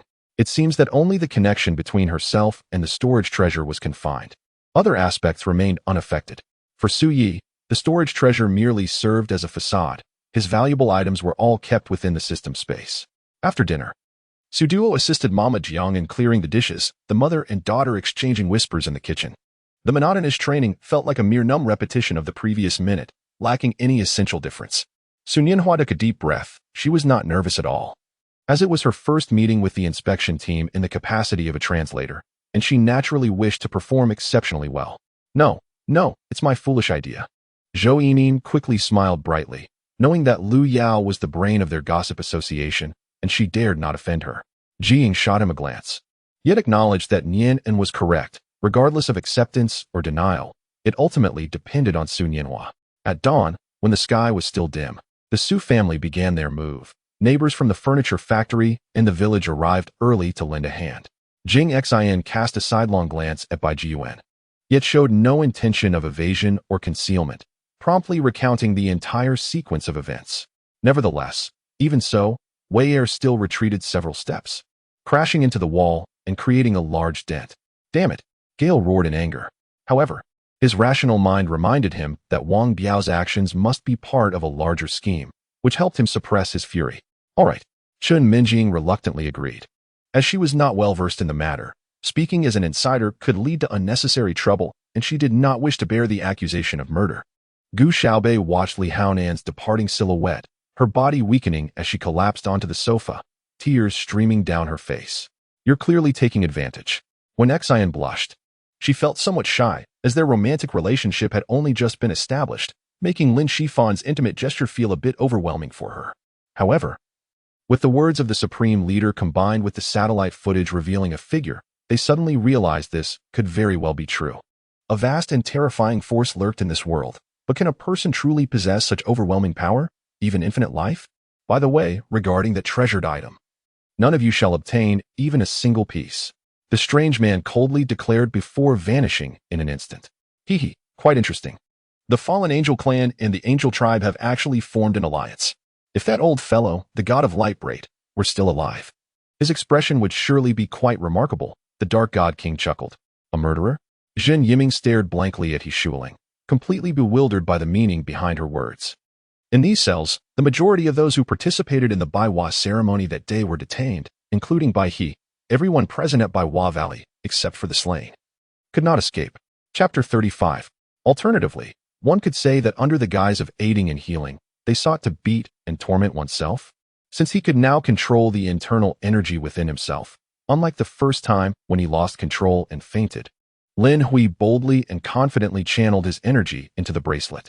Qian Zhengqin failed to notice Bai Yu beside him. Bai Yu's murky eyes, hidden behind hair at the corners and deep wrinkles, were quietly fixed on Qian Zhengqin's distracted face. Imagining himself as the reincarnation of a superpower, Ji Buping recalled his earlier interaction with the true monarch of Li Hua. Noticing that Aries' mood had been somewhat off since then, he glanced around, observing the tightly guarded Allen Iverson in front of Lin Yu, and then noticed Larry Hughes, who had secured an absolute open space. The young monk smiled faintly, choosing not to respond further, instead sitting down at a remaining spot by the fire and closing his eyes to silently recite the Heart Sutra. The entire Yuejing mountain quaked violently, as if the realm itself were collapsing. A heavy, oppressive aura descended, turning the forest by the lake into a scene of carnage, with corpses strewn about and rivers of blood flowing as countless creatures met untimely ends. The clues abruptly ceased, and Xia Ming could find no further useful information, leading him to report to Zhang Xiaowu. Zhang Xiaowu promptly entered the imperial city, heading to the purification room to search for the four boys, only to learn that they had succumbed to their pain the previous day. The situation on the side of the Water Yao Immortal Emperor was dire, relentlessly pressured by that formidable figure at the fourth realm of divine refinement. This was still the result of the opponent's leniency. He Yingwu flew out, crashing violently into the wall, fracturing several bones in his body. Just as he settled down, those managing the affairs of the peak hastily rushed over. Li Ning, aware of his wrongdoing, nonetheless refused to lose face. He had long become accustomed to being unreasonable, especially since he had promised to return a favor in a few days, which was already a considerable concession on Li Ning's part. So, you mean to say that you currently have no evidence to prove your innocence? Someone sighed in exasperation. Is it not tiring to dance so vigorously since the beginning? Hasn't it been exhausting after all this time? An elegant voice echoed through the misty rain. Attention, all troops. The Turkic army is about to descend upon us from the southeast. Prepare the defensive formations and ready yourselves to confront the enemy, ordered Hu Dan. Hu Dan and Yao Dehai held their breath, fearing that with a single stroke, Tang Zijian might meet an unjust demise. Though death is an inevitable part of life, to perish without understanding the circumstances would be utterly frustrating. Why do I feel the urge to slap myself? The taste of deceit is simply unbearable. I am an honest and upright child. Lying brings no pleasure, and it is all Zhao Shuixin's fault. Alas, encountering such a tenacious and troublesome girl is indeed vexing. Yang Leffen thought to himself. Fear not, give it a try. I shall wrap you in earth elements. Should anything go awry, we guarantee to incapacitate you immediately and summon the forest deity for another round. In a state of mounting anxiety, a certain individual could only plead with Huanluo. Yet, even as these thoughts raced through their mind, this individual showed no inclination to assist. Instead, she moved to the only untouched corner of the room, admiring the decor. Pei Xiao, to be honest, I have always envied you and your sister-in-law. Your bond is so profound, Tang Lanhui remarked as she ascended the stairs, prompting Chen Chong, invigorated by alcohol, to speak up. It was already 8 o'clock in the evening upon their arrival in the capital, yet the streets remained bustling with activity. Now, affix the wooden wheels. Bruce instructed the serfs and craftsmen to bring over the prefabricated wooden gears and wheels, which, after half a day's labor, were finally installed. In his quest to acquire an electric bicycle, Chung Chumo was resolute, wagering his future freedom on this gamble. As the workday drew to a close, the streets became increasingly adorned with vibrant vehicles, among which a sleek black car glided smoothly. Other vehicles made way, intentionally clearing a path to facilitate the passage of this hearse. Father did not accept any wealth from my maternal grandfather, nor did he partake in their meals, insisting that a true man does not consume food offered out of pity. On the stage where the war god of invincibility was stationed, Chen Shu stared, dumbfounded, at the suicide prompt before her. Although she was only 14 years old and barely over 5 feet tall, she was aware that she would grow to 6 feet 3 by the age of 16. This was a common tactic in the cultivation realm, where high-level practitioners could almost memorize the contents of a tome at a glance, should they later find it unsatisfactory or seek to demand a higher price. It could result in significant losses for the seller. On Zhuke Street, Cheng Yaojin trailed behind Li Zixuan, lamenting like a nagging elder. At that moment, he resembled a chatty old woman, incessantly chattering. Shen Kong scooped a ladle of water from the tank, shedding his upper garment in the cold breeze to tie it around his waist, washing away the sweat from his body. As he rested on the sofa, a message pinged into his chat box. Upon opening it, he found a voice request from Yuhan Feishui. Will we not be taken down by the Sinzhou team controlling the Warstar base? Luo Gan asked, somewhat helplessly. With a resounding bang, many believed that this arrogant young man was about to leave this world when an otherworldly figure appeared behind Kolindu, grinning, while toying with a bullet and a gun. Indeed, originally surnamed Qianye after my mother, I was called Qianye Shen. After my mother married my father, I took on the name Nagano Shen. Nagano Shen could not fathom Bianlong's intentions, but found no reason to conceal the answer to a question regarding his name. With swift movements, he drew the Mingxue sword and executed a basic attack, the Rising Dragon Slash, depleting the remaining vitality of his foe, thus ending its humble existence. As the cavalry trampled over corpses, a bloodstained path formed as the Xiongnu advanced like locusts towards the breached camp, once the dominant force of the grasslands. The mounted archers of the Xiongnu, though not as sharp as Hanbo's, still proved lethal. In the presence of the emperor, Lady Lu did not bother with formalities. She had never adhered to etiquette in his presence, and after marrying, she only became slightly more mindful. Frustrated, she cast aside any pretense of decorum. At the instant the gunfire erupted, Li Tiangao sensed a life-threatening crisis. As a proficient fighter, dodging bullets was second nature. After killing Chao Tianyao, Bai Mingyu dispatched Tiger Shark and Luo Yi to lead 20,000 vanguards across the Zhang River, severing the grain supply route for Chao's army and isolating Mr. Zui Skin and Chao Tianlong's forces. Subsequently, Tiger Shark advanced with the main troops. Woods, I no longer require your apology. You and that tigress of yours can await my return. Mi Bai coldly glared at Woods, leaving his office with a fierce retort, his mind preoccupied with thoughts of Nana. How could she be pregnant with Wood's child? The soldiers surrounded the two mutated creatures, inevitably mixing in several hellish beings and skeletons. With each evasion, Yixiong's blade required a moment to adjust its trajectory, allowing ample opportunity for Yixiong to exploit. Currently, Gu Xiangdong intentionally sought to cede the prosperous era to Gu Xiangbei. Gu Xiaotong remarked to Mi Bai. Lu Su and Xiu Qin simultaneously blocked her path, asserting, You shall not pass. What has gotten into this girl? Thinking of herself as more mature than us. Xiao Tuqing, fearing a collision between the two carriages, reduced his speed to avoid being pushed off the mountain road, which could result in destruction and loss of life. By the time they returned to the inner lane, Gu Ji and the others had already distanced themselves by 100 meters, leaving only the red glow of their taillights visible. Impudent. Fan Chonglin's expression darkened, utterly unprepared for Tai Bai to use this matter to threaten him. As Chu Zhifeng spoke, he donned his attire, composed himself, and exuded an air of superiority. The spectre promptly disseminated the information, requesting the 7 clans to send representatives for a farewell. I have also selected the delegates, including Xia, Shang, Zhou, and Qin, alongside Li Erniu, Chen Feng, and Bai Zishan. On Song Qi's side, he brought along 2 frail men in addition to himself. I strolled through the cultivation factory, aware that if Brother Xiang's men spotted me, they would undoubtedly report back to him, leading to trouble. I had become bait. Upon hearing the soldier's words, Wang Bo laughed, a genuine smile, realizing that the main character was unknown to others. At this juncture, the old man suddenly exerted more force, emitting a visible wave of energy that pushed me back 3 steps. Of course, it was not an actual gust of wind, but rather the retreat of the slender figure that generated the powerful current. Not to mention, out of the meticulously chosen 100 pigeons, only a few pairs remained. This was because the Earth Demon List only allowed those who killed individuals from the Heavenly Demon List to have the opportunity to enter it. In an instant, the entire Spring Mountain was enveloped in a devastating blade intent. Lu Yang returned to the guild hall, where Lan Yu and 300 priests awaited at the entrance. The mighty divine sword, while vanquishing the sinners, also planted a seed within his heart. Very well, if the opportunity arises, do take me to see this tribe. Rest assured, I shall not harm them. I merely wish to conduct some scientific studies. After all, my presence here was due to this matter, and it nearly cost me my life. Chris lamented with a troubled expression.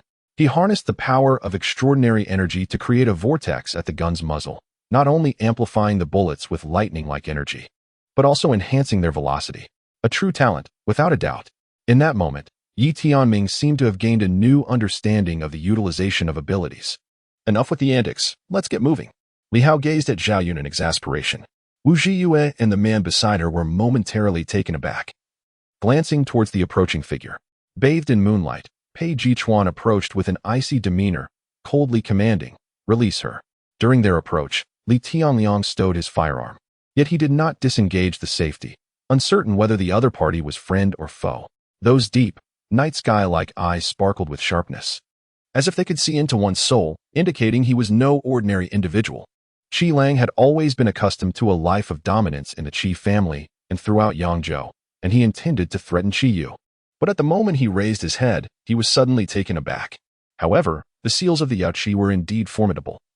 The two of them circled the perimeter of the sacred site 3 times without finding a single entrance. Yu Haiwei had little affection for his half-sister Yulishan, having never believed she could shoulder the responsibilities of motherhood since she insisted on premarital pregnancy and marriage. Dressed in a black suit with slicked-back hair, he held a glass of red wine, smiling directly at him. At the shareholder meeting, Wang Qian shattered 10 wooden boards with her fists, exuding an impressive aura that left a profound impression on Qin Fenghan. He wished to emulate Wang Qian. While he couldn't break boards with his fists, he could certainly do so with a sword, as long as it looked impressive. Chapter 37. To speak candidly, Guo Qingyun felt a twinge of anxiety. Apart from her father and brother, it was her first time holding a man's arm so intimately. Her heart raced uncontrollably as she dared not meet Lu Mingqing's gaze. Clinging tightly to his arm, unwilling to let him withdraw. As mid-April approached in the solar calendar, I awoke one day after consuming a drop of 3-day deworming solution. The taste reminiscent of honeyed lard. With this solution in my system, all pests dared not approach. Armed with a sickle and a lighter, I ventured into the mountains. Without needing to think, Lin Shui also knew it was Ruan Hui's doing. Proud as she was, she ultimately chose not to resort to extreme measures, suggesting that at her core, she was still good-hearted. Yet her expression clearly conveyed disdain and regret.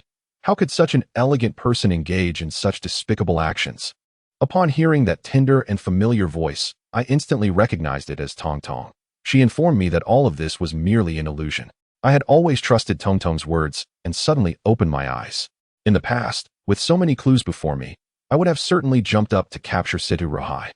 Yet now, I have become meticulous and patient, perhaps due to enduring too many setbacks. Even a fool could become wise. This villain spoke with such venom, each word grating on my ears, leaving me utterly unable to retort. The old city suddenly interjected, "Let us review the battle records." This declaration awakened everyone to their realization. After collecting the papers, approximately half an hour later, the questions for the second examination were distributed. At that time, Tianqing had to leave the banquet early due to other matters. Before departing, he had chanced upon Su Mu, but his attention was solely fixated on Yanqing. Abandoned since birth, I wandered alone in the world, always feeling out of place, unable to change that beginning, nor determine this conclusion. Meanwhile, Catherine continuously utilized the computer she brought to infiltrate local traffic cameras, seeking Theo's whereabouts. Furthermore, Yang Yongin was aware that he did not possess the energy to improve so much wasteland. Thus, he focused on tending to the original 6 acres of land at home. Time passed, and Yuli gradually regained consciousness. Her cold eyes now misty, everything around her appeared blurred. As the tank rolled over the American positions, crushing soldiers beneath it into a pulpy mess, the American will to resist shattered in an instant. Xiaowen helped her into the vehicle and drove directly to the farmhouse she mentioned, assisting her to the door before knocking gently.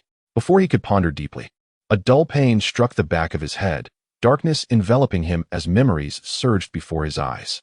Seizing the opportunity to venture into the backyard, the children at home hastily planned their crab-catching expedition. The students from Jiqing, impeccably dressed with clean hands and feet, arrived early at the classroom, where a charcoal brazier lay beneath their desks, and snacks were hidden in the drawers. The country students, adorned with frost on their hair, became the subjects of mockery, suffering a few humiliating moments. Eventually, after what felt like an eternity, when Yuli finally returned, they were resolute in not letting her return to the wolf tribe easily, especially after witnessing her frail form upon her return. Naturally, they ensured she had her curved blade and the various vials in her satchel. though this time they contained no soothing or medicinal concoctions. Upon hearing this, the disciples felt a weight lift from their chests as they immediately escorted Zhao Kuo towards the abbot's chamber. Huang Guangyu's gourmet brand had taken over a year from inception to completion. Upon hearing my words, Alice displayed an expression of bewilderment, shrugging her shoulders with a resigned sigh. As the Minister of Intelligence, Ing Zai bore the greatest responsibility for the loss of 6 golden warships under his watch, especially since the enemy had gathered 300 elite masters. His failure to catch wind of such a substantial operation was a significant issue. However, when the third quartet emerged, a surge of resonating energy began to erupt from within. Though it was a damaged artifact, it could not be compared to ordinary tools, and what truly captivated Mu Yi was the indestructible nature of the long sword. Not one to back down, Lord Gu was eager to take Lu Chong all the way to Ruido, seeking a semblance of security. Utilizing spiritual energy to maintain his form, Wang Sani began his initial infiltration.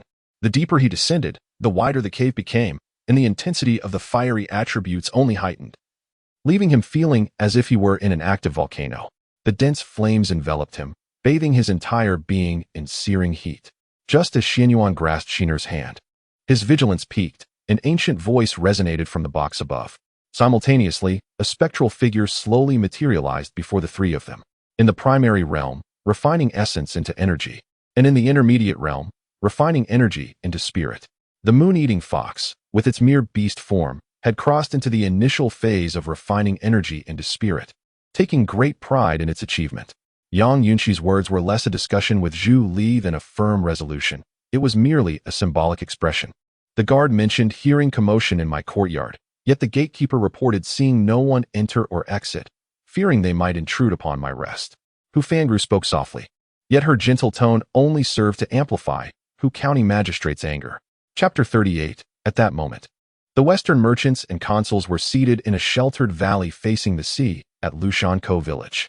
Your Highness, please take the day to rest. The journey to and from Qingqing Mountain has surely exhausted you. Do not trouble yourself with other matters. After finishing her meal, Qin Changning was attended to by Zissou as she prepared for her evening routine. He hurriedly tucked away the precious jewelry and banknotes, awaiting the onset of nightfall. For the glaring brightness of day rendered his escape exceedingly inconvenient. The enigmatic figure could only console Wang Mian, acknowledging that it was indeed his revelations that had led other sorcerers to misunderstand Wang Mian. Qin Changning closed her eyes, a faint smile gracing her lips. Yin Jinglan, rest assured, I shall not perish. I will return to seek you out, so please do not act foolishly. Watch over her, Yuchen instructed Jingyi. He had to confront the most formidable adversary, leaving him no time to ensure Lin Ling's safety. The 30 battalions of the Jinsheng army, meticulously recruited by him, Chao Kezhong, and Zhang Mingyuan, had been utterly annihilated overnight. How could his heart not ache? Ever since he and the staunch supporter of Li Hongzhang, Fu Ran, exchanged positions as governors of Anhui and East Shandong in September, he had tirelessly eradicated the influence of the Huai faction in East Shandong over the past few months. Embrace. Yi Chen's mind was in turmoil for several minutes. Though such normal physical contact should not affect him, he felt an inexplicable reluctance. The two fell into silence, their gazes drifting toward Nangong Hong, who was crouched in the corner, questioning life for the 100th time. The group engaged in card games, and dining erupted in excitement upon hearing the news, casting aside their cards to rush behind Xin Wenze, all glaring at her with righteous fury. This steward Wang was a kin of Wang Shenghu and his confidant, thus holding a significant position within the Black Snake gang. However, at such a grand feast, he lacked the standing to sit with the prominent figures and could only wait outside.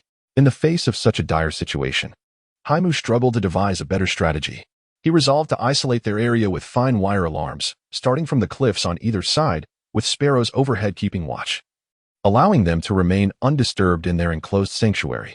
Upon hearing Lin Yu's words, everyone's gaze finally focused, realizing that the specter was indeed no different from a human. Fu Ningxue hurried over after hearing the commotion outside, only to catch the tail end of Mingyue's remarks. In an instant, a dozen guards, each capable of being called masters in the martial world, lay lifeless on the ground. With the official responsible for production, the frequency of snow records continued to rise. Based on the current trajectory, preparations could soon commence for entering foreign markets. After her departure, Mu Jun approached Mingyue, swiftly lifting her and returning to the location of the Wood Elf clan's leader. Uncertainty gnawed at his heart. Yet he preferred to believe in the possibility rather than its absence. If one were to take risks without resisting the heavenly tribulations, the fate of being utterly destroyed loomed large. Since there was no immediate crisis, they would exert all efforts to overcome it. During the tribulation, one must never be careless. Minutes passed, still calm and undisturbed, with nothing occurring. If the storyline held true, at that moment, Megatron should have already thawed, and Sam would have been escorted away by Bumblebee. It remained unclear what was happening with the Tianwen Mansion and Haidang. Zhang Tao felt a twinge of worry. This assault on the Holy Temple, even if the forces of the Extermination Tower did not emerge in full, the Tianwen Mansion retained considerable strength. Yet, against the aggressive rogue cultivators' alliance, it would surely falter. Yang Feng timidly nodded. Zhang Hua and Yang Wanting exchanged smiles. Regardless of their individual powers, they were all 16 or 17 years old, of similar age, and living together naturally fostered a sense of kinship. Darn it. Let you all experience the might of the Rabbit Lord's vast sky hammer. Rabbit Mau Mau bared its teeth, its snowy attire stained crimson. The source of the blood unknown, whether that of enemies or his own, though his spirited demeanor suggested it was not his. Chiang's act of exchanging precious spiritual medicine for ordinary ones immediately sparked a flurry of discussions among the spectators, all marveling at his audacity. Just as Lin Jiran was engulfed in resentment, Ma Zhong's freshly painted face appeared before him. There were several factions on the Dog Star, among which the Qingxin sect was a significant power. The teleportation array used by Chun Fei and others was that of the Qingxin sect, and on this Dog Star, there were dozens of such arrays, indicating its thriving nature. Now, having parted ways with Wang Peng and others, they were several thousand miles apart. In the midst of a fierce battle with one of the three demons, the moment it momentarily froze, Max's assault reached him. The purplish golden dragon tail piercing through the demon's body like a spear. A fierce chill and engulfing dark mist intertwined, neither side gaining the upper hand. Dark Flame chuckled, his body surging forward, fists flashing like lightning as Zhang Tao dodged left and right, blocking with his own fists. During this prolonged duration, disregarding the support from the council, merely the energy roots alone could have drained these birdmen into desiccated husks. However, Nianrong had grown accustomed to facing challenges head-on. She swiftly consolidated her resources and tenaciously carved out her own path. When internal efforts proved futile, she resolved to commence from the outside, albeit at a greater cost. Beside her, Chi-Tai still felt uneasy. The Emperor's resolve was evident. He felt anxious yet powerless. Perhaps it was time to notify them that both sides should engage in combat akin to the Middle Ages, resolving their differences quietly in the dark with cold weapons. Lai Chun pondered idly. They could only endeavor to wield their swords, shielding their vital areas such as the face and chest. Chapter 39. What? Has the matter over there been resolved? Lu Meng greeted as he sat down, immediately noticing the displeasure on Durana's face. He grasped her hand, feeling its icy chill, while his heart tightened. Could it be that his nephew had achieved consecutive breakthroughs in such a short time? Or had he comprehended the earthly restrictions, skyrocketing his cultivation? Humble beings have no right to speak. The gray-clad elder thundered, his voice like a bell, resonating with authority. When will you finally teach me martial skills? Xiazhua could not help but complain, for since the monk had promised to instruct him, there had been no further word. Li Shanshan feigned discomfort but felt too embarrassed to return to her previous position, maintaining a distance from Lu Yuhua. Using such trivial items to deceive Li Yang? Li Yang lacked the audacity. Could a pot of beef and a few bottles of wine be considered valuable? Wouldn't he be kicked to death by the battalion commander? What are we waiting for? Let's see if there's anything left in the cave where the enemy's agents stayed. The battalion commander once said that Americans are the true landowners, far wealthier than the nationalists. Most soldiers held this mindset as they marched forward, laughing and joking. Next, they entered a fashion store named Flower Fairy. The shop was spacious, with a pink gown hanging from the ceiling in the central hall. In that moment, the grand priestess of the Soul Clan, who had dominated the southern wastelands for nearly a millennium, appeared as a frail old man, evoking a profound sense of sorrow. Bound at the arms, kneeling in the dust, she was flanked by stern-faced soldiers wielding firearms. A crowd of onlookers gathered outside. Even the dim-witted could discern the impending events. Many individuals with formidable auras occupied the sides of the grand hall, suggesting their extraordinary status. However, Tingshu clearly had no need to face this head-on. This was not a duel, and there were no rules. Any means could be employed. Is what the elder said true?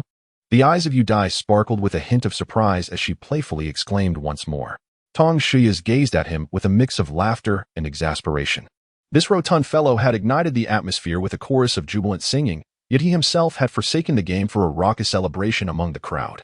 For 7 or 8 consecutive days, Shen Qingwu had been frequenting the Shuiyue and with Qin Lianya, indulging in a plethora of culinary delights, meats and vegetables alike.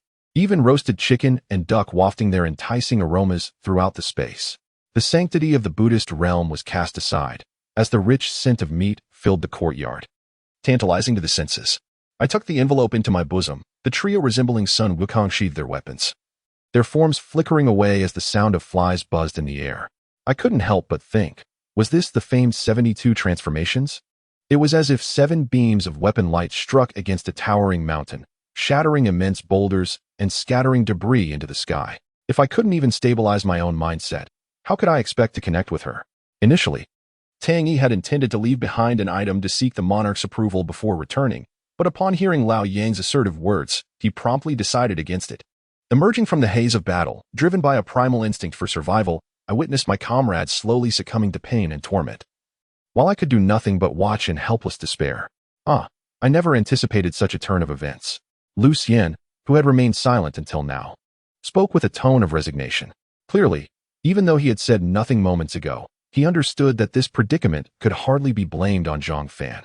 Suddenly, a flash of memory illuminated my mind, and although my body trembled slightly, my expression remained inscrutable.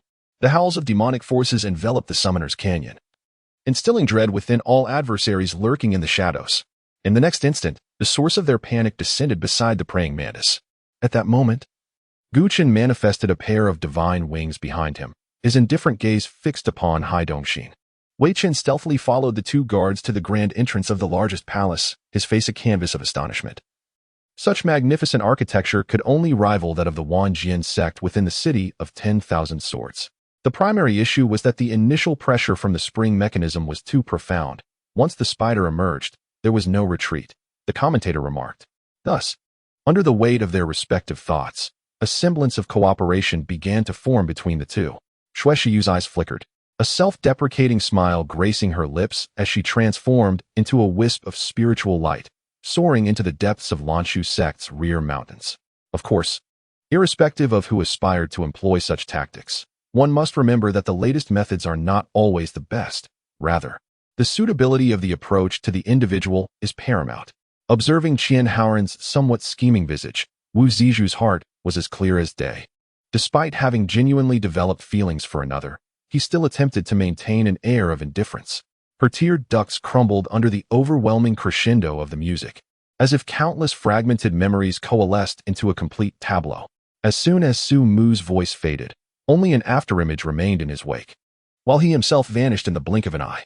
Tong Sisi's eyes widened, intently watching as his eyes fluttered shut. Suddenly, his lashes quivered, and his deep gray irises unexpectedly met hers. Guogua gazed at the photograph in Yun Yun's hands. Her emotions were no longer as tumultuous as before, yet a faint ache lingered within her heart. By afternoon, Su Mu and his companions had successfully hunted over 500 demon wolves, a bountiful harvest indeed. This level of counterattack, while insufficient to inflict significant harm, represented over 20% of Sun Jian's own strength, enough to destabilize him. In the realm of skilled combatants, such a flaw could prove fatal. Si Luan did not oppose. She slightly parted her lips as a verdant pill, adorned with white veins, was placed into her mouth. I know a secret. Aslan spoke with a trembling voice. I beg you, let me be killed. The wind swept into the room, and as I scanned my surroundings, a chill breeze brushed against my cheek, causing me to shiver involuntarily as I turned abruptly. In the office of Gao Yuan Capital's leading figure, the call to Su Yunchang was made. Although the 8-headed serpent had perished, the means he employed to entrap Susanoo remained intact, and few in the human realm could liberate him from such icy confinement. An explosive sound akin to a missile erupted as the air at their point of collision emitted searing white smoke, and an invisible shockwave radiated outward. Jiang Chuan suddenly realized that, unbeknownst to him, his friends had gradually distanced themselves from him. Su Xing stood in a moment of stunned silence, attempting to sweep away the tension from her shoulders while stepping forward with grace, bowing, and then rising to thrust her arms into the air, rhythmically bouncing and shaking her shoulders. Subsequently, Ji Mingwei paused the imagery at the moment Jiang Shen displayed the mark of the heart-devouring worm on her chest. willingly loosening her bodice to allow him a closer inspection. Originally, she had been adamant about never setting foot in the antique street, yet for the impending secret realm. Wang Huqing had no choice but to don Zhu Beiji's mask and venture once more into Jiang Yan's territory.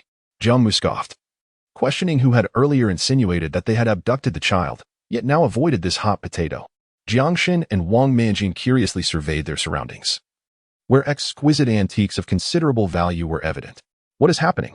I pondered, as the spiritual energy I guided through my mental focus dissipated into the air, becoming an uncontrollable current, defying my attempts to condense it into a bead. This was indeed a formidable challenge. Zilin, from here on, it will depend on you. Take the sacred jade. With it, you can command the sacred beast allied with my Zifu in the meteorite realm. We cannot venture deep into that territory, but the sacred beast can. Zilongian presented a piece of sacred jade to Zilin. I can sign the contract myself. If you're worried about Enfei, just go ahead. Uncle Bo discerned my intentions and remarked. As a county chief, Ling Ziyuan rarely afforded such courtesy to the leaders of towns. As the four of them advanced, they remained oblivious to the myriad dangers surrounding them, as powerful figures gathered, all drawn to the elusive spirit. The 5 spirits of 10,000 yuan had long been a closely guarded secret. He quickly maneuvered out of the way as his sword clashed against the incoming arrows. As Wu Yu stepped into the celestial gate, a pure white world unfolded before him, starkly contrasting the previous crimson void. Wu Yu nodded inwardly, a sense of familiarity washing over him, though he could not quite place its origin. Upon stepping outside, Haida gazed up at the blazing sun. The clear blue sky bestowed a gentle warmth upon him, yet he sensed an impending devastation lurking just beyond the horizon. First, he was halted by the western poison, then rendered immobile once more, resulting in a bump forming on his forehead. Following closely behind, Wang Shangwu's lips curled in disdain as resentment and fury crossed his features. Yet he fell silent. The drool of the shrimp monster flowed uncontrollably, extending several meters. He found it nearly impossible to articulate his current excitement. Although Jean Dada often engaged in playful banter, he had always been supportive since their acquaintance, and now, as they were united, he had no reason to harm him. In the enigmatic underground realm, he acquired numerous elixirs, each possessing considerable value, reserved for future cultivation. Despite investing 100 golden eggs, there was still no sign of activity, causing Xiao Wuxie to feel a growing sense of urgency. Although he was aware of the egg's astonishing appetite, he did not anticipate it to be this immense. In a fit of anger, he recklessly tossed in all remaining medicinal materials, including those for the gathering yuan pill and the cleansing marrow pill. Feeling an unprecedented surge of formidable power, Mido was filled with a sense of ambition. Engaging in combat with the likes of Panji Master would no longer pose a significant threat unless faced with exceptionally talented individuals. Meanwhile, Meng Kuei's countenance darkened as he unleashed a flurry of techniques, normally capable of swiftly resolving battles, but now he encountered considerable difficulties. If this continued, should the opponent truly overcome the Thunder Tribulation, the situation would become dire for him. It was evident that Qi Li had already anticipated the intentions of the other two. Speaking candidly, alas, Zhou Yu sighed, appearing quite resigned. I've told you, you may battle amongst yourselves while I merely observe for entertainment. Why must you seek discomfort in my presence? As he spoke, Zhou Yu casually brushed away the battle axe above him, akin to swatting away a bothersome fly.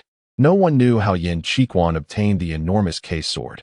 They only knew that it had been his companion since his debut. Time flew by, and a month passed in the blink of an eye. On this particular day, a raucous laughter erupted from a smoke-filled room, belonging to a young man.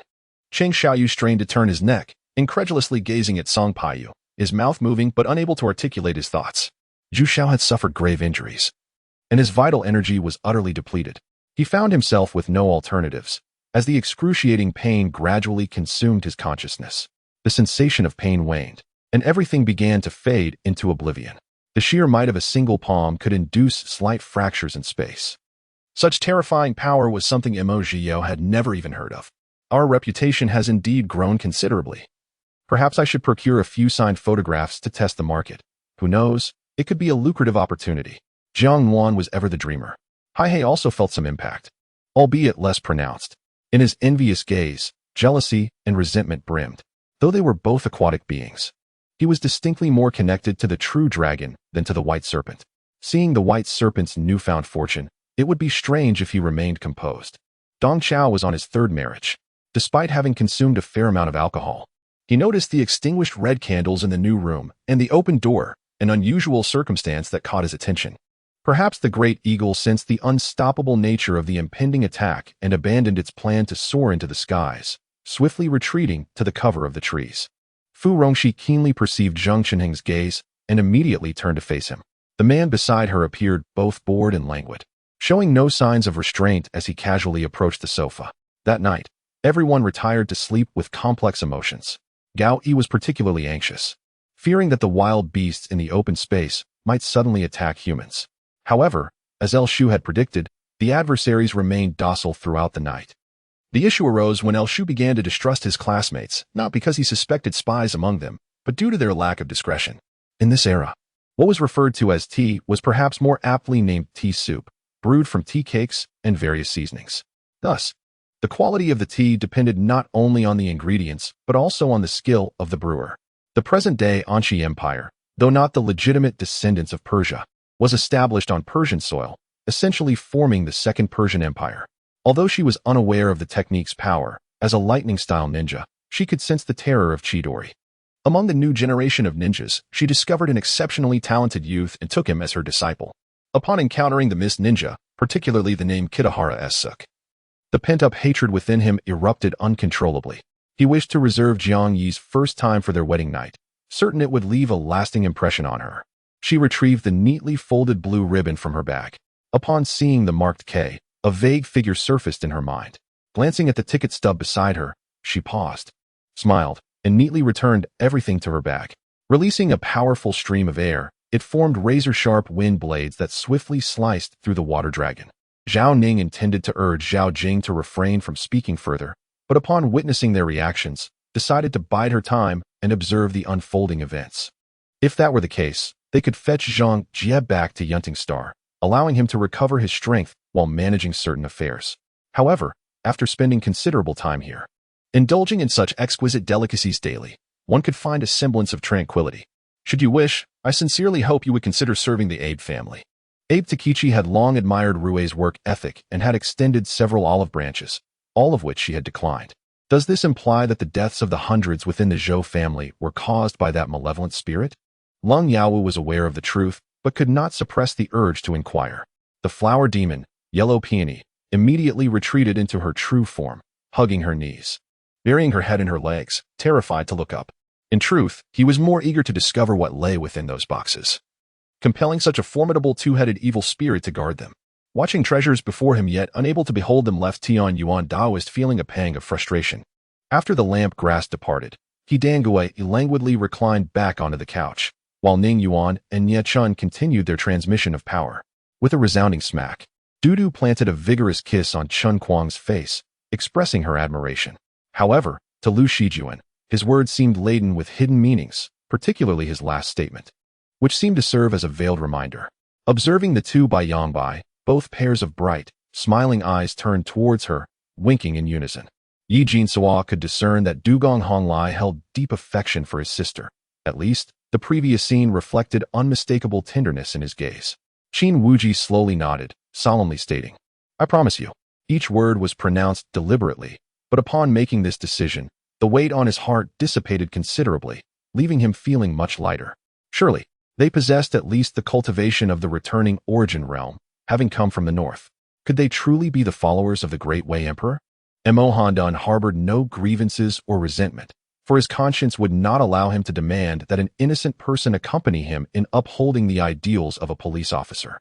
America was not the land of freedom as it was often portrayed. Rather, it was a fertile ground for opportunists and entrepreneurs, making it susceptible to the fruits of crime.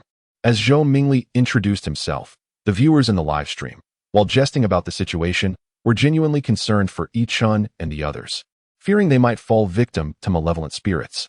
It seemed apparent that a person of higher education could be inferred from Zheng Mingting's introduction.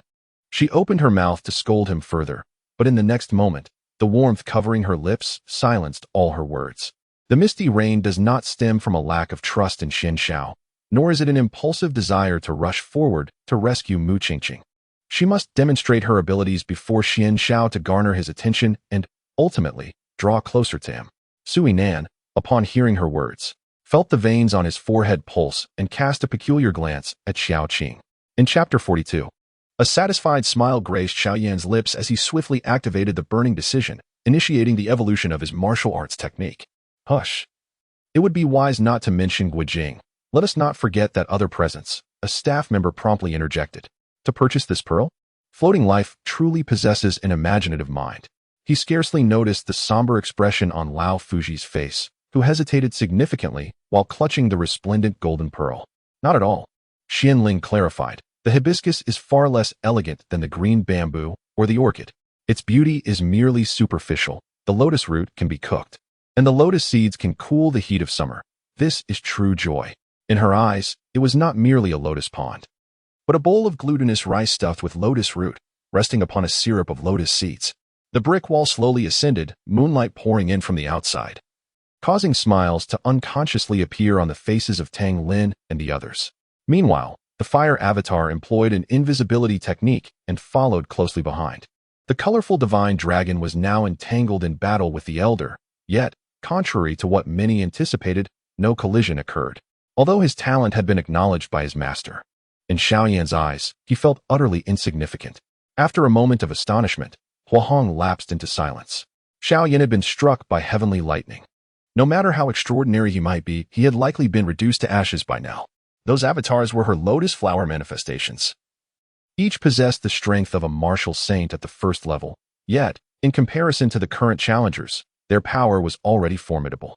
However, all returned disappointed, save for Chao Ji, who patiently stood by the side of the peacefully slumbering girl. Floating Life was also momentarily stunned by the sudden return of the Xinxia sword. This sword had been long awaited, yet now, with a mere call, it flew over from miles away in the blink of an eye. Was the sword's spirit intentionally opposing him? Jiang Yunwan returned from Lijiang without informing many. Only the Jiang family was aware. She wished to avoid drawing too much attention to the matter, fearing there might be tears and pleas preventing her departure. Gazing at the night sky, the crescent moon hung like a hook. He could not help but ponder whether his current struggles were in vain. Fu Shirchen pulled Qi Hua along, and the various relatives began to praise the pair. However, when Ruan Qing's gaze fell upon Qi Hua, the smile on her face faltered, revealing deep and complex emotions in her eyes. "My lord, I have a plan," came a voice from the corner, belonging to an inconspicuous figure clad in a blue robe. He rapped the table. "What is the password for the computer?" The technician attempted to crack it multiple times to no avail. If he failed again, all data would be erased. Ahem. Of course, all these fantasies are beautiful and hold potential for realization, provided he is willing to risk his life. Thus, the likelihood of success for half of these wild ideas exists, while the other half leads to his demise. Lu Xiu was about to speak when an idle kiss landed on her, precisely on the scar upon her face. Eventually, Director Liu Bo of the Development Zone Public Security Bureau briefly introduced the security situation of the area, hoping all interns could overcome their personal challenges and engage in their internship activities with fervent enthusiasm. A piercing scream, reminiscent of hell, shattered the silence, causing dozens of suited men to turn in terror, only to confront their lifelong nightmare. The door to the hospital room closed silently behind them, and Maslow's expression shifted back to the slightly provocative demeanor of Qiu Chaoyong. The competition was naturally set to take place in Los Angeles, where the three teams arriving simultaneously were greeted by enthusiastic fans. Bai Su initially thought that the arrival of this child would excite and delight Tang Fu, yet she did not anticipate his overwhelming joy. In the 67th minute, Montari passed back from the left, and Stankovic, after a brief adjustment, unleashed a powerful right-footed shot from 28 meters out, sending the ball soaring into the upper right corner. Young Master Qing Shui remained lost in his fantasies about the future until Bon Niao's sudden interruption jolted him awake, causing him to feel a tinge of embarrassment. Realizing that he had been exposed, he surmised that this was undoubtedly a command from Yushio. Further questioning would yield no answers. It was better to ask Yushio directly. Gu Yelio gazed at Su Ruxing's mischievous face, flushed like a delicate peach, her lips moving enticingly, tempting one to take a bite. "Still trying to escape? I shall see where you think you can run." The king of the dwarven nation fixed her with a bloodthirsty glare, gripping her neck tightly. Indeed, upon confirming that Li Si had recognized their ill intentions, the expressions of Aaliyah and the others darkened, exchanging glances that conveyed a shared unwillingness. She understood the adage of being influenced by one's surroundings. However, she could not fathom why, Despite not being that type of person, everyone who had come to know and remain by her side was just like that. Xiao Feng retrieved a cup, poured a glass of warm water for Feng Wan, and topped up Li Canong's cup before stepping out of the office. Closing the door behind him, he was well aware that the commander had important matters to discuss with Feng Wan. Such a design cannot fully realize artificial intelligence. Although we have endured over 3 years of training with AMI and Siri, they ultimately should not achieve their final evolution on a platform as limited as a smartphone.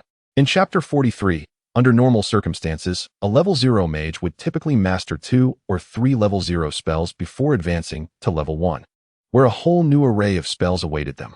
Before Diyu stood the crown prince of the Su Saitani kingdom, the nominal next king.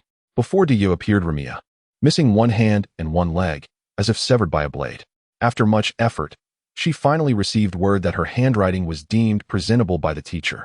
Yet Lin Wanwan had not written back, leaving Xue Mingling feeling quite disheartened.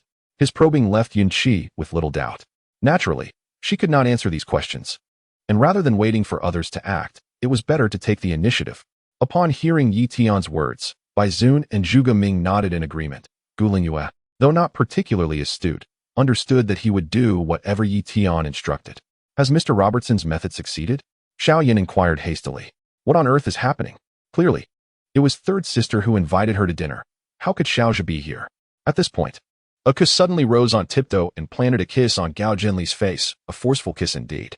Yunqi declared, Senior, I promise you, I shall never reveal the true form of these dual swords before the world.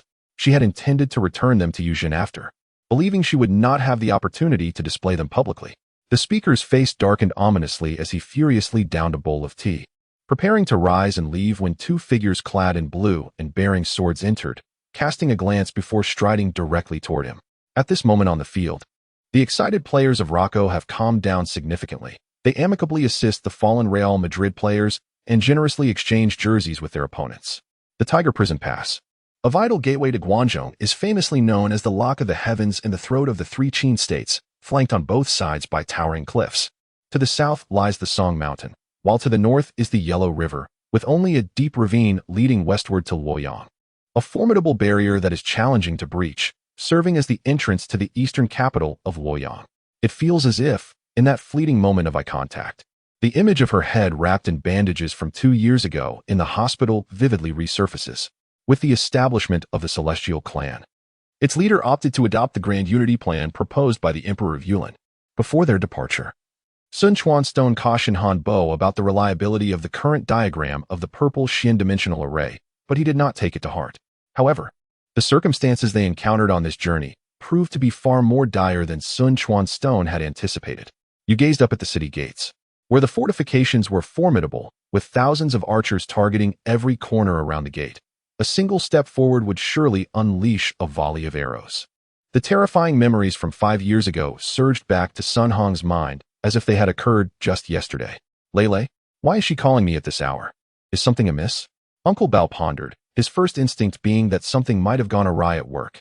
Each time he locked eyes with her, he felt a tightening within himself, often accompanied by a tingling sensation coursing through his body. As Shinxia contemplated her final lesson before sleep, she opened Lu Yunqing's Moments, which featured a new update.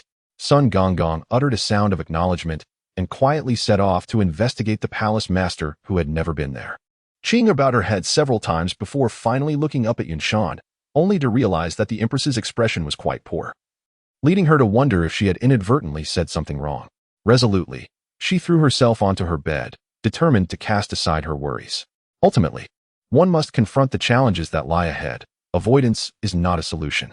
The situation was exceedingly perilous. Through the flickering lights, I observed an overwhelming density of walking corpses, filling every crevice between vehicles, with their own car surrounded by an impenetrable circle, leaving them both struggling against the overwhelming odds.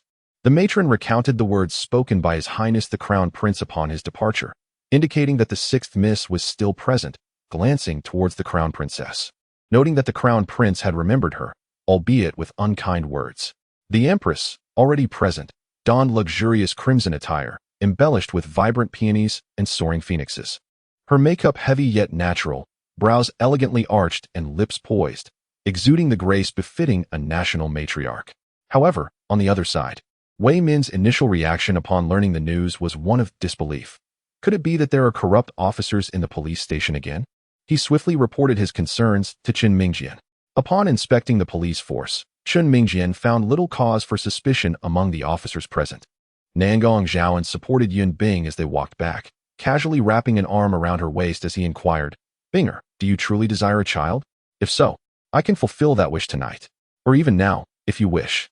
With that, he leaned down to nibble on Yun Bing's earlobe.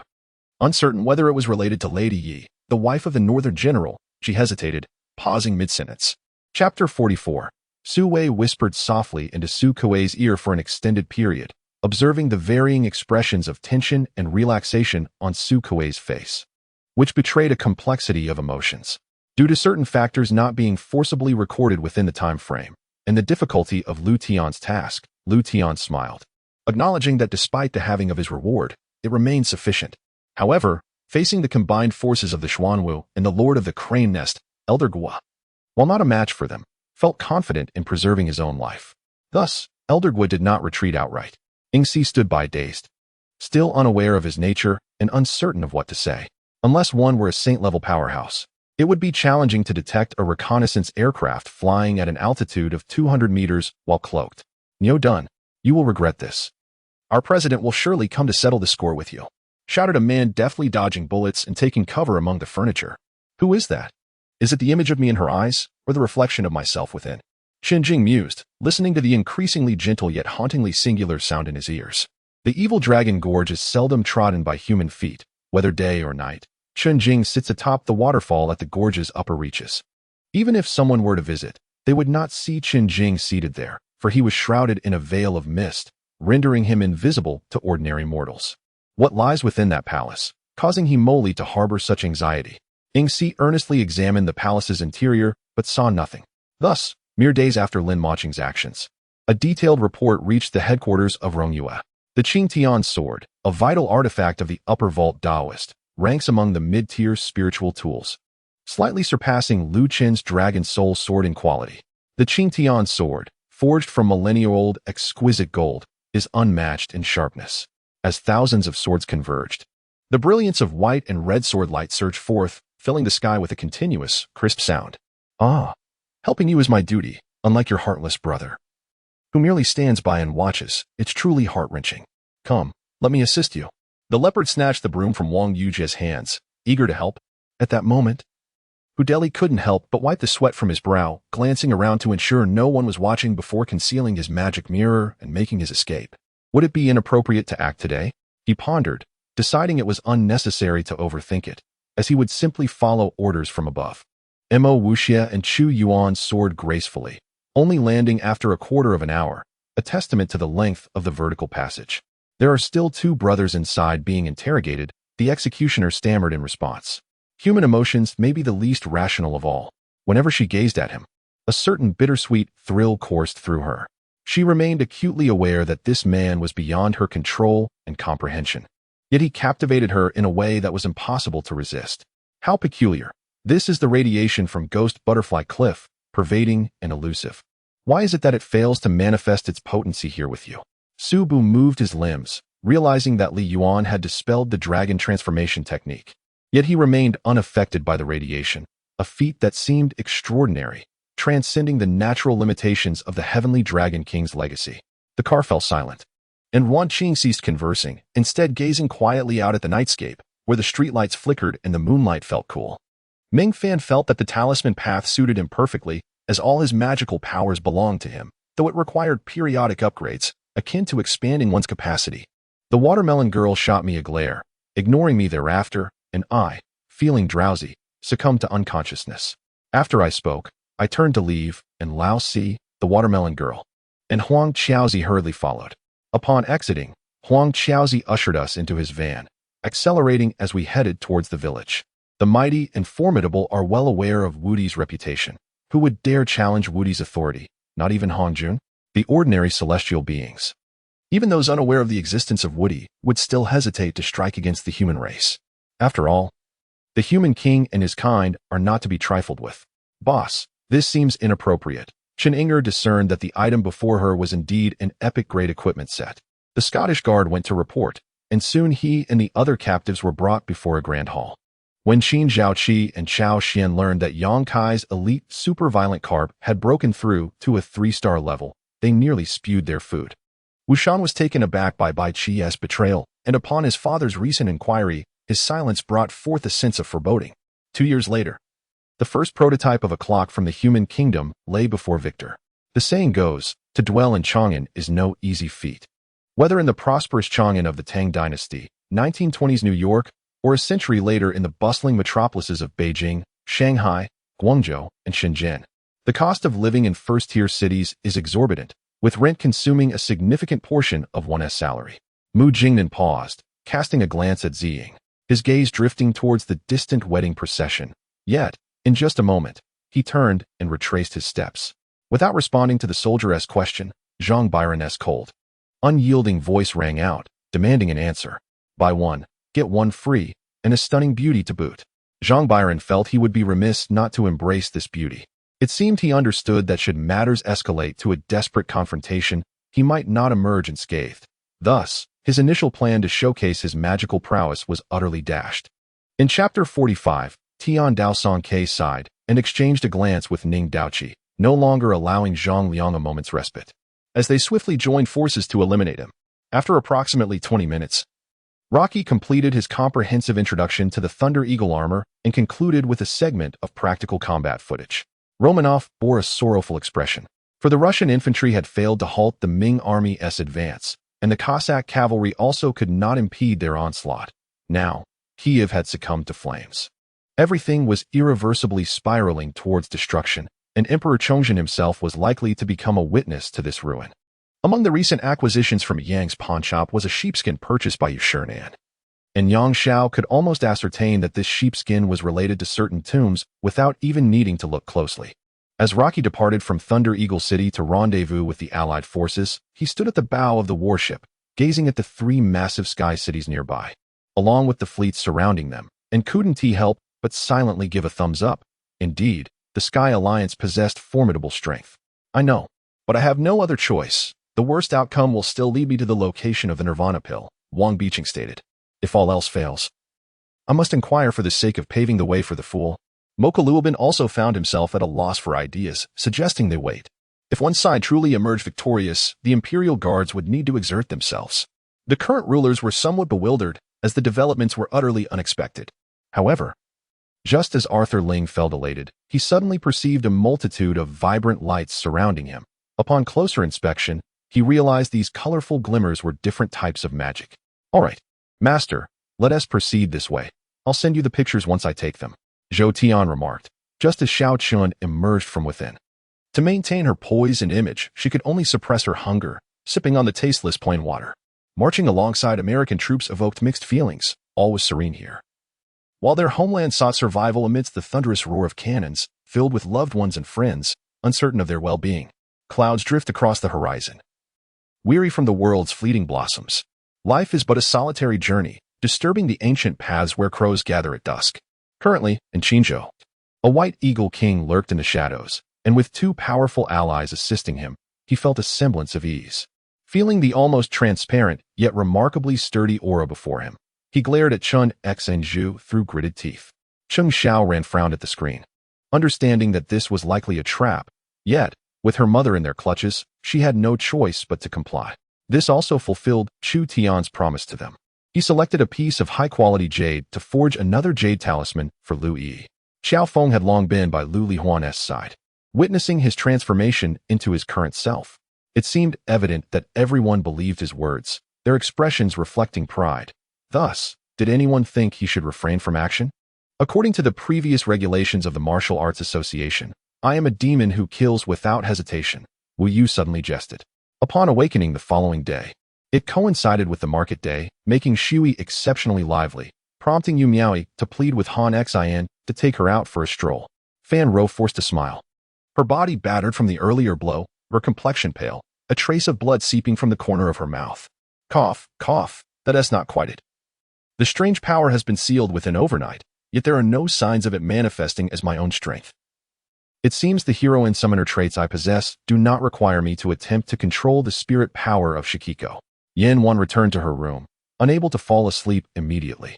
With wide eyes, She stared at the ceiling, feeling a tinge of despair.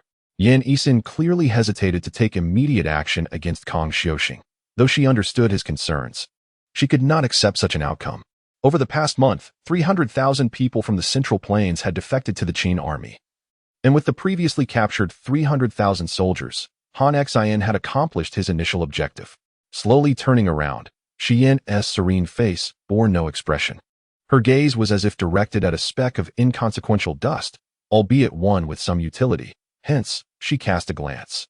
The two locked eyes, with Shangwan Jishui smiling playfully, her gaze tinged with mischief. Han Xian couldn't help but laugh heartily, and Shangwan Jishui also covered her mouth, chuckling softly. In any case, after the punishment game, their garments were thoroughly disheveled. Many soldiers had resorted to burying their heads in their chests, no longer daring to treat this so-called punishment lightly. Zhang Qingting tightly covered her mouth, managing to suppress her overwhelming joy from escaping her lips. In this densely shaded forest, the sunlight scarcely penetrated, only mysterious. Greenish luminescent orbs floated about, casting faint glimmers that allowed vague outlines to be discerned in the woods. Before Lishiba, a vehicle had been tailing them and finally stopped 10 meters from Zhou Lin's residence. 3 guards stationed outside were thrown into the courtyard, their necks gushing blood, lifeless eyes staring blankly. In the third act, the theme of struggle was prominent, as Wang Jiaji pressed down on Mystery with a pillow. She stared at the pistol, fully capable of ending Mr. E.'s life right there, yet she refrained, tears streaming down her face. Thus, she had already lost. It truly was a 600-round battle. And only then did the two wives find satisfaction, sleeping soundly until dawn. Various bizarre laughter echoed aboard the Thunder God, for murder, arson, and territory disputes were the New World's rules, tasks every pirate must undertake.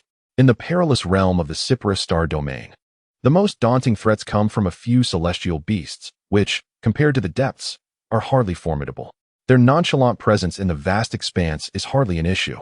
This time, the helicopter maintained a brief hover in the air, allowing Long Yuanquan to seize the opportune moment to eliminate the machine gunner. The true utility of the Jianxing fruit finally manifested at this moment. It not only serves to store sustenance over the ocean, but also provides an impeccable sanctuary amidst exhaustion. It turned out to be a spy. Zhao gazed outside with admiration for Ma Jun, realizing that her husband was such a brave and wise individual. How had she not noticed this in his youth? In Chapter 46, the crowd's emotions were complex, each harboring a multitude of feelings. Suddenly, a plump celestial pig soared across the horizon, ridden by a rotund figure wielding a whisk, none other than the Taoist Master Tai. With the southern inspector of the Taoist sect and 4 celestial watchers annihilated, Huahua became a desolate land of spiritual energy, where no immortal teacher was inclined to visit. And the spread of news was contained. Zhang Lei and Wei Tianxing regrouped, and without delay, they attended to each other's injuries. Fortunately, the trio had come prepared, carrying the finest healing balms for their wounds, which were now not grave. A wire continued to sap the iron content from Li Su's body, stretching and elongating rapidly as Li Su ran. "Hold on." A steady male voice echoed within the hall as a young man in black entered. Luo Qiqi found herself exasperated. The queen was veiled in a white gauze, layered thrice over, explaining why other doctors had failed to diagnose her ailment. Yuan had no choice but to evade attacks while communicating telepathically with Momi Cake, hoping to use their bloodline connection to restore Qingfeng's sanity. Liao Ming was also pushed back a step, glaring furiously at Yang He, signaling the attendants in green with a clap of his hands. Precisely speaking, it felt as though an invisible beast had latched onto it, gradually tearing and devouring it. "Do as you please, come the wedding day. Let us see how you manage without a photograph." Lu Yanan, usually carefree, felt a blush creeping to her cheeks at this moment. The black butler Sebastian lurked in this world with a paramount mission, to gather information on the world's formidable figures, subsequently having the abyssal for execute them one by one, ensuring that Bayerda's bloodline awakening would remain unimpeded. The experimenter lifted his head, and Yi Qian beheld a face, albeit one concealed by a shell-like mask, or rather, the mask bore a human visage. Damao mimicked the military commander Sha Meng with fervent rhetoric in the training grounds, spitting words with such fervor they flew several meters. When smiled, saying, "I don't know why, but beside you, I feel an unusual joy, as if I can unreservedly express my innermost thoughts. Could this be the mark of a true hero?" As he spoke, Wen's gaze fixated on Mary's crimson lips. Dong Se playfully kicked at the snowflakes. A subtle smile gracing her lips, revealing a rare joy. The rising sun was obscured by heavy clouds, a chill permeating the atmosphere as the world underwent a strange transformation, causing many to feel an oppressive weight that nearly forced them to their knees. When the vehicle accelerated to 180 miles per hour, Yin Hao finally comprehended the meaning of Zhou Liming's driving prowess. The scenery outside blurred past at an imperceptible speed, and the wind was not a gentle caress but a ferocious howl, akin to a wild beast roaring. When had Chiba Junko become an old flame? Remembering that shortly after Feng Qinyu awoke, Qingwan had relentlessly criticized him, Jiang Zhuofang could not help but shake his fist at her, to which Qingwan responded with a playful grimace, utterly unafraid. Yet, strangely, Miaoli had been exceptionally kind to Bai Shu, as had Luo Shilan. And perhaps the Bai family would also soon shower him with kindness, leaving Bai Shu feeling overwhelmed by their generosity since parting from Ling 1. Team 1, Team 7, Team 8. Raise your wooden plaques. The expressionless Song Chuan ordered. As night descended upon the coastal city, the lights blazed brilliantly, the bustling streets intoxicated by the allure of wealth. Various upscale malls became a paradise for the affluent to flaunt their riches, while the less fortunate merely congregated to feast their eyes. Mu Qingsheng was elated to see the helpless expression on Zhuang Suanji's face, for she understood that he only displayed such exasperation towards those he cared about. Senior, how is she? Xinyuan Wushang inquired anxiously about her safety, hastily asking Bai Yundao. Eventually, due to Bai Riyue's fiancé Xian Shiran deeming the matter too sordid and rejecting the charges against her, the incident faded into obscurity. Fortunately, due to Misaka Mikoto's assault, the colossal infant did not stray far from the bridge's edge but engaged in a protracted battle with her. Xia Yulan gazed at the emperor, who remained in a deep slumber, her heart filled with anxiety. The recent events concerning the 5 princes had already demonstrated that dissent lingered in the hearts of some, leaving only the crown prince and the 10th prince at risk. Ma Qingfeng appeared to sense that he was the sovereign of this realm, truly embodying the feeling of commanding the clouds and reign at will. It was a world rife with all of humanity's negative emotions, where its inhabitants were not only malevolent but exceedingly powerful. After such a prolonged ordeal, the snowman with the least severe injuries paused, a wary glint emerging in its eyes. Is it him? How could he aid that waste? Could it be Elena's meddling again? Harry's expression shifted slightly. Principal Merlin was in Lackalos, a person of comparable strength to the city lord. The Harry family, lacking a solid foundation here, would do well to avoid provoking him. Lin Xiaofeng leaped into the vehicle, and Xiang Zhu took his seat, marveling at how it was reminiscent of a scene from a movie, as he produced 2 wires from nowhere and, after a few moments, ignited the engine. In Chapter 47, he remained unfazed. This time, Han Fei had come with a resolve to embrace death. Shall we sneak a taste first? Zerwei had long coveted the phoenix dish in the middle, yet after waiting for a long time without Xin Yibin's appearance, she could hardly contain herself. Even the foul stench of a pigsty was bearable for Zhao Ku, but this odor made him instantly desire to abandon his quest for exploration. It was unbearably pungent. 3 words blazed across the world, radiant as flames. With a whoosh, they transformed into 3 massive fireballs, which erupted with a thunderous crash, dispersing into countless sparks that vanished in the blink of an eye. The computer chimed with a new message notification, and Mo Yuan's stomach growled. He was reluctant to turn on the monitor. Yet, this was his job, his own endeavor, a pursuit he took more seriously than his daytime role as a teacher. Just as he spoke, a startling crack resounded beneath him, accompanied by a chilling sensation of plummeting, causing the rotund man's face to blanch as he hastily attempted to rise, forgetting his unbuttoned trousers.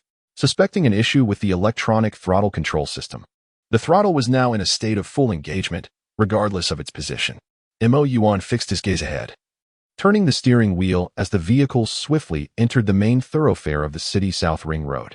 The speed continued to rise, though the rate of acceleration began to diminish. Suddenly, a red arc flickered, and a trembling hand struck the spear of fate held by the adversary. Witnessing the incredulous expression on his face, he began to dissolve into specks of light. Is this the power of Mother Purple? Zhang Jinyu mused, his eyes gleaming with curiosity. As a man aspiring to be a ruler of a harem, he could hardly be unaware of the myriad of charming maidens. Born a stone monkey, Wukong had consumed countless celestial elixirs in the Doshui Palace, and with the refinement from the Bagua furnace, he could only lament the absence of celestial aid and earthly connections. That's a good suggestion. Yang Lan, we all have computers and access to the internet. We can call each private school one by one for inquiries. And we will surely unearth them, Lu Hong remarked. The next morning, Lian habitually arrived at the rooftop at 5, yet Hu Jing was nowhere to be found. Not only had the intelligent assistance task prompt not arrived, but they could only rely on their own explorations for the time being. More importantly, several enormous planets loomed overhead, nearly obscuring half the sky, constantly reminding everyone that this place was vastly different from the world they knew. It is worth noting that this was the early phase of new domain exploration, where every individual granted access was a carefully selected elite. Thus, treating Bai Gang as mere cannon fodder was unthinkable. He had been following Su Yifan to learn the art of filmmaking, which required more meticulous attention than television dramas, let alone web series. Therefore, from a professional standpoint, assigning him to direct a web series was akin to using a sledgehammer to crack a nut. Being a lord without faith implied that the church's resources within his territory would be difficult to distribute. Under the moonlight, Lian quickly recognized the sentinel before him as a member of his platoon from the rookie battalion, and upon joining the company, he had been assigned to Niao Wanli's squad. Beneath the dark veil of night, the landing shuttle, ejected from the spaceship, was easily discernible. Witnessing this breathtaking sight akin to a meteor's descent, Nanshan knew it was time for him to make his entrance. At night, the mouth of the cave was enveloped in pitch darkness. Due to security measures, Xiao Qing and his companions had no candles, and the cave's interior was no better. A dim light from a candle was half-shielded by newspaper. Even if their royal family utilized the silent monarch, they had never acted against him, had they? Yi Jining gazed at the mask in her hand, uncertain if Qi Hongxiu had committed any nefarious deeds with it. Yet, no matter how wicked, it could not surpass their troublesome situation. With this thought, Yi Jining naturally accepted it. Xiao Xingluo furrowed his brow. What did it matter to him? Why, at such a critical moment, did he sacrifice his vengeance against Du Gumu to save her? The knight let out a resounding shout, and the holy light artifact was activated once more, illuminating the two with a brilliant radiance. Before their attacks could reach him, Guy suddenly conjured a gentle circle in the air with his soft hands. Two streams of milky white essence swirled and merged, forming a beautiful, translucent screen. The richness of the misty aura evident within. Merely half a tea session ago, the formidable band of thieves, intent on vanquishing the heavenly soldiers, could be described as a disorganized rabble now, a description that was a mere courtesy to preserve their dignity. She pressed the answer button, and her parents' faces immediately appeared on the screen, with familiar walls behind them. As for Yi Jining herself, now that she knew Yishin'er was seeking a breakthrough opportunity, would she assist her? Was she foolish enough to do so? Jin Yu found himself at a loss regarding Qi Haoyuan. He felt quite vexed. How could such a frivolous individual possess such enviable cultivation talent? It seemed utterly unjust. What do you intend to do? Wu Xiong inquired. Initially, those around him had trembled in fear, but upon witnessing the power of his sword, they regained their composure. Yet, they still clutched their bags, their gazes darting uncertainly, as if hesitating over some matter. Chapter 48, I won't say. I don't care whether he resides here or not. This young master possesses great capabilities. So why would he fear lacking a place to rest? I truly should mind my own business. Time to sleep, everyone. I'm tired, Hua Shanxue declared, rising and insisting that further discussion would only worsen the situation. After a thorough investigation, the AI-ing army was still fiercely attacking within the encirclement. Conversely, the defenders of Luomaidake fought valiantly, not allowing the AI-ing army to gain any advantage. Lu Su was struck in two vital areas. As Zhang Yun pulled the gun from his body, blood gushed forth, splattering everywhere. The warm blood dripped down the white wax-like barrel of the spear. Only upon stepping outside did he realize the chaos of battle. No one had the capacity to form a team yet, making it impossible to discern friend from foe. Thus, anyone unfamiliar was met with indiscriminate strikes, creating utter pandemonium. Then, let us continue, Simon coldly stated, casting aside the bewildering thoughts in his mind. Beside him, Inyu had to concede that she was indeed no match for the girl in the black robe before her. Although two blazing flames surrounded Zhao Yan, casting a red glow over him that could awaken slumbering beasts, it was the clamor of conversation that roused him. The envoy sent to find Mosey returned, not only bringing Mosey but also Kong Seng Wei. Upon seeing them, I was overjoyed. Their arrival meant my plan was set to succeed. Sheng Shi was exceedingly foolish. In his moment of triumph, he failed to realize he could have fatally stabbed Lu Ming. Despite being injured, Lu Ming had transitioned from a martial general to a strategist, possessing formidable skills, and Cheng Shi, an ordinary general, was no match for him. Because you previously harbored considerable poison within your body, you possess the ability to detoxify it. Yet you did not, lady, you stated, gazing intently at Bai Yuju. I am here to find someone. Do you think I am like you? I have principles. Zhuangzhang retorted emphatically. However, even the meticulously crafted Lingyun ladder could not prevent the arrival of those with ulterior motives, confined within her private quarters. Huangfu Ao trembled slightly as she gazed at a letter before her. I have come to celebrate with Ran Ran. From now on any festival, I will be here with her. Cici and Nian Nian will do the same, Xinxia declared, holding a large apple tightly as she sat beside the ailing girl. The notion of Feng Yihan gently embracing Princess Anyang was utterly implausible. Yet, she believed that Zir was not lying, so she felt compelled to investigate the matter herself. What is going on? When Feng Yihan saw Bai Yuju awaken, he inquired with concern. Tonight, I shall rest here, he said softly to her, gazing at Bai Yuju, who had changed into a silver leaf embroidered nightgown, his eyes filled with warmth. Lang Xingtian reported the situation to the nation, clearly articulating its severity. Truly, he is my nephew. His cries are as thunderous, full of strength and vigor, Tang Tianyang remarked with a smile. Time ticked away, and the people waited anxiously, praying for a favorable turn of events. Just after Lu Sin swore a poisonous oath, thunder echoed, and the workers believed Lu Sin was about to be struck by lightning. What you said was no different from silence. Qin Mou rolled his eyes. Even if he had the power to subdue that, he had no means to venture into the celestial realm. Moreover, since the resided within the celestial realm, its power would undoubtedly rival that of celestial beings. If not exceed it, encountering it would only lead to his demise. However, Luo Zihang overlooked one crucial detail. The relationship between the two was not a mere straight line devoid of substance. Seated between them was a comrade from the training camp, Kai Tu, who had injured his ankle during the explosion at the Dark Fortress. At that moment, he gazed in astonishment at the massive boulder rolling down the hillside, unable to react in time to evade it. Your service is commendable, and I wouldn't dare to leave you a negative review. Wu Fan, in high spirits, smiled at the restaurant manager, swiped his card, and bestowed a 5-star rating, bringing joy to the manager's face. Although Long Tian initially harbored a dislike for foreigners, he found himself smiling at Luo Jiangwo, acknowledging that such a person deserves respect wherever they may be. For reasons unknown, a severe headache plagued him. Unaware that Ling Feng's mist had been rather excessive, suddenly jolted from a deep sorrow. He realized that the old man who had just died in his arms had now sat up. Seeing the familiar old face, he dashed towards the elder like a madman, arms wide open, yearning to embrace him. Tianyi dressed her in a nightgown, tucked her in, and prepared himself to hold her close, drifting into a peaceful slumber.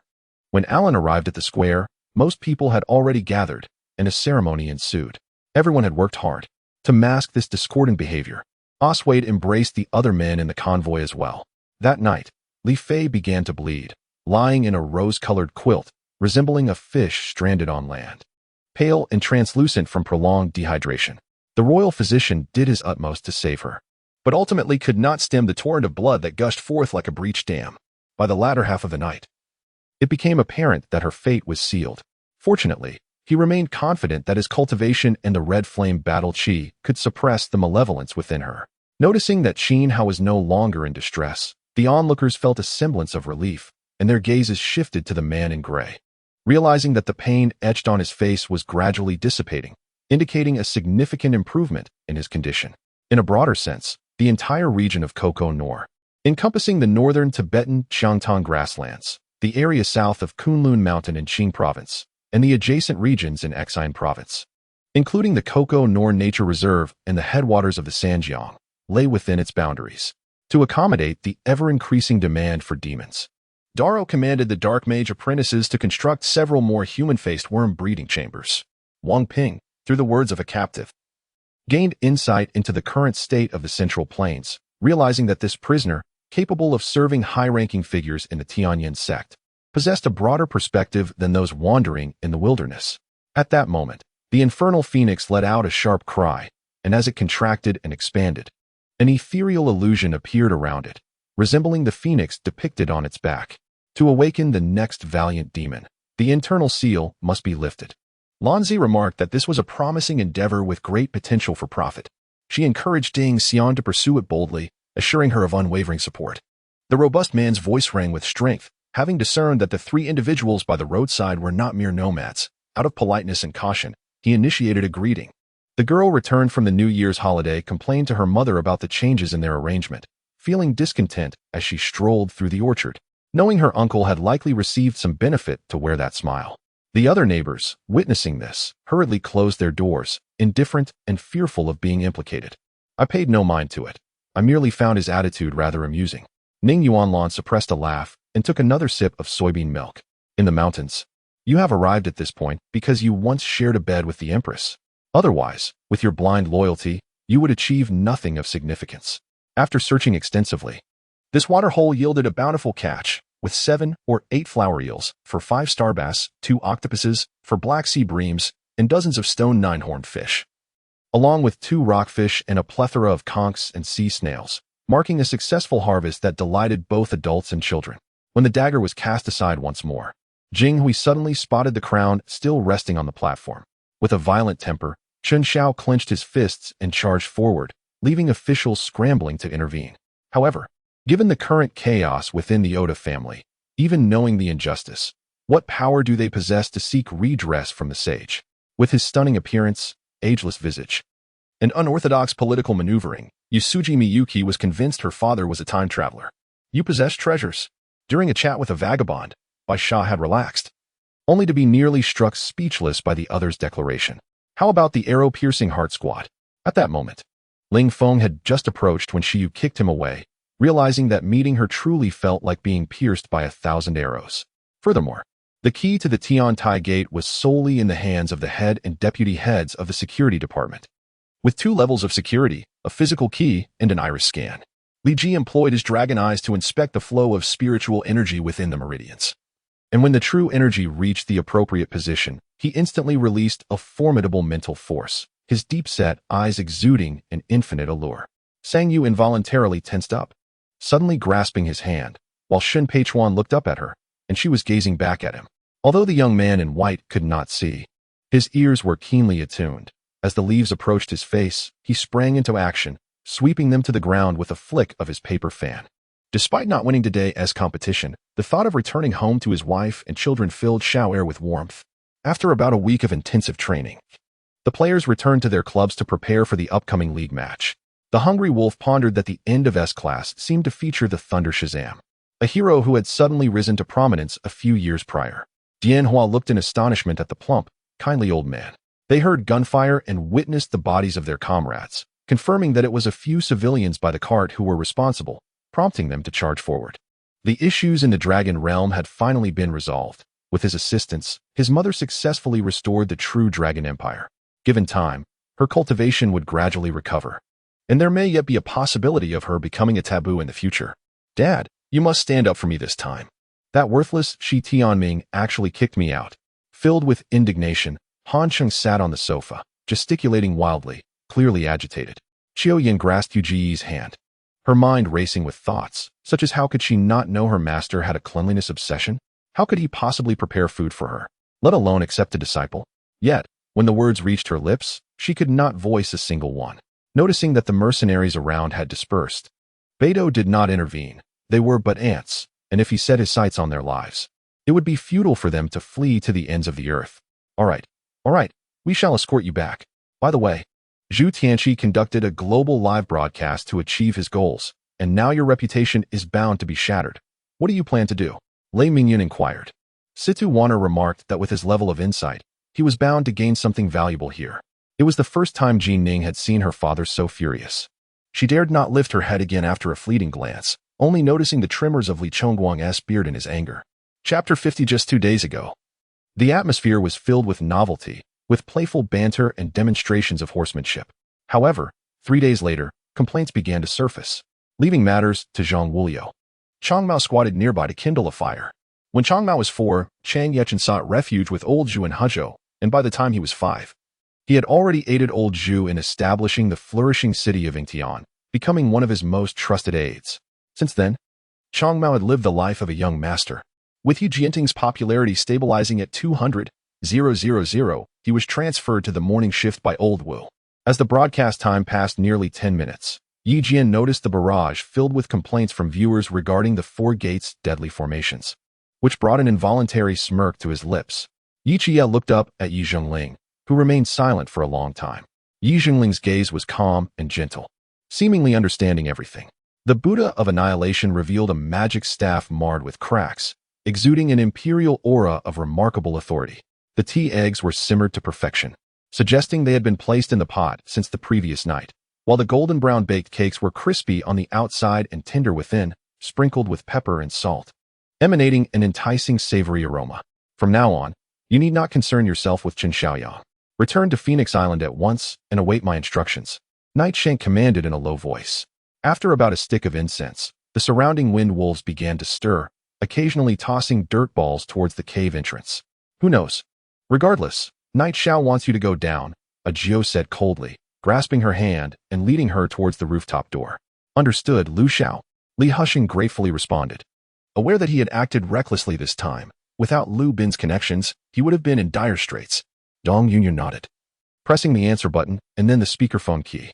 After discussing the sordid secrets of the school, she did not wish for Lu Bin to misunderstand her. Once connected, she gave a gentle prompt, waiting for the other party to speak first.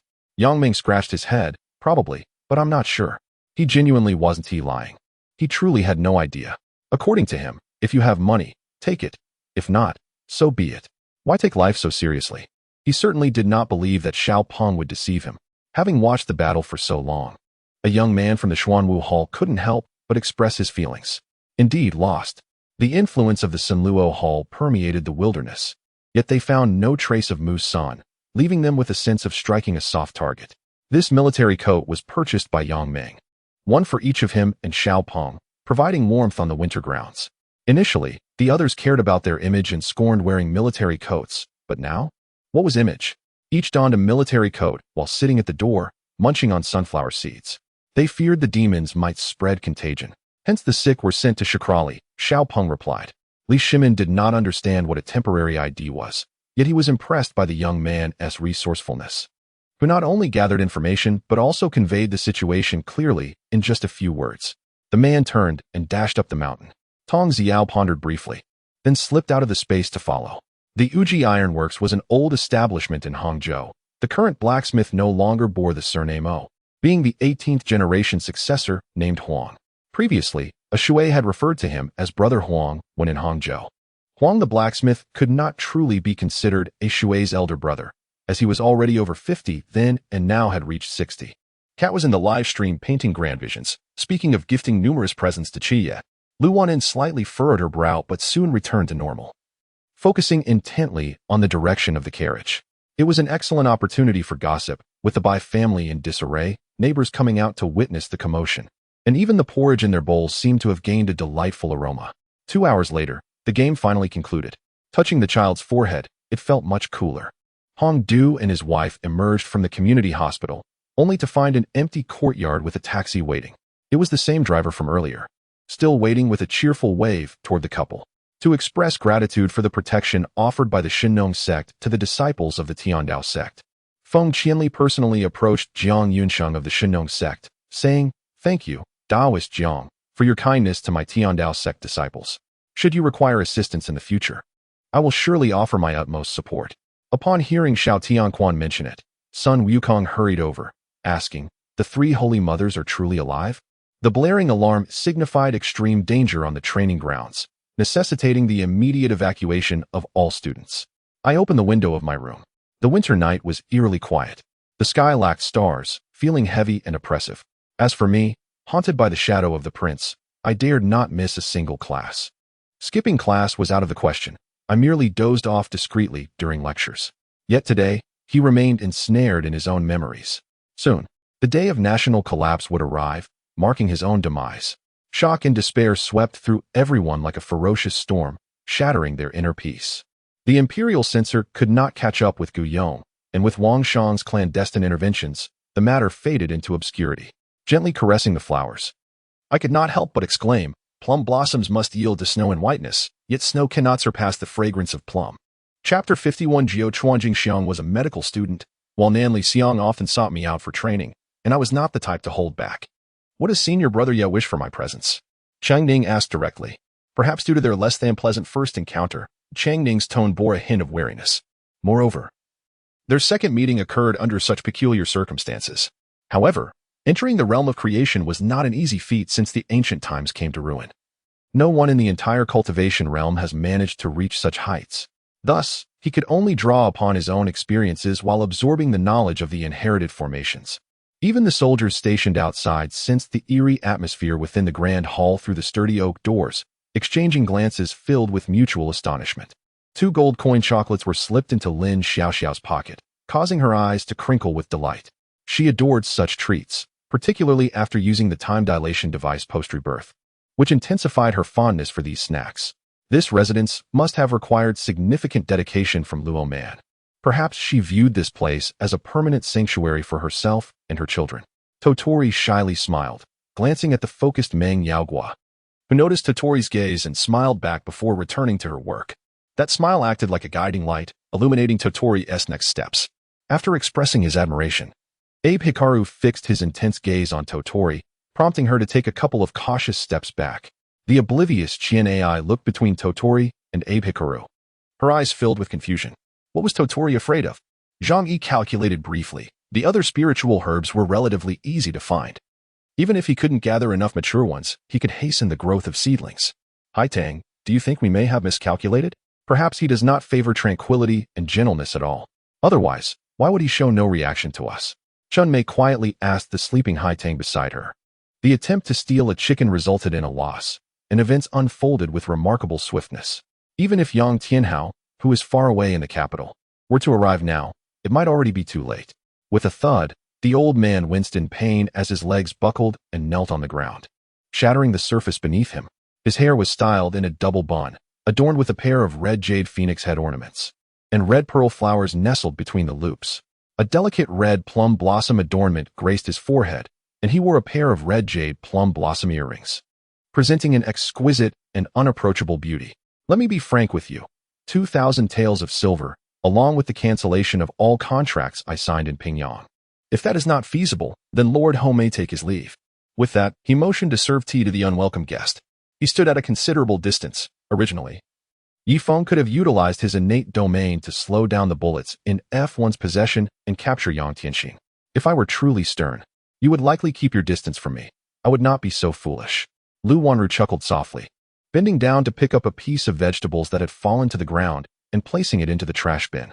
Lu Wanru remained silent, leaning against Yi Feng's shoulder as the two embraced among the flowers. This matter pertains to you. If you do not take action, I cannot overlook your negligence, he said angrily before returning to the inner courtyard. It was at this moment that Zhuang Liju returned to the capital. Upon his arrival, he made a beeline for the palace, where Duan Muheng summoned him privately.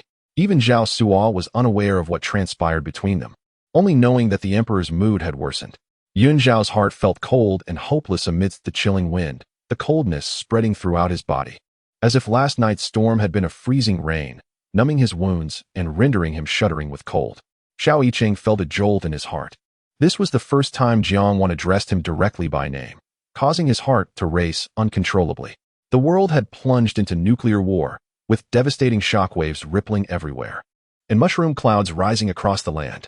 Annie blinked, pondering for a moment, unable to recall whether Charlotte had changed carriages, wisely choosing not to mention that topic again. However, out of respect for my father, I refrained from voicing my thoughts, superficially agreeing to the matter, leaving the future uncertain as I wished to evade further discussion.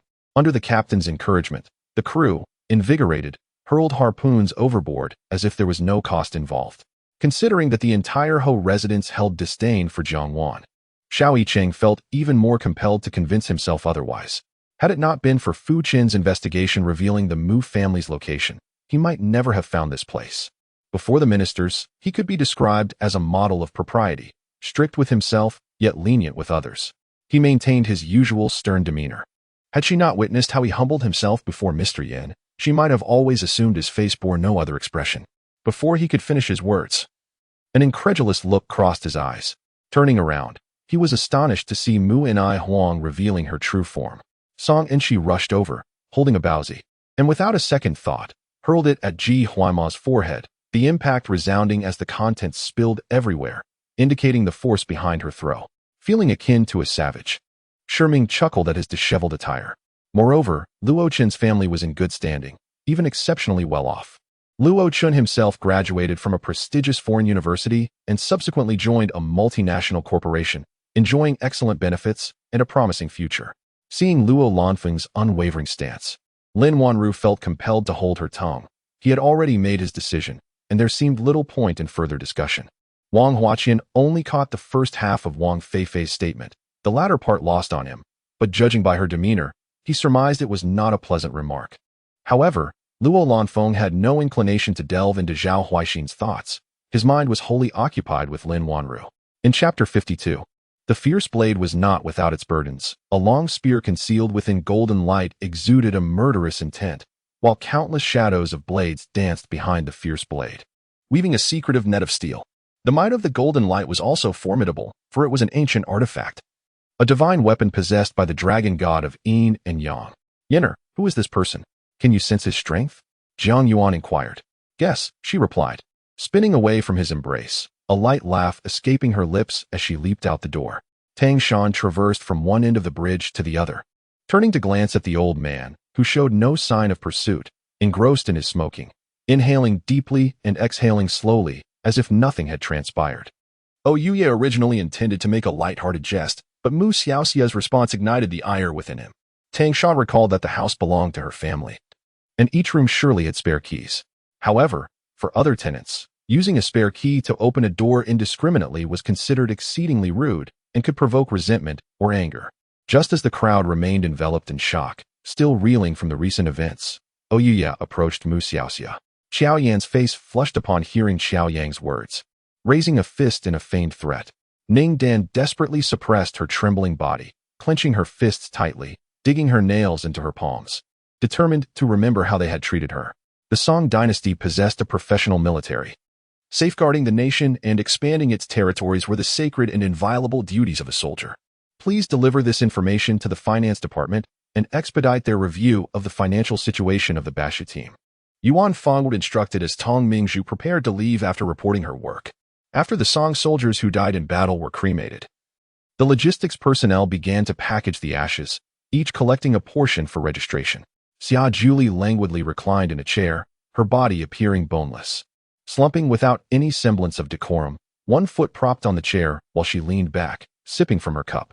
She had indeed obtained the man who had been lurking by her side, the national master Eugene Yuan, who had long been aware of her true gender. As they approached within 30 miles of General Yu Fei's encampment, Situ Hung was spotted by the sentinels. Had he not been clad in the Royal Guard's brocade robe, he would have been apprehended and subjected to severe torture. Holding on to two children, Wang Dodo and Zhang Yu assisted her to prevent her from dropping the baby. Regardless of how outrageous this person might be, he was still her wife's biological father, and instigating a conflict would not bode well. At this moment, 50 kilometers south of Suiye City, on the opposite bank, Han Shizhong's 50,000 Imperial Guard troops held back Xiao Hanli's forces. A gust of wind swept through the fan's blades, initially enveloping Princess Iron Fan before sweeping her into the sky. When Ma Gue revealed his weapon, Ite retreated a few steps, leaping onto a large tree by the roadside. Through the dust, three figures gradually emerged, with Yu Chao's expression grave as he fixed his gaze in that direction. Yao Yu did not intentionally adopt a frigid demeanor, yet her seated position upon the clouds, gazing down from a height, left Yun Yingzhan feeling quite wounded. I apologize, but I cannot accompany you as I am uncertain of who you truly are, Uncle Zhong remarked solemnly after glancing outside. Revealing the divine entity that instills such dread in Shang Ying would only serve to unnecessarily alarm Qi Yu and his companions. As he ran, Zhang Tianxin's hands deftly maneuvered the Qilin spear, executing a rhythmic motion akin to paddling, facilitating his speed. The arrangement remained unchanged. On one side of the barrier was a grand bed, while on the other lay the living room, as if Yuro had always resided there, never departing. Do you genuinely wish for my assistance? Ma Long suddenly halted, turning to gaze earnestly into Ahao's eyes. In the bathroom, Zhao Shishir was preparing to wrap herself in a towel when the door was abruptly kicked open, prompting her to scream in shock. Sang Jinhua was taken aback by the commotion her visit to Elder Yun had caused. Her intention had merely been a simple greeting. Emperor Chongzhen was not a polymath. To be fair, aside from his aptitude for killing, Zhu Yujian possessed no other remarkable traits. Korean approached, inquiring, "How fares General Halef?" He was torn between a desire for knowledge and a fear of receiving grim news. Outside, silence enveloped the scene. interrupted only by the sound of hooves approaching the front of the caravan, accompanied by a hearty laughter that accompanied the hoofbeats. Romulus instructed Corian to station soldiers in Wozang, awaiting rewards. However, estimating the timeline, Romulus must have returned to Rom City for some time, yet no news had reached him. Angelia's words were grand and haughty, eliciting mixed reactions, leaving no one daring to applaud. He slightly tightened his arms, and in that moment, the malice in his eyes rivaled, if not surpassed, the ferocity he displayed while severing heads in daylight. The powerful nobles colluded with one another, leveraging their proximity to the capital and connections with officials from the 6 ministries, thus holding considerable influence within the court. Their entanglements were vast, affecting all aspects. Even officials with minor authority in the capital hesitated to interfere with imperial land affairs. Su Puyin consistently praised Hebai, yet struggled to articulate any commendable words. It was already commendable that the Wuhuan people could utter a few phrases in Chinese, let alone flatter us in the same tongue, an unreasonable expectation. The system responded that any evident changes in the ecological environment could still be considered within the territory of Diyu. All of Sun Wukong's previous statements might have been mere fabrications, yet this particular assertion was undeniably true. Meng Chao was reluctant to employ such a cruel formation. Yet after his encounter with Qi Yu, he recognized that he was far from a match for him. The best he could do was to seal it for a few years, waiting until Zhang Yuanhang had completed all his affairs before addressing the altar issue. Cheng Chumo and 2 guards swiftly traversed the plank, kicking it into the water, at which point Cheng Chumo sighed in relief, patting his chest. Chapter 53. Facing Gu Fei's assault, Yi Gaohan exhibited no trepidation. Wielding the soul-calling banner, what appeared to be a fragile item remarkably withstood the onslaught of the sharp, bloodthirsty blade. After much contemplation, Fan Yinyin could not devise a reasonable explanation, so he closed his eyes and soon fell asleep. I was dragged away by Ji Qingxian, unable to employ demonic arts in broad daylight, which could be construed as chaos across the 3 realms. As I ran, I cursed the officials and Ji Qingxian, and thus learned to utter profanities. From your pulse, it appears you have been afflicted by the unique poison of the Rakshasa sect, Qi Mubai remarked with a furrowed brow. The auction house was divided into 2 sections. The outer hall collected the blood, pelts, and bones of ordinary magical beasts, while the inner hall was the familiar auction area. They did not refrain from acting against us out of reluctance, but rather from fear. They held reservations. Zhou Qingxuan's words carried a hint of pride. The 9th prince found himself somewhat embarrassed by his remarks, acutely aware of his inability to retort.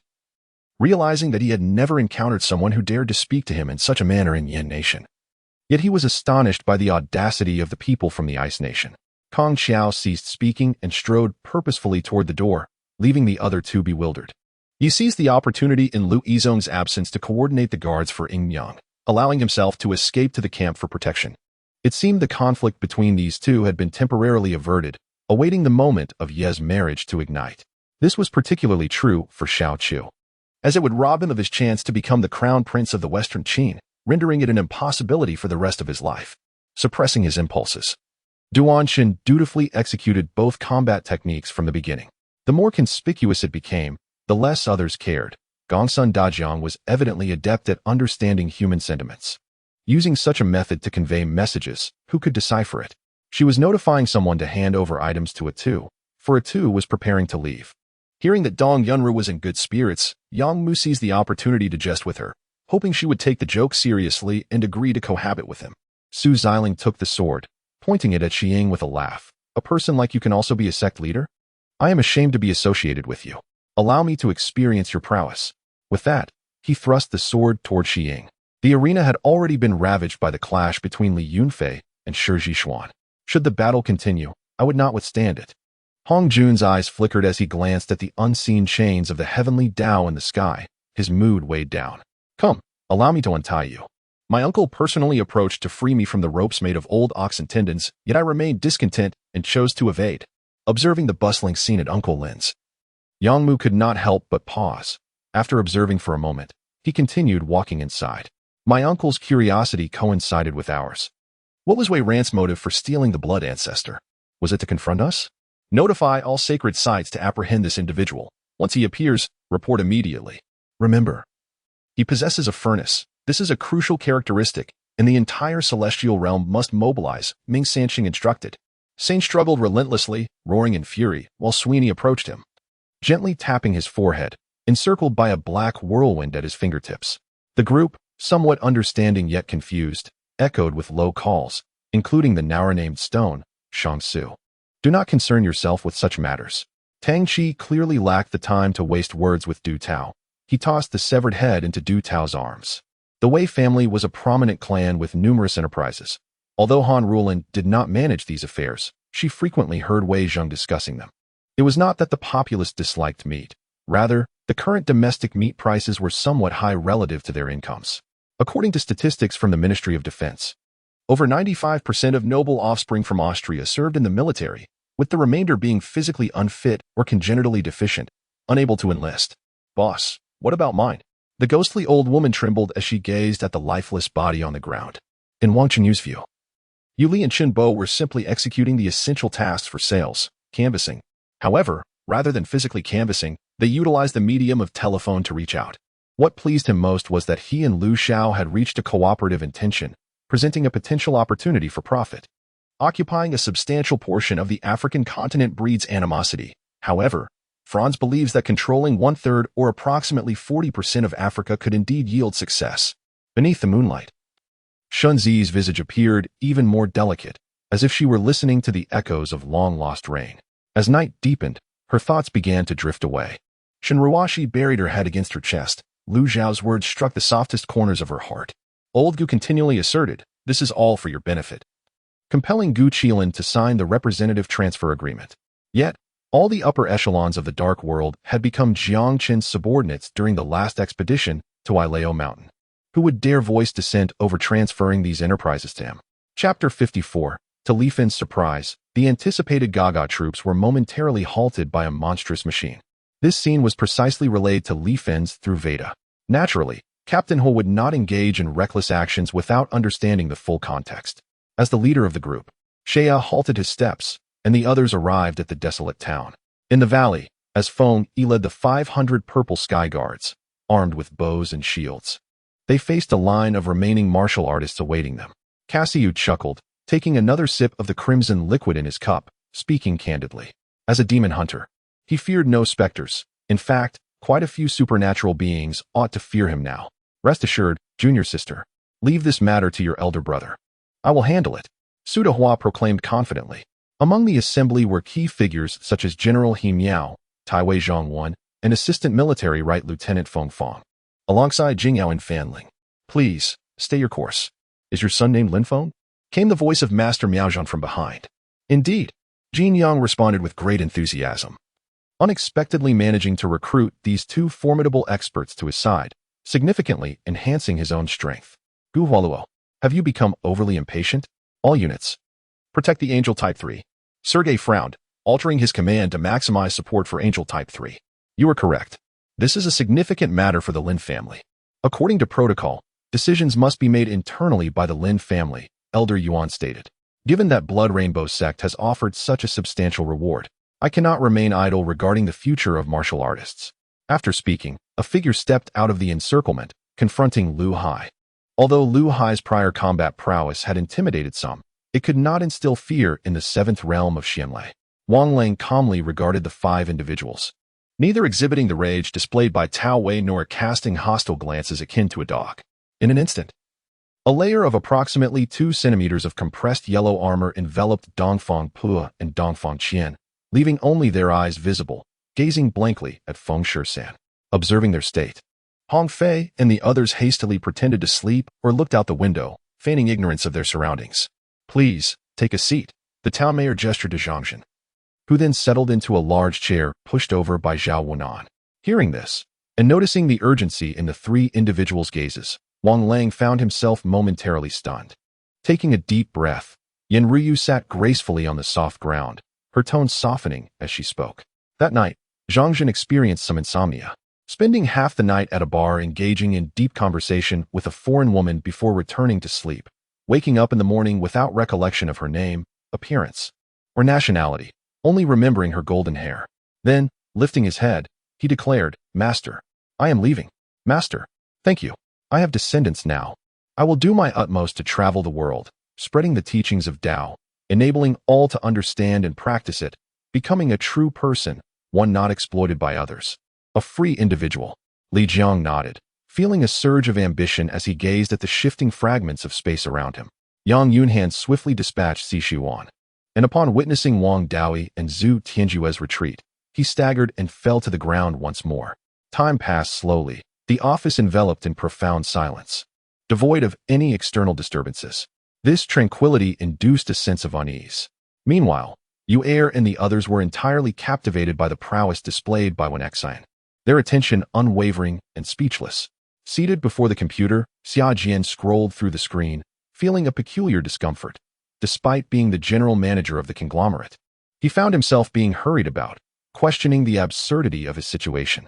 The Zhanghai Martial Arts Alliance was destined to rise as a new power in the martial arts realm, and Li Dexuan, as a council member of the National Martial Arts Association, would not easily acquiesce. It must be acknowledged that he had invested considerable effort into the regulations, which indicated that he bore no intent to harm and showed due concern for the safety of each participant. Observing Wu Chengfeng, one could hardly see the previous arrogance. His handsome face flushed crimson as he faced the surrounding laughter, a surge of indignation swelling within him. "I shall accompany you, Uncle Hua.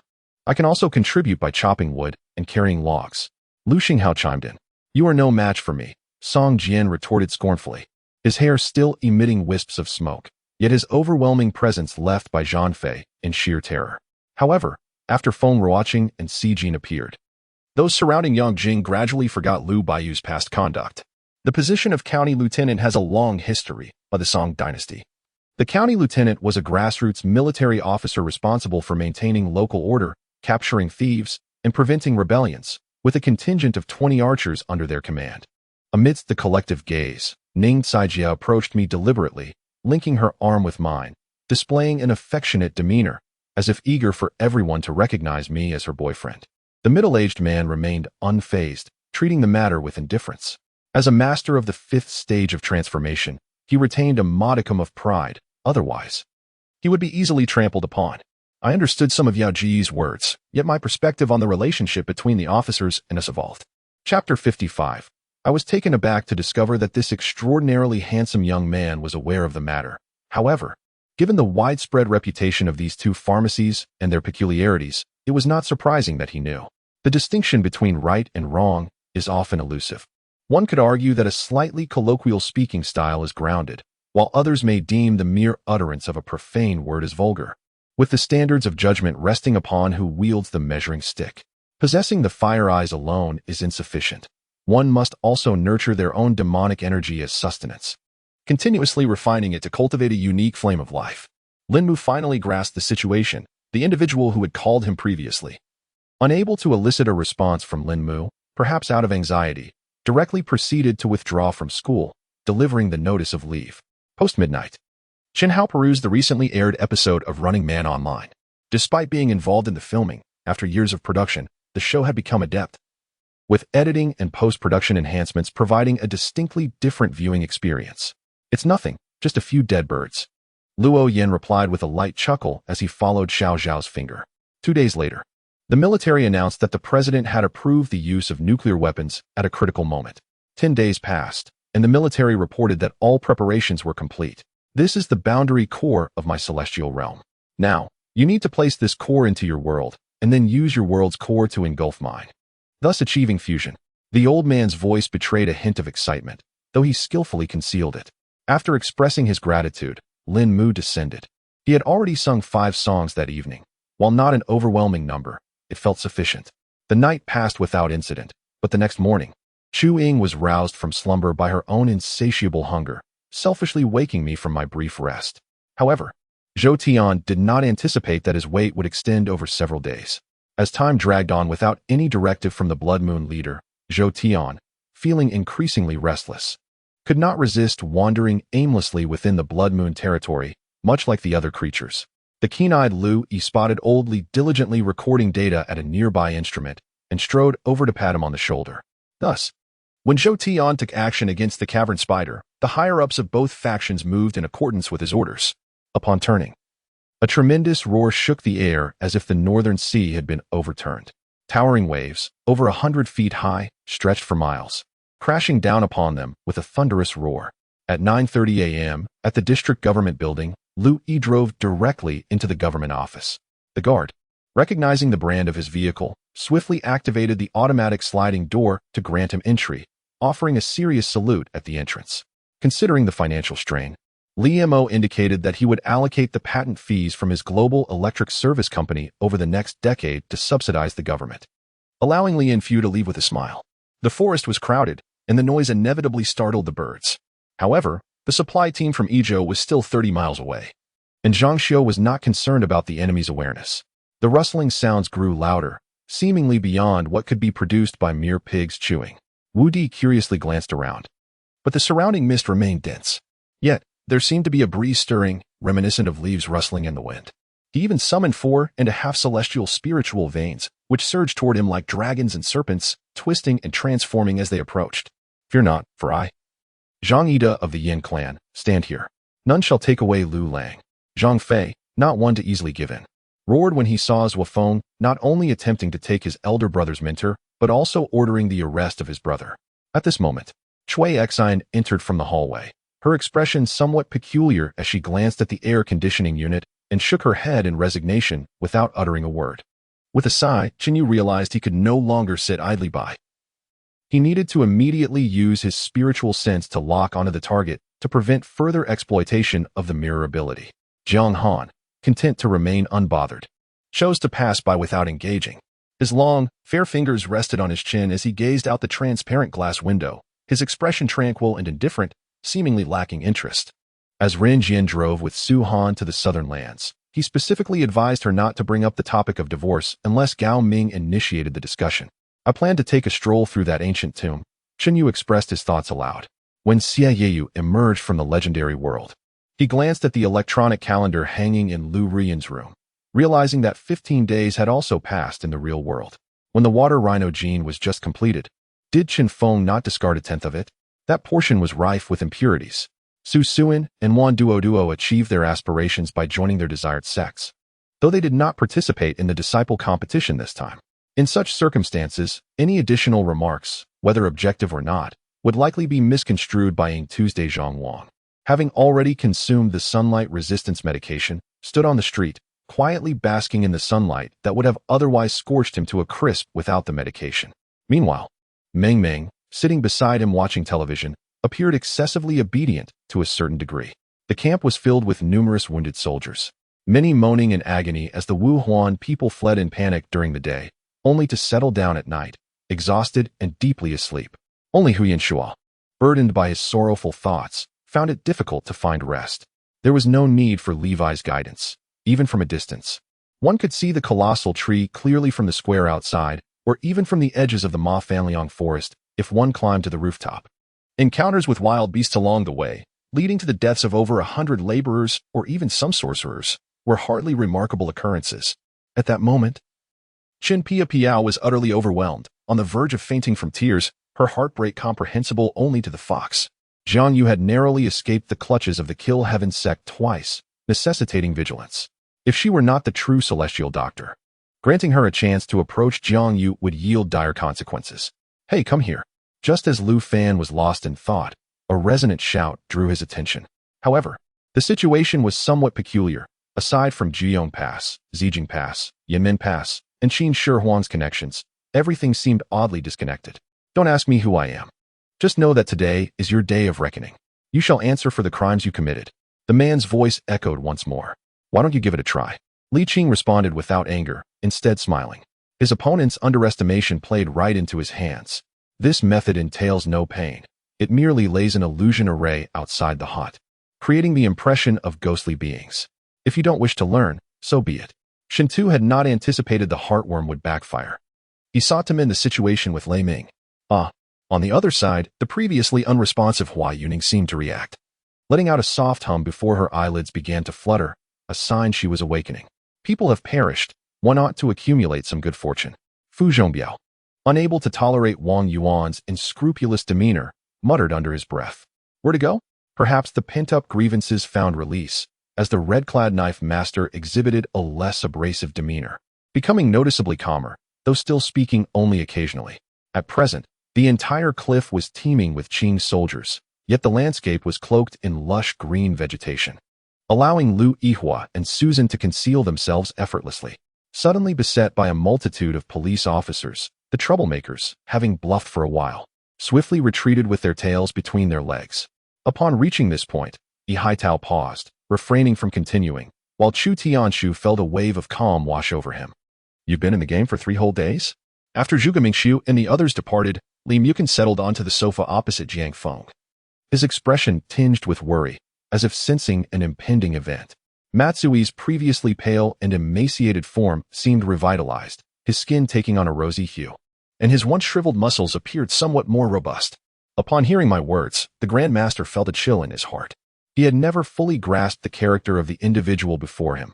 Judging by his deeds, he could be considered benevolent and held in high regard by the people.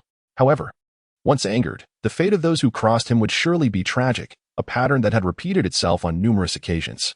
It was only after I spoke that Fei Xue and the others felt reassured and agreed to my suggestion, as they too yearned for such a life. Strangely, I could not detect the presence of either Zhu Jing on my left or Lu Wan on my right. In the air, there was no trace of their scent. The president of Tianyu Group, Lu Rushi, was the mission I had returned to undertake, to protect Lu Rushi. Lin Feng cast a glance at Lu Rushi, who was busy in the kitchen. The king of Shu felt a tremor in his heart and shook his head with a wry smile, saying, "Look at me. I criticize others. Yet when faced with such situations myself, I too find it hard to comprehend. Have you considered that if the search party safely endures this period, it would only signify our failure? Moreover, if we can deduce his location through the demise of the searchers, surely he would anticipate this as well." The Black Demon.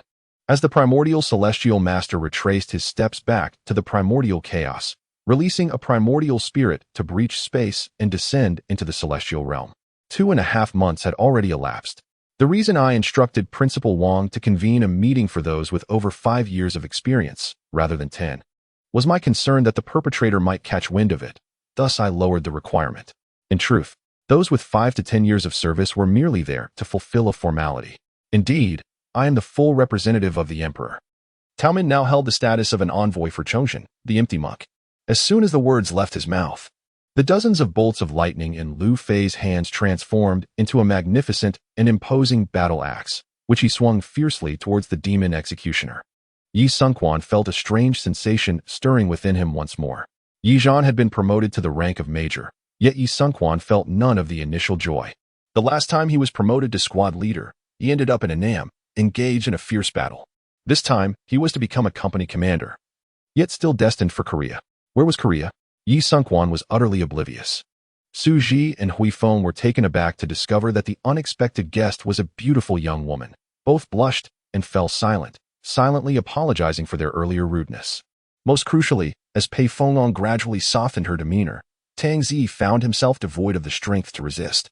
His single remark rendered Qingwei utterly speechless.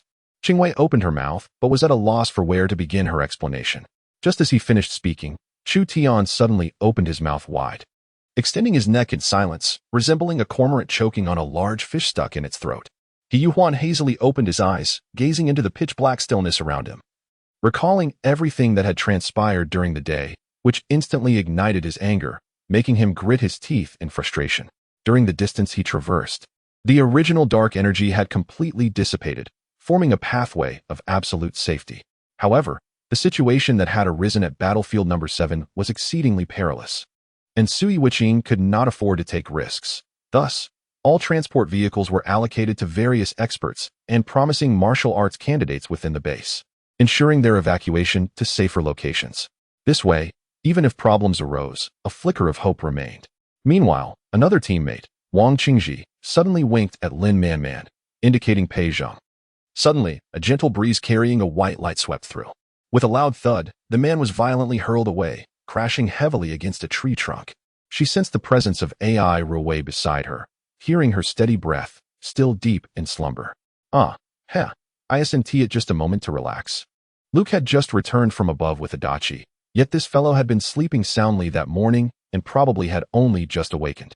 I glanced around to confirm no one was watching before slipping inside, leaving Wang Shuai outside to keep watch for me. Liang Bing called out, and at that moment, Tang Lan seemed to discern something, sneering as she regarded Liang Bing. I refrained from speaking further.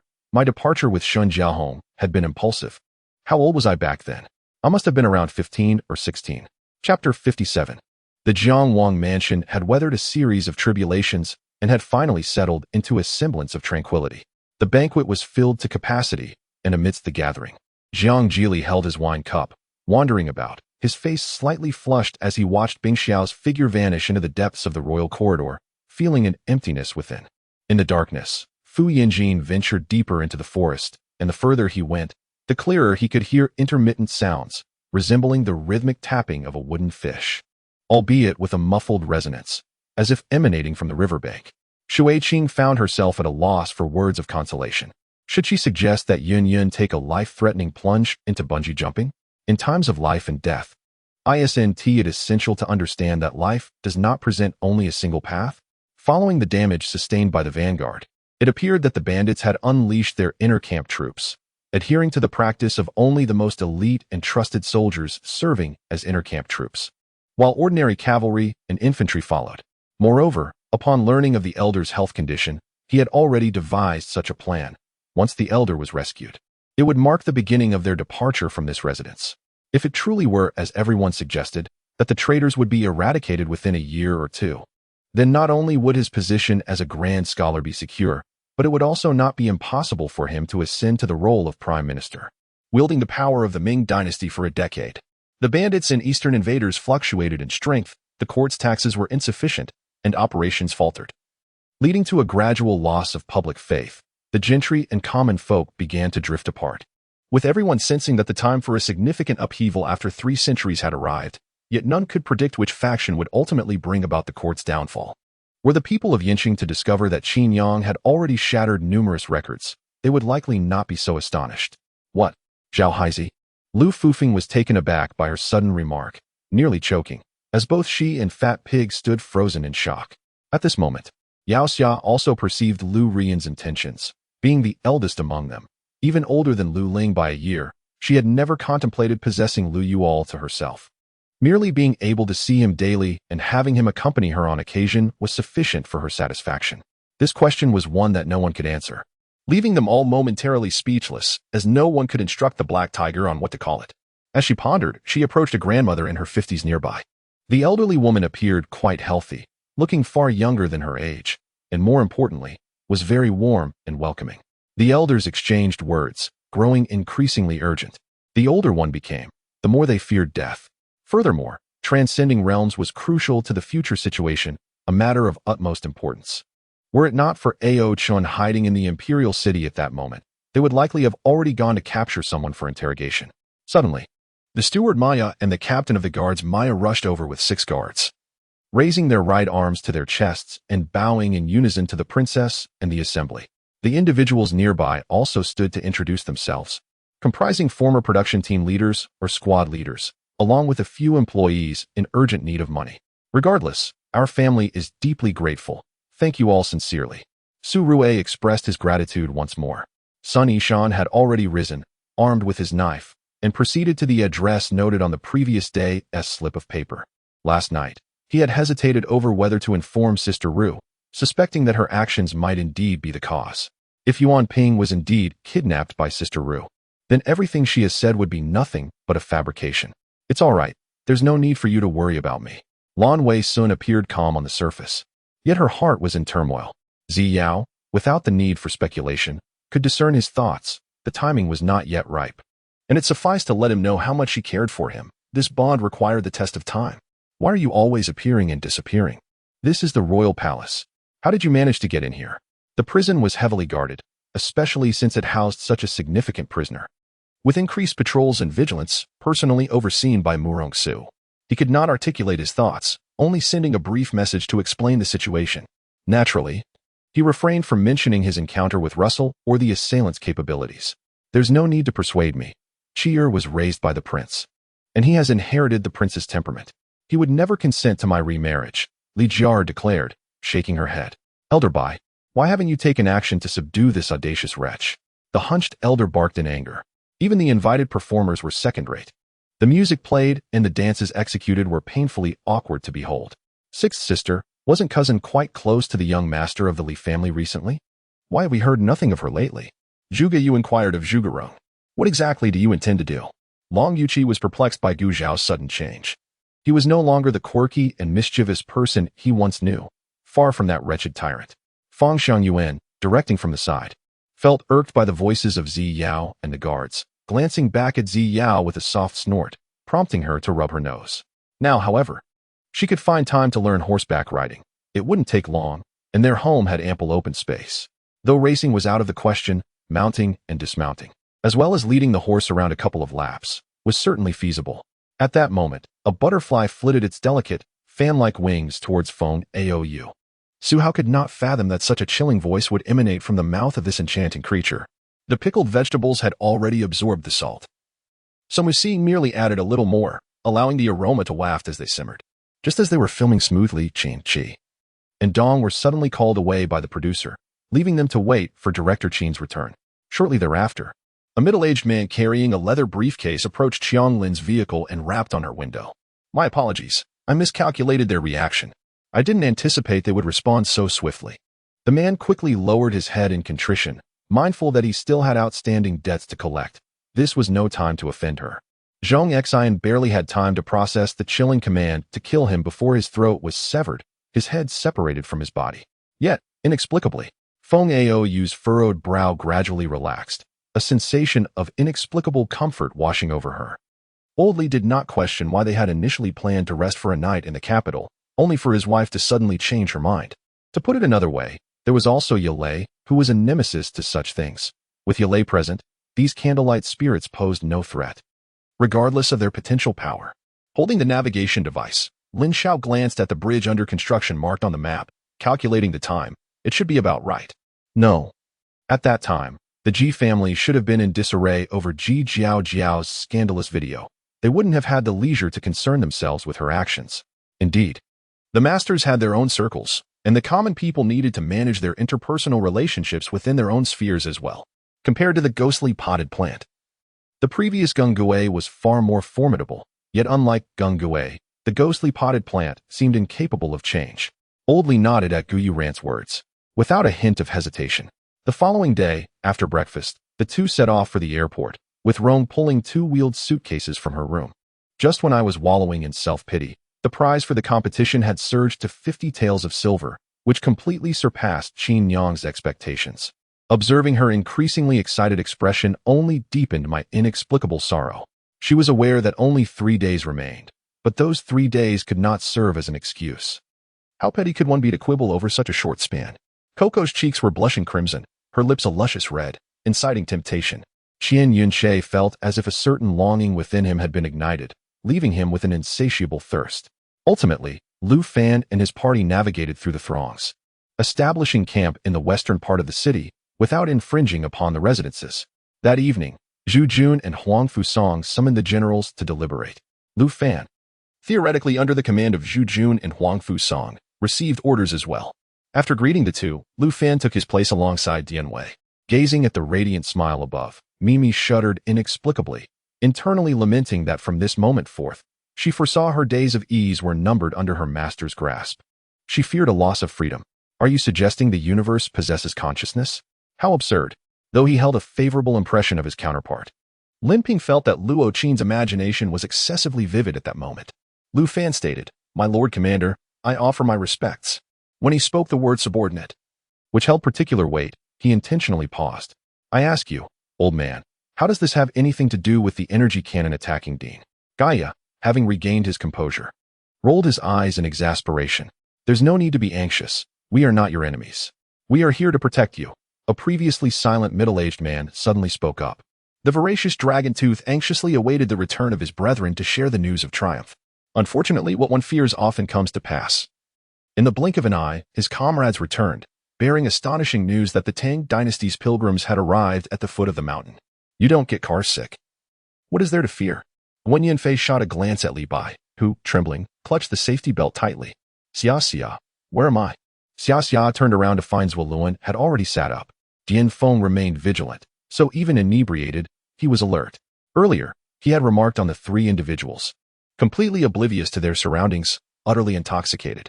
However, if that were the case, then Ling Er's safety was assured in his hands. With this thought, Xiang Gang Tian silently breathed a sigh of relief. As long as she lived, they would eventually reunite. Compared to Mo Ling's astonishment, Ren Hao was utterly shocked. His level was a tier above Mo Ling's, granting him a deeper comprehension of the formidable sword technique Luo Hao had previously executed, a feat he himself could not replicate. Knowing how events would unfold, I was aware of how to navigate the situation. So when Wen Jin and Chen Dawei turned their gazes towards me, I nodded in affirmation and offered them a confident look that urged them to trust me. At that moment, Chu Qing knelt beside Mu Dan, his gaze vacant. Clearly taken aback by the extreme measure his wife had taken in her desperate act of self-harm to protest her husband's callous abandonment. They may have long forgotten me. Class reunions are merely gatherings for those who excel, showcasing their achievements while individuals like myself are inevitably excluded. Frustration swells within me. Mu Yi inhaled deeply, channeling his profound magical energy through the incantation, invigorating his limbs.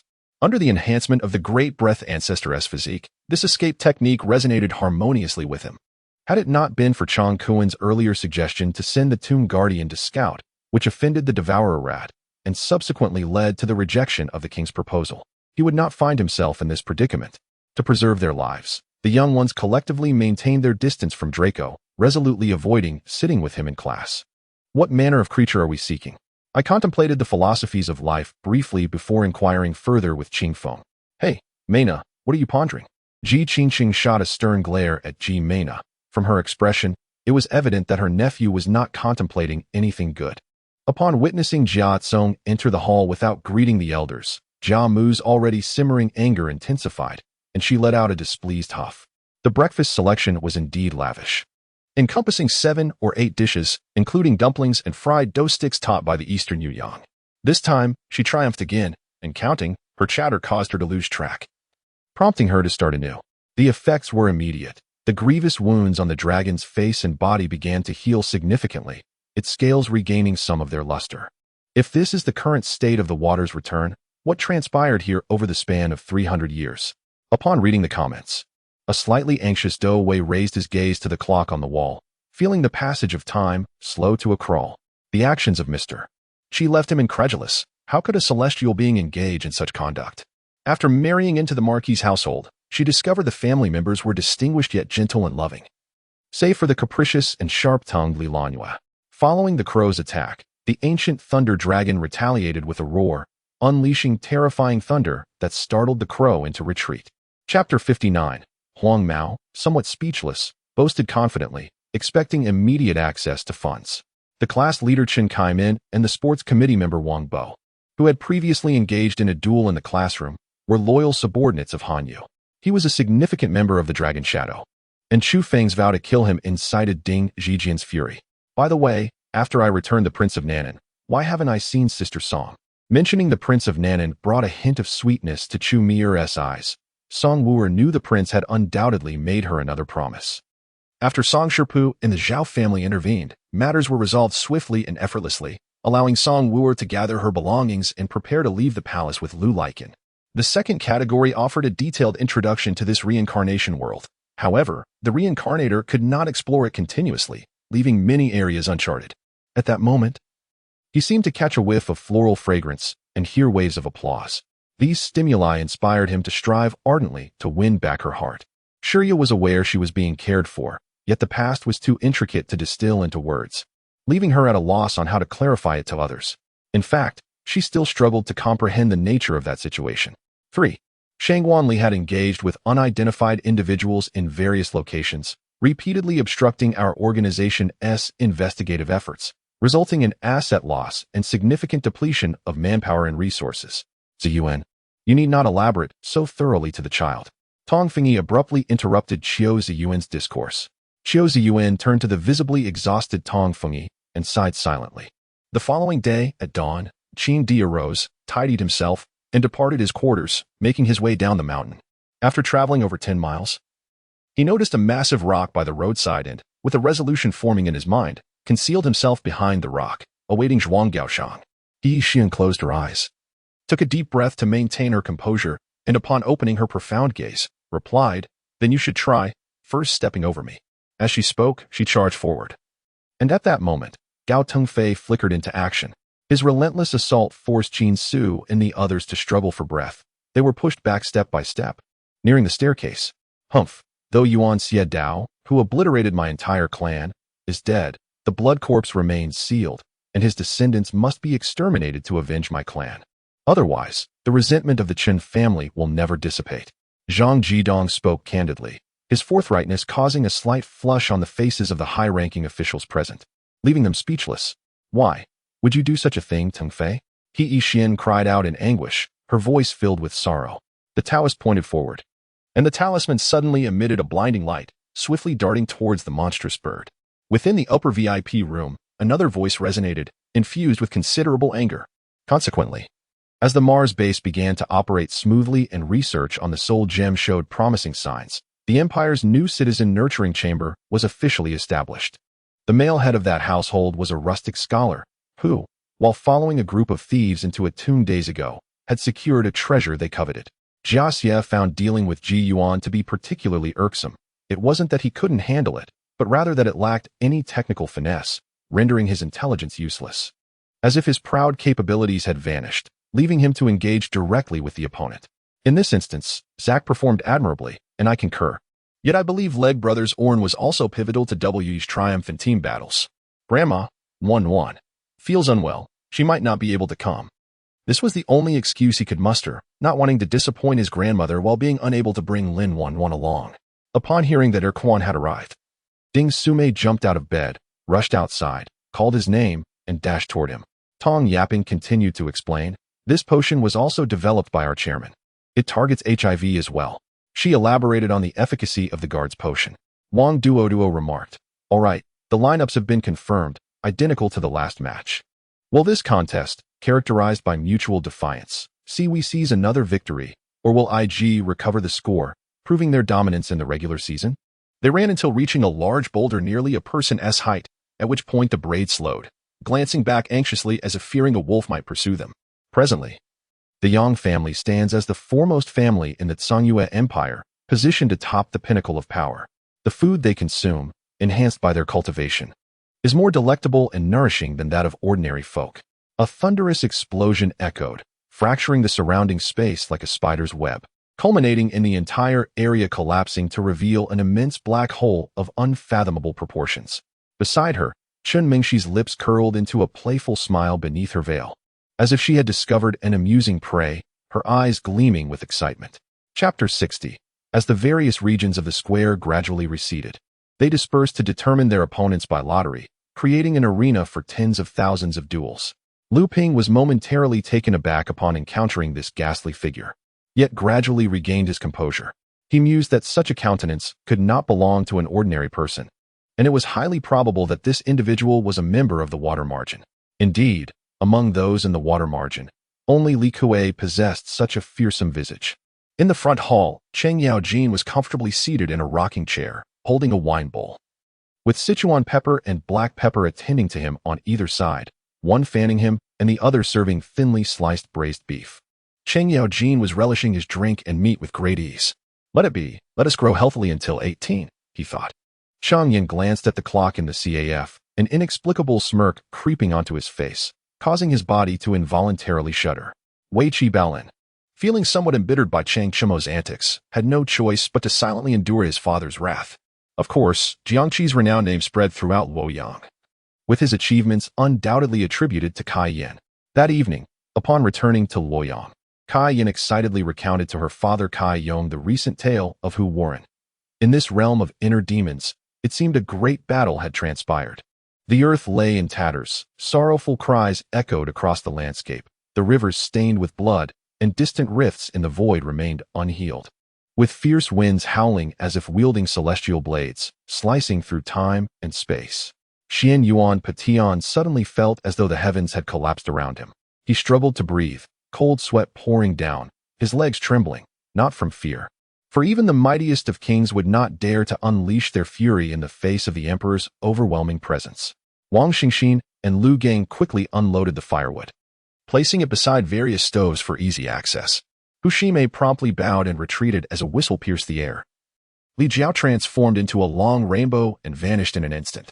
Wu Bong remained silent, yet his expression was clear to Wu Lide, who understood that his father acquiesced. I was merely rescuing someone in peril. Just ask Sui. She willingly chose to accompany me. Kajunli shifted the topic toward Qin Sui, his gaze imbued with a playful challenge, eager to witness her choice. This was an effort to soothe the emotions of one's partner, offering them a sense of security. Perhaps due to it not being the weekend, the bar was not overly crowded. Lin Feng reserved a boss booth, ordering an assortment of foreign wines, beers, and reds, even specifically requesting a bartender. After a while, he gritted his teeth, letting out a soft hum, reaching for a cigarette from the armrest box, rolling down the car window, and contorting his brow as he struggled to ignite it. Wait for you. Qin Sihai thought the very air he exhaled felt heated. Hua Hua sighed, closing her eyes. Realizing that her destiny from a past life had not changed, she who still met his demise. Did the cotton clothes and duck-down garments she sent not find their way onto the backs of the 20,000 soldiers? In her previous life, had they not perished in the valley from the cold? Xiao Yiqin settled into a dual-armed chair, his left hand gripping the armrest, while his right hand held a cigarette. Smoke rising as he scrutinized Cheng Yang, who stood in the center of the room. Zhou Ziwei was in a foul mood. Early that morning, her mother-in-law had provoked her, leaving her with pent-up frustration that she could not express. She felt that under such circumstances, collapse was inevitable. Humph, you think you're the one who's wasted the most time? Lisa muttered irritably to Bruce as she rummaged through her spatial pocket for clothes. You all think you can profit from this. Don't you fear for your lives? An intruder growled at the greedy individuals. Thus, Ming Yi Kong resolved to remain silent, his gaze fixed intently on Yi Yun, as if searching for a flower upon his face, internally cursing himself. Originally, he had intended to activate the third celestial array, but reconsidered due to the overwhelming presence of others. At that moment, she felt a sense of relief that there was no one beside her upon waking. Though slightly disappointed, she felt mostly grateful. Otherwise, she would have been at a loss on how to face Tang Hungen. Wu Zhu roared, consumed by envy and resentment, unleashing a force exceeding his usual might, fiercely clashing with the tree patterns before him.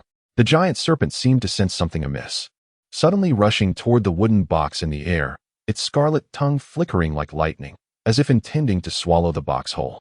In truth, Su Ruobing was aware that if she and Shun Lai clarified the entire situation, Shun Lai would undoubtedly provide her with the treasure once acquired. Moreover, this object posed a threat to both parties involved. Yun Jiuxia, as a grandmaster, had crafted a talisman for Yun Yi during his youth, resulting in severe depletion of his vitality, nearly leading to Yun Yi's own demise. Those possessing weapon spirits could manifest their spirits, summoning weapons of various kinds, their power far surpassing that of objects fashioned from material substances. In the apocalypse, hunters in H-City had been a trend for several months. As scavengers venturing out for supplies, they could easily find a corner to sleep in daily, filling their bellies with a couple of biscuits, which naturally did not cultivate the cleanliness of a casual team. The individuals within listened as an officer proclaimed loudly in Mandarin, by order of the King of Qing. Apprehend the criminals. Open the gates. All unrelated persons, please vacate. Although his cultivation was slightly superior to Lu Fei's, he was currently severely poisoned and in a visibly precarious state. Thus, he refrained from acting rashly, striving instead to persuade Lu Fei without resorting to direct confrontation. Shui Ryue's body suddenly slid backward, her head colliding with a nearby coffee table, causing a bottle to topple and spill its contents upon her, drenching her from head to toe. This golden needle is my livelihood. I would not sell it for any price, and it is not always effective. Shui Tianlan remarked as he inserted the needle into her forehead, instantly alleviating her pain. The couple chatted amiably while allowing their children to frolic freely. The children had their own ways of playing, while Zhou Quan and Chen Xian enjoyed their leisurely time. In essence, once a practitioner consumes this white mushroom, their consciousness becomes hazy, akin to a feeling of being lost, though their cultivation remains intact. Simply put, this white mushroom can turn a person into a puppet. Su Ji and his companions, under the bright moonlight, meticulously examined the terrain and defenses of the grain depot in Luoco. Each of the 4 gates had a tall watchtower, where soldiers held torches, patrolling throughout the night, while others marched in formation below. The depot was fortified so securely that even a bat would find it difficult to intrude. Chapter 61. Baika hastily inquired.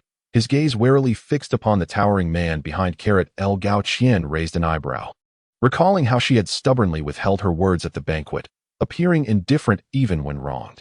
In the Dali Temple prison, Wang Su's arrogant demeanor suggested she believed Lu Xiu would not truly allow her to harm him. Li Chongda, initially worried about having lost his composure and displeasing the emperor, noticed no difference from usual in the emperor's demeanor. Can you not make baseless claims? It is merely superficial injuries and a fractured arm. There is no danger to life. The doctor in the vehicle glared at Lu Meiyu. After Old Song concluded his introduction, he produced 5 yellow talismans, igniting them, and drew several circles above my head before casting them into the air. Liang Wan shook her head vigorously. I do not know Lord Zhang. I merely regarded him as an ordinary villain. Even now, I cannot ascertain his identity. However, since you mentioned that his attendant has seen me, it seems plausible. Janie opened her mouth, only to realize that her voice had inexplicably turned hoarse. Thus, at this moment, he disregarded the presence of He Ji Ran and his son, and boldly stepped into the midst of the 6 black incense sticks planted in the ground, reciting the soul-passing incantation. As Lu Tianhao had anticipated, these 6 individuals were indeed the 6 of the 8 heroes, with only Zhang Liao missing. If Song Ba were present, all 8 would be accounted for. However, it seemed that this lifetime would not witness the complete assembly of the 8 heroes, for Zhang Liao was now under the command of Elbu. He, accustomed to foreign customs, extended his arms towards Du Yumei, wishing to embrace her.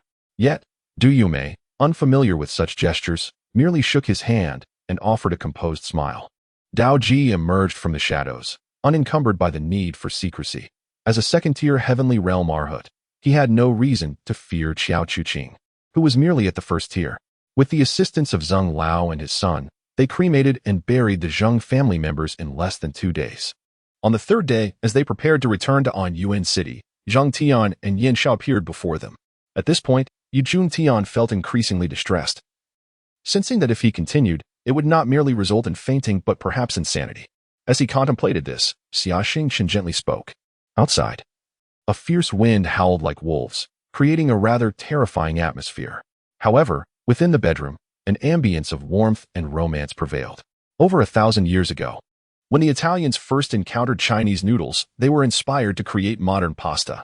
Similarly, upon discovering Chinese ice cream, they believed they had invented it.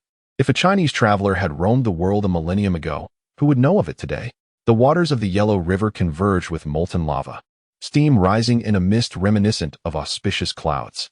This vapor, surrounded by ominous clouds, accumulated along the banks of the Yellow River, drifting towards the battlefield. Quirisha was momentarily taken aback. Although the notorious reputation of Hidden Mist Village resonated throughout the ninja world, hearing it from the lips of Kamakata Ten was profoundly impactful. In any case, Chen Xiaohua was utterly bewildered, never expecting his master to voice such advanced concepts. Are you a relative of our family? He asked innocently, recalling their shared meal the previous night. Meanwhile, Zhang Fan gazed at the man's back, a slight frown forming on his brow, for there was a terrifying tattoo of a ghastly spider etched upon it. At the end of the passage, a spiraling stone staircase descended into darkness, even with a flashlight. Visibility was scarce, and the staircase twisted downward, creating shadows that obscured the view. Regardless of the cornering speed or the choice of driving route, the test vehicle, the future Pangu, pushed the limits. Are you suggesting my father seeks the resurrection elixir to revive my mother? He Xiaoyan shuddered, incredulity washing over her. They discussed numerous topics, and the atmosphere was harmonious. However, Xiao Fei's actions soon disrupted this equilibrium. Upon hearing this, the bandit Zhang Han declared, "Death to that bald scoundrel." Never. At this juncture, Zhang Han had little concern for anything else. Assisting Hong Run in this endeavor would serve as a way to repay the kindness of the master who had saved him in the past. As long as you understand. Li Ling, typically reticent and not one to confide in others, nonetheless showed consideration for his subordinates.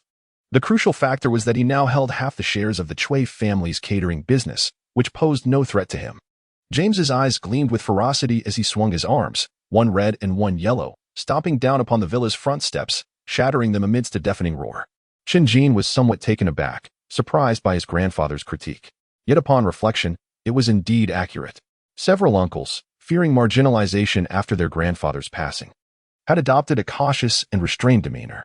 Beneath the waterfall, Ruali, wielding a long sword, moved with an elegance reminiscent of a startled swan. Her fluid motions showcasing a unique grace, executed seamlessly without hesitation.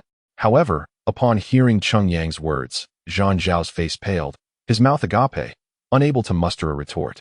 As an unsettling chill crept into his heart, 12 or 13-year-old Shui Yiru, perhaps due to her cultivation, had blossomed into an ethereal beauty over the years. Her brows resembled dark willows. Her eyes held the essence of autumn waters. Her enchanting figure radiated grace and allure. When the dust settled, the ground lay desolate. And not a single member of the Cultivators' Alliance had survived. On the 16th day, Han Dong arrived in Rongzhou's Fui County, visiting towns such as Zhaohua and Xidai, engaging with the local populace to understand their current tax burdens, production conditions, and opinions on the government's work. Brothers, I acknowledge my mistake. I spoke thoughtlessly, without intent. The berserker turned to face the two, his eyes filled with remorse and genuine apology. Finding a powdery pink was impossible. The thought of Su Junying donning such a hue made her dizzy. At least discovering a deep purple in the same series would suffice. Approaching the door, she braced against the frame, unwilling to depart, reveling in Zhang Jialin's irritated gaze, secretly relishing a sense of triumph. Let us not part. Xiaohen slightly cupped his hands in greeting, watching Xiao Yuan turn away with the others, never once inquiring about the individuals beside Xiaohen. She wore a red lace nightgown, the smooth silk clinging to her curves, accentuating her exquisite figure. Beneath the gown, her long, graceful legs extended, creating a deadly allure paired with her bewildered expression. This cannot continue, or we shall be defeated before the fight even begins. Black Tiger thought, steeling himself as he bellowed. Kill. He then brandished his weapon, launching the first attack against Xiaohen. Xiaohen's chilling words rendered the handsome man in white pale. He was none other than Xinya, the very culprit behind Xiaohen's murder a decade prior. Fortunately, falling water had timely conveyed the message, congratulating him on his advancement while informing Qin Rua that the consignment shop had notified the other 5 Divine Realm owners, urging him to bring the Thunder Divine Realm for the transaction. Suhu composed a poem, leading his family to depart from Chaoga, returning to their homeland without discussing matters with other officials of the same dynasty. Should the 2 children use the pretext of a duel as a ruse to lay traps along his path, he might meet a fate akin to that of Fu Chan. I will go with my husband. Upon learning of Lu Yinxue's tragic demise, Bai Yuxian hurriedly arrived, overhearing the brothers' conversation. So, you wish to become the head of the Smith family? Lin Yu replied nonchalantly, just as in the past when they ascended the mountain to gather herbs. Despite the thick fog obscuring their path, the presence of Do Hu allowed them to tread forward with a smile. The masked man gestured behind him, and the burly man in black who had just acted produced a vial from his pocket and handed it to the masked man. A cool sensation spread from the wound, and Ba Song, who had been tense from the pain, gradually relaxed. And Yi Ning has few friends in City A. Her university classmates are mostly absent and seldom in contact. Her colleagues at the jewelry group are predominantly married, and she must carefully consider her choice for a bridesmaid. It is evident, even to a fool, that Lin Yu is not an ordinary individual. Otherwise, how could he remain composed knowing he is from the Tianhu group? One thing perplexes her. How could the holy altar of the 5 poisons be located in the forbidden tomb of the Qilin tribe? It seems utterly illogical. He is comparable to a peak 5th-layer expert of the life and death realm. As long as he remains hidden, who could possibly discover him? Wang Lin seemed to have made up his mind, and said, very well, then you wait here while Lu Xiao and I seek her out. With a resounding slap, Lin Suyang struck his own face several times, drawing blood from the corner of his mouth. Gu Yun crouched down, forming an embrace gesture. As the overlord demon lizard trembled towards him, bound by the contract power deep within its soul, leaving it no choice but to comply. Zhang Jing wished to offer further counsel, but found herself at a loss for words, merely nodding silently before exiting. Gu Yun approached Lu Mingning and softly inquired, while Lincoln, Tali, and others stood behind them, forming 2 opposing camps. As time slowly passed, the golden light enveloping the isolated island began to fade, and simultaneously, the figure of the sword saint of the infinite also vanished. Gu Kai Ying's expression shifted. Both she and Wu Yong were reluctant to involve Lin Fei in this matter, and they certainly did not wish for the police to learn that Lin Fei was the killer. They merely stated that a mysterious expert had aided Wu Yong before departing. Meanwhile, everyone sensed that the aura within the stone chamber began to stir, gradually converging upon the hand resting upon Meng Qi's abdomen. Meigu had taken her leave, but before departing, she specifically pulled Xiao Shiyu aside to deliver a stern warning. Although others did not overhear her words, Xiao Shiyu's timid demeanor and frequent glances towards Su Huai revealed that it was indeed related to him. Lu Xiao expressed his surprise, saying, "Are we really leaving just like this? What will happen when Wang Tuzi arrives?" In a moment of exasperation, disregarding everything, he raised his voice and addressed Wang Yamin. "Your Highness, I have even prepared songs and dances for your enjoyment. Would you care to have a look?" The Princess Minghui replied, "No, thank you," as in Xiaoqing coldly dismissed her and walked deeper into the cafeteria, draped in several black hooded cloaks to appear ghostly, though it felt like self-deception.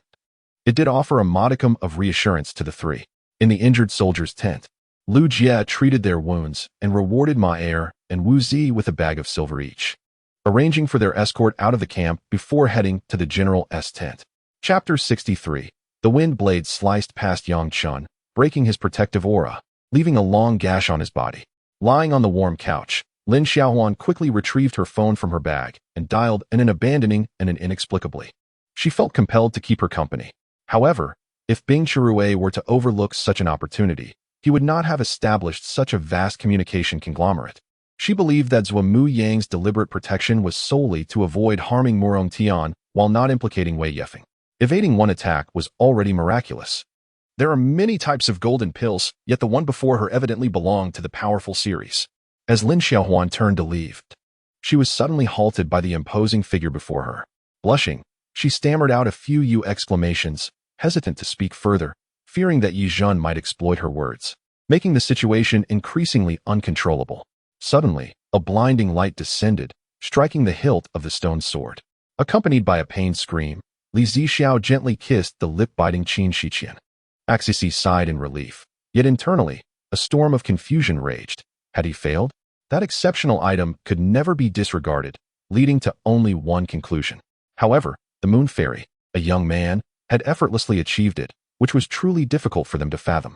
Seeing this, even Ma Dong let out a sigh of relief, though he quickly redirected his slightly puzzled gaze towards Dong Fangfan, as he was acutely aware of the situation.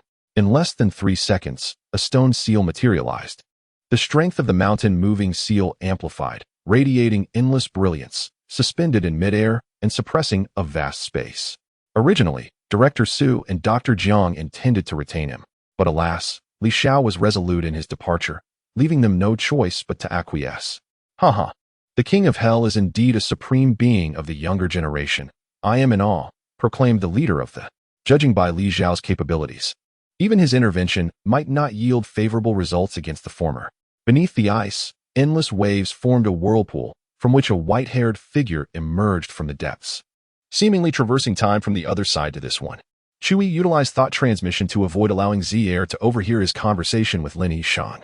The crowd attempted to strike a few blows, but found that the outer layer of blood-red light possessed formidable defensive capabilities. Their attacks simply couldn't be penetrated. The latter half of the statement made Feng Feiyue smile through his tears. He hadn't anticipated that Li Xiao would still have the mood to jest at such a moment. Damn it, you are from Huaxia.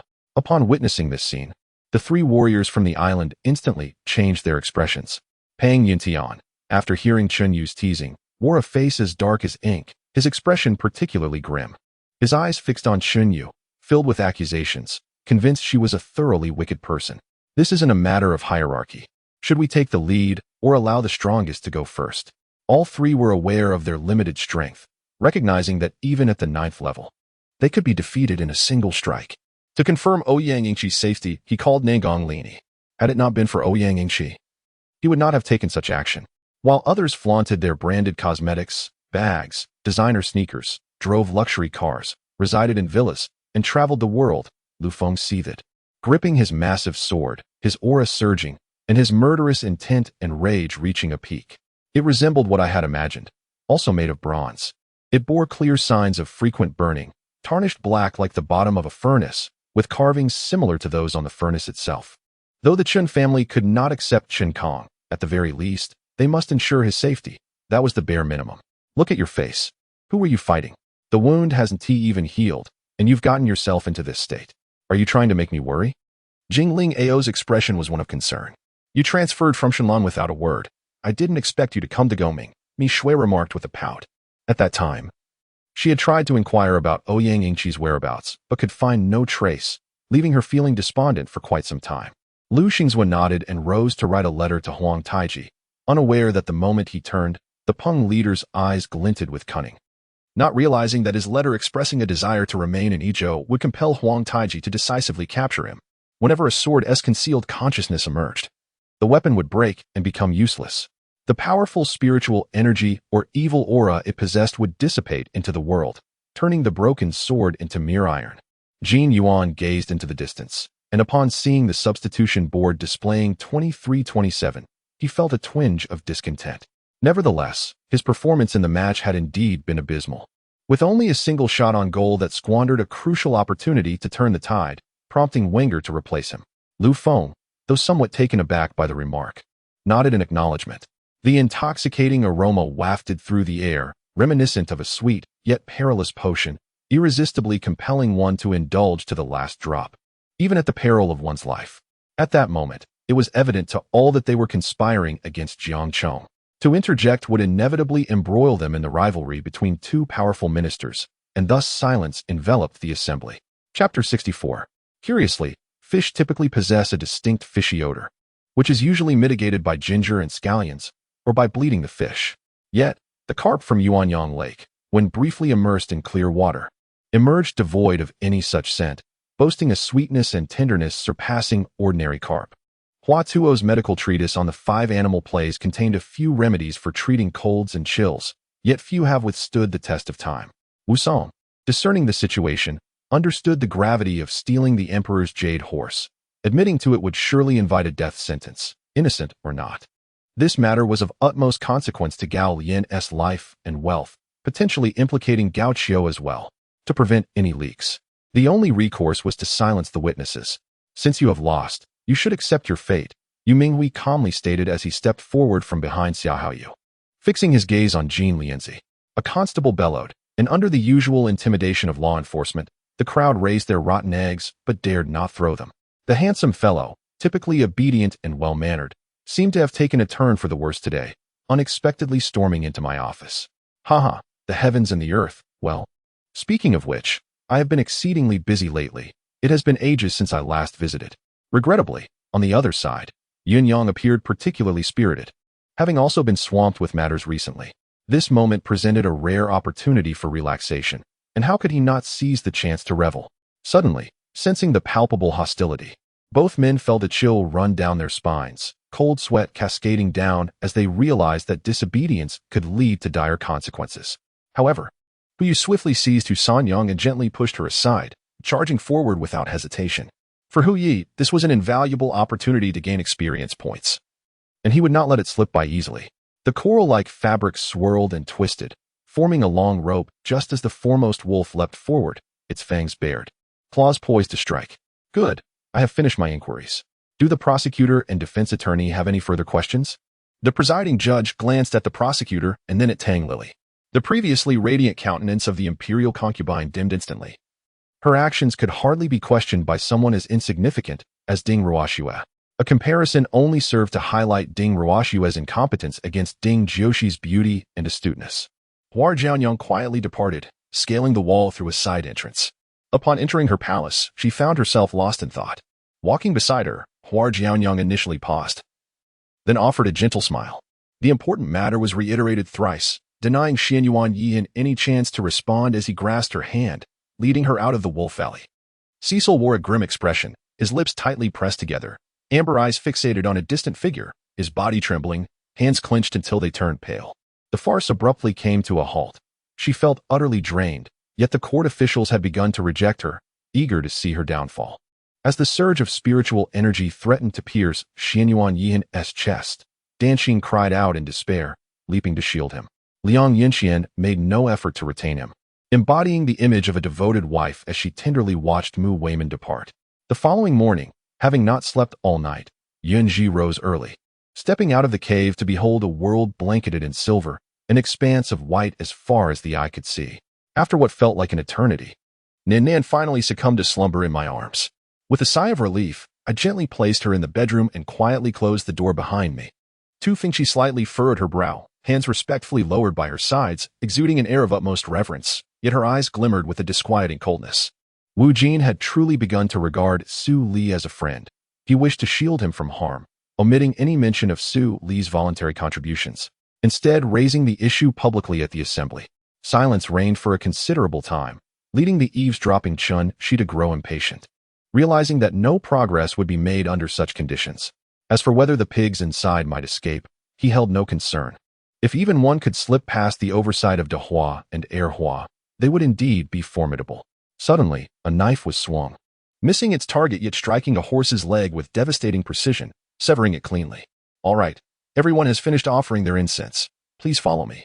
A staff member, sensing a change in circumstances and fearing further mishaps, hurriedly guided the other visitors out. Haha, although I am not particularly fond of Magneto, this psychic ability is genuinely impressive. Alexander chuckled as the hydrogen bomb flew back, swirling around him before hurtling off in another direction.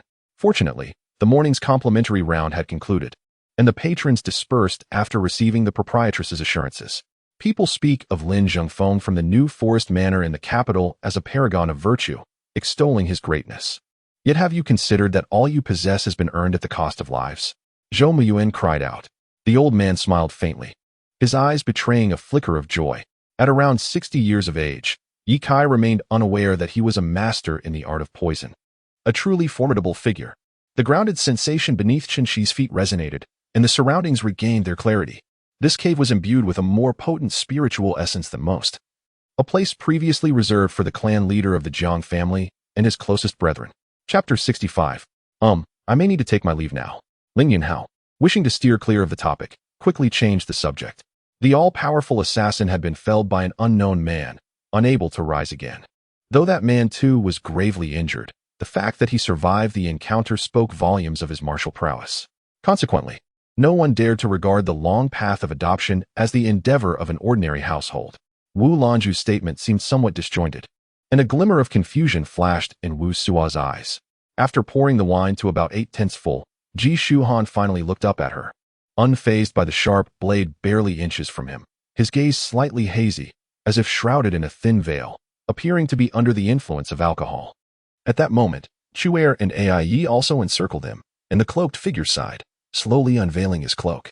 It was only then that Biaogu realized he had bitten off more than he could chew. This individual was at least at the 5th level of martial arts, for otherwise, his own skills would not have been so easily subdued. After a brief pause, Irobella picked up her phone again, capturing images of the two empty bowls, eagerly awaiting the opportunity to showcase them online upon returning to Miracle Island. Although Yi Luo has yet to compete with Khan, the remaining members, including Shi Si, Luo Air, and Shana, have chosen to work for Yi Luo just as Renison has. At the command of the Purple Monkey King, all the purple monkeys surged forward, while Ling Yunhao and his companions formed a triangular formation to fend off the initial wave of attacks, except for Ling Yunhao, who displayed a hint of panic. This was indeed his first genuine battle. If the leaders from the Northern Military District were to come here, it would undoubtedly create unrest in the Southern Military District. The two embraced each other during a cozy breakfast, after which Zhou Fanyuan prepared to send Zhou Jialu back. Although Jun Xinyu spoke in a somewhat childish tone, his sincerity was evident in his eyes, which were impossible to deceive. Despite only a few tens of thousands of words, a palette of ideas had already emerged, once again blending and borrowing from several esteemed authors. Though the Great Plains were separated from Miji by the Wildman Mountain, making transportation difficult, it remained a safe haven. It was easy to observe that most of the goods were covered in dust, carelessly placed on moldy wooden racks, resembling discarded refuse. Since he was clearly no match for the leader, he had no choice but to flee. Previous plans of recruiting a band of brothers for smuggling were unrealistic given his inadequate strength. He retrieved his vehicle from the parking garage and drove directly to the company. His expression dark throughout the journey, his amber eyes icy. As night fell, the southeastern outpost fell into silence, the crescent moon hanging in the sky. With no lights in the trenches, only the soft sounds of snoring breaking the quiet. Nian Qing had initially been furious, but recalling that he was there to gather evidence against Changqing Tong, he suppressed his anger, deciding to seek retribution once he found a clue. However, speaking candidly about the realm of March, aside from the heavenly Tao of the Hong Sun realm and that of the exceedingly warm world, which were relatively astute, the other heavenly Taos were rather foolish. Lin Fei did not rush into action but leisurely soared down from the sky, flapping his wings. In no time, the road to Kunlun Su was bustling with people and vehicles. Song Tianji was not surprised that Zhong Liar easily shattered the ice bullet with a flick of his hand. He summoned the Earth Dragon to swarm around Zhong Liar, maintaining a distance while preparing to summon lightning strikes. LeBron James's face turned ashen, especially when recalling the All-Star Rookie game when partnered with Sun Shua, who had thrown an airball, causing him immense frustration. Xiao Yong was a person of deep loyalty. Such individuals would not hesitate to protect Wu Hao's life as long as they could ensure their own survival. What could be easier than being safeguarded by someone possessing the seed of the counterpath? With a flick of his fingertips, a melodic sound pierced the air, and the venue fell into a profound silence, where even the sound of a falling needle could be distinctly heard. Long Tianqian remained silent, merely glancing behind Gu Linger. She felt an overwhelming force observing her and instinctively turned around. Sun Jue leapt into the air, his eyes fixed on the rim of the hoop as he sought the perfect angle for a dunk, ultimately executing the maneuver at a meticulously planned angle. His name was Byron Mabua, the son of Colonel Monka, who was captured after his father committed a crime. During Monka's escape, he was taken hostage, and Kubai intervened to thwart naval bombardments, allowing both to survive. The Blackstreet? That lawless zone designated by the Flying Ling Duchy, where losing a few lives was hardly unusual. How could this possibly concern us? Lan questioned. Once everyone dispersed, the rotund man led Lin Feng to a secluded spot. At this point, the imperial aura of the Qing Xian divine sword had already diminished, appearing quite docile before Qin Shi, devoid of any offensive capability. Suyu suddenly materialized, delivering a punch that unleashed a cone of milky white airwaves. Before her fist could strike, the compressed air cannon had already hit Song Shirqing's chest. After arriving here, he had carefully examined the surroundings with his clairvoyance, ensuring no one was present, thus feeling confident to speak freely. There was an area approximately the size of a portal, where the power of the white absolute thunderband was somewhat weakened, accompanied by the remnants of a formidable force. Murong Wan's eyes flickered with golden light, as if she had seen through something. Lu Ling Shuang was accustomed to handling such situations and felt it necessary to open the conversation. Fang Chen smiled and remarked, I can see that these items will benefit your cultivation. He then produced a storage ring containing over 10,000 condensing spirit fruits. Yin San and Han Daoyu unknowingly transitioned their discussion from Wanxiang Sanluo to the origins of the great true words. Yang Tao smirked upon seeing the message, then showed the content to the Blood Clan's holy son. Su Shuwen, already somewhat moved, felt her breath quicken at Lin Huan's teasing, her body, already soft, pressed closely against him as if devoid of bones. The order was given, at all costs, obliterate the Hua clan. Following this final command, a generation of the Blue Wolf, wholly venerable, perished. Many players and viewers watching the live broadcast of the match were eager to receive real-time information. Radiant white light enveloped Yi Fan, and in less than a breath, he transformed into air from head to toe. Upon reaching Ru Yi's era, Qin Chang'e perished in flames, inevitably evoking thoughts of the Ashura's red lotus fire. Kong Guang, wishing to avoid escalating the situation, donned a smiling face and offered apologies, yet Bao Xian remained ungrateful. Your Majesty, rest assured, I have fully recovered and am in no grave danger. The medication has ceased, but I will continue to take supplements at regular intervals. The Empress said, her eyes brimming with tears. A tale of love and hate, life and death. The world and human hearts, calm on the surface yet intense at its core, unfolds in a journey that invites deep reflection. Akin to a cold and quiet night where palace lanterns flicker, the wind rustles through jade curtains, and the incense wafts gently from the purple-gold lily cauldron, creating an atmosphere of tranquility. Zhou Yafa smiled, decisively outlining multiple directions for attack, either not to strike or to strike in unison. None could have imagined that hidden beyond layers of snow-capped mountains lay such a wondrous place, a stone city perched atop a high hill, its terrain formidable, sheltered by snow peaks and embraced by rivers, showcasing a beauty distinct from the ordinary. Nearby, Zhang Tianquang and Xuan Wu Shiling concealed everything beneath the Western Emperor's bell, shrouding the area in secrecy. Nonetheless, he implored leniency, requesting that this creature be spared, while simultaneously assuring that he would return to oversee it closely, ensuring it would not wreak havoc in the world. Dyer, why this expression? Do not worry about us. I will ensure everything is fine. Rest assured, I will successfully rescue your mother, Qi Yuhan said, gently embracing the halted Dyer. She closed her eyes in his embrace. Internationale also made an offer to Arsenal, proposing a deal involving players and cash, allowing Arsenal to choose any 3 players, with subsequent negotiations on the cash to be added based on the selected players. Lin Zhao's strength was undeniable, yet the extent of that strength remained limited. In a direct confrontation, none can withstand the might of the dragon-patterned sword. However, within this sleeve of the universe, the sword feels as if it has been engulfed by mist, unyielding yet rendered powerless. It is not only I who am ensnared, but also a more perilous outsider, who has brought me here, the voice declared. Observing the regal crown atop the Water Emperor's head, which was evidently beginning to manifest in a tangible form, Yu Tian pondered deeply, yet his body did not falter. Instead, he charged in a particular direction. At this moment, he could only swallow his frustration and force a smile, suppressing his anger as he completed the remaining task.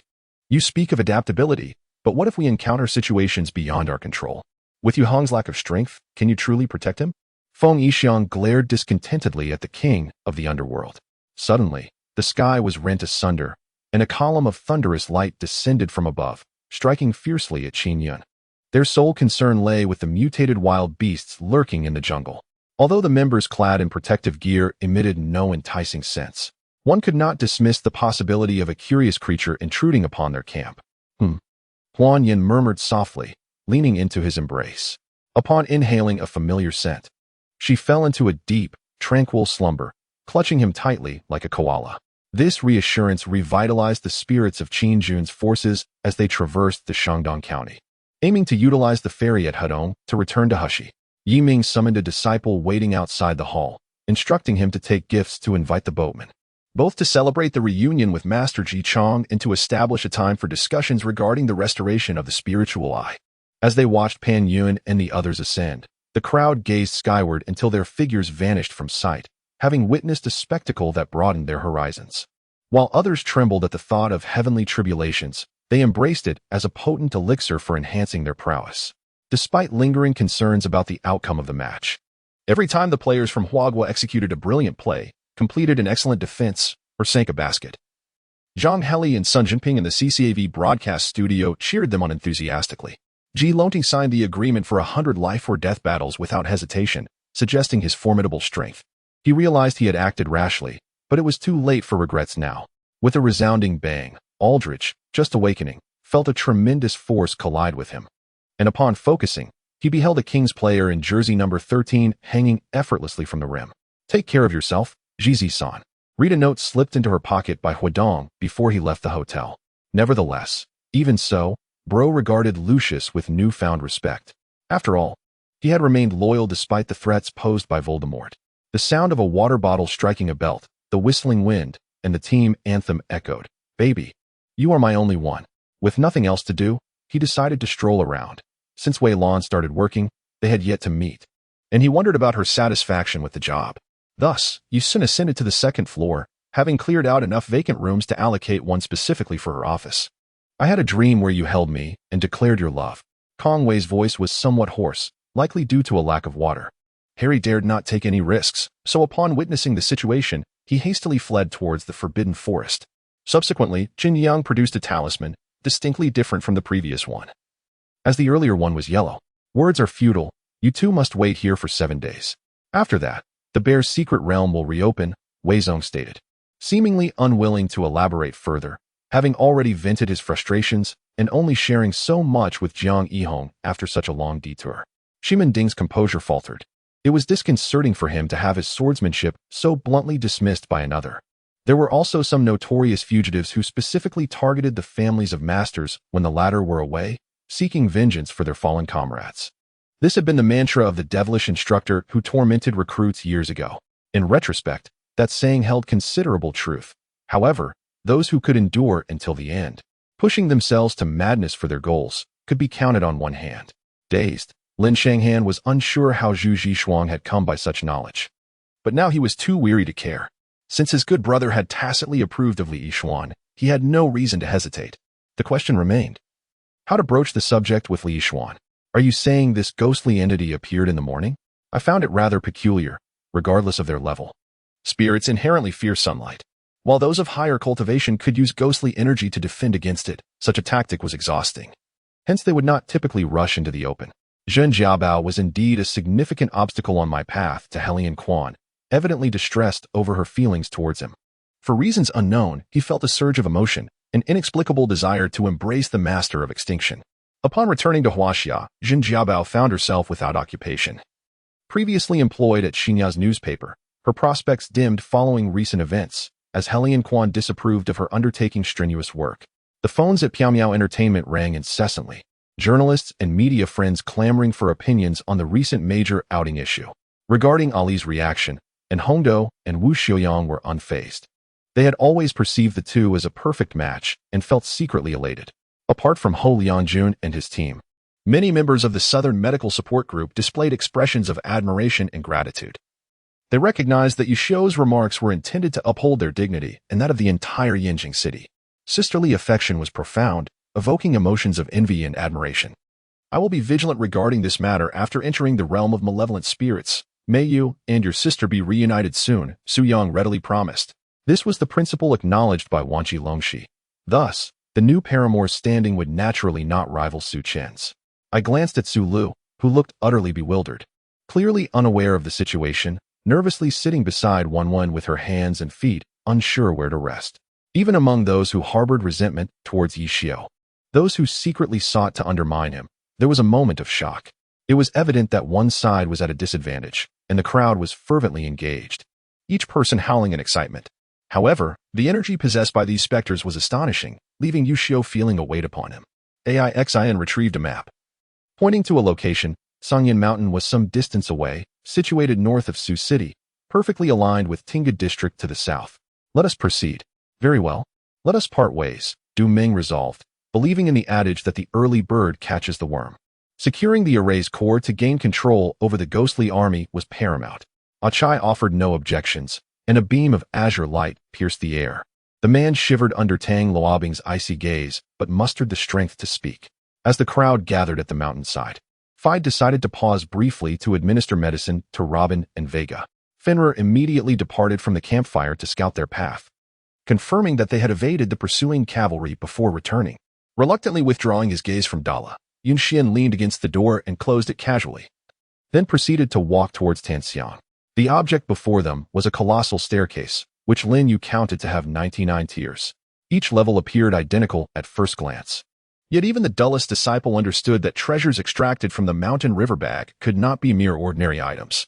You will comprehend soon enough. Have your sharpshooter prepared, he instructed, signaling to Zhu Hua to remain silent while Pulong crouched low to observe. It was essential to note that although the knights of the church outwardly pledged their loyalty, given the delicate nature of his relationship with the Pope, some knights may waver, secretly calculating their allegiance. Such occurrences were undoubtedly plausible. However, could there be spies dispatched by the Pope among them? Chapter 68. Where's your master? Inquired Fong Haoming, the current head of the Fong family, regarding Fong Anchen and Fong Zhichen. At once, Yu Zihong and the others felt a gentle yet forceful energy surge, involuntarily propelling them backward off the high platform. Bai Yi Lanqianha and Lan Ta did not rush to assist the true Lan Qian due to the vast disparity in strength, rendering their help futile. This presented a troublesome predicament. While the Qian family was formidable, they would never provoke such a person without cause. Indeed, the formation was commendable, with impeccable standards and etiquette that demonstrated the necessary respect while asserting their sovereignty. Qi Lei, uttering such words, felt a sudden heaviness in his head, taking several deep breaths as he glanced at Qi Qiming. Do you remember, Your Majesty, on the day I triumphed over Raymond, you promised me a reward? Qian Jiao raised a finger. Feng Yi was disinclined to heed her further. In his recollection, Qian Jiao was the one to whom he owed his service, rendering her insignificant in his eyes. Seeing her demeanor, the fifth princess found her presence irksome. Had she possessed wealth, had she brought more money today, it would not have been Qian Rian flaunting before her. Bohuangli, why do you respond only now? You Haven Tea just arrived, have you? Zhan Peng expressed his disappointment, immediately seeking faults. While waiting in the inn's lobby for the other three to descend, Xi Ning occasionally stifled laughter, her eyes glancing eagerly towards the staircase. Savoring the delicious Fingxi dishes on the table, Confongling gave a cold huff, leaping forth and striking down with the Yinling knife at Yunfei. Yunfei growled, blocking the blade with a triangular military dagger, glaring furiously at Fengling. Upon hearing this, everyone fell silent, suppressing their reactions. Initially, the pain was unbearable, but gradually it transformed into comfort, warmth radiating from their feet and spreading throughout their bodies. Speak the truth, Xi Ning admonished sternly. She sensed that something was amiss. Inside the headquarters of the Tiangong gang, Black Panther wore a faint smile as he pushed open a door and entered directly. Reporting to the Lord, he began. This time, Bao Xian has allied with Yuan Shu and others to seek revenge. Yuan Shu has dispatched his General Han how to lead the troops. This is because Yuan Shu is intercepting Yuan Shao with another army, seizing the imperial seal. Rest assured, Lord, Yuan Shao will not dispatch troops to aid Yuan Shu. Su Shu stepped forward to assure. When it comes to asking for money and weapons, you treat me as your own father. Yet when it's time to call upon your troops, my words are disregarded. Hence, only by seizing your men can they be considered my own, he reflected. He understood that although Lu Rui was young and lacked understanding of certain matters, her perceptiveness allowed her to sense any emotional fluctuations from those she spent time with. Wu Rensong, upon hearing the prince's words, felt a sense of foreboding but nodded nonetheless. After all, refusing to answer a prince's inquiry was a grave offense. What if father uses you, Tianlong?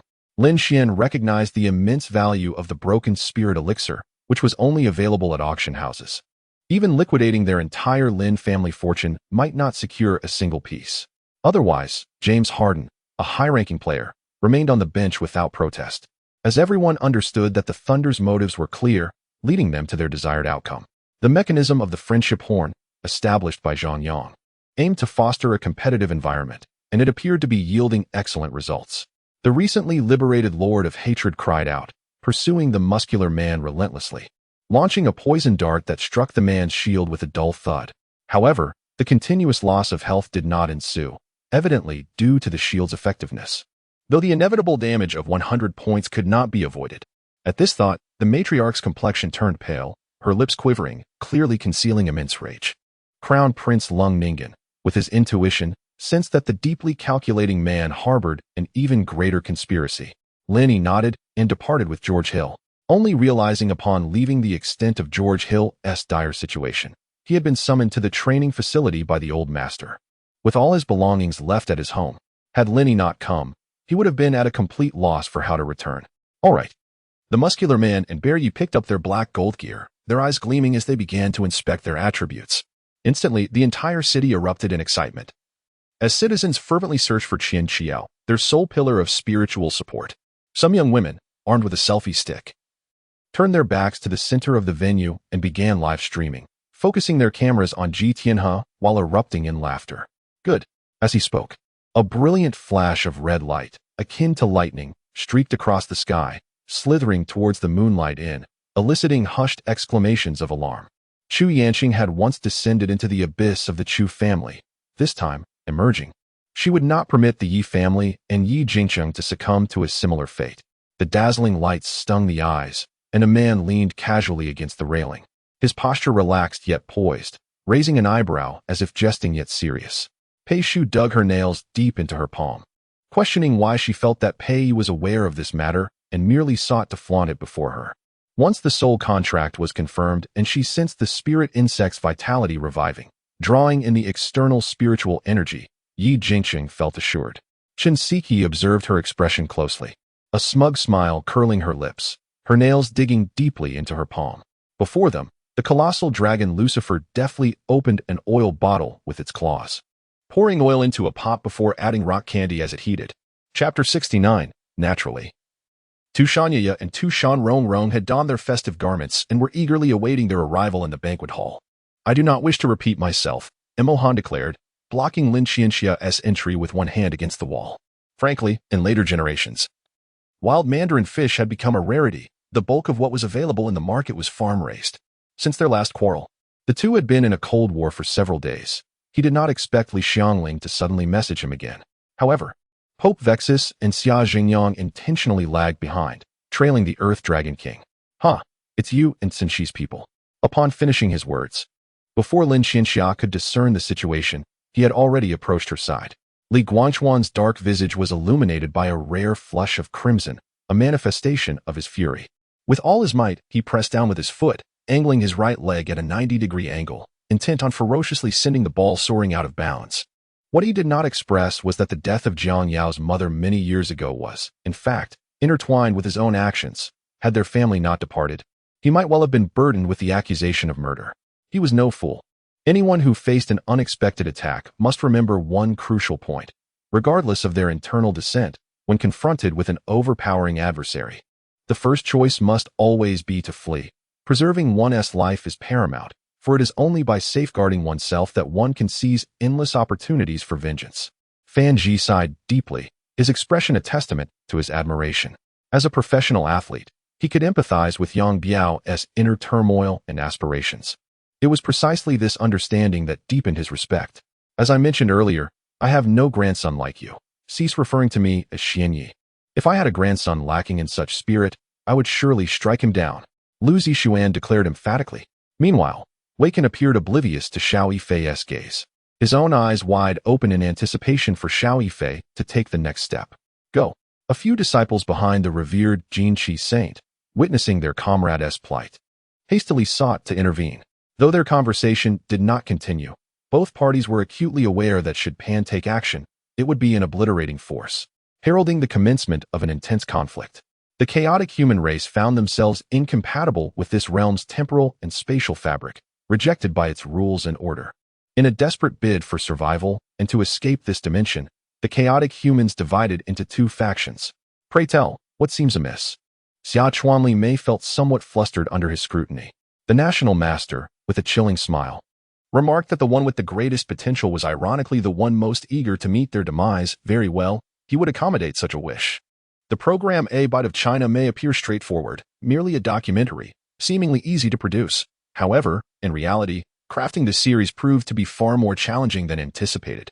While most sentiments expressed were praises for A Bite of China, there were also detractors who did not endorse Yi Guang's documentary.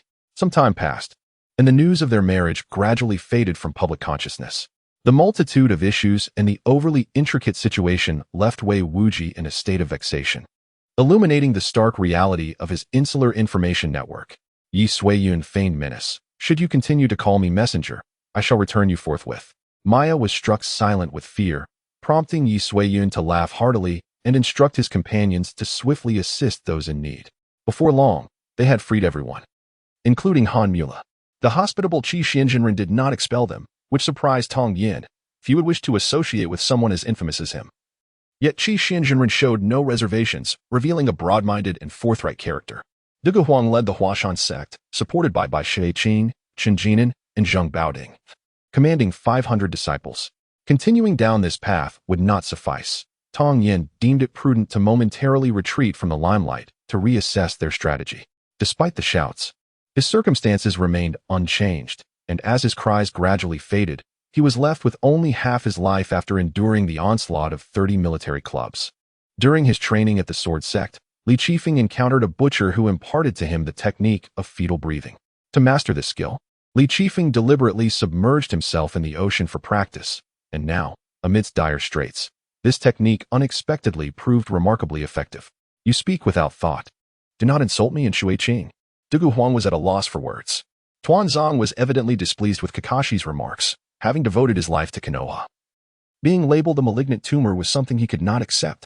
Indeed, when the Golden Crow's curved blade first emerged in the space of the purple gold bracelet, those previously arrogant, self-important sacred weapons obediently gathered together.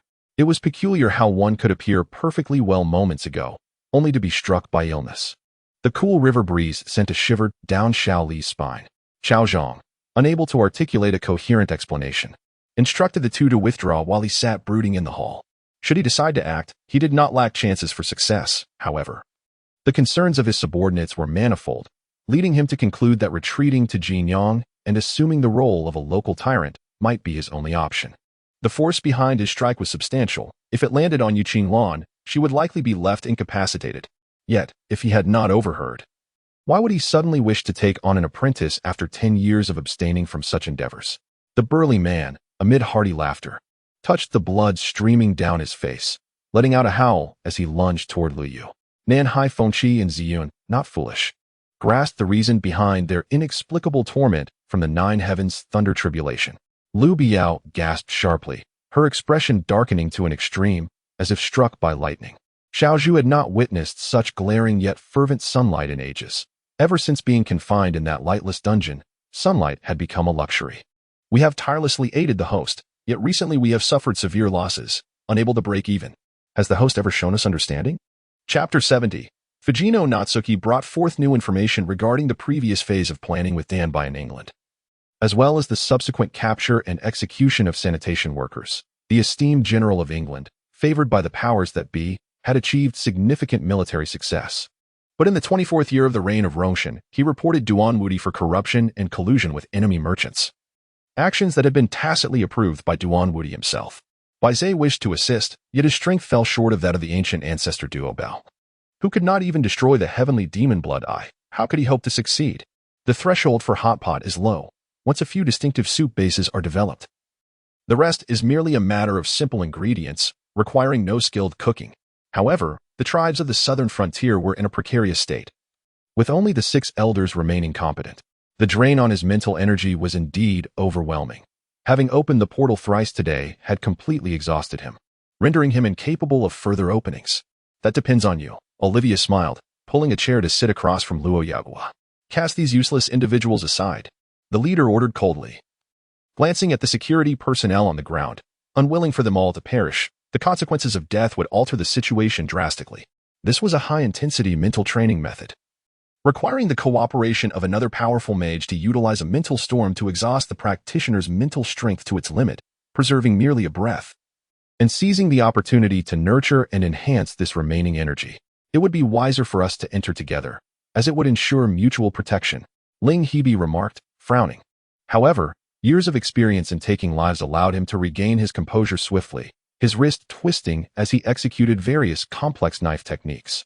In Taiping Town, the 3 prominent families were predominantly surnamed Sun, occupying most of the eastern region. To the west were the Zhangs, and at the western edge of the village were the Kongs. Other surnames were mostly newcomers, like the Zhao and Pei families. Chiner, how did it go when you delivered the sweet potato to the county town? Fong Hui inquired, a smile on her face and a hint of urgency in her tone. 2 male officers approached, but as soon as they reached Elbu, he struck them with 2 powerful blows, sending them flying to the ground where they groaned, clutching their stomachs. However, beyond this, 2 other factions had entered the realm of suspicion, Li Fei and the Poison Lady. What? Do you wish to fight me personally? Gu Feng remarked playfully, casting a bemused glance at Huang Chun, seemingly dismissing him entirely. The crowd gathered in the square watched the vigilant, black-armored guards, their hearts filled with uncertainty, until the demon Qing on the drum platform ceased his drumming, having assessed that enough people had arrived. Li Fei empathized with Wang Yujing's feelings. After all, receiving a message inviting someone to celebrate a birthday only to ignore it would surely be quite disheartening. Thus, he believed Wang Yujing must be terribly upset. Sun Zhao nodded repeatedly, exclaiming, absolutely. My parents will undoubtedly be thrilled. I shall return home and inform them right away. You can expect a reply by noon.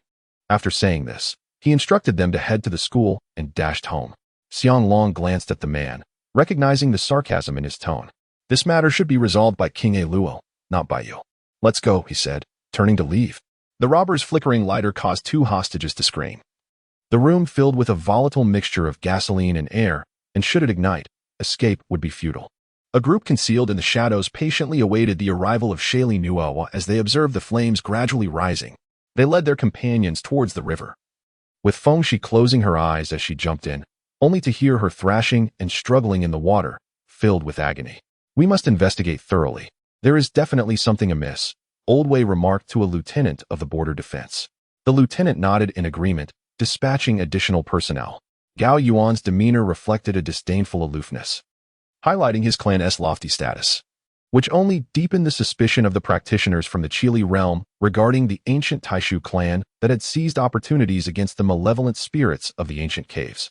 I understand. Even if we must go, we must do so safely. There is no meaning in going if we cannot return. Please wait patiently, Hai-Sin said reassuringly. Art. Spare me. Grave robbing is grave robbing. Let's not pretend otherwise. It's exceedingly hypocritical, Chu Xianhua commented dismissively, her focus still on concocting potions. For Jie, she served as a formidable ally, contemplating that perhaps she could confide in Jie in times of trouble, knowing that with her support, Xiang Long would likely not dare to mistreat her. You're right. Let us not dwell on these matters any longer. Let us seek out Wendy and the others. Zi Fatina suggested. I have seen the official announcement from Yun City.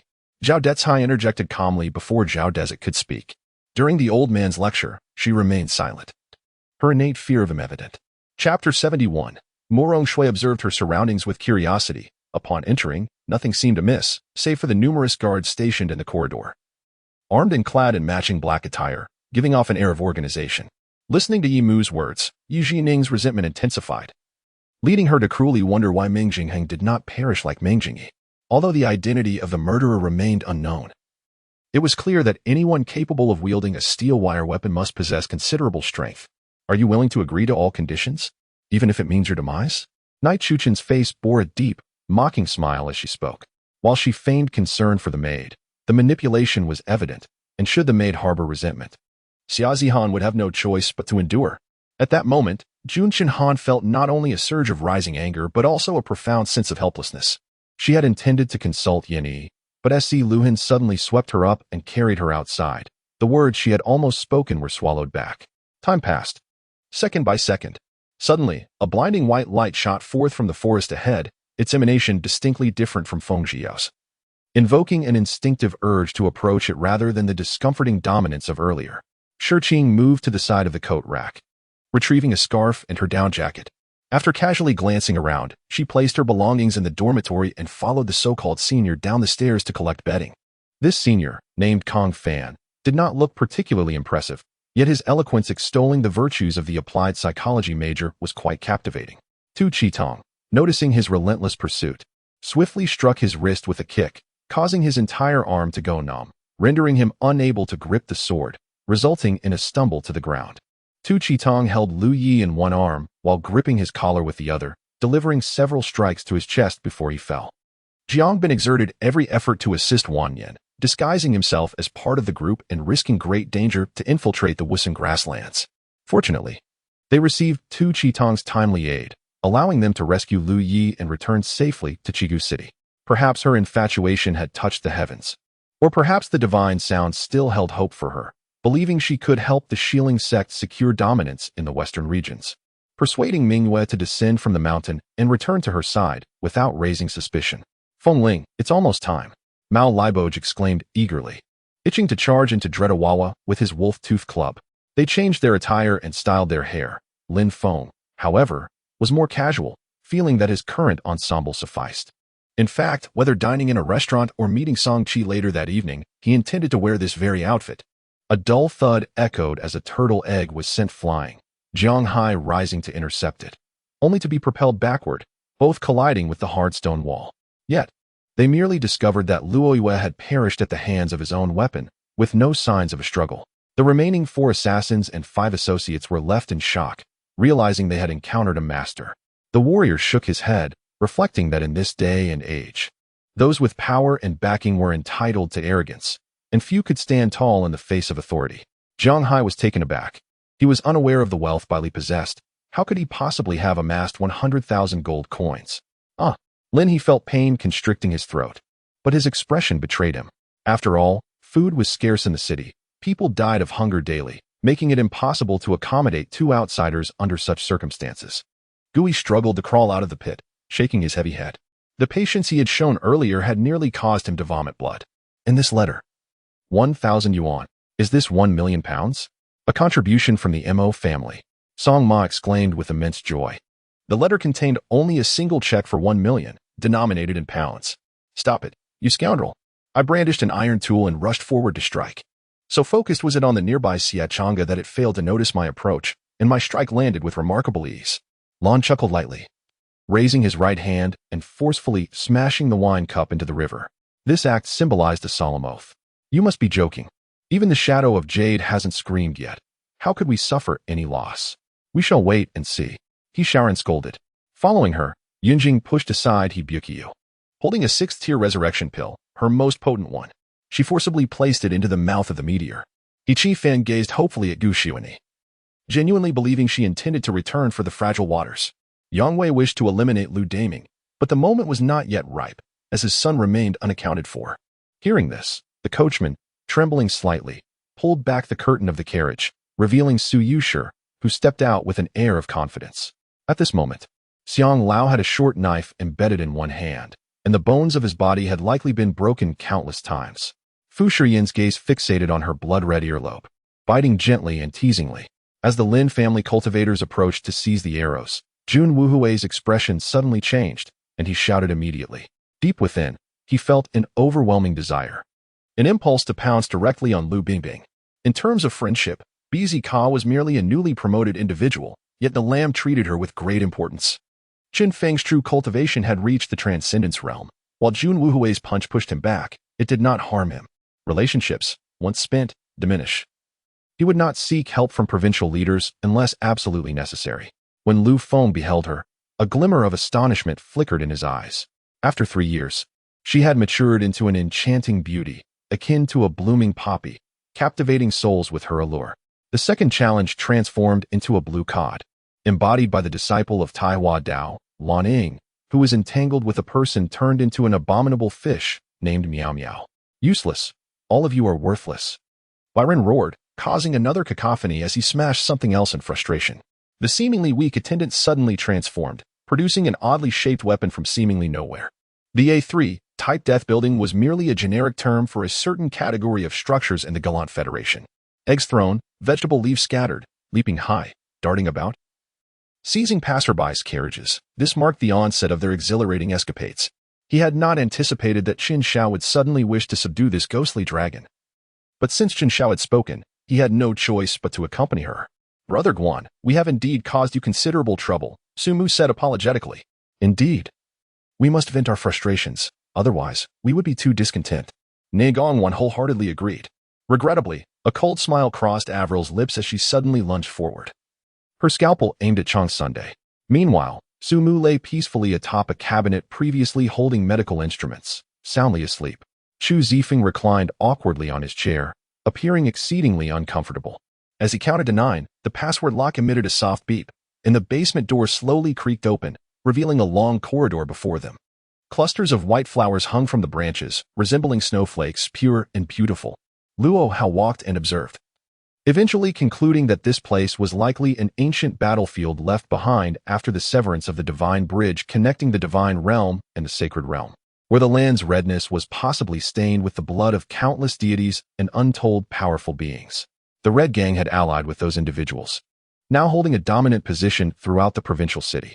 Even if the Wu family wished to act against them, they would face substantial resistance. The old man's words bore some truth. Experience was indeed a pivotal factor among Apex powerhouses. Silence. Song Jinyuan coldly scoffed, effectively swallowing the half-spoken words of several individuals. At that moment, an odd thought unexpectedly arose within Yang Tao. Despite his escape, he had made a discovery moments ago. In the past year, while competition within the top tier of the National KPL League had been fierce, it seemed the motivation of several teams in the second and third tiers was waning. Each of these seeds belonged within the top 300 of the herbal ranking, with Rosemary gracing the top 100. Thus, each was a treasure to the opponent. As Chu Di contemplated this, a sudden clarity washed over him. He set aside his auction paddle, leisurely savoring his champagne, signaling his withdrawal from the competition for the jade bracelet against Lin Xiangwan. All right, Sister Huiyan, but what about Ihan OPPA?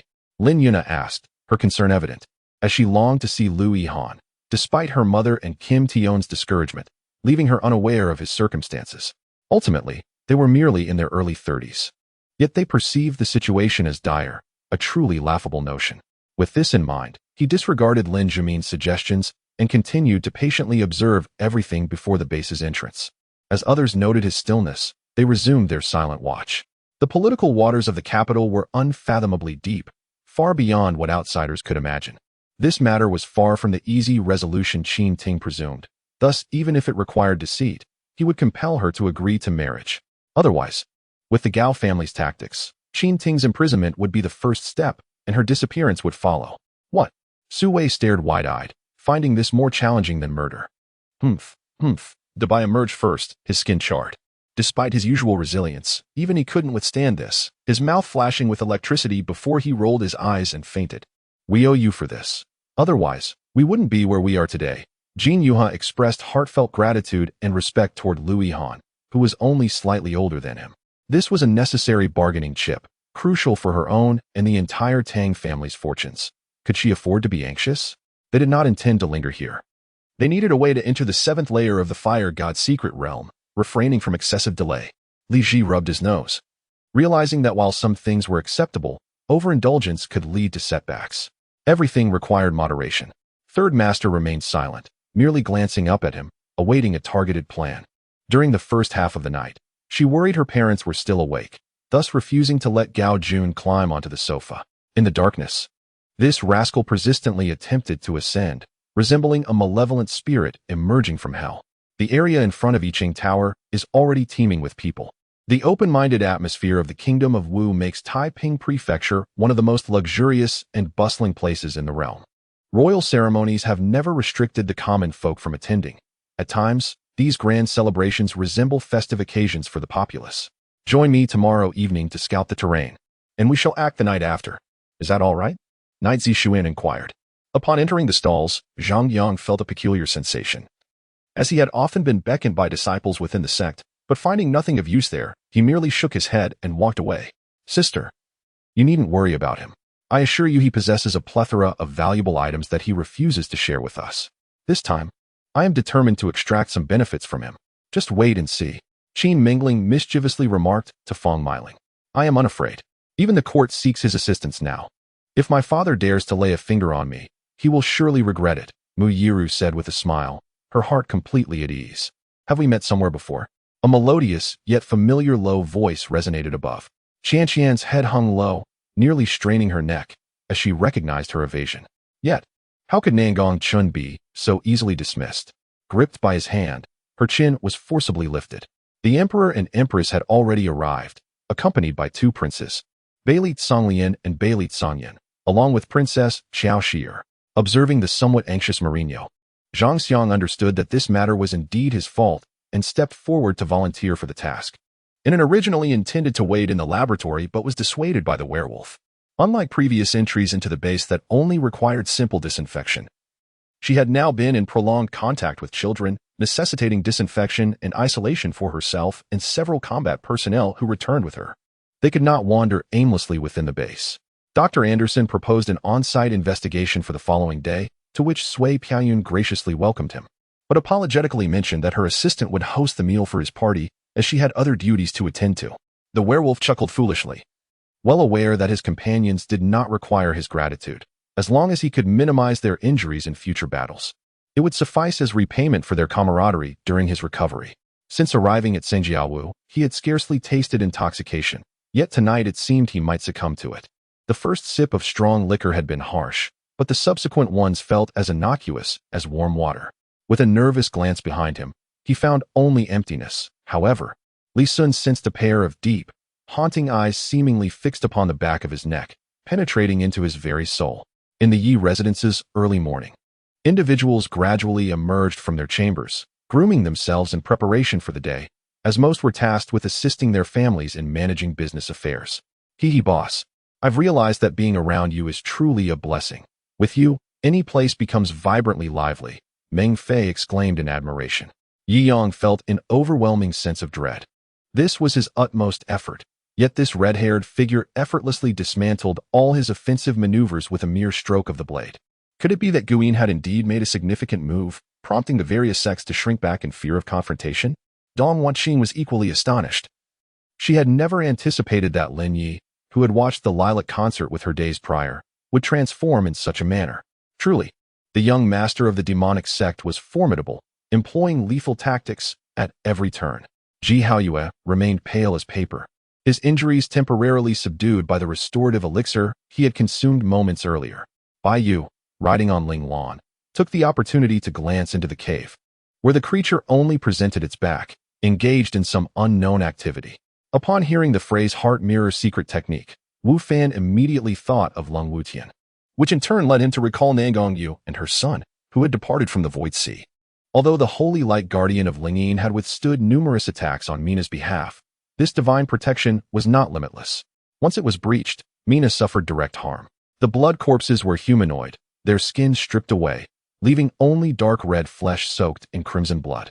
Indeed, let us continue forward, hoping to avoid any encounters with them. Otherwise, it would spell great trouble. This Xia mountain truly seems to hold the potential for restoring your powers, Chen Fan said, not daring to lose focus as he switched on the headlights and pressed deeper into the mountain. In truth, Luo Yi was overthinking upon discovering him. The leader of the Knights of the Radiant Church inquired about his condition, but never suggested that Luo Yi had defeated the enemy. In his view, how could a level 60 individual possibly vanquish a level 72 powerhouse? Previously, it had feared causing harm to Duan Xiao, as she bore the essence of the elven race. Thus, the ethereal unicorn would not attack her.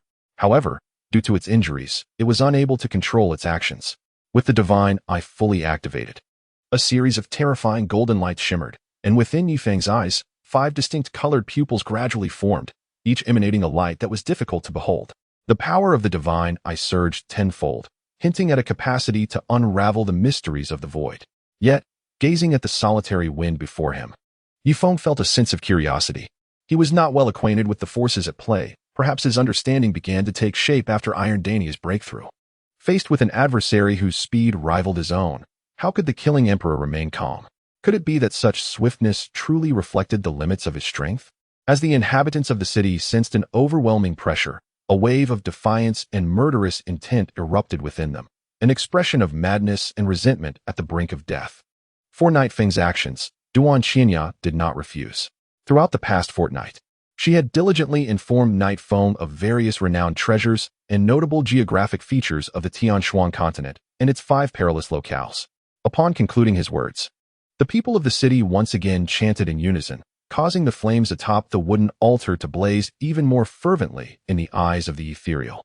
The darkness in the space surrounding the altar dissipated. His determination to purchase the elixir stemmed from the guidance of the heavenly celestial monarch, who indicated that it possessed additional extraordinary properties. If utilized correctly, it could not only heal Night Feng's injuries, but also provide intel on the whereabouts of a shadowy wood entity. However, each beast clan's mastery of the giant beast techniques varied, influencing the effects and transformations of their beast forms. Thus, lightning served as bait, while Yi Xing pursued from behind. Unbeknownst to them, they had circled around twice. Ni Sikhang was momentarily stunned, forgetting her tears, as 2 streams cascaded down her cheeks like waterfalls. Feng Wan had previously seen a set at the 4th princess's place, albeit in a different color, which she had taken a liking to. However, that set was bestowed by a sage, making it inappropriate for the 4th princess to give it to her, leaving her with a sense of regret. Dealing with the Salt Gang was already fraught with difficulties, and now, with Lu Jiogong and the Black God 4 leopards providing escort, it became even more challenging. Had she known it would come to this, she should have eliminated Lu Jiogong and the others earlier. Ishan believed she had entirely moved on from Mu He, for upon seeing the words congratulations, she felt joy. Now, she possessed a person she loved, who reciprocated her affections, and that was more than enough. She finished speaking and turned away, leaving behind a smile laden with significance, her eyes chillingly cold. Her red lips were enticing, gently pursed. Yet, they remained indifferent. For them, the opportunity to savor food from 1 billion years past was a wondrous and enchanting experience. Huang Fuchen slowly lifted his gaze, but did not look at her. He merely raised the branding iron that had been buried in the charcoal, its crimson hue reminiscent of blood, releasing wisps of white smoke. His focus was steadfastly locked on that iron, his eyes reflecting a profound and somber glow. The Gu family boasted numerous enterprises, with the resort being its flagship brand. In D City, only the Gu family's resort could rival the prestigious Shenghua Group. Within the Gu family, Gu Yin was renowned for his charismatic and unconventional demeanor. Although such a character might not be the ideal choice for a husband, admiring his photograph was certainly enjoyable. In an instant, the atmosphere seemed to solidify. The beads of sweat that had just appeared on the forehead of Dr. Li resurfaced. This sensation was undeniably beyond what any massage chair could replicate. Even the expensive massage chair that Huang Zijiao purchased for several thousand yuan could not match the comfort of this moment. Despite the leader of the Danxia sword sect previously stating that he needed evidence to trust Jing Tian's words, he hesitated for a moment before agreeing to ally with the Yin Wang sword sect. Ji Kaidao, what do you mean by that? The white leader exclaimed. Having never treated her poorly during their time in the underworld palace, how dare you slander her? After shouting this, a Zhao's sword trembled ominously in her hand. Old master, there is something I am unsure whether to say. Once calm, Qian Jinghao sat down again, casting a hesitant glance at Qian Gu. After a clash, Mu Shui was sent flying several meters away, his heels skidding back against the ground before he steadied himself. Ultimately, he stepped out from the stone pillar and arrived at its summit, which was a spacious flat area larger than the base of the pillar, leaving him uncertain if it was merely a platform or if the pillar expanded as one ascended.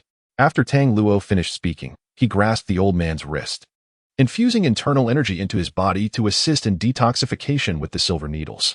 For Dan Taiwaner, who was visiting a modern shopping mall for the first time, every corner held a new fascination, rendering her devoid of fatigue even after hours of exploration. It turned out that the Ghost King spider was a bloodthirsty creature, first draining its prey of blood before consuming its flesh. Upon locating the place mentioned by Miao Tsue, she looked up to find the elegant sign of Qingya Studio. Wang Xiyuan chuckled. pulling out a cigarette to light, and then, after a moment's thought, tossed one to Su Jin. She was already fearful of heights, and the jostling felt akin to riding a roller coaster, prompting her to instinctively clutch Chi Hao's waist. Chi Hao, can you slow down? I'm a bit scared. Fu Qinghe finally mustered the courage to say. Now that Zhang Shicheng had captured Gaoyu, rumors circulated that he would soon attack Yangzhou, causing the city's defenses to be on high alert. Entry and exit were strictly regulated. Zhong Li presented Kong Li's identity token at the city gate, and the soldiers, recognizing him as part of the Kong family, dared not impede his entry after a brief inspection. Chapter 75. A porcelain vase arced through the air, descending towards Xinyuan Hanmo, who deftly caught it. No wonder Siming was privy to so many secrets, and how astonishing that a mere outsider could confront the Elder of Heaven's path head-on. You can walk through my front gate, and I will still return home alive? Xinyuan Hanmo snatched the chicken wings from Lu Youfu's hands and took a hearty bite. Yi Xinghe instantly adopted a heartbroken expression, pointing at Fan Miao with a trembling voice. You ungrateful person. You just assaulted me, and now you refuse to acknowledge me. What am I to do with the child? After speaking, Yi Xinghe seemed to sense the flickering anger in Fan Miao's eyes and dashed away. Thus, the earlier arriving Turks felt compelled to support the swaying Xinyuan Hanmo, hastening their departure from this cursed place. He had not anticipated that after the assassination attempt by the Black Blood yesterday, they would dare to attempt a second assassination during the day. It was utterly terrifying. In the morning, Hongdo was washing clothes when she lost her footing and fell into the water before she could finish her task. His voice was low and gravelly, causing Shang Wanyu to flinch involuntarily. After hearing Rex's words, Sajin felt a surge of excitement. He believed Helnu must be located in the southern land of bones. Following the recent blow, the Su family had plunged into despair, yet the head of the Su family had only 3 days to gather the necessary funds, regardless of success. He would meet his demise thereafter. These 3 days were precious, as he needed to arrange for his affairs and raise the 6 billion. Consequently, the intensity of the conflict could not be too low, or it would lose its significance, thus necessitating the elimination of the unqualified. To be more precise, it felt as if, in the midst of this confrontation, one could sense the essence of Long Liuxi's life. Upon sensing the Traverser breaking through the barrier of worlds, the White Wolf realized his opportunity had arrived. If he could decipher the principles of traversal, he could unravel the information left behind by the world's consciousness and find his own world. King Xiongqi was unaware of the intricacies of this formation, merely attacking with his usual methods, only to discover that his assaults were as ineffective as striking cotton. Long Xing, seizing the moment, captured the soul of the spirit-level poison sand into the soul storage token. Blood flowed profusely as he endured excruciating internal pain, ultimately breaking free at full speed. In their final moments, their proud nature led them to choose death, while their exceptional wisdom allowed them to cease struggling. The number of bandits on the river dwindled. Often, as they emerged, they would helplessly grasp at the air, only to vanish with a splash. After the meeting concluded and everyone departed, Dongfang Wuwei quietly left the Dongfang clan's realm under the cover of night, promptly sending several text messages. As for Ning Yi, upon hearing Su Chuyan utter the legendary name, he nearly spat out a mouthful of blood. Even at death's door, he remained sharp-tongued. He was determined to see what abilities she possessed. The one-eyed man brushed the bloodstains on his face, his gaze piercing. Young master, is this what they call retreating to the mountains? The purple-clad figure rarely exhibited such enthusiasm. Overall, little had changed. Yang Fengjiao had long relinquished power, yet survivors were scarce in the apocalypse, and various talents were in high demand. Witnessing the astonishment and disbelief on the faces of the Yunlan sect disciples, Jia Xingtian dismissively clapped his hands. Yan Yan, do not fear, do not fear. Xianwan consoled Lin Xinyan as she patted her back. Lin Xinyan understood the significance of those words. They were nearly a confession of affection. For as long as he was present, she would not suffer nightmares or anxiety. Su Zimo stretched lazily, greedily inhaling the pure spiritual energy of heaven and earth as he spoke. The assistant felt like an ant crawling in his heart, restless and eager to inquire further, yet hesitant to speak out, having always followed orders. A white jade flute charged forward like a thunderbolt, its momentum fierce. Shin Tu swiftly emerged to resist, yet the flute's blade shimmered dangerously, repeatedly aiming for the face of Baiyun, all in vain. Thank you, Sister Feng. It would be best not to waste any more time on me. Ling Wei resolutely rejected Hu Qianfeng. Jin Heilong, however, was unaware that Wang Yang's closed eyes did not signify disdain for him, but rather an attempt to recapture the sensation he experienced while training at the base of the 100 Meridian Spring. It is not that I do not wish to enter, but rather that the new world has become increasingly difficult to access. Xian Yuan Yu'er sighed. Fortunately, during the relocation, consideration was given to travel arrangements, and a carriage was procured, with a skilled coachman among the household servants. When venturing outside, the ever-reliable Yuan Yuan was indispensable, yet a companion was still necessary. Ultimately, a decision was made to relieve the reporter of their duties while retaining the right to pursue legal accountability. This was due to my slight alteration of appearance using disguise techniques. I am sure you are familiar with such methods. I recall that you often employed transformation techniques to infiltrate as an insider during your thieving escapades. Yi Huan smiled. As Han Luan unlocked the second iron ring on her hand, tears suddenly welled in Ling Hu Yuer's eyes, cascading onto Han Luan's hand. For a lord, such a powerful weapon ought to be firmly grasped. Yet, Hu Ye's willingness to allow others to wield such a weapon left Sir Brown utterly perplexed. Just moments ago, Lu Zerwa had committed such shocking acts within his hospital, leaving his anger with no outlet, and that alone had already caused Liao Mujin considerable discomfort. This was indeed quite awkward. It was perhaps the first time the Yin family had such a young head, and as the head of the family, it would be disgraceful not to secure a top position in evaluations. Moreover, with Yin Xiaoxiao's abilities, she seemed more suited for the last place. The junior class endured a grueling 3 years of isolation from the outside world. Do you aspire to become a special forces soldier? His brows furrowed at the thought. Serving in the military had already stretched his endurance to its limit. They stood to leave when Chengming Yuan and Mu Tianlei arrived, ready to take their wives home. Mo Yu intended to accompany Dodo, wishing to give her parents some private time together, and thus decided to return later after dinner. Meanwhile, progress was also underway on Lu Zerwa's side. Regrettably, he did not exert direct pressure on the newspaper office, but instead sought out Su Jiuyu's residence through alternative means. As guests gradually departed, Hong Yi and Ling Luo, along with Kuei Nyang, retreated to the Xing Lu courtyard to rest. Ming Yi planned to have Lian Shan bringing Nyang over that evening, eager to see if Nyang would be of any assistance. Even if Chun Chao could fathom that he would set a trap for Qiu Xiong to secure a place of confinement, it was unimaginable that Qiu Xiong would choose to imprison him in the same location again. The sudden influx of supplies astonished Gil and Alice, who were left wondering how Hu Yi had procured such a vast array of weapons and medicines. At that moment, Shen Mingxian sat upon the dragon throne, perusing the memorials. Just then, hurried footsteps echoed from outside the door. Within the private room, one could see everything happening outside, while the outside world remained oblivious to the happenings within. The sounds were crystal clear. One could simply enhance their abilities while walking. It was not beyond your capabilities. Recalling this, Wang Ruoqing did not refuse. In the next moment, a gentle breeze swept through the darkness, and the malevolent spirit appeared, embracing Jiang Tian from several paces away. Fortunately, following an assessment by the company's marketing department, this investment yielded substantial profits, elevating Huai's stock to new heights. This was the paramount concern. Since the disturbance caused by Ho Jing's rebellion, neither the faithful nor the ordinary monks had witnessed such a scene, yet the revered monks were filled with escalating anger. My finger-pointing techniques are unparalleled. Let us see how long you can endure. Seibu Jie inwardly rejoiced. I have been exceedingly worried about you. Lan Xinjun suddenly reached out to caress Qiao Shi Duo's cheek, seemingly unsatisfied with one hand. He cupped her fair face with both hands. Especially among the older generation, their unwavering passion still burned within, yet their age rendered them hesitant to act, leading them to concoct various excuses for their inaction. Given that my father was unwilling to continue, it became imperative to find someone capable of taking over, at least to delay for another year. After much deliberation, Wang Zhe resolved to entrust all administrative affairs of Sanchi to Pu Yongsun, while the military would be comprehensively consolidated under the command of Yuan Jia. It is noteworthy that even during the Ming dynasty, when Zheng He sailed to the west, he led a vast fleet comprising only over 20,000 personnel, including military, scholars, and diplomats, which was sufficient to sweep through all Southeast Asian and Western nations.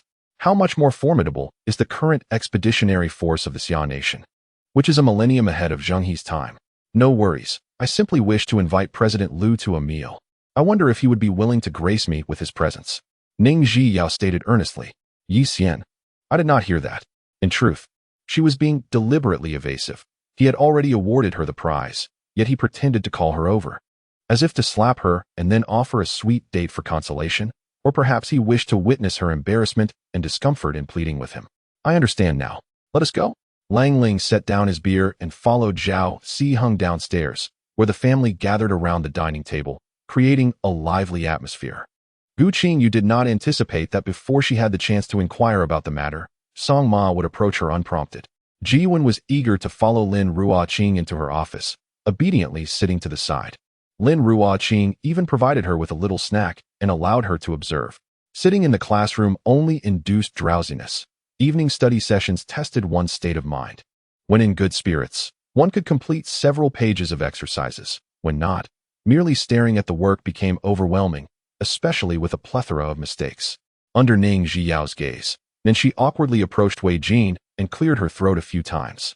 Tan Ziming retained 5 of the shares, maintaining absolute control over the Tan Group. The series of issues arising after the fire had largely been resolved, yet the true mastermind remained elusive, leaving everything to the passage of time. As she was about to leave, Ning Jiao felt compelled to inform Liu Beichuan, but Du Yin, having overheard their conversation, hurriedly avoided the situation.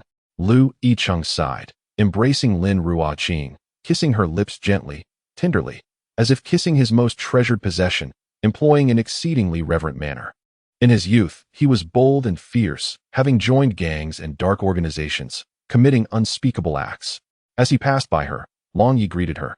But Yuhiko's instinctive reaction was to lean forward, shielding her phone. Linger was aware that Brother Yang's left hand ached to the point of immobility, yet she had to remain vigilant against his right hand. Lan Qi truly felt a bit parched, lightly sipping, while Chun Fang's heart raced until she set down her teacup. Her complexion revealing no signs of distress, only then did she breathe a sigh of relief. The elder had mentioned that this substance was colorless and tasteless, dissolving instantly in water, and indeed, he had not deceived me. The falcon replied, I sense 2 waves emanating from the ground here. As he spoke, he pointed to a clear patch beneath a tree. That is not my blood, Lu Kuan remarked, glancing at Qi Yong.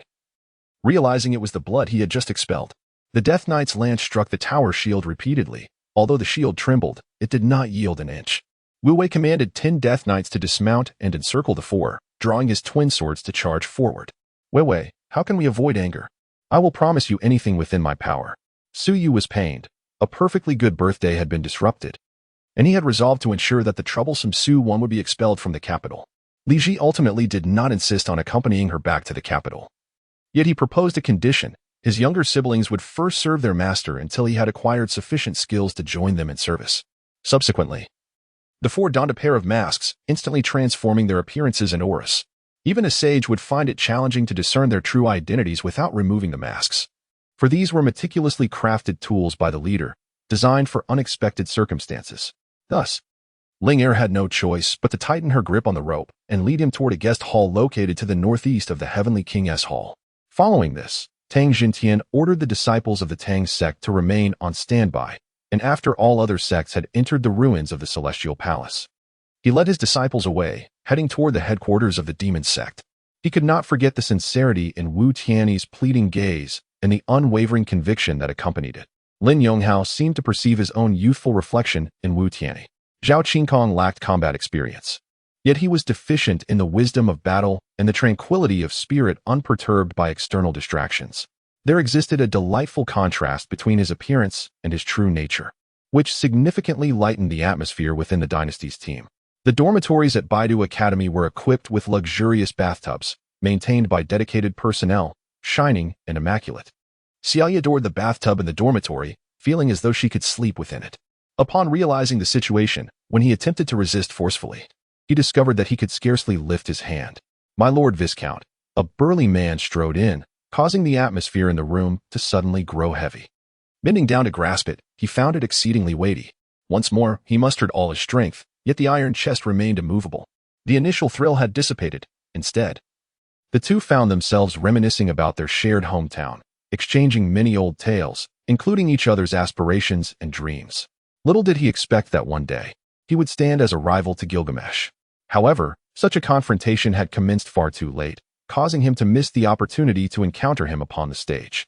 Reflecting on the Level 9 Thunderstorm Eagle, it appeared that aside from its larger size and golden eyes, the juvenile beast before him bore striking resemblance to the Level 7 Azure Wind Eagle, its eyes still a mere blue. It was no wonder he had failed to recognize it earlier. Meanwhile, the steward led a group to visit Annan at the Blossom Courtyard, where he conveyed his intentions. Thus, the concubines obediently followed the noble consort out of the main hall of Chongqing Palace, accompanied by 2 imperial physicians who exited last.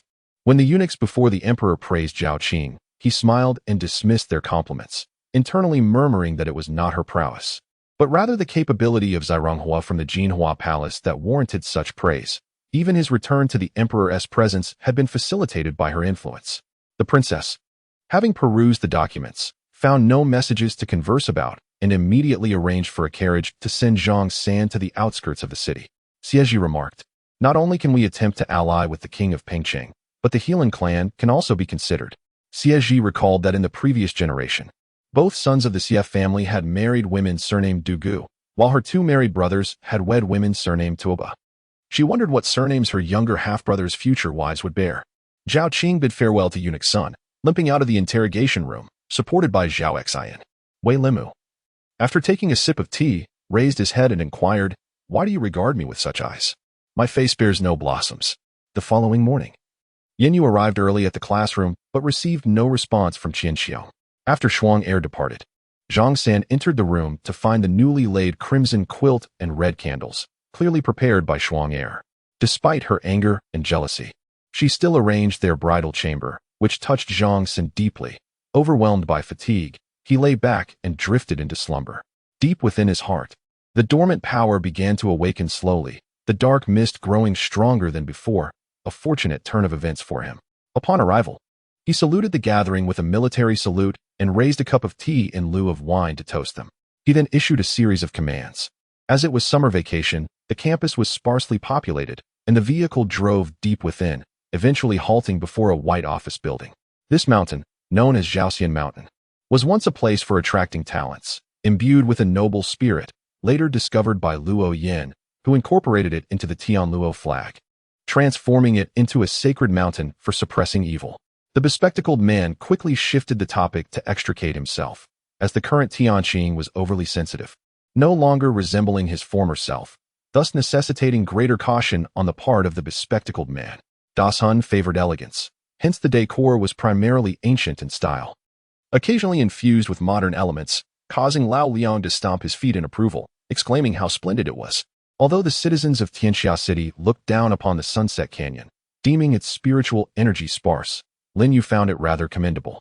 In Chapter 78, prior to Guan Xiaojun entering middle school, he had believed that all cacti resembled the flat, spiny forms until he later learned of their diverse shapes. A golden opportunity arose. Future quickly unleashed the Dream Beam Ray, a beam imbued with immense energy, striking Grozum, leading to an explosion. Could this truly be the resolution? Yes. I bid farewell to my master. Over 100 individuals bowed in unison, creating a formidable spectacle. Upon the conclusion of their words, the figure of the corpse sovereign vanished from the bone platform, leaving behind a group of reluctant onlookers. Lin Di checked the time on his phone.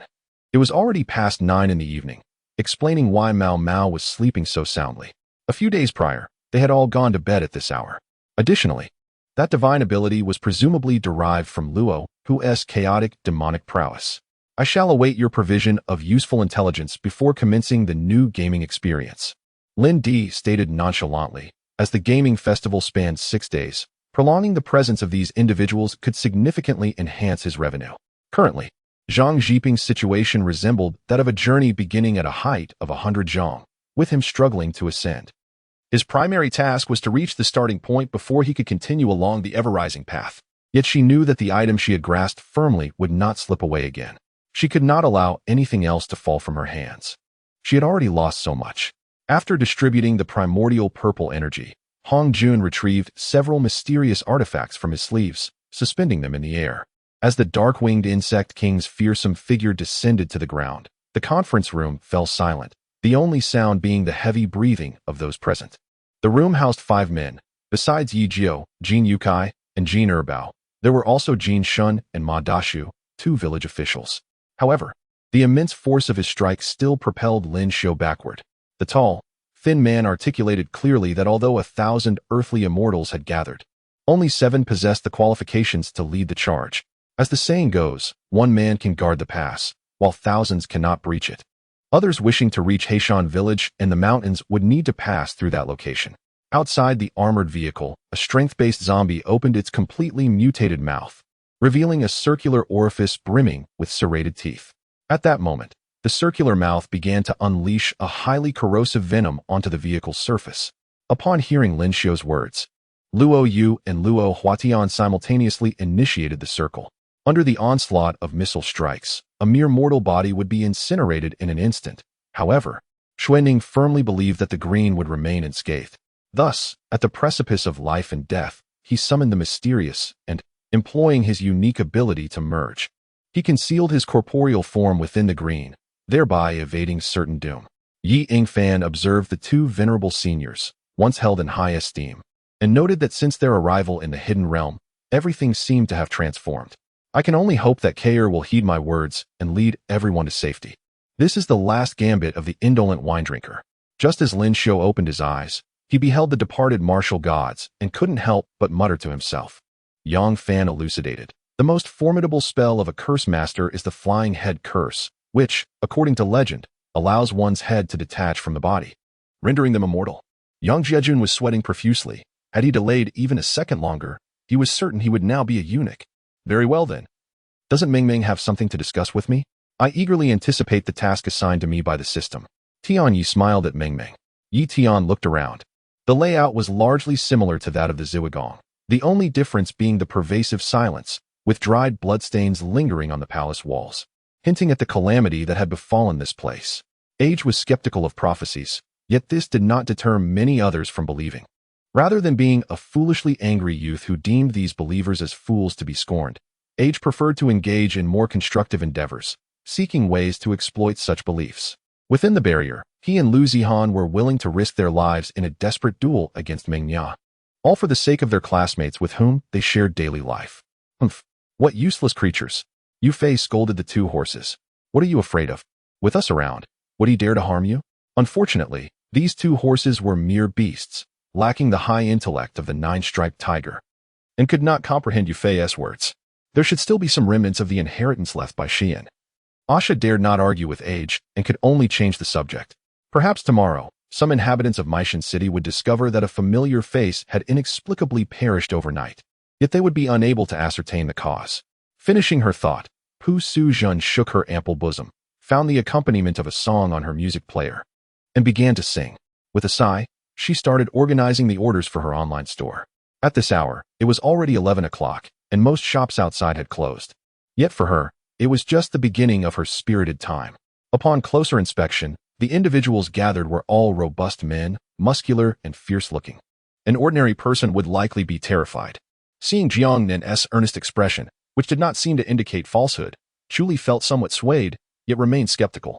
Although Shi Kafa was a member of the Donglin faction and a proud disciple of the prominent Zhuguangdou, he was far from foolish. Then why are you here? Shui Hao inquired, as his memories of the Shui family remained vague. Slowly opening his eyes, a faint glimmer sparkled within the depths of his gaze, igniting a series of extraordinary phenomena. This was the illusion crafted by Zhou Sun, imbued with sound, color, fragrance, taste, and tactile sensations. Yet it remained ephemeral and could not be taken away. The crystal nucleus was indeed peculiar, emitting a soft red glow, a trait exclusive to level 3 or above zombie cores. Even if the light was faint, it still indicated a level 3 zombie. Upon hearing about the 10-year overdue mill tax, the farmers displayed no anger. They remained unfazed even when chastised by the deities they revered, listening to the system proclaim that Shin Moya would soon arrive. Yin Xiao's expression turned teasing as she pondered how to orchestrate a scenario for Shin Moya to play the gallant hero. Am I intruding upon your gathering? Shin Yushiwes spoke with evident dissatisfaction, her tone turning particularly harsh.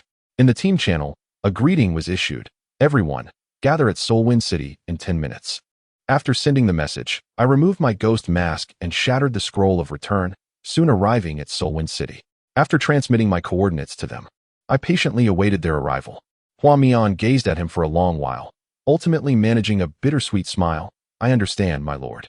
With that, she obediently accepted the medicinal bowl from his hands and drank it down in one go. His gaze fell upon a shadow curled up in the damp, narrow corner of the dungeon. The sensation of being pressed down by a ghost abruptly vanished, leaving his whole body sore and numb. He felt no desire to stand again. After consuming 2 sets of blood potions, he replenished his vitality and managed to stand, the silver poison sword glowing with a crimson light. Upon closer inspection, the young creature indeed bore a jade plate atop its head, though I was unsure if it was the Emoshirwa. It resembled it perfectly. Suddenly hearing a loud command to extinguish the flames, darkness enveloped the lake, and uncertainty loomed. Lu Hanyan felt a surge of urgency and, disregarding everything, darted out of the woods and sprinted across the water's surface towards the lake center. Behind her, Li Zhixian called out repeatedly, unable to halt her, and followed suit into the lake. What bad luck! I keep encountering these misfortunes. The chubby man grumbled breathlessly, lamenting his folly in wandering into these caves, once lost. It felt akin to traversing a maze with no way out.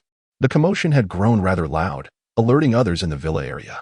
However, they were no longer outsiders, and thus their demeanor reflected indifference. "My lord, it is getting late. We must go pay our respects," Chu Yin said, donning her jewelry and turning to gracefully kneel before Hichandi, smiling as she did so. It is worth noting that the second son of the Jing'an Marquis household was already 24. He was reluctant to marry, and the matriarch allowed him to delay. Yet as for Yi San Lang, upon reaching the proper age, the matriarch did not hesitate to appeal to the Empress Dowager to secure a match for him with a young lady from the British Duke's family.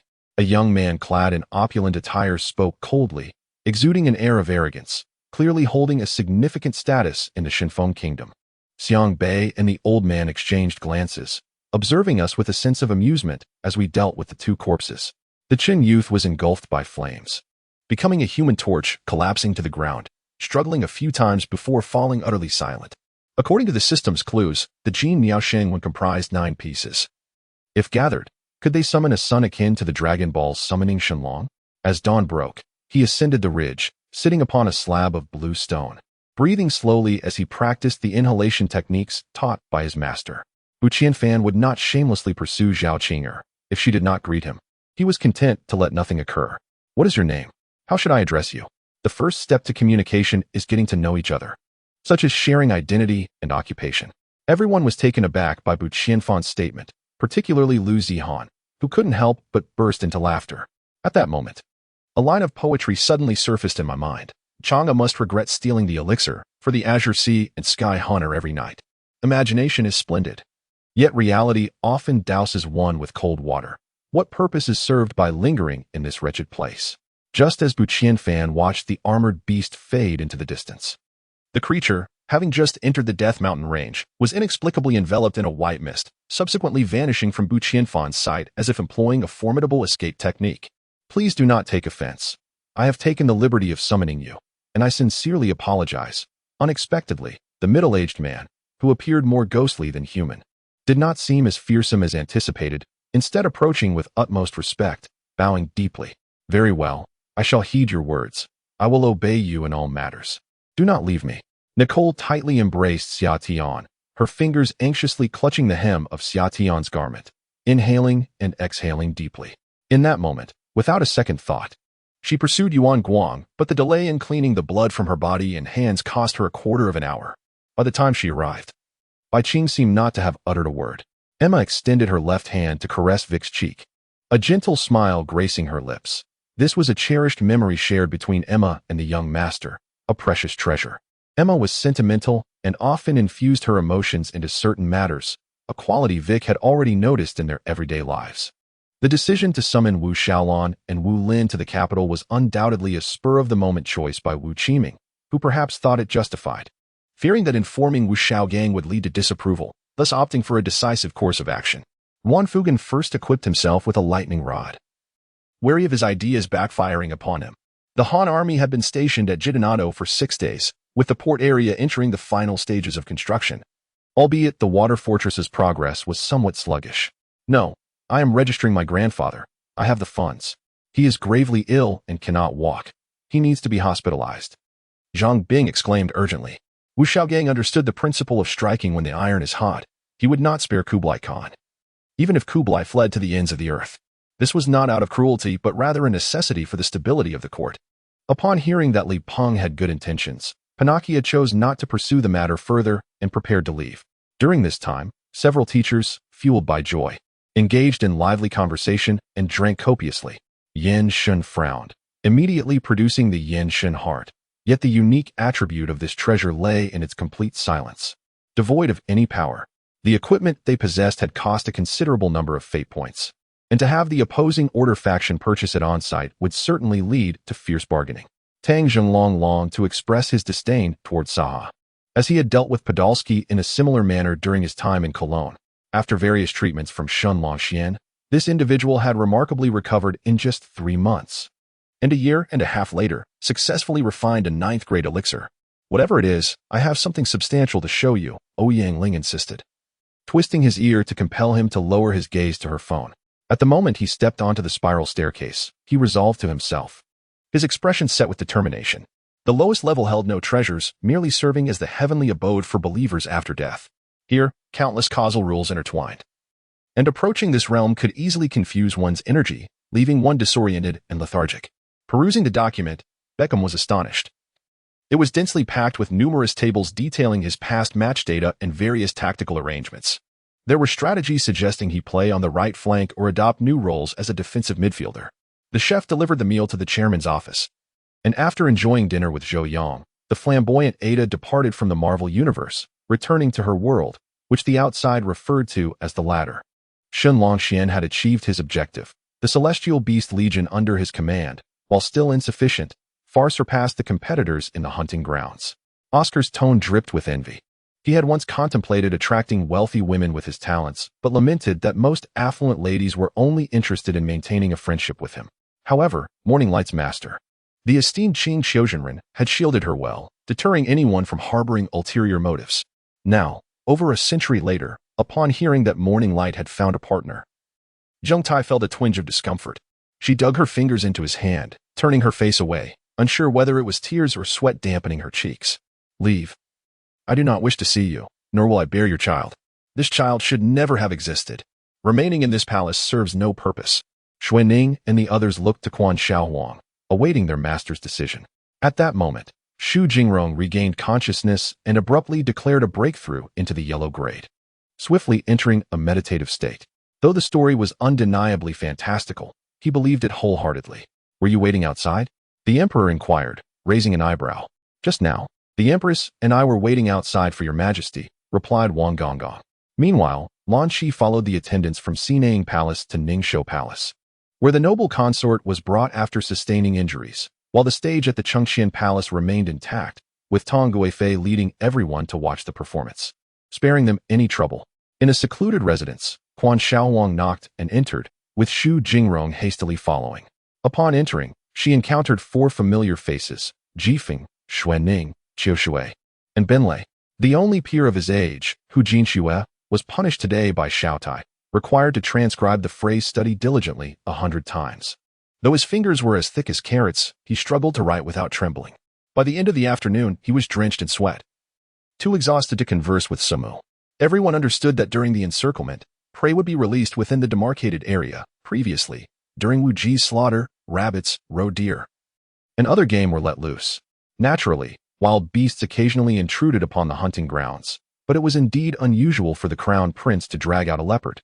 Given that it was the first month of the year, the 4th prince's residence inevitably welcomed visitors, and the gates were more open than usual. That day, Yushi was conversing with her relatives who had come to pay New Year's visits when a maid announced that Song Gij had gone out. Second grandfather. An ordinary family eats less than 50 pounds of meat a year. What do you need so much for? Did second aunt and seventh aunt cut back on your provisions? Besides, I give you 3 taels of silver monthly for your support, Lu Yingshou inquired. Tomorrow, ensure that Shuiyu is not informed of any news online, and prevent anyone from contacting her. Luan Zhou snapped his fingers, instructing Guan, and satisfied with Bian Gu's appearance, Shuiyu took out her phone, contentedly snapping several photos of him. When the carriage driver from the Feng residence found Feng Zhantian, he bore a bruised face and was covered in vomit, even expelling yellow bile. For her, relishing culinary delights was a joyous affair, and she cherished sharing this happiness with others. To think he brought along a bodyguard. Chuckling at the sudden appearance of Jiangren, he whined and sneered, "It's not arrogance. In iron-casting city, aside from the Lord, I fear no one. Thanks to my father being a commander. What is justice? What is reason? If one had a lord for a father, then justice and reason were whatever he decreed. And his words were commands that must be obeyed. Relay my orders. Activate the sword-casting peak," Li Gaofeng commanded, eager to see what Mo Chen's fated sword would be. First, a burly man appeared, his sun-kissed skin exposed, a patchwork vest soaked with sweat, humming a folk tune. Thieves, as adept practitioners of stealth, often chose to level up and hunt demons and monsters alone in the wild. Seeing the situation unfold, the Yamu ghost in the shop realized that today's battle was unavoidable and could only pat the pale-faced, resentful Watanabe beside him before steeling himself to step forward. What is it? Of course, it counts. After a brief hesitation, the deity of filth clearly had not contemplated these issues prior, and suddenly found himself at a loss for words. Just as he pondered, a man in a white lab coat strode past the building. Upon noticing the three individuals, he paused momentarily before redirecting his path to circumvent them. Her inquiry, half serious and half joking, was tinged with genuine concern, after all, given her father's callous demeanor. And with by Maching disregarding his words, who could predict how he might react towards her? Then, as she watched the carriage gradually pass by her, she felt an overwhelming sense of clarity wash over her, relieved from the oppressive weight of the night. Yet, she firmly believed that if Hawkins truly harbored feelings for her, he would undoubtedly make an appearance upon learning of her marriage. If Lun Yang were aware of his return, she would undoubtedly cause quite a commotion. Recalling his previous experience, he felt a lingering ache in his ears. Upon hearing his voice, Shen Yinong experienced a visceral reaction, her stomach churning uncomfortably. Zhang Shaida's initial remarks were relatively standard, but as the discussion progressed, he began to speak of charitable donations.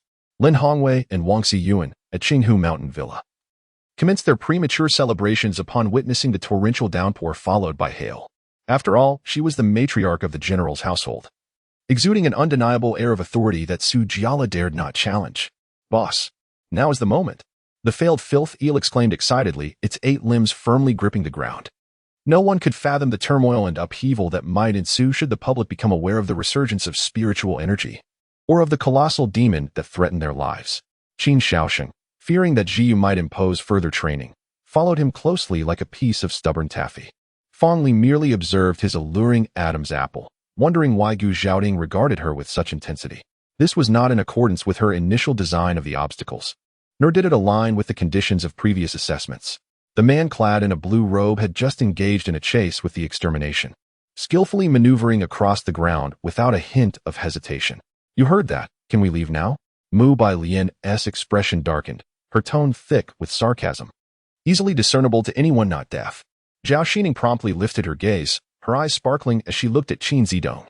The latter, under her scrutiny, felt his cheeks flush and shot a fierce glare at Zhong Shiwang's nape, thinking, "This troublesome girl is always finding ways to trouble me."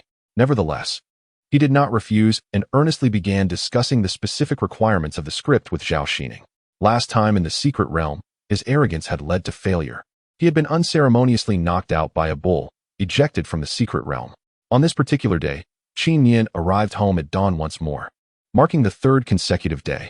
Ji Jingrui felt a pang of heartache, disregarding her potential reproach for his late nights, and upon her return, he got out of bed, waiting by the elevator door. Hu Niu, feeling somewhat breathless with rage, raised her foot to kick Qi Minglang, only to be subdued in an instant. Even though he bore the blessing of sacred artifacts that shielded him from pain, the chilling sensation of blood cascading down his neck still rendered him momentarily stiff.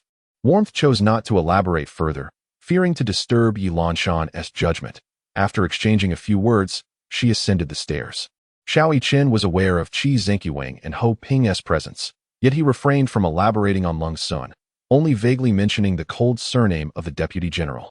Thus when Xiao Yichen heard Lung Sun's name here, he gave it little thought. There was no need for it. She did not require anything more. As long as he loved her well and cherished her, that was sufficient. Zhang Zhenren's countenance, already grim, darkened further upon seeing Qi Zhenhua show him no respect. However, the elder of the Qi family unexpectedly descended the stairs and invited Zhang Zhenren to sit. Jean Haier suddenly lifted her head towards Yuxian, while Hua Shi, standing nearby, changed expression. When the crowd beheld the spacious courtyard filled with those enormous blue and white creatures, they were left agape, their eyes wide in astonishment, rooted to the spot. Nalen Si blinked, neglecting to offer greetings, continuing to lower his head as he cleaned the horse feed. However, his grip faltered, causing a half basin of fragments to spill. Droplets of water cascading from his disheveled hair onto the rough skin of his hand. Hauren's voice once again resonated, maintaining that same gentle tone, soothing to the ears. It is not us, but you. Our concern for your safety compelled us to follow you.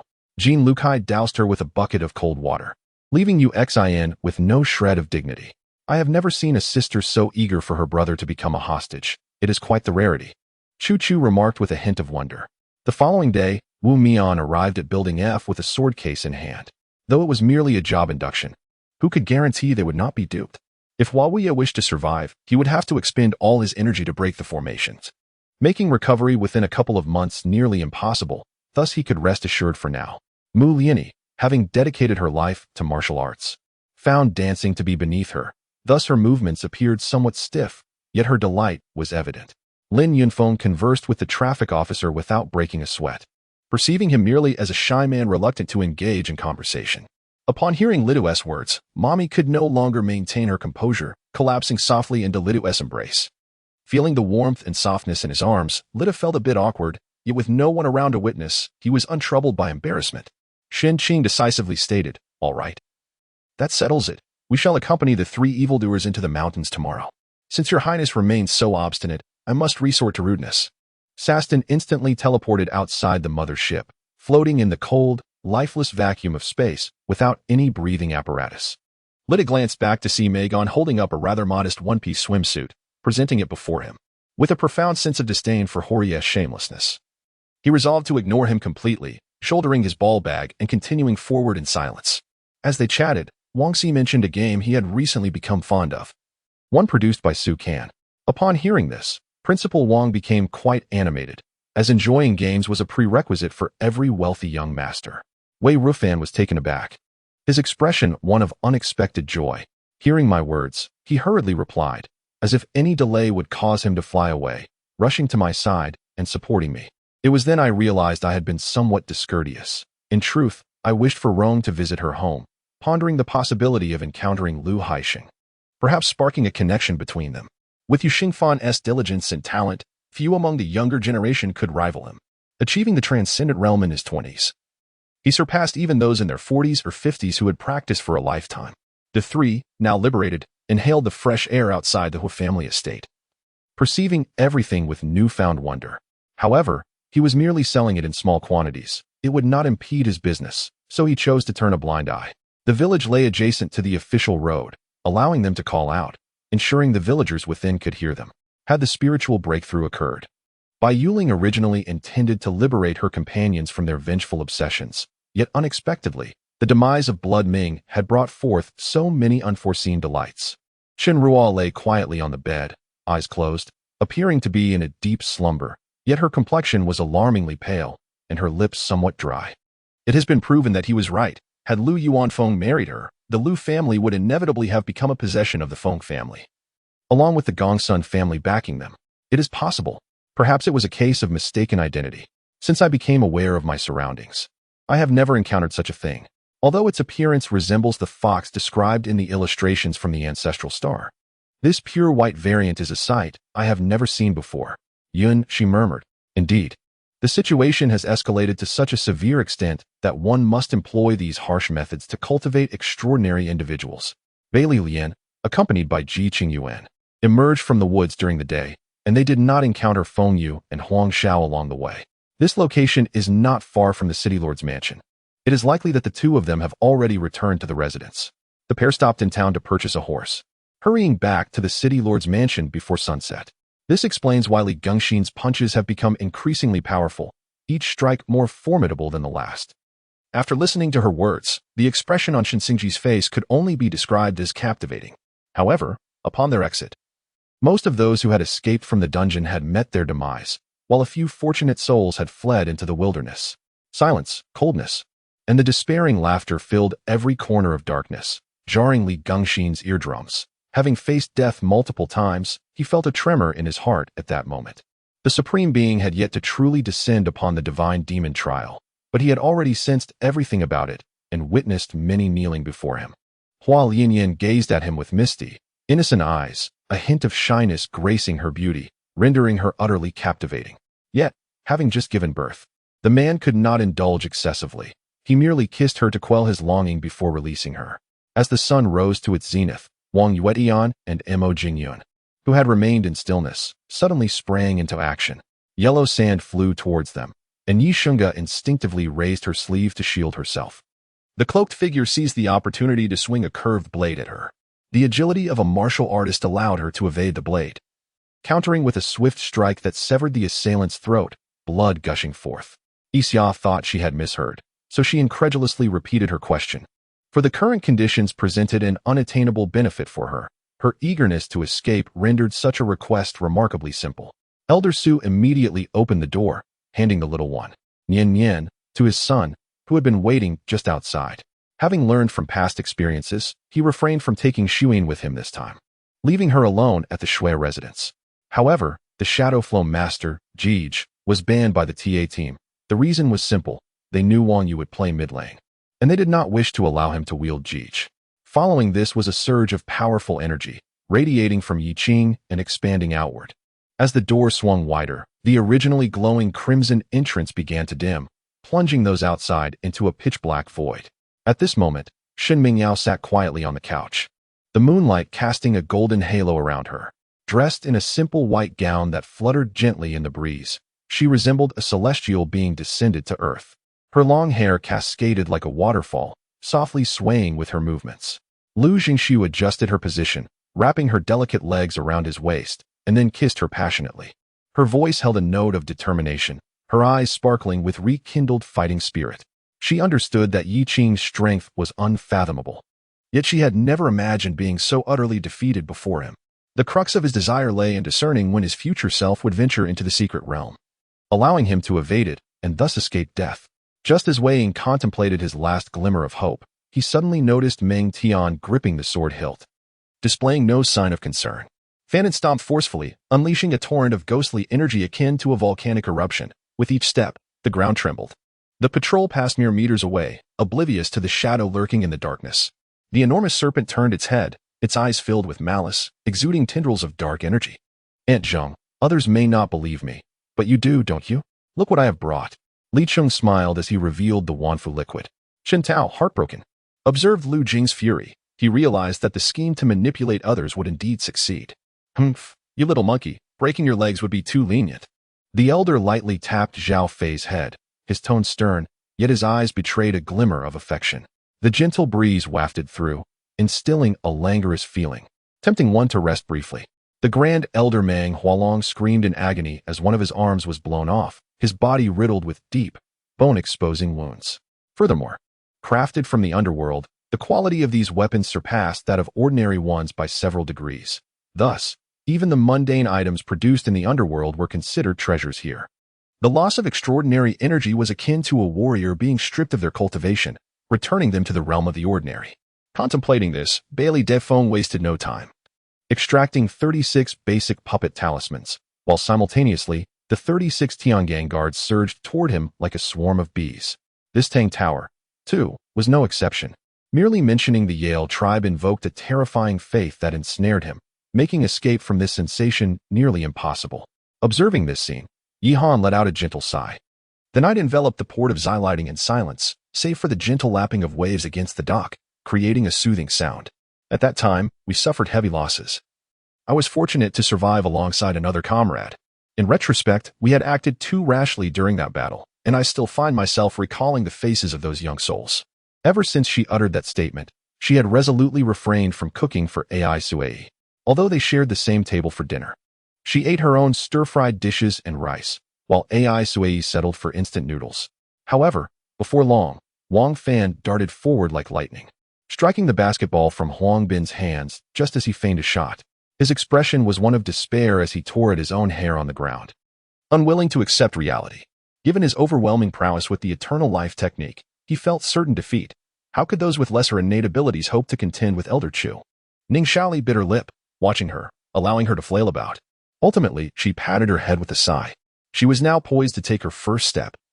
For over a decade, she had been unable to control her destiny, but if she remained powerless in the years to come, she could only blame her own incompetence, not others. After circling the gates of the underworld, Qini Feng cast a glance in the direction Dehedi had departed, devoid of thoughts or actions. Indeed, at that moment, he found himself utterly incapable of contemplation or movement, despite Zhou Lingyao having once replied to her with none of your concern regarding their childhood bond. Xiao Fei inexplicably felt the urge to maintain her position. The words spoken by Bai Tang upon her departure left her in a state of profound anxiety. She harbored countless speculations regarding the meaning behind those words. Perhaps they were not as foreboding as she feared, yet she dared not take the risk. The sound of the suitcase being dragged once again echoed in the air. Behind her, Yulanchi sat on a bench, her gaze burning fiercely into Sulinga. As the voice of Yashao Tian fell, two streams of spiritual energy erupted violently, creating a powerful wave that swept through the surroundings like a tempest. In an instant, a chilling dagger was pressed against Dana's neck. No, this opportunity was rare, if she missed it. The secrets surrounding the decline of the ancient Corn Kingdom might forever remain shrouded in mystery, Chen Ziang thought anxiously, seeing the formidable power of the individual before her. Ronger swiftly darted aside and circled behind him, her fingers poised to strike at the shoulder while point on his back. Not picky, but would you dare to consume the maggots from your toilet? Li Shualei rolled her eyes and remarked. In Su Linga's memories, there had never existed, nor had she ever contemplated, the likes of Helian Chun. The void beside them rippled, and a figure emerged directly from it. He ultimately could no longer bear to witness the blinding scene behind him.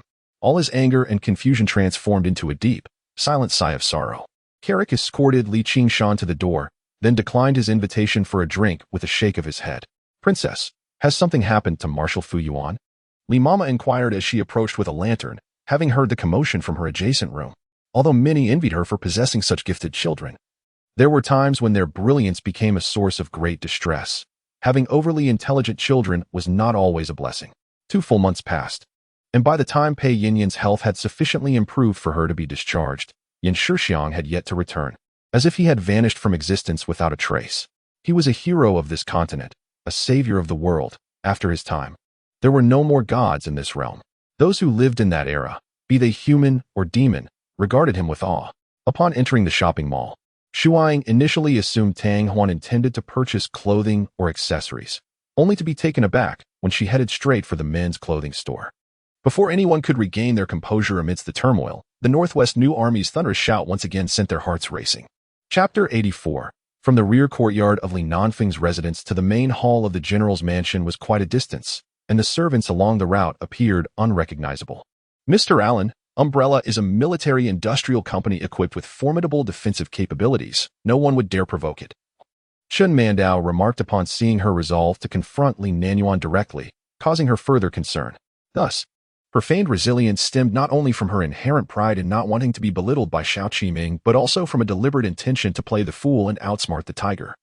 A colossal fire dragon erupted from Jiraiya's mouth, roaring forward under his control, seemingly intent on incinerating the stinging bees and their ninja counterparts. Inside the estate, not a speck of dust nor a trace of grass could be found.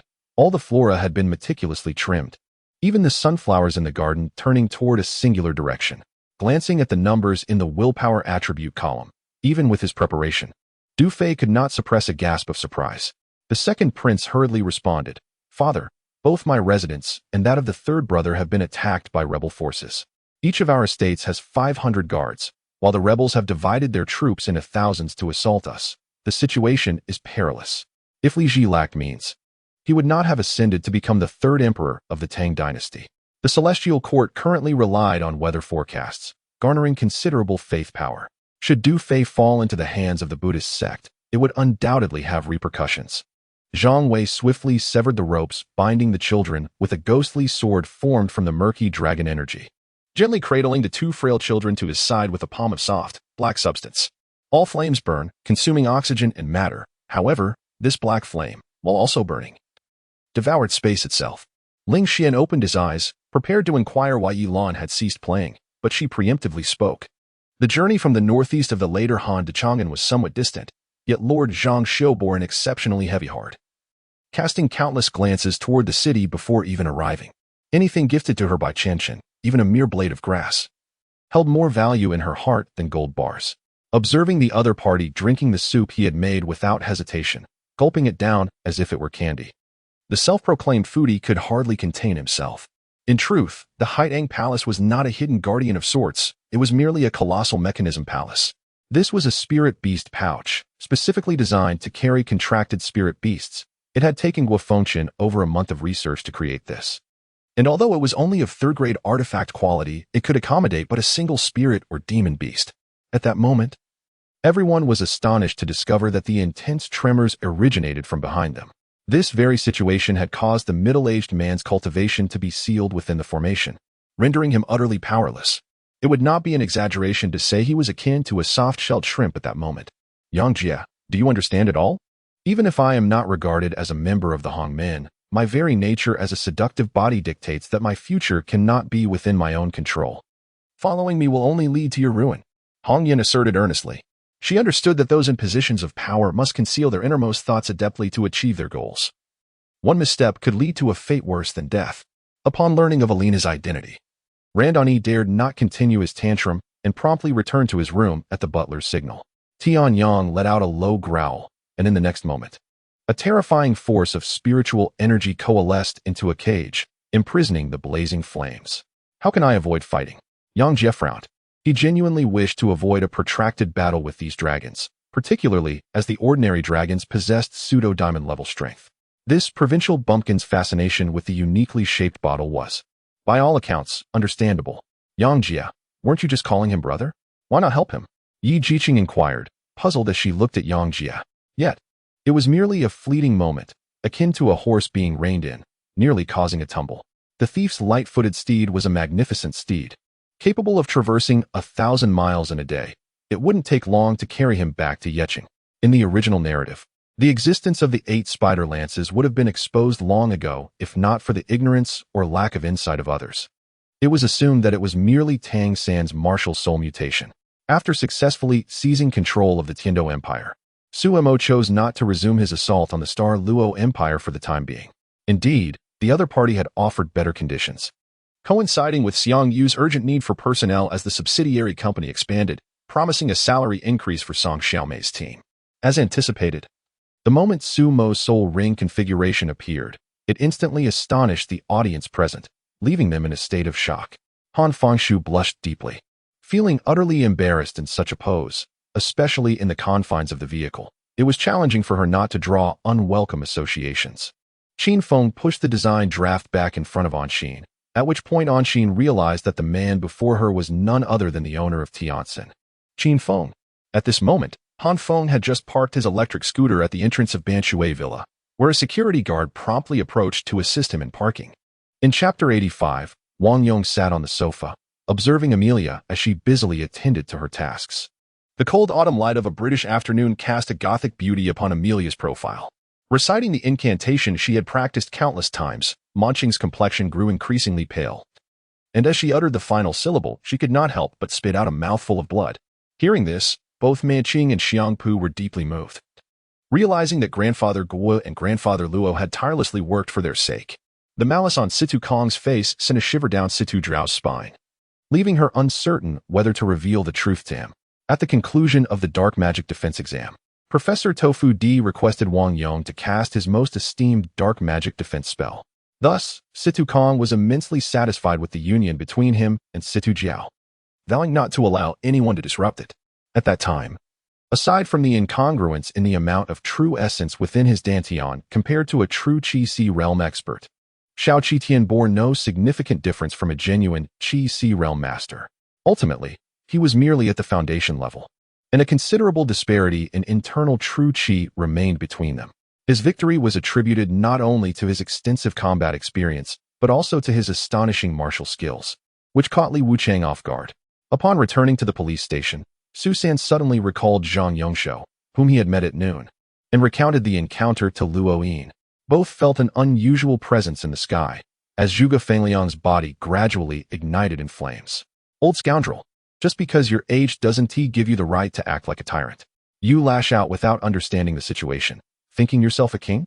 Thus, the decennial Grand Martial Arts competition not only determined the shares of the major sects in the sacred stone mines, but also influenced their ability to secure favorable territories within the stone forest sanctuary. Duan Mufeng remained with his legs spread apart, his right hand clenched into a fist, which instantly transformed into a massive hammer, striking down fiercely upon the overwhelming giant fists. This situation left Lang Hongxiang perplexed. All demon beasts condense their demon cores within their minds, which can continuously provide them with demon essence when needed. Two figures appeared at the foot of the mountain, soaring towards the summit. Chen Xinghai squinted to see that it was Hong Zid and Wang Zishuan. At this moment, Xie was indifferent to the opinions of others, sighing inwardly that his efforts had borne fruit effortlessly. Brother Wang's request had been duly noted. Neglecting to repay kindness was not the way of their brotherhood. I apologize for being late. I was still getting accustomed to organizing the internal affairs, Captain Wang Feng stammered. His response was, by all accounts, clever. Li Ping frequently turned back to express her gratitude to Han Yu for allowing them to defer payment on the rice. Walton Shizhu promised to repay the debt once they sold the tobacco. The Taisha scripture cultivates a gold attribute true essence, boasting formidable offensive power. Yi Luo had previously attempted to channel the Taisha scripture to unleash a full-powered attack with the Starfall Fist. The force was simply indomitable. As for Miss Huaiyao, she tugged at her father, eager to exit, while Hu Yue felt quite embarrassed. Dou Wei, displaying his boldness, rolled up his sleeves and made a gesture as if to put on handcuffs. If any souls wished to reincarnate, they would be taken deep into the secluded chamber, where the yellow spring water leading to the underworld awaited. The so-called empty classroom typically housed an entire class's worth of desks and chairs, all in good condition. It was not a storage room. During each monthly exam, this space would be opened as an emergency examination venue. Various student council activities, such as chess tournaments and debates, were also held here. The golden-eyed Kaki locked his gaze onto the man in the golden cloak, seemingly exhilarated, a broad smile spreading across his face. Reflecting on the two poems penned by Jia Tsong, though reluctant, one could not deny their exquisite quality, far beyond his reach. However, the square crystal shield proved remarkably resilient, withstanding the powerful impact of the spiral technique without collapsing, effectively resisting the force of the attack. It was said that one must endure the cleansing of the river of forgetfulness, erasing all memories before being granted entry into the cycle of reincarnation. A sharp sound of slicing air suddenly pierced through, as a white, spike-like object emerged from the darkness below, piercing through all mist and enlarging in Xiao's retina. Liang Xinhui, noticing his dispiritedness, suggested, "This street has 16 inns. Let us inquire at each one. Surely one of them will have what we seek." At that moment, Liang Xinhui offered encouragement to Bai Jinwu. Jin Hui, witnessing the approaching zombies, was filled with urgency. She quickly disregarded her fear of Lin Miao and drew her gun, firing at the approaching undead. Yet, the zombies' bodies had grown so hardened that ordinary bullets could not inflict any damage upon them. The old emperor cast a glance at the eunuch Li Duobao beside him, who bowed in acknowledgement and stepped outside to brush past Yang Qian. Announcing that the grand court meeting had concluded for the day, Professor McGonagall glanced at the pale-faced Harry and remarked, "Shouldn't Madame Pomfrey take a look? After all, she is the head nurse of the school, with ample experience in treating various ailments." 5 large jars brimmed with peach resin. When Yi Shu scanned the peach trees with his spiritual awareness, he discovered that every last drop of resin had been harvested, leaving not a single drop behind. With their keen eyesight, they could easily discern that Yang Qian had not aimed at them earlier, yet such precision was beyond the capabilities of their master. Indeed, not only their master, but even if they themselves took to the field, their accuracy would be similar. Different age groups enjoy varying types of comics.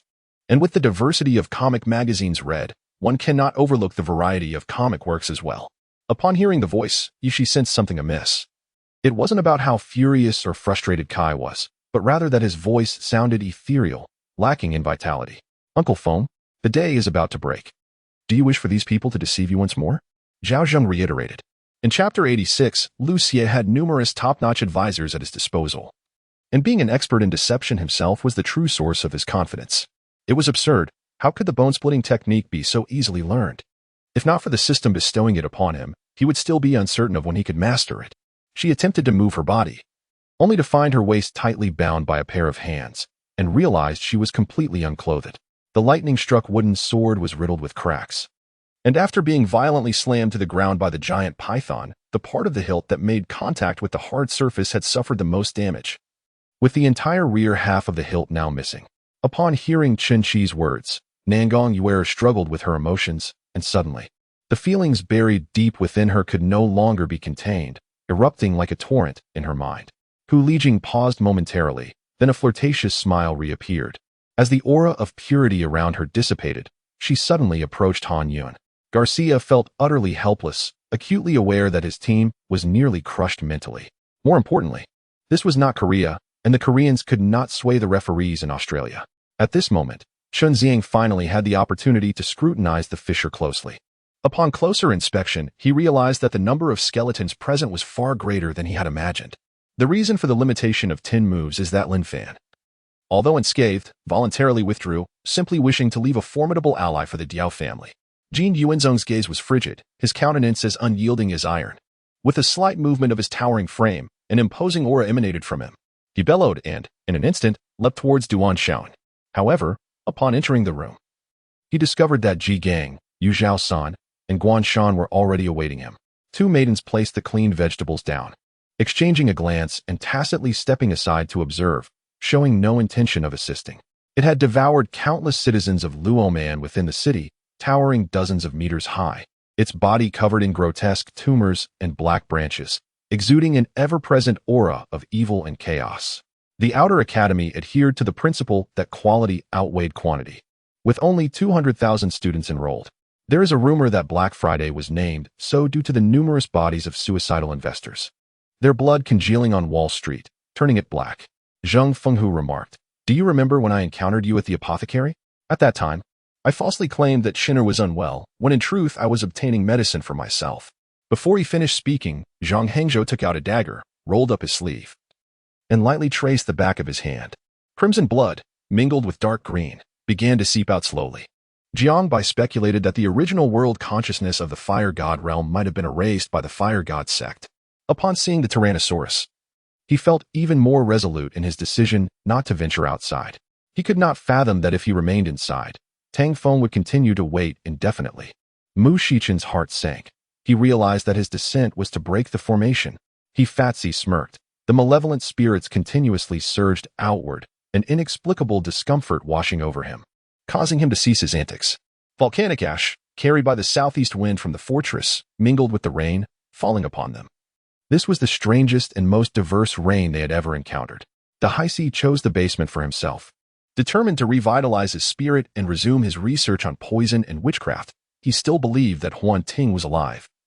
Perhaps the research on hyena people would also benefit Huan Ting, despite his uncertainty about having truly seen Huan Ting holding the tear bamboo that day. Mu Ai glared at the only remaining white pupil on his face, gazing at the equally awkward Moro and the detached Daipuno who had descended from the sky, his mouth opening and closing in silence. Xiao Zhangxi and the others, unaware of the particular significance of the weapon armor Tang Feng was to present, nonetheless complied with the captain's wishes and obediently queued up. However, their indifference was evident, revealing their lack of concern for what they were about to receive. "This girl is simply adorable." Li Xiaoshang felt an indescribable sensation, realizing her feelings for Shi Quan had transcended mere friendship. At that moment, she didn't know whether to envy or resent Ziyan, simply watching the two in silence. The Ghost Physician sect was established not long ago. The sect leader, the Ghost Physician ancestor, has a mysterious background, and to this day, no one knows his surname or full name, nor where he learned his skills, or even his true age.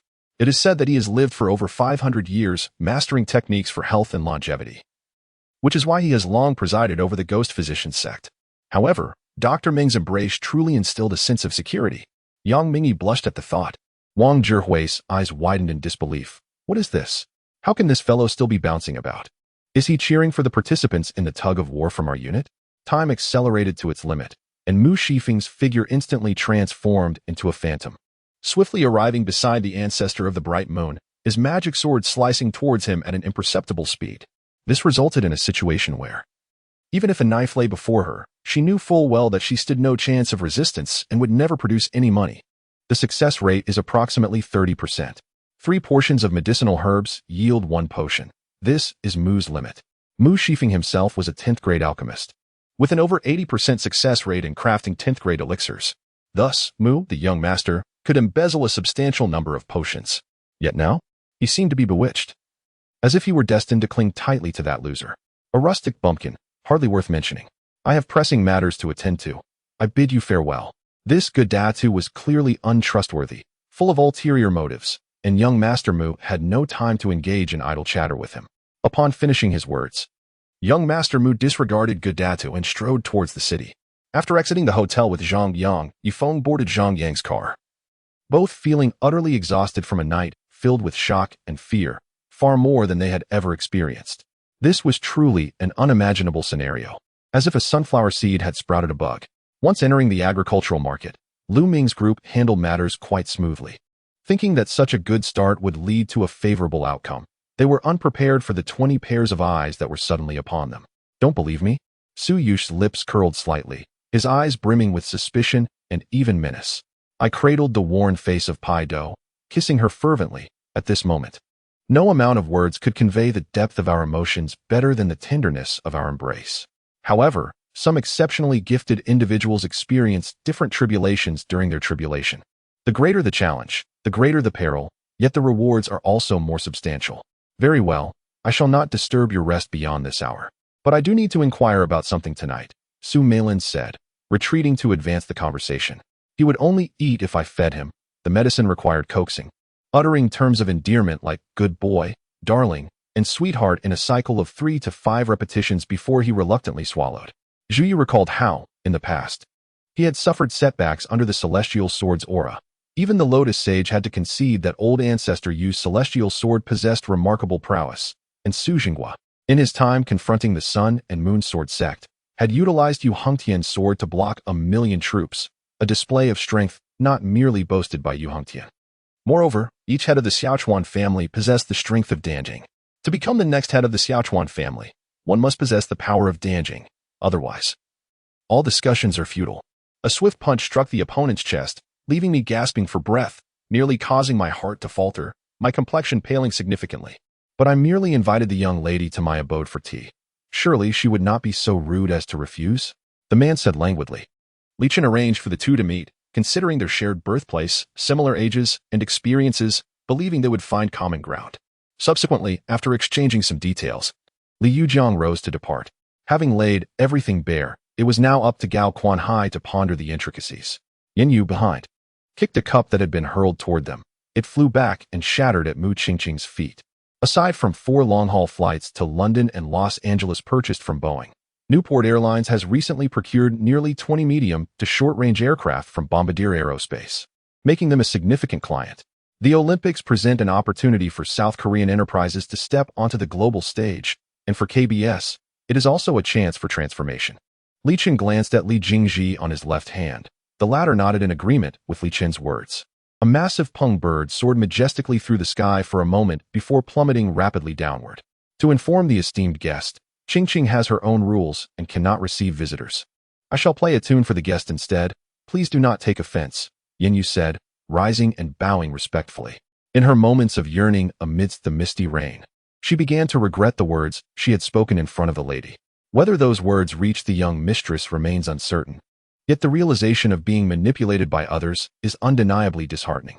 Far out at sea, Zhao Zixian, embracing Lin Luodan, bore the same torment in his own corporeal form.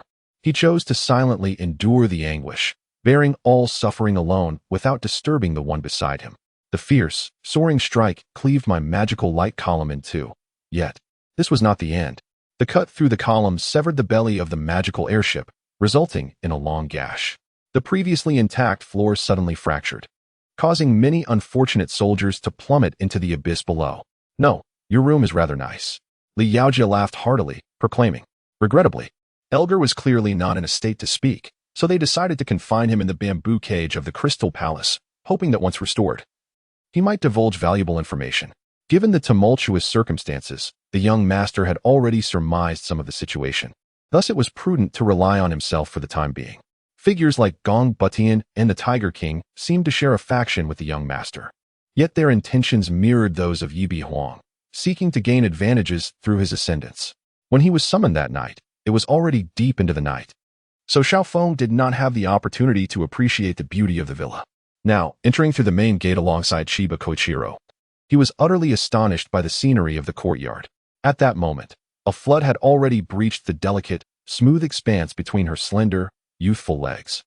With crystalline liquid coating Zhao Yi's palms, the thunderous tribulation continued, and at a certain point, a peculiar serpent suddenly opened its mouth to swallow the lightning.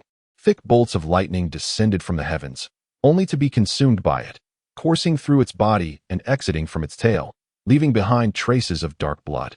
The warriors, bound by duty to obey, cast aside their Type 95 assault rifles, standing at attention with hands clasped behind their backs like javelins. The aroma of roasting meat wafted upwards, causing the famished Yi Fei to swallow hard. In no time, the fish was grilled to perfection, and Habuto Sakura sat down to indulge in her meal. The masked man revealed his combat prowess, which had reached a formidable level of 10,000. He withheld his full strength, choosing not to exhibit all of his capabilities. In the vast northern courtyard, the only guests present were a select few political figures, members of the Revival Party's Labor Relations Research Committee and certain union leaders. After speaking, Mo May cast a cold smile at Wang Feng, her expression adorably exuding a sense of leniency for honesty and severity for resistance. Li Chong felt a surge of curiosity as he silently observed the Green Emperor. Qi Ming, however, harbored different sentiments. He was in complete awe of the Green Emperor, admiring the reverence he commanded from two celestial beings, which filled him with envy and a sense of prestige. Wang Feng did not encounter his father. Though Cider City was not large, it was bustling with affairs. As a diligent lord, Wang Feng's father was perpetually occupied, leading to Wang Feng having seen him only a handful of times over the past 6 months. After Su Yu and the others vanished, the monitors in the control room lost their images, causing the Heavenly Palace princess to widen her eyes in astonishment. Chapter 88. The mother of Mengzi's straightforward praise upon seeing the withered tree left one questioning whether it was sincere or deliberately intended. The laughing monk was not one to relent easily. He immediately intensified his magical output, causing that formless sword to writhe like a gigantic python within the prison heaven seal, striving to escape its confinement. Later, Pei Qingyu suggested that he come to participate in a variety show and subtly hinted to his parents. Wasn't that an invitation for him to be sent over directly? Before this, he needed only to do one thing: wait quietly, monitor closely, and seize the opportune moment to strike. He turned to see Xia Lai reaching for the alarm clock, frowning slightly, as if still groggy from sleep. What will happen after we return? Summer, Xian was negotiating with the people from the Academy of Advanced Sciences, while Linyi was on the phone with Mo Song and Liu Beichen, urging them to arrive swiftly. Kumu knew well that no one would move a corpse without cause, save for the perpetrator of this act. Moreover, he had to remain on edge, fearing he might meet an untimely demise in his own home. Xiao Heiyuan agreed, contemplating that he could later invite an expert to dismantle the hastily constructed device that Summer, Xian had hurriedly assembled, which likely lacked precision and might contain flaws. Pei Qingyu was indeed a fortuitous arrangement from the heavens for him. With such a connection, what worries could he have about entering the entertainment industry? What concerns could he have about acting? Thus far, Luo and I was the only individual granted release without notification. All of this was due to his identity as the guardian of the medical deity tower, since it was a feast for the medical deity. Luo and I's presence as the guardian was most fitting, and none dared to obstruct him. Tao Gu, your priority now is to recuperate. At the auction, we can simply sit back and enjoy watching Chun Hao embarrass himself, Zhang Dashuai said with pride. My lord judge, would you dare to produce your storage ring for all to see, to confirm whether there are indeed 2 white jade porcelain vials? Su Mo was unafraid of the green-headed judge's deceit, for the elixirs crafted by the medicine demon were unparalleled, existing nowhere else in the world. Thus, denial was an impractical endeavor. Within the deep, gray tornado, a colossal green hammer appeared, overshadowing everything. The already vast tornado became even more ferocious. Had the arena not been sufficiently spacious, it would have been impossible to contain such a massive whirlwind. Luo and I made his way to the gathering spot, undergoing multiple inspections to confirm his identity before entering the most central area. Just as Yi Juanhan's voice faded, Yi Tian had unexpectedly appeared within everyone's sight. Accompanied by Mo Do words cannot be so flippantly uttered. This is the heart of the Tang dynasty, the nexus of a nation. How could it be dismissed as provincial? Ma Zishuan remarked. After the elder spoke, he unceremoniously tossed the combat technique he held to Duan Lang, the very technique with which he had previously accused Duan Lang of theft. Threatening me? Ma Zishuan scoffed, spitting disdainfully onto the ground while firmly pressing down on Old Yang's head, forcing the spit into the ground, transforming it into nutrients within Old Yang's belly. During his time in the Lingxiao Celestial Court, he had been ordered to flee for his life by the Heavenly Emperor, and at that time, his power was feeble. He had to rely on Qingyi for salvation to barely stabilize himself. He had harbored countless grievances then, yet could only endure. These blood-guard warriors of God's mountain feared neither heaven nor earth. They had battled the celestial armies in the land blessed by the divine for nearly a millennium, becoming war-maddened veterans through countless life-and-death encounters. Zhou Xiaoshan, Lin Ling's boyfriend, glanced at Lin Ling before quietly turning to observe the photograph in Zhun Fu's hand. Damn it! Didn't I tell you to kneel and call me grandfather when you see my family? Dewey, bloodied and unsure if it was his own or someone else's, lunged at Li Taigui's head. The Spring Festival Gala finally commenced, and the Gu family watched with rapt attention. Even Xia Ji, who had grown weary of various entertainment shows in later years, found it quite enjoyable. Brothers, ride with me into the fray, Gung Haosher shouted, galloping ahead. Gan Bujing and Feng Qianqi, nearly epitomizing the pinnacle of human strength in Nanyang, teamed up yet remained locked in a stalemate against the giant, gaining no advantage, which caused tension to rise among Hao Ying and the others. Seeing that the opponent exhibited no fear, Tai Zhu Long felt a twinge of admiration. He turned to his subordinates and commanded, "Listen well, I shall duel with this brave warrior. No one is permitted to intervene. Those who disobey will face execution." His words were directed not only at his own troops, but also intended for the Zhao Yi army. Two distinctly opposing energies erupted simultaneously, sweeping outward with great force, propelling Jiangchen several hundred meters away. Within a cave in Yan'an, the elderly underground member, Teacher Yi, diligently continued his intelligence work. When his messenger delivered a telegram to Li Kenong's cave, astonishment immediately crossed Li Kenong's face. Disregarding his lunch, he hastily made his way to Yan'an's most crucial command center. However, she was quite adept at seeking personal advantages, exploiting the attention Sue's parents gave her during their mourning, continuously drawing closer to them until she successfully entered the Su family and secured a lucrative position. "Get lost! Get lost! Get lost!" Zhu Yan shouted furiously, wielding his top-tier weapon, a large blade, as he unleashed 3 terrifying arcs of light towards the 3 outstanding warriors who approached him. He fixed a piercing gaze upon Shui Xingyun, and a chill of apprehension coursed through her, compelling her to take a step back. Originally, the natural sword pressure of the cursed emotion possessed a definitive restraining power over the 100-blade sect's cultivation techniques. However, as the Western sovereign city lord specialized not in swordsmanship, he could not unleash the true might of the cursed emotion, thus allowing the practitioners of the 100-blade sect an opportunity to capitalize. Chapter 89. Rong Yin felt a tingling sensation in the area struck by Qi Yin's folding fan, and her expression grew increasingly frigid. Consequently, the newly ascended ascenders became exceedingly conspicuous, unless they fortuitously ascended to an uninhabited locale. Their appearance in the spirit realm would inevitably expose their circumstances, attracting numerous cultivators with varied intentions. Cultivators at the transformation stage were not particularly remarkable within the spirit realm, and ultimately, most would meet a tragic end. Although the crowd felt discontent and feared that Lingyuan Island might seize their gains. Under the coercion of the Golden Core cultivator Gue Xian, they had no choice but to comply with the arrangements made by Lingyuan Island's guards. After all, cultivators capable of challenging those at the Golden Core stage were exceedingly rare. Prior to the opponent displaying any behavior that would unsettle Zhang Jiao, he was willing to accommodate them. His tone became serene and tranquil, yet before he could finish his words, he suddenly collapsed. This fellow had long hair styled in a side part reminiscent of a member from F4, albeit appearing rather unkempt, as if he had not washed it in ages. Approximately 5 minutes later, Lu Yan joyfully stuffed all his bank cards into Qi Yin's hands, beaming like an exuberant puppy. The terrifying brilliance surged upward, and the overwhelming aura crashed upon the hearts of the soldiers guarding the city like a cataclysmic force. "Let's wait and see. If it comes to the point of changing my phone number, I shall do so, and you will be the first to be informed," Zhang Hechuan remarked with a smile. Unfortunately, the unlucky cultivators caught in the path of the sword light did not even have time to react before being obliterated, vanishing without a trace in the expanse of heaven and earth.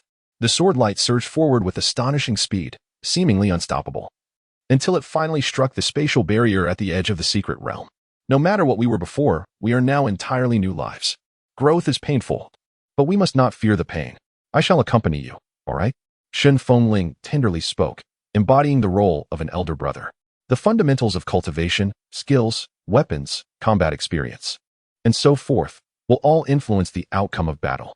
The spirit of the malevolent entity had grown exceedingly feeble, its cackling laughter fading into near silence, almost extinguished as soon as it spoke. Meanwhile, the spectators atop the elevated platform, thousands of meters high, could clearly perceive everything below, even if the individuals below were indistinct. The large screen from above displayed everything vividly. Upon hearing this, Ling Xian contemplated and agreed with Yi Lan's reasoning. his stubbornness regarding the division between the celestial dynasty and the demon domain somewhat diminished. This thus represented a significant breakthrough. However, Jin Yuanzi had his vulnerabilities, particularly concerning his artifact, the Kuan Pafan, which was currently severely damaged. Should it be breached by the opponent, the entire situation would collapse, determining the outcome of the conflict. At this moment, the witch clan behind him was also utterly exhausted. Many bore old injuries that had yet to heal, now compounded with new wounds, clearly unable to withstand further waves of malevolent energy. The Celestial Dynasty and the Demon Domain had been at odds for centuries. Although divided into two factions, they were all part of humanity. Since they were human, both good and evil existed. Were all individuals within the Celestial Dynasty virtuous? Not necessarily, as evidenced by certain scheming figures within the saintly heavenly city, such as Zhao Yang. Conversely, the Demon Domain was not devoid of benevolent souls, as exemplified by the one before them. Though she was reluctant to accept such a situation, the vanquished possessed no right to negotiate terms. She could only acquiesce to the consequences of her defeat. She certainly could not disclose that this was crafted from spiritual energy, which the machine could not analyze. If that were the case, not only would the opponent disbelieve her, but they might also perceive her words as a deliberate evasion. In light of this, it would be better to employ an alternative rationale from the outset. My husband, I too wish to release the lanterns. Let us release the lanterns, she exclaimed, joyfully dancing in Zhe Yan's embrace, her excitement palpable. The eunuch in blue promptly responded, soon presenting an urgent military report to the crown prince. Unruly, Ji Zili scolded playfully. Ceasing her restlessness, for she had traveled for 2 days and was utterly fatigued, she had no desire to be further exploited. Even so, this was unprecedented for them, and they were sincerely grateful. One might wonder how a millennium-old peach demon like Bai Liu could only achieve such a level. Other so-called miraculous healers were mere mortals, proclaiming to cure all ailments. Yet how could they genuinely heal every illness? The aspirations of the common folk were exceedingly simple. Some hoped for no severe drought this year. Others wished to avoid flooding. Some anticipated a bountiful harvest, while others wished for their families to remain free from illness and disaster. A few even hoped that when the population swelled in a few days, they could sell their pork. I possess only the cultivation of the cave void realm. Is it wrong to seek their protection? Yao Yin exclaimed, a touch of indignation in her voice. Mo Yujing slowly opened his eyes, the first sight being the fatigued yet exquisite visage of Ji Zili, softened by the dim light. Qin Jin offered her encouragement, although he was unaware of the reason behind her anger. For now, allowing her to question him would help him discern the cause. Ouyang Zhengde felt helpless. If Qin Jin had directly quoted a price as a mercenary, he would have been unable to fulfill it. Qin Tian nodded, lost in thought. Given his current strength, he was certainly incapable of confronting the divine emperors Tianwu, Tianyu, and Yunyan. He Hongya observed his son's retreating figure, recalling the instructions given by the fifth brother over the phone. Although he did not understand the reasoning behind them, it did not hinder him from executing them. Of course, Yun Qingyin's relinquishment was not a true relinquishment, but rather a temporary entrustment of items to the first saint's son. With a roar, a bewildered black bear rose up, swatting a previously cooperative General S head straight into his belly. Having been likened to a mother mosquito, Rin Yao's countenance darkened.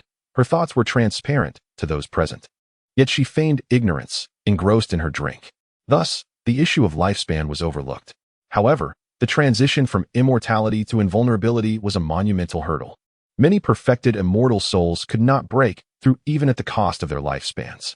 After resigning from the CAF, Jian devoted her spare time to seeking part-time employment. Her diligence was rewarded after several days of searching, as she finally secured a position. However, upon revealing her appearance, the expressions of the elderly figures, Zhua, Tianwu, and others, transformed dramatically, their faces contorted with disdain. In Chapter 90, when Li Ziqing succeeded in using Fengyan Blue as an additive for batteries, he inspired Cici, who organized a team in a specialized research facility to tackle this technology. Remarkably, within 3 months, they achieved a breakthrough and invented a biological film made from Fengyan Blue. Enough idle talk. You are a sensible person. Follow me, he said, leading the way to the core area where their ancestors resided. In this era, most individuals live their entire lives within a limited space, rarely venturing beyond 100 miles unless as merchants. Beyond that, many were directionally challenged. Arriving at the quiet room in the backyard, Yu observed the bashful Jiang Yin, whose face flushed with a hint of delight, seemingly burdened by nothing. Noticing Li An's forehead glistening with sweat from his labors, Jiangwan quietly adjusted the air conditioning to a cooler setting. The Tang Dynasty bar had been newly decorated, exuding a festive atmosphere, with staff attired in celebratory attire. Meanwhile, Pingbin noted a significant occurrence. After the Japanese family purchased raw materials, they almost immediately began on-site processing. Fortunately, the materials sent were valuable, leading the Japanese family to express immense satisfaction and eagerness to procure a second batch. He was unwilling to forego any opportunity for cultivation, unconsciously replacing his meditation with training. The benefits of cultivating spiritual energy lie in the absence of inherent limitations, and it does not adversely affect one's lifespan due to excessive life force conversion. Before they could react, Yu seemed already prepared, deflecting a wave of dark smoke with his spear, while his back faced the blood-red spear. When Mu Meiqing and the others emerged, they discovered the octopus's nose had been damaged, prompting inquiries about any altercations. She raised her gaze to the tightly shut palace gates, her eyes reflecting a complex mixture of emotions. Had he truly not entered last night? What to do? The failure to locate Roru filled Moto and Lands with visible concern. A gentle breeze swept past the campfire, causing the flames to blaze fiercely as the underworld emperor stood at the edge of a cliff, gazing towards the distant Jirue mountain range. Qin Jioshan and the others initially intended to confront the old warrior, but stepped aside upon receiving a glance from the second brother. Ouyang Lian examined the situation, her eyes sparkling with victory, though she maintained composure. The SGB group appeared poised to become her dominion, with all power within her grasp. After a few minutes, Zhao Junjie completed connecting the scattered threads and addressed them calmly. Now, what I wish to convey is... Suddenly, he halted mid-sentence, casting a sidelong glance at Li Xiaoyi. The second brother, well aware of the necessity for stealth and ambush, ensured that he did not bring many companions when causing a disturbance, as that would only invite trouble.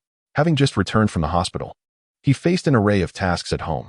Although he was infuriated by He Zhao's actions, he could not allow himself to remain perpetually angry. Remarkable. I never anticipated that the ancient Liberians of 1,200 years ago could construct such a vast and advanced city, exclaimed Estelle. Impossible. I believe no institution could possess my sperm. Nevertheless, I trust my intelligence team. Thus, even if I were to abandon half my territory, I would not allow anyone to produce offspring on my behalf. Gao Ziyu's eyes brimmed with hostility. Bai Long and the others were oblivious to the unfolding events. In an instant, Li Xian vanished before them, and upon regaining his senses, he hurriedly instructed his companions to pursue. Xiaolon and the others had already surmised this outcome. Li Xian felt resigned to their expressions, knowing he was a busy individual. Wasn't he? Please, Mr. Senji, I must reflect anew, Lei replied to Senji Kazuki. How is it? Zhang Yan, is it ready? I have already taken my medicine. Not knowing if it was due to the anticipation of recovery, Beichen's demeanor appeared notably radiant. An out-of-control bus, despite the driver's efforts to regain control, collided with the guardrail on the overpass and plummeted downwards. Xiaozhu glanced at the silent Li Jie, sighed softly, and turned to leave without further comment. However, once the giant mech was constructed, he would resume treasure hunting. During this time, he remained diligent in his training, striving to enhance his physical capabilities. After Li Xian finished speaking, he turned to Xiao Lan, saying, Sister Lan, I shall be heading to Rome County tomorrow. Of course, he did not divulge every detail, lest she become anxious over the perilous situation he dared to face. The ensuing days unfolded in tranquil monotony. Each evening, Qin Yin ventured to the lakeside to listen to Yi Xinghe's teachings, with Xian Xian trailing at a distance, observing him enraptured for an hour before reluctantly departing. Observing the irritable one-eyed figure gasping for breath, the cloaked man erupted in an eerie, piercing laugh. A few minutes later, the four-eyed lad clumsily pushed the door open, followed by several uniformed men. A moment of silence represented their respect for the departed Xianyuan and Su, while movement conveyed their disbelief. This juxtaposition vividly illustrated the court officials' astonishment. At this moment, the upper echelons of the elves continued to observe the natural pontiff, unaware that the highest position had already been occupied. Lu Shui felt somewhat helpless. The individual clearly did not wish to speak, yet she had witnessed it and could not dismiss it lightly. With impure thoughts, Pei Si grasped Ninshu's wrist, leaning down to kiss her, only to be met with a sharp slap that sent him reeling. Of course, you are not in charge, so there is no need for concern. It is entirely normal that you would not recall. If you were in that position and worried about matters pertaining to it, that would be troublesome. Understandable, Andrew remarked. However, fearing capture, she remained vigilant regarding the duty manager's situation, thus paying little attention to this. Despite harboring doubts about Pei Si, Nanshu instinctively felt repulsed by him due to the circumstances of the mission world. Upon hearing that someone had discovered the underground passage, he let down his guard and excitedly rushed to investigate. Northstar disdainfully stuck out her tongue at Tom's golden statue, wishing fervently that the statue resembled her instead. Nangong Yutian's face turned as pale as a ghost. This time, taking the initiative to strike back had proven a grave mistake, failing to succeed and nearly losing her life in the process. Jean Ling had just prepared to orchestrate a grand reprisal when she heard Wu Feng's words, causing her spirits to plummet. During this time, Wang Zhonglei visited twice without saying much, seemingly appearing merely to express a stance. This production was of significant importance to Huai brothers. Haha, of course. Su Gui habitually patted Lu Zhishin's shoulder, feeling the broad and solid muscle beneath. A sudden crash resounded as a figure burst through the wall and tumbled out. Before he could rise, Duanjiohu's scolding erupted. Fan Hadai, I curse your mother. 3 aberrants, and you only managed to identify one? Miao Renfeng clicked his tongue in mild regret. Employing language to distract opponents and induce moments of distraction, thus revealing flaws, is a conventional tactic in battle. The ability to utilize such methods to beat Yi Beicha to the point of spitting blood made Miao Renfeng's thoughts clear, and he finally relinquished his resentment over the theft of the star tablet. Therefore, to grasp the best information in the game, these formidable players require the official's alliance. Wang Bo smiled and nodded at the man's back, continuing to strum his guitar, his voice unwavering. Hao Song, undeterred by the fiery spice in his mouth, picked up his chopsticks and dove into a plate of spicy stir-fried tendon. Xian Xian, originally named Jiang Xian Xian, could be described as a childhood companion of Yun Xian. After the downfall of the Lu family, Xian Xian had tirelessly sought Yun Xian, yet received no news. Seeing him again, such gestures were hardly surprising. Yifeng slowly closed his eyes, regulating the turbulent energy within him. Taking a deep breath, he opened his eyes, his gaze as tranquil as still water. Li Bai swiftly plunged the fox sword into the back of the desert red ant queen, who cried out in pain, issuing commands for the red ants to swarm him and consume him.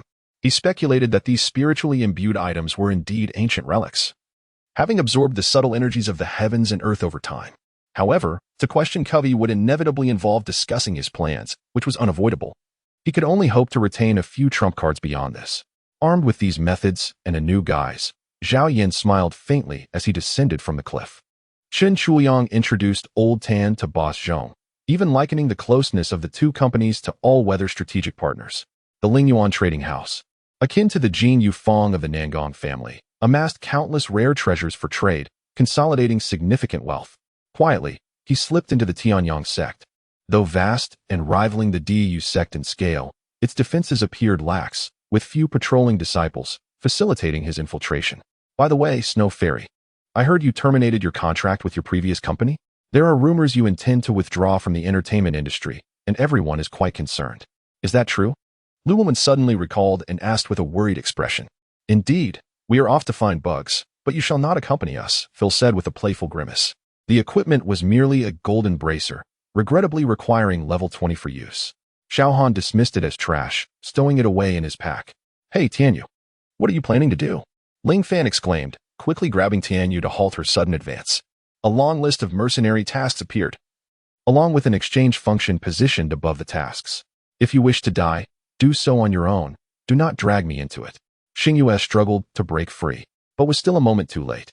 This tent differed greatly from the General S camp that Wang Pan had previously encountered. There were no low couches within. Only a mat of grass, where a man clad in simple clothing lay soundly asleep.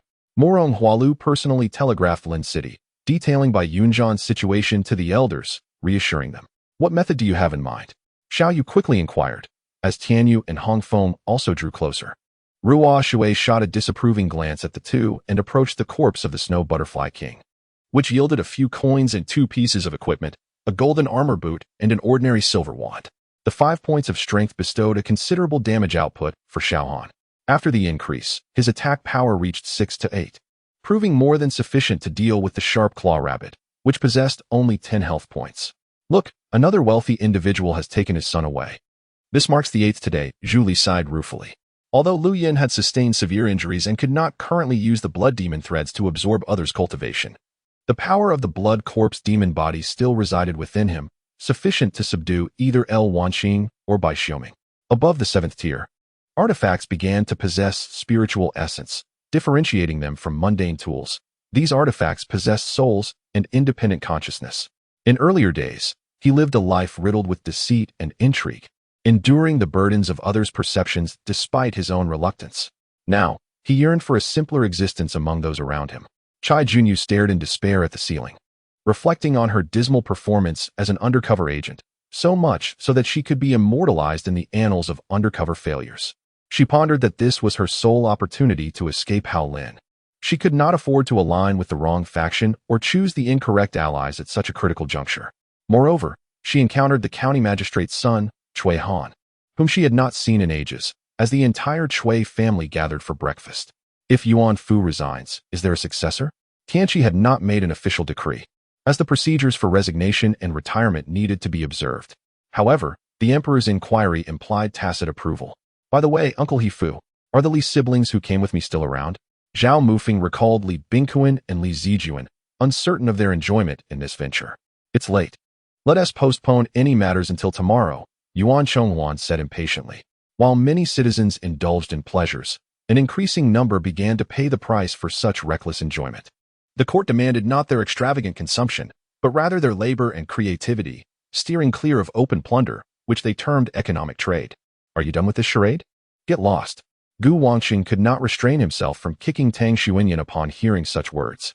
Mo Ruyang and his companions exchanged glances, silently presenting all the cauldrons they had collected. When Lin Lao initially agreed to leave with Man Man, he nonetheless made a pact with her. 2 months later, they would attend the gambling event at Pingzhou Public Auction, where a stone gambling competition would take place. The words of the man in the green robe struck the young man like a heavy blow, causing his pale, gaunt face to twitch, seemingly struggling to awaken. In the tropical forest, monsters typically hovered around level 60, consistently high. The environment was far from ideal, with insects swarming and the ground muddy and damp, making traversal difficult for Qin Feng and his companions. In the days following their arrival in the gambling city, Wu Wei operated like a clock wound too tightly, hardly pausing for sleep as he gambled incessantly. After a brief respite, he was ready to engage in fierce battles once more. Observing the loudly snoring Fan Xian, Dao couldn't help but sigh, realizing that Fan Xian seemed transformed, increasingly resembling his older brother, Su Tan. Wang Ji drove to Vancouver Island for vacations every few months, thus becoming quite familiar with its surroundings. She drove directly to the ferry terminal, where a boat to the opposite shore was about to depart. Wang Ji slowly guided her vehicle into the ship's hold. Yong Jiu was addressing the soldiers atop the city wall, while Wang Mu felt that once he exited the city, his doom would soon follow, as if the city gates were a passage to the underworld, prompting him to shout frantically. The soothsayer does not belong to any form of divination within the grand magical system of the sixth realm, and apart from the soothsayer themselves, no one comprehends the true nature of divination. What remains certain is that soothsayers are undeniably rarer than even the most esteemed masters. Each one is akin to a national treasure. Wu Wei, with a thermal imager in his left hand and a pistol in his right, felt every nerve in his body taut, sensing even the slightest rustle in the surroundings as he meticulously followed the traces left by his opponent. To prevent any prolonged turmoil, Chun Chang'an lunged at Zhao Wuji, the most formidable fighter among them, knowing that to eliminate the threat, he must first vanquish him. 2 large white geese were engaging in a friendly exchange with a young lady in the tree, but were abruptly disturbed, turning their yellow, flat beaks towards the intruder. As Shun Zuehuan's back touched the soft bedding, he rolled into the innermost part of the bed like a slippery fish, entangled in the quilt. Upon entering, he spotted Yuan Yao playing with several maidens in the courtyard, while his esteemed lady, Feng Yuan, looked on with a benevolent gaze. Thank you, esteemed seniors. When I ascend to the pinnacle, I shall express my profound gratitude. Su Ke respectfully bowed before soaring northward. With the weather growing increasingly warm and the peach blossoms on the verge of blooming, he needed to dig and cultivate the land before the Qiming festival, after which he could commence his aquaculture endeavors. Additionally, he sought the opportunity to hire a specialized construction team to assist in erecting his dwelling. However, only true masters were capable of perceiving the disparity between the two of them. Moreover, Elba was utilizing but one arm. The lady of the house, witnessing the man who had just been tender with her now storming away, sat up and swept the bedding onto the floor in frustration. When the Long Yuan sword clashed with the meteor hammer, sparks flew as the hammer's tip was severed by the blade. The moment he swung the long knife, he regretted it. For Suke's figure was entirely absent behind him. He understood that Qin Tian, despite his frail constitution, had drawn forth a sturdy bow, clearly intending to challenge him. Yet to Ning Goen's astonishment, Qin Tian not only managed to draw the bow, but could fully string it. The visitor had come to treat him, and having not paid for the consultation, how could he possibly ask for payment for the lodging? In that moment, even one who had weathered many storms and prided himself on an unflinching demeanor found himself at a loss for words. As for the others, whether the youthful prodigies like the Dragon Sparrow Demon God and the Night Sword God, or the seasoned powerhouses like the Sinister Dragon Lord and the Sun Luo Sword Sovereign, none had forged their primordial spirits. In stark contrast to the bustling activities at Horn Fortress, Nevsky was indulging in the delights of the Dwarven Kingdom, where, bolstered by Leluxiu's unwavering support, the dwarves had begun their clandestine preparations. Then let us engage in battle, Lin Yun declared coldly, feeling the elder's formidable presence rising above him, and promptly launched his attack. If memory served him correctly, Golo and Diana should have had no prior interactions, despite their closely aligned principles. When the envoy of the noble coalition brought forth the provocation from decree, Leluxiu merely chuckled inwardly. For him, offense and defense were merely distinctions of loss. However, under the mobilization of the guards, did Leluxiu truly care about the lives lost in battle? When the final list of approved personnel included Aura, she felt like the happiest person in the world at that moment. The ethereal yin-yang butterfly gracefully fluttered to Nightmo's presence, descending slowly until it landed on the back of his right hand. With Qing Zhu's laughter, the entire arena, and even its surroundings, instantly froze. A delicate layer of ice forming wherever Qing Zhu's elemental force reached. Indeed, today's tasks are limited to these. Those wishing to undertake missions may return tomorrow, proclaimed the highest-ranking Greed envoy. When he reappeared before Nightmo, he held 2 bottles of 1982 Lafite in his hands. The mortal realm had been severed from the Central Heaven for a millennium, and now the state of Central Heaven remained unknown. What if, akin to the realm of darkness, any cultivator below the divine transformation stage would be mercilessly crushed by the laws of space upon their arrival? My apologies, dear friend, but my sword forging orders are booked for 5 years hence. Should you wish to commission a sword, you'll have to wait until then. I wonder if you can endure such a delay? The burly man shook his head. The general, born with indomitable spirit, wielded his autumn water goose feather blade with valor. The wind stirred, shaking the mountains and rivers, as lightning flashed and banners soared high. Madame Ma, summoning her last reserves of strength, cast her blanket to the floor, a trickle of blood seeping from her lips, her head tilting as she fell motionless. In this moment of life and death, Yu Feng, as the master of his sect, finally laid aside his prejudices against Yunhe, calmly discussing matters with him. However, unbeknownst to the world, she was the mastermind behind it all. General Yuan merely borrowed her intellect to prolong the downfall of the Yu kingdom, ultimately leading to its demise. Zhang Fengyu remained silent throughout, yet tears streamed down his face. The Red Turban army swiftly gathered at the foot of the city, not rushing to attack, but instead reforming their ranks, gradually retreating to establish camp, leisurely preparing meals. Inside the room, the table was laden with food and wine, where a short man with shifty eyes and a beard resembling a broken rat's tail sat comfortably. Let us select from the current students. My combat techniques can be taught to all students in the academy, but I must recruit 4 disciples to carry on my legacy, I stated earnestly. Then, Master Daoji, will you not go to rescue him? Bai Qing asked, somewhat anxious, for they could not simply stand by and watch someone perish. The notion of noble heirs and royal dignity, which the common folk revered, appeared to him as nothing but pitiful and sordid. Chen Feng, youthful and fervent, could not resist kissing his beloved wife, conquering her as he pressed her beneath him.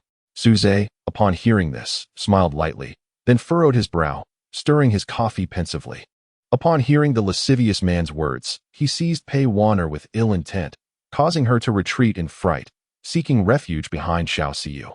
The lascivious man utterly disregarded Xiao Si, attempting to embrace Pei Wanner, however, as soon as his hand brushed her garments.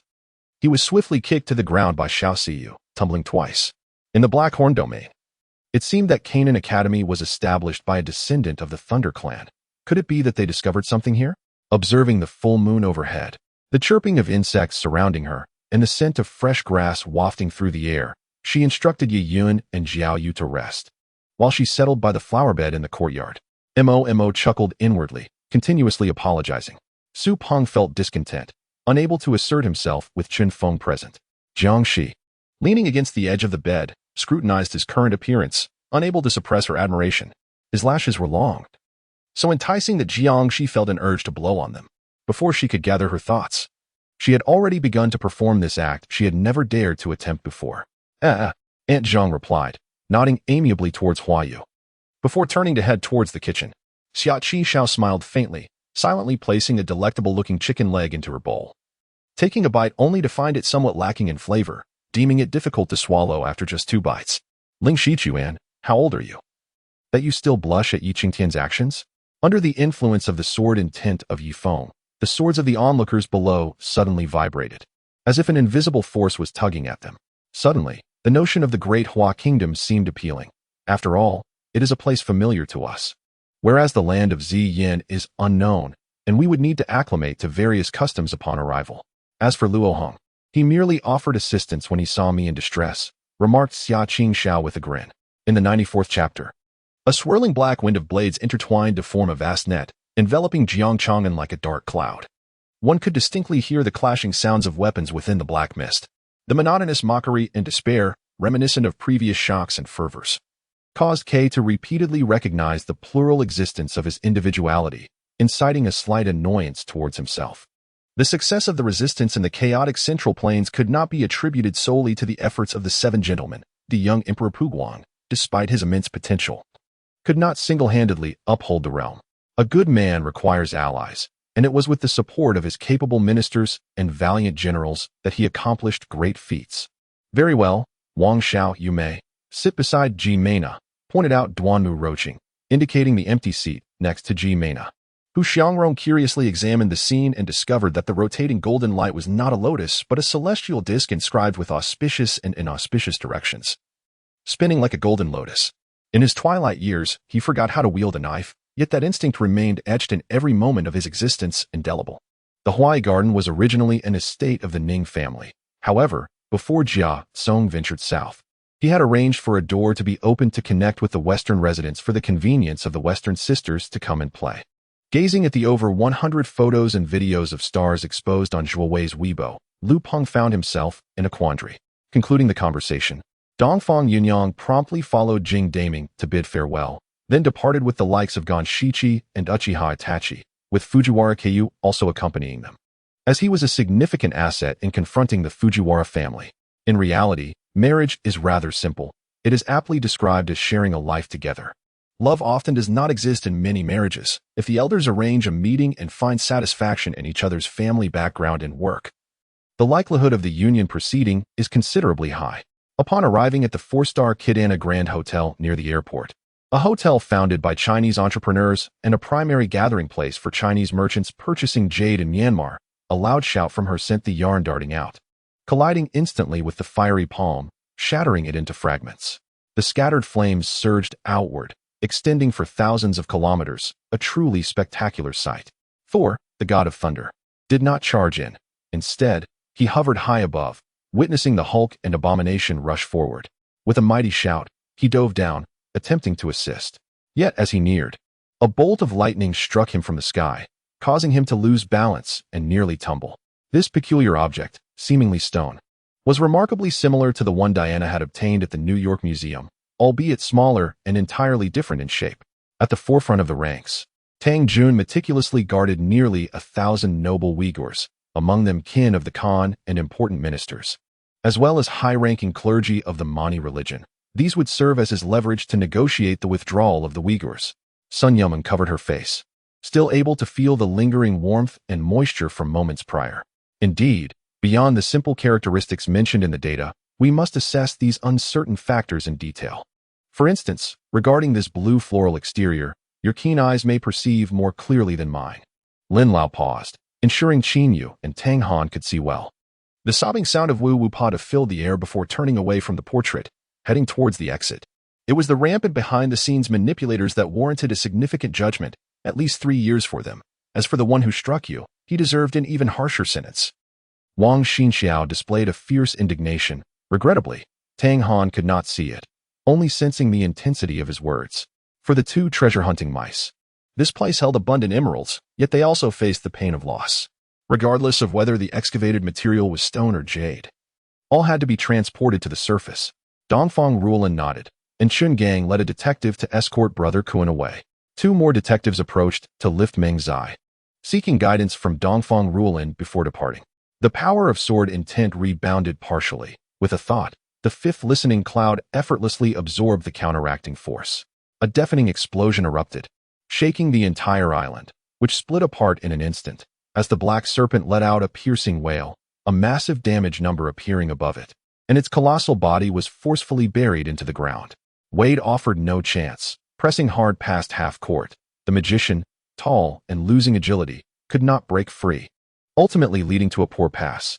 Upon hearing this, Tan Jinchuan's expression changed slightly, yet his gaze towards Tai Da Chuanfeng remained sharp, devoid of fear. Linge was suddenly interjected that in this caliber of battleground, other players could not assist. Only the 4 divine beasts could join him. No worries. The old monk Qianye seemed disinterested in provoking trouble, raising no objections. Due to subpar performance, the starting position of Emperor Quain Brown had been usurped by the equally youthful and promising Center Brandon Haywood. To his surprise, the bloodied man truly went mad, rushing across the road, forcing passing vehicles to brake abruptly. While some drivers reacted too late and grazed him, he managed to leap over the hood, continuing his run.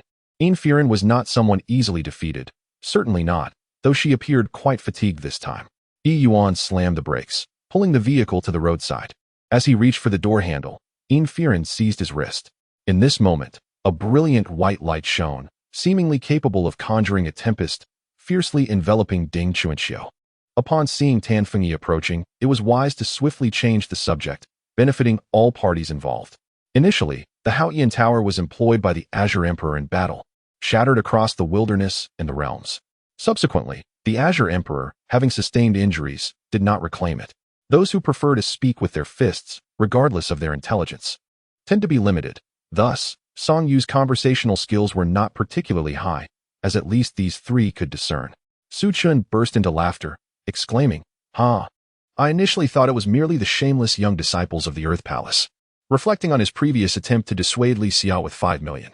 A sense of self-mockery washed over him, for at that time, he viewed Li Xia as an ordinary person, and 5 million seemed substantial.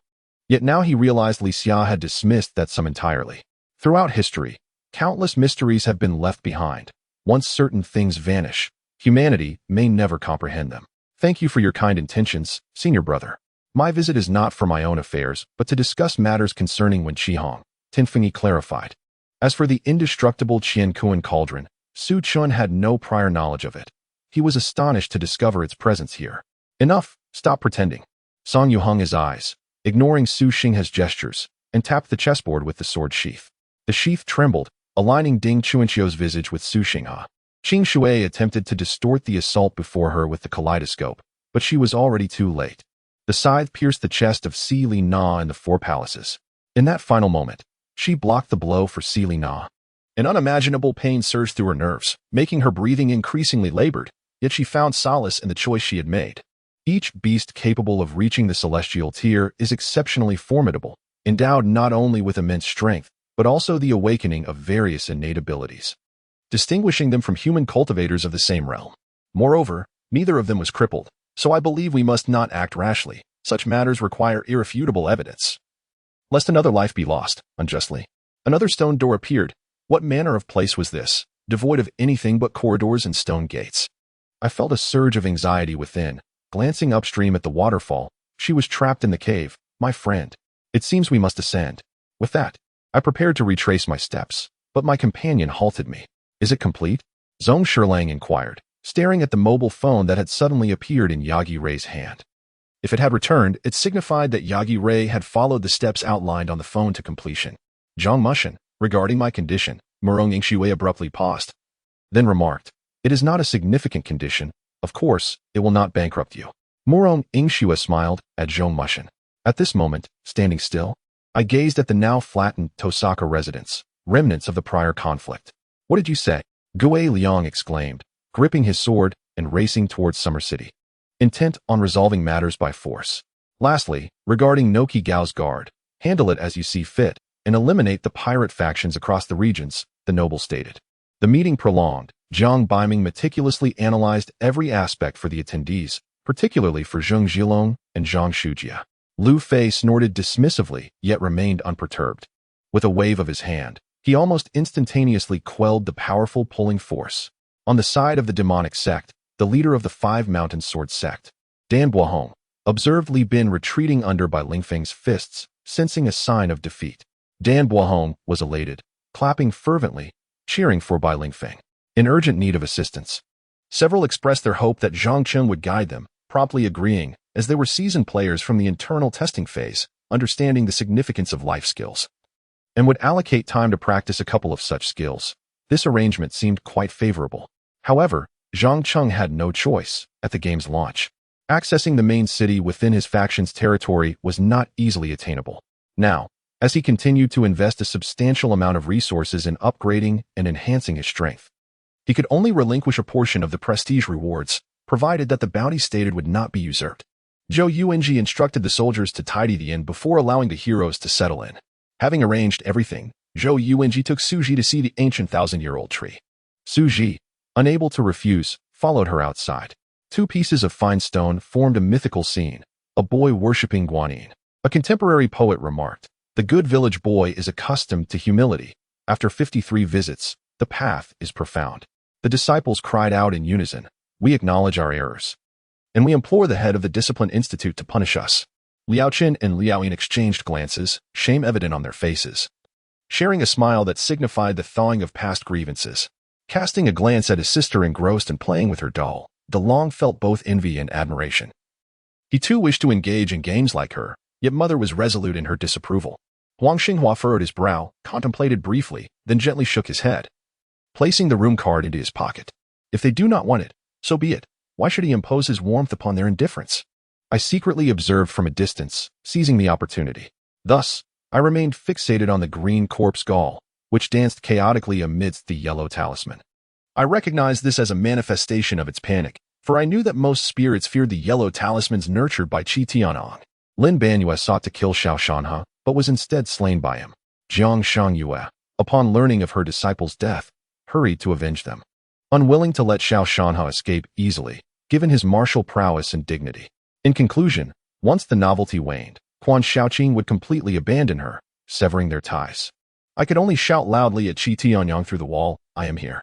Yet no matter how I called out, Qi Tianyang did not hear my voice. I felt as though I were trapped within this wall.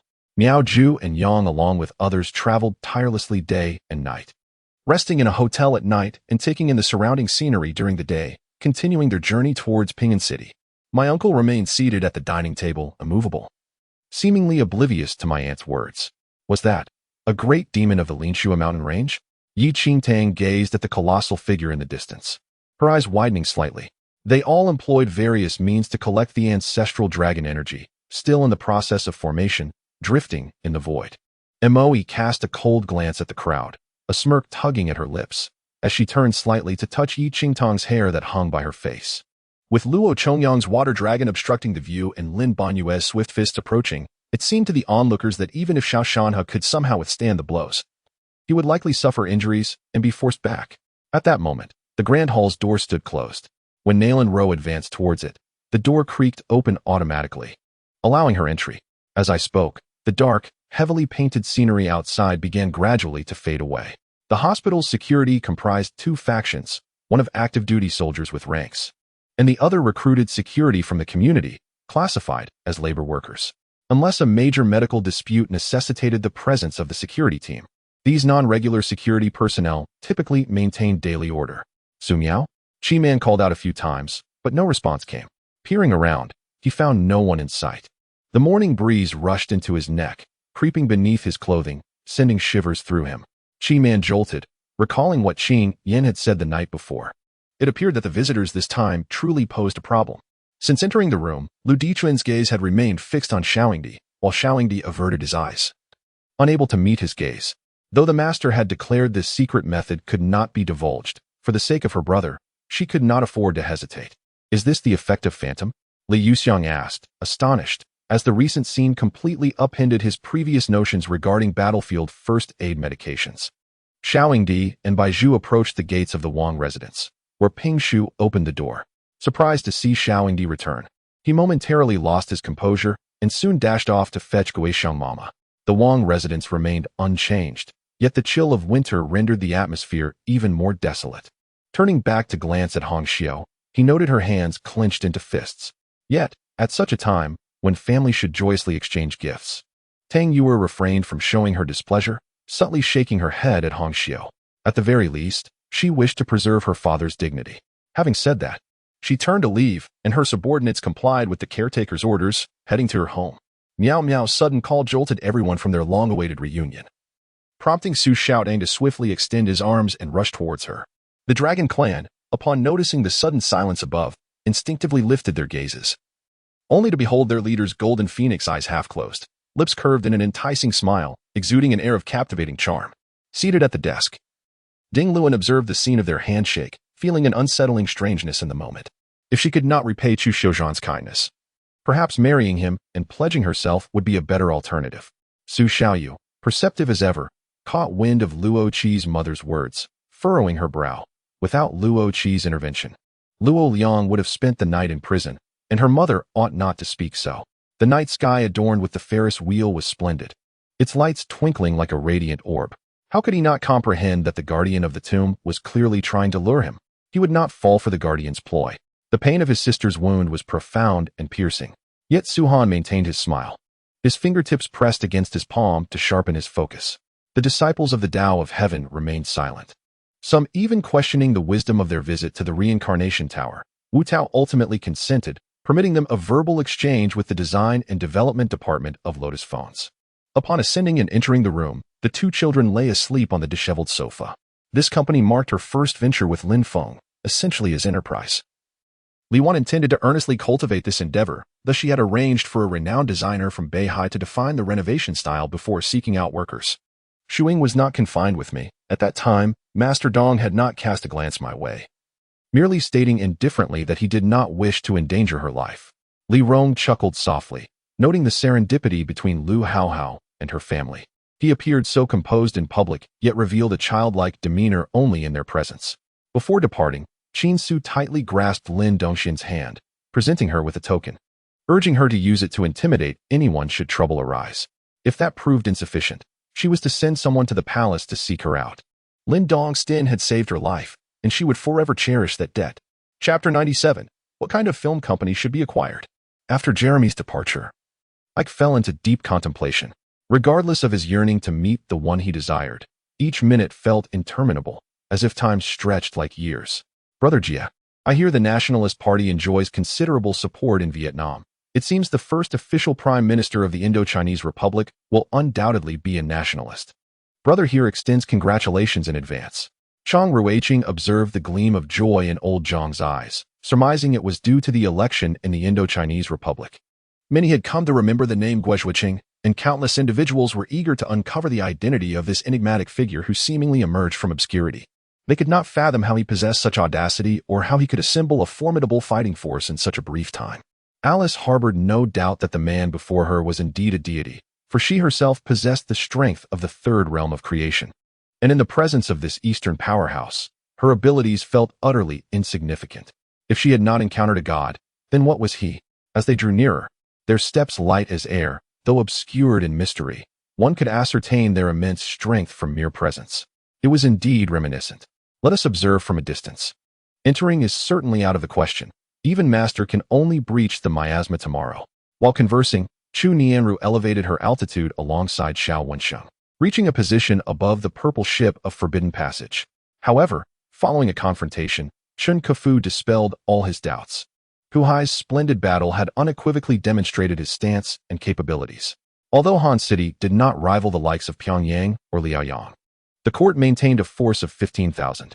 Would the one whom Shui Lingling sought to meet be the mysterious powerhouse adorned with a veil? Noticing the queue at each counter, she made her way directly to the one where she had sold her elixir the previous day. Shuier, may I take a look at your wound? Lu Mingxiu inquired hesitantly. Shui Yun sighed, observing the approaching fist of a zombie. Reluctantly, he could only summon a deity. As he prepared to channel his soul into the realm of the mind for summoning, he suddenly realized his body was gravely injured. Devoid of any energy to open the gates of his mind, rendering his summoning impossible. All right, I shall heed your words. Let's save the vinegar for home. We are discussing serious matters now. Qianruo grasped Jing Moxuan's hand, coaxing him to sit beside her. The Four Seasons sword technique unleashed 4 swords in succession. Their might formidable, as if autumn winds swept the fallen leaves. After Yun Jiyu recounted her extraordinary experiences within the cave to her master, Elder Lan Ji fell into a prolonged silence. Yet, after thorough investigation, Jiu Huang found no trace of anything. A multitude of doubts lingered in her heart. How is your hand? Qian Ruoruo lowered her gaze to Yu Bingxiao's hand. Now freed from its bandages, its swelling diminished significantly. Despite his detachment from court officials and avoidance of morning assemblies, how could Zhao Xian so readily forget his existence? Or was it possible that his third son had been secretly engaging with the court ministers? As part of the supporting projects for these 2 regions, not only would a 40-kilometer cross-sea bridge be constructed, but a new port city spanning 90 square kilometers, accommodating a population of 300,000, would also be developed. Was there truly such a malevolent presence lurking outside the technology park? Li Nan concealed the glass doors of the building, his gaze fixated outside, wary of any further disturbances. Yet, just as he moved, a swirl of multicolored light gradually materialized before him, revealing an elderly man in floral attire, unmistakably the Kunji elder from Kunji Valley. Let us go, Guar. We must extend our congratulations to Sister Yan, for she shall soon emerge from her seclusion. At this moment, Chu Yun sensed that Yan Ling had indeed achieved substantial progress, having successfully condensed her core.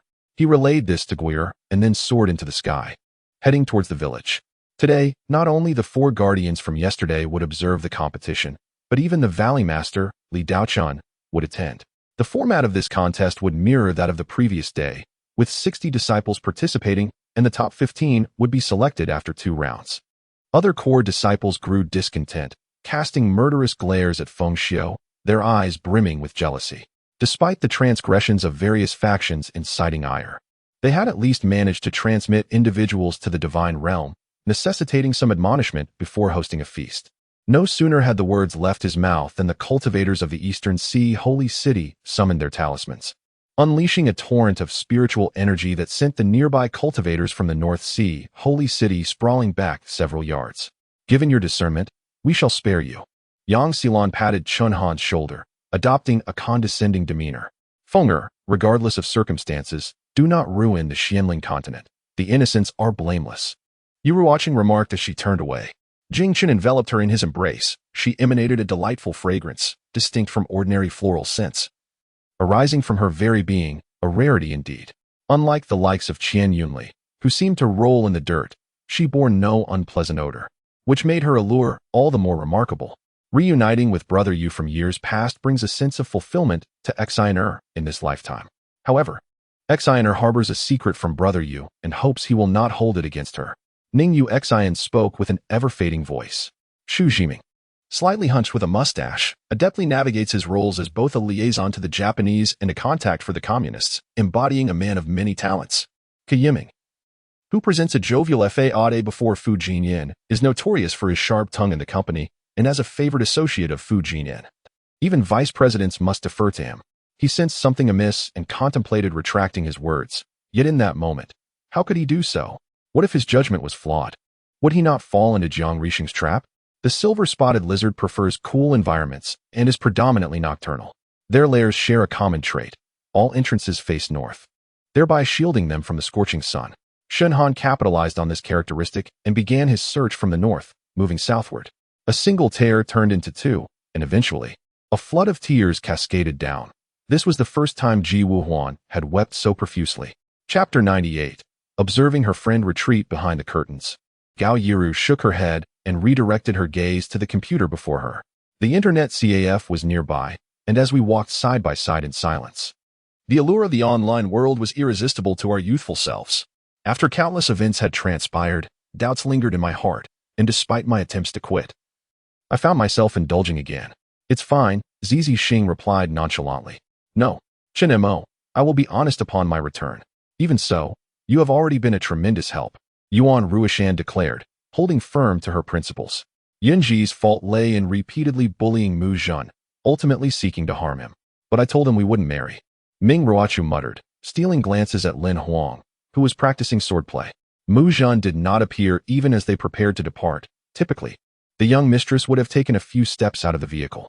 On the other side, most structures in Delu were wooden and two-storied, making cleanup relatively straightforward. Li Nanshan winced at his wrist, which had been injured, and coldly uttered a harsh remark before ascending the stairs. What on earth is this?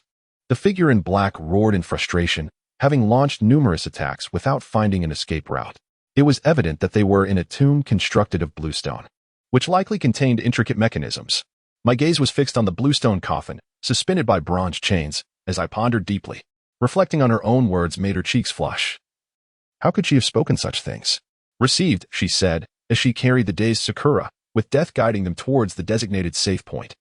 The most secure location in the area. The thought of the base filled Yun Xian with nostalgia. It had been a while since he last visited, and he wondered how things were faring there. You dare to intrude upon my territory and remain so composed? Lord Gua observed Black 5 with an unchanging expression. Lin Yu and Shun Guangjing entered the hall to find Bu Zhantian seated thoughtfully on the dais, one hand manipulating two iron balls. When I speak, my words carry the weight of a promise. You cannot retract them, I declared sternly to the portly man before me. Most importantly, he excelled in commercial films, repeatedly breaking box office records and earning the title of billion-dollar director. When Ning Feifei ceased her actions, Yun Xian maintained a stoic expression, though he breathed a sigh of relief internally. The large wine gourd and the heavily pregnant Huang girl wore pained expressions, flanking Lin Yao as she admonished them for their prolonged absence from the island. Upon stepping outside, he observed the bustling crowd, and a sudden surge of violent impulse flickered in his eyes, a desire to eliminate everyone around him. Yi listened to the symphony of clattering dishes and could not resist glancing back at Qin, who was intently preparing cod.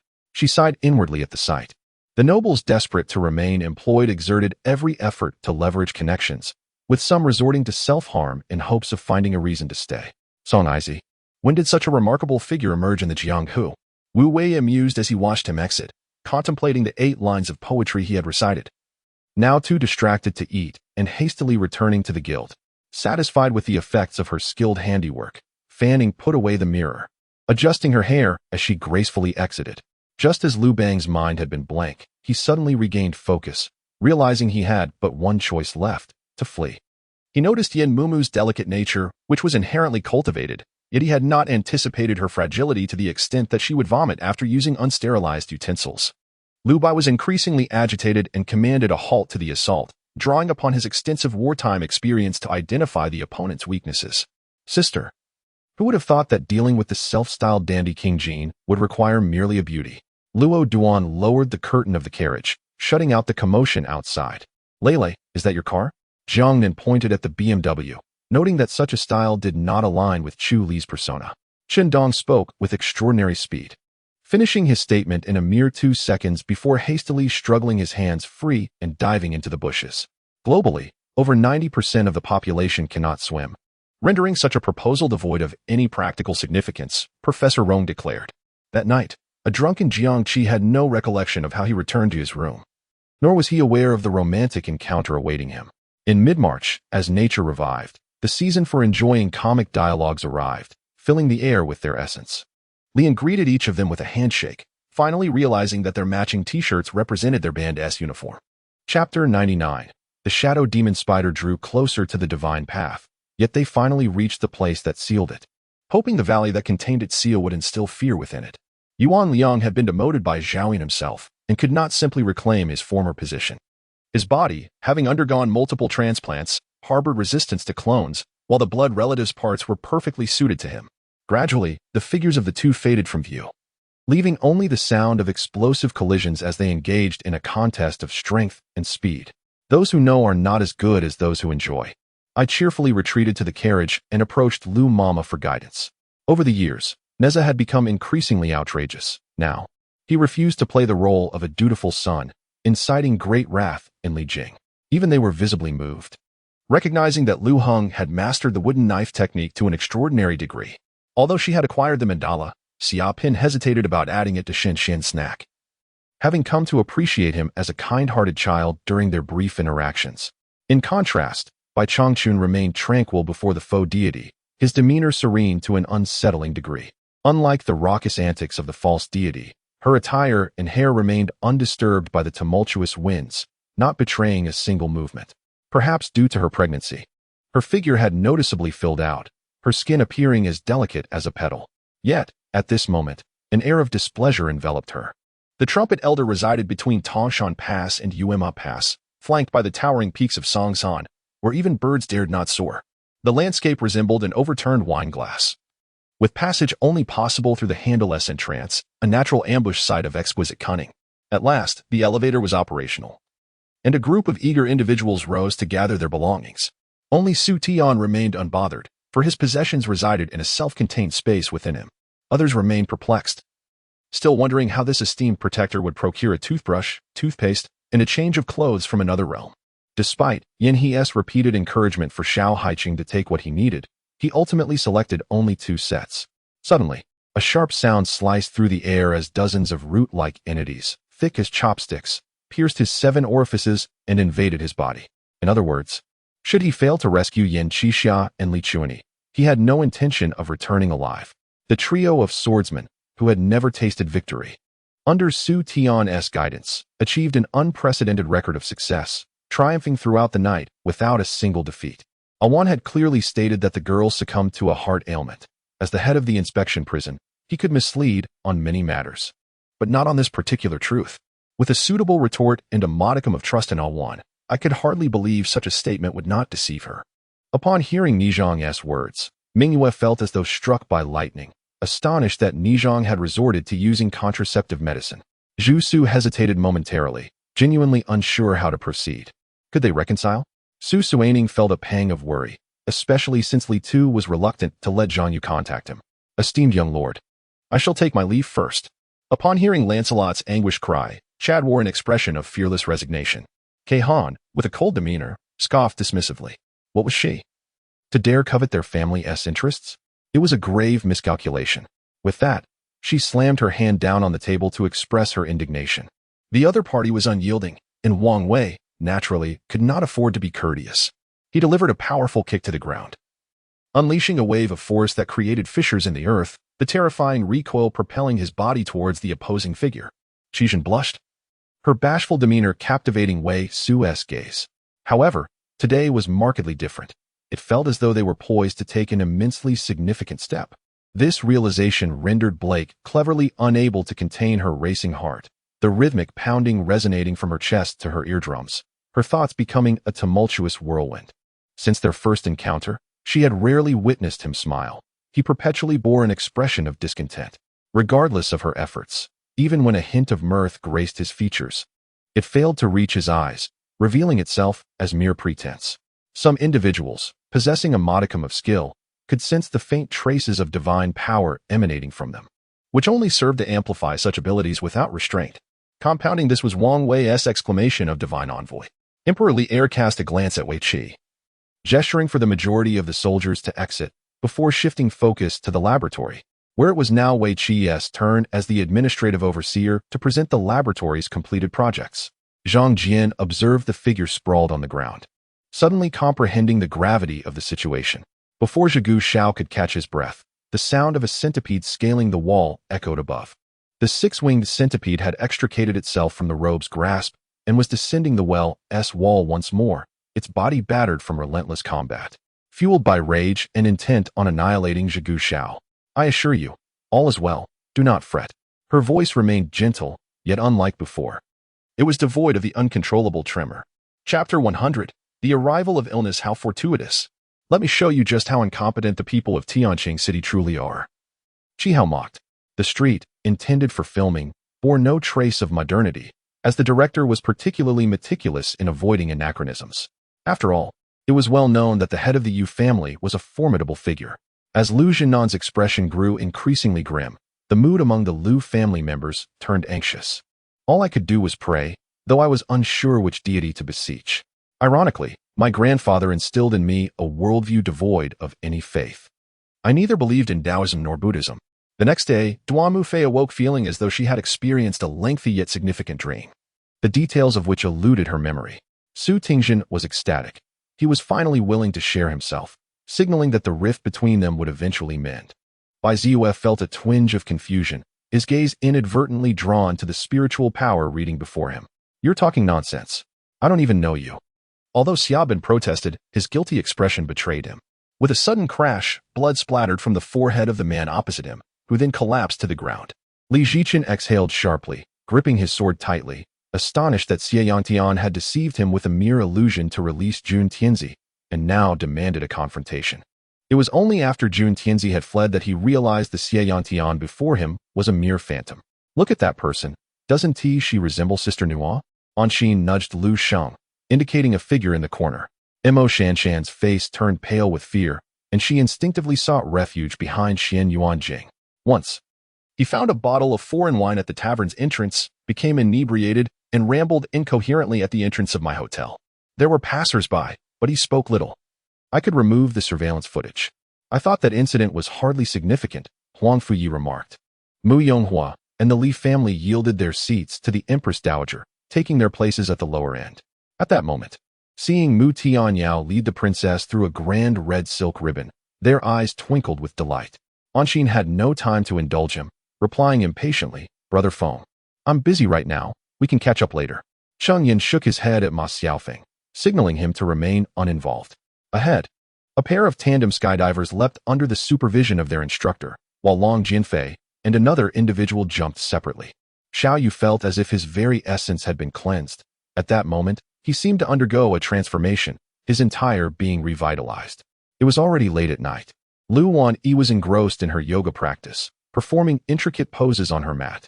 When Hua Fengyun observed Zhou Yu adjusting the dosage of each herb in a prescription, he instantly grasped Zhou Yu's intentions. Initially shy, Xia Tingyi gradually focused on revitalizing the Wing Chun school, diligently practicing ancient Wing Chun with a mind free of distractions, erasing any notions of gender disparity. After all, the complexities of human consciousness are profoundly intricate and sensitive.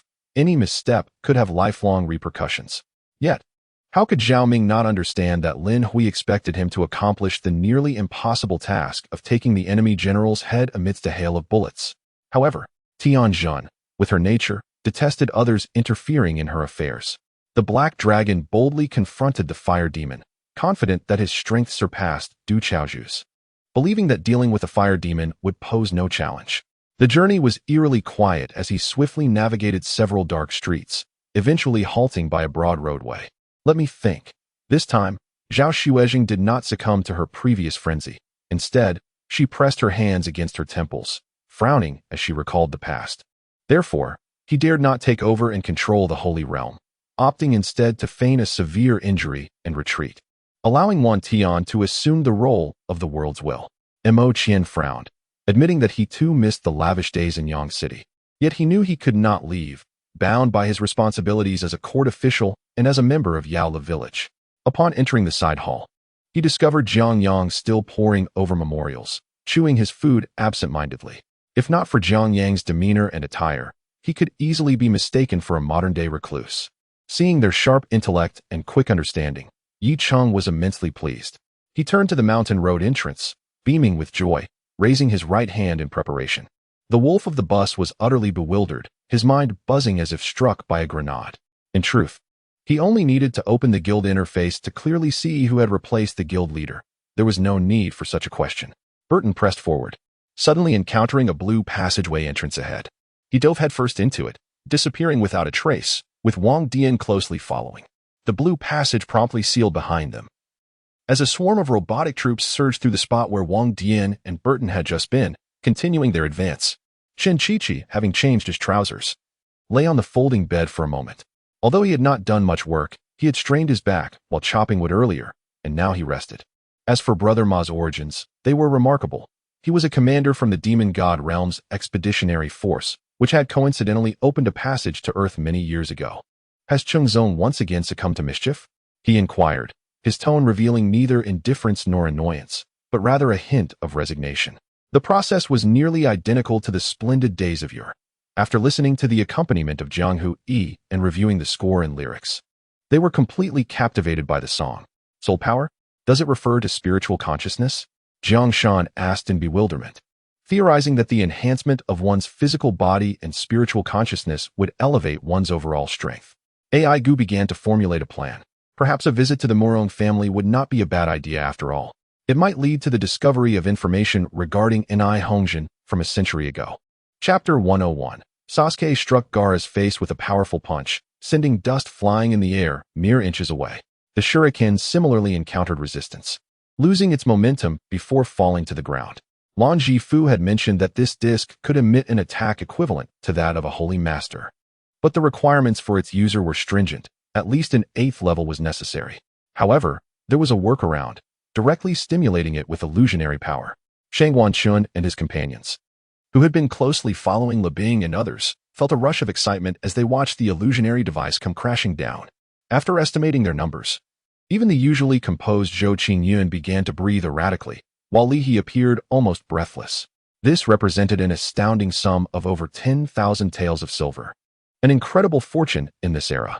A colossal hand emerged from the sky, grasping at the spiraling blue dragon, which burst into fragments upon contact. It halted when it reached the Baiyan knife. Therefore, she would not disclose to him that she had already become the leader of the Iron Wolf Mercenary Corps. The cave was somewhat convoluted, but fortunately, there were no branches, allowing Mi Bugai to wield his long sword while cursing and charging forward. Double bridge post. A simple resting place halfway to the city. It appeared that even the shade structures were hastily erected.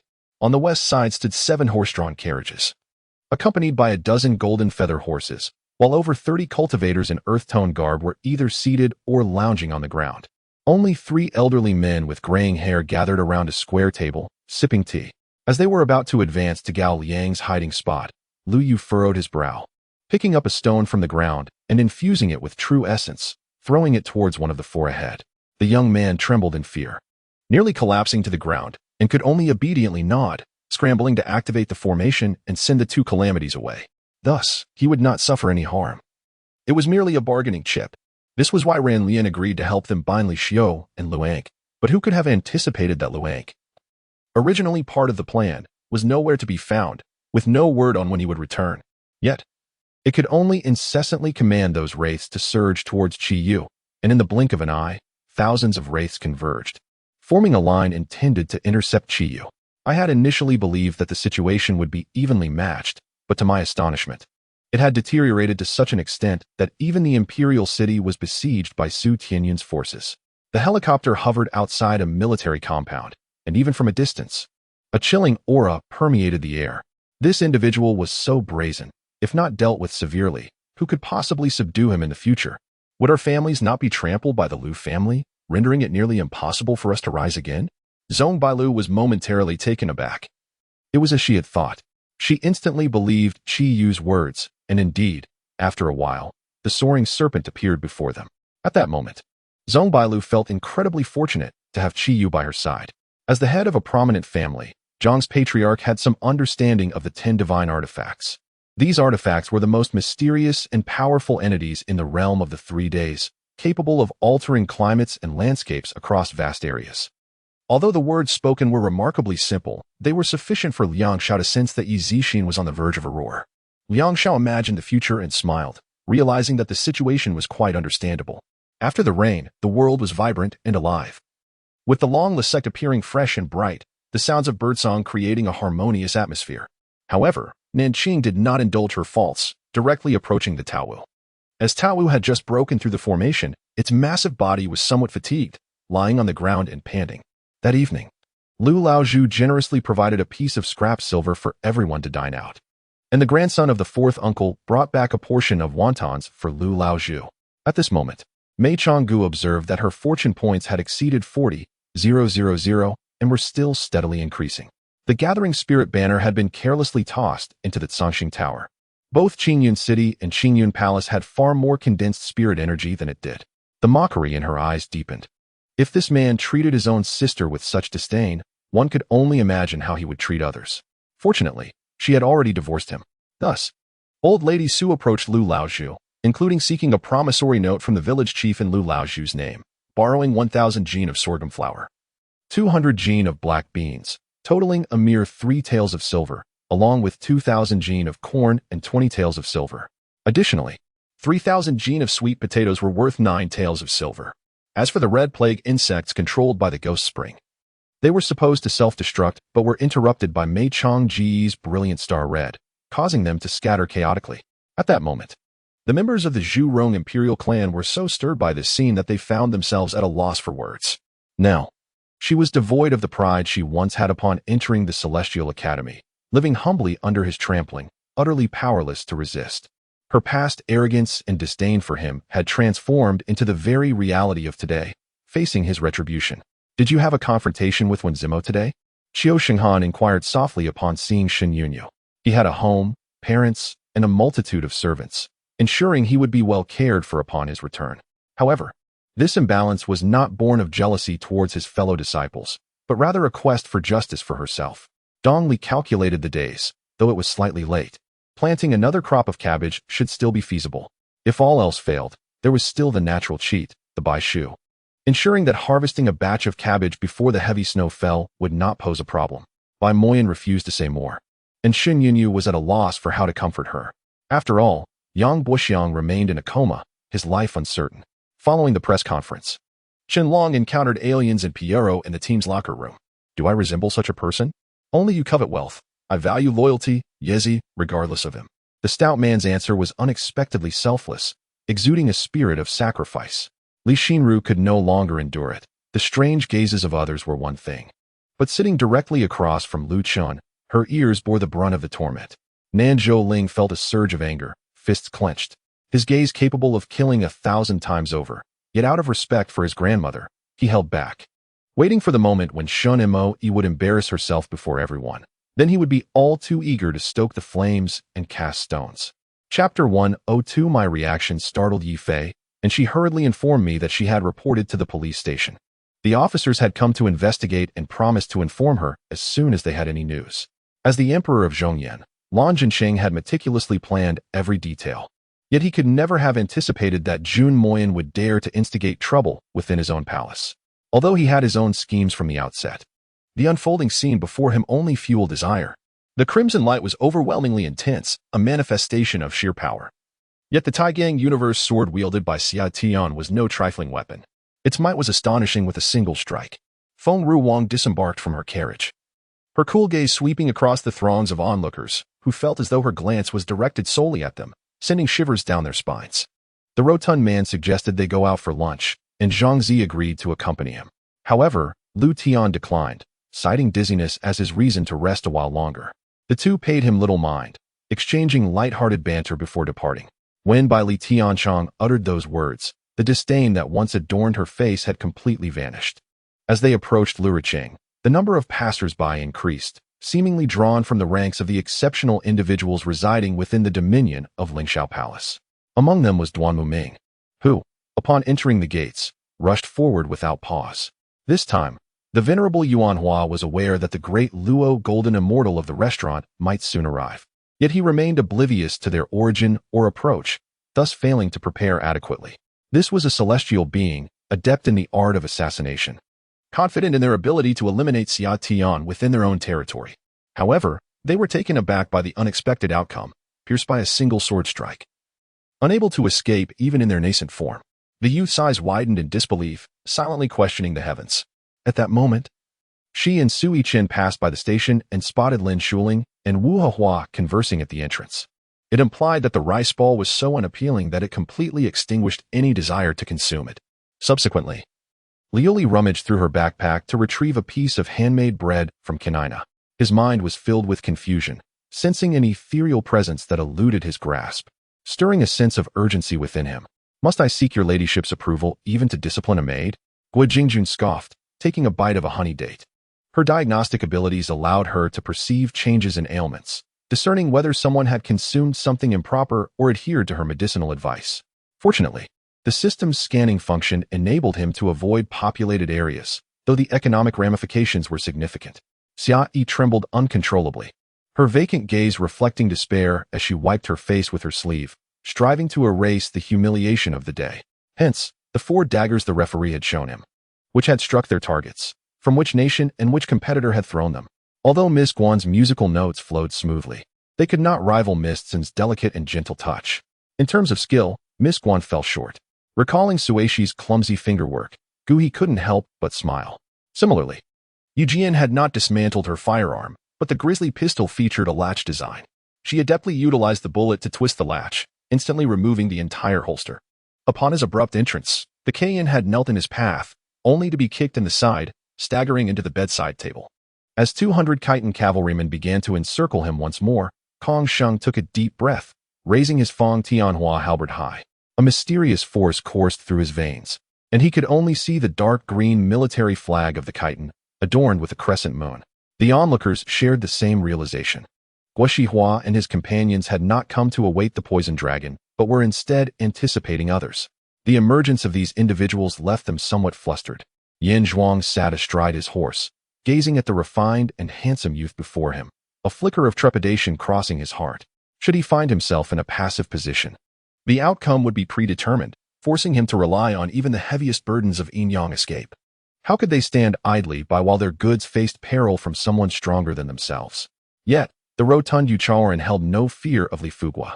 He returned the gaze with arrogance, a smirk playing at the corners of his mouth. Such opportunities were rare for them, as they resided in different cities, typically only crossing paths during competitions. A chance to gather without the pressures of contesting was a rarity, occurring but once a year. Upon their arrival at the Beiyuan Palace, they found the gates firmly shut, with not a single guard in sight. They could only resort to delaying tactics. With a resigned sigh, Yu Yutian briefly recounted her conversation with Mu Runs to Lu Jing. "No, I was thinking of you." Li Huanfei quickly gathered his focus, adjusting his glasses. Xiaoyan turned to regard the earnest sword spirit, a sudden smirk gracing his lips, his eyes hardening. In his lifetime, nothing angered him more than threats involving those closest to him. The threat of otherworldly beasts was indeed manageable. While we could not eradicate their danger in the short term, we could utilize the firepower of the Moxing to decapitate the various leaders. As long as the beast leaders were eliminated, the remaining creatures would be unable to amass a tide of beasts, allowing us to devise a more permanent solution once the crisis had passed, Yuni asserted. Creaking and groaning, Karp's clenched fists revealed his inner turmoil. Regarding Roger, he understood the man was no saint, yet he found it hard to harbor hatred for him, especially now, as this individual displayed such vulnerability. In truth, while the Divine Weapon team boasted superior physical prowess, they still fell short compared to those combatants with bounties exceeding 100 million. His immediate task was to report the situation accurately and safeguard their logistical stronghold, ensuring that injured comrades on the battlefield received the best care possible. His originally fair complexion was now marred with sweat and blood, creating a chaotic palette against his flushed skin, a side effect of burning his life force to fuel his escape. His body was battered and bruised, every inch of him a testament to his struggle for survival. Chapter 103. In this discourse, Yichio not only addressed Yunalan, but, more importantly, sought to impart wisdom to his own son. Su Qingma, while indulging in sashimi, listened to the intermittent coughs of Yu Lingsu, which offered a peculiar sensation. After a while, he noticed that the sound of her cough had ceased. The burly men fixated on her, and Lin Yoshi promptly grasped her hand, shaking her head in silent admonition. Just as she intended to ascend the stairs with Tang Lingxian, a sudden recollection prompted her to head directly to the restroom. Young Master Xin Yuan has arrived. At that moment, a guard from Piaomiao Peak bellowed, and as his voice resonated, dozens of formidable figures emerged from the Grand Hall, led by the Lord of Piaomiao Peak himself. Why does this seem so familiar? Moreover, didn't Ti Li Shaonan reserve the entire inn? How could there be others residing here? Someone lamented. Indeed, Zishuan is exceptionally fortunate. Why isn't my younger sister like this? Upon completing 6 steps, Yichio's aura surged to its zenith, his fist intent coalescing into a viscous essence. Had it not been for the absence of celestial favor in this new era, she might have solidified her position as the unrivaled champion of the realm. By heavens, this fellow is truly remarkable. In moments of peril, he employs the technique of breath-holding and emerges unscathed. I must persuade him to teach me this art someday. At the aerial dock of the Array University, an ancient-looking flying vessel was preparing for takeoff. Its design lacked any aerodynamic elegance, yet it possessed an undeniable charm, especially with the radiant symbols illuminating its surface, enhancing its allure. Having secured his master's approval, Xian Tua felt a wave of reassurance wash over him. He noticed the elderly lady nearby, her gratitude evident, and called out, "Granny, allow me to chop some firewood for you." Ignoring her protests, Xian Tua enthusiastically set to work. Zhou Mingyang struck swiftly, his movements akin to lightning. By the time the youth reacted, he had already endured 5 or 6 painful blows. The individual he felled was none other than the 6th-ranked Dong Mo Lanjun, a rising star of the evil palace. The first to perceive yet unwilling to admit was Xiang Chaoling, her hands nearly twisting into knots beneath the table, her expression betraying her struggle to maintain composure. Why subject yourself to such anguish? Could you not contemplate alternative solutions? Fu Luo felt a pang of distress, recognizing the profound agony of self-mutilation. As Zheng He's face grew increasingly flushed, Nanxiang couldn't help but worry that smoke might soon emanate from his head. This time, Xiaoyu had obtained her credentials even before departing the company.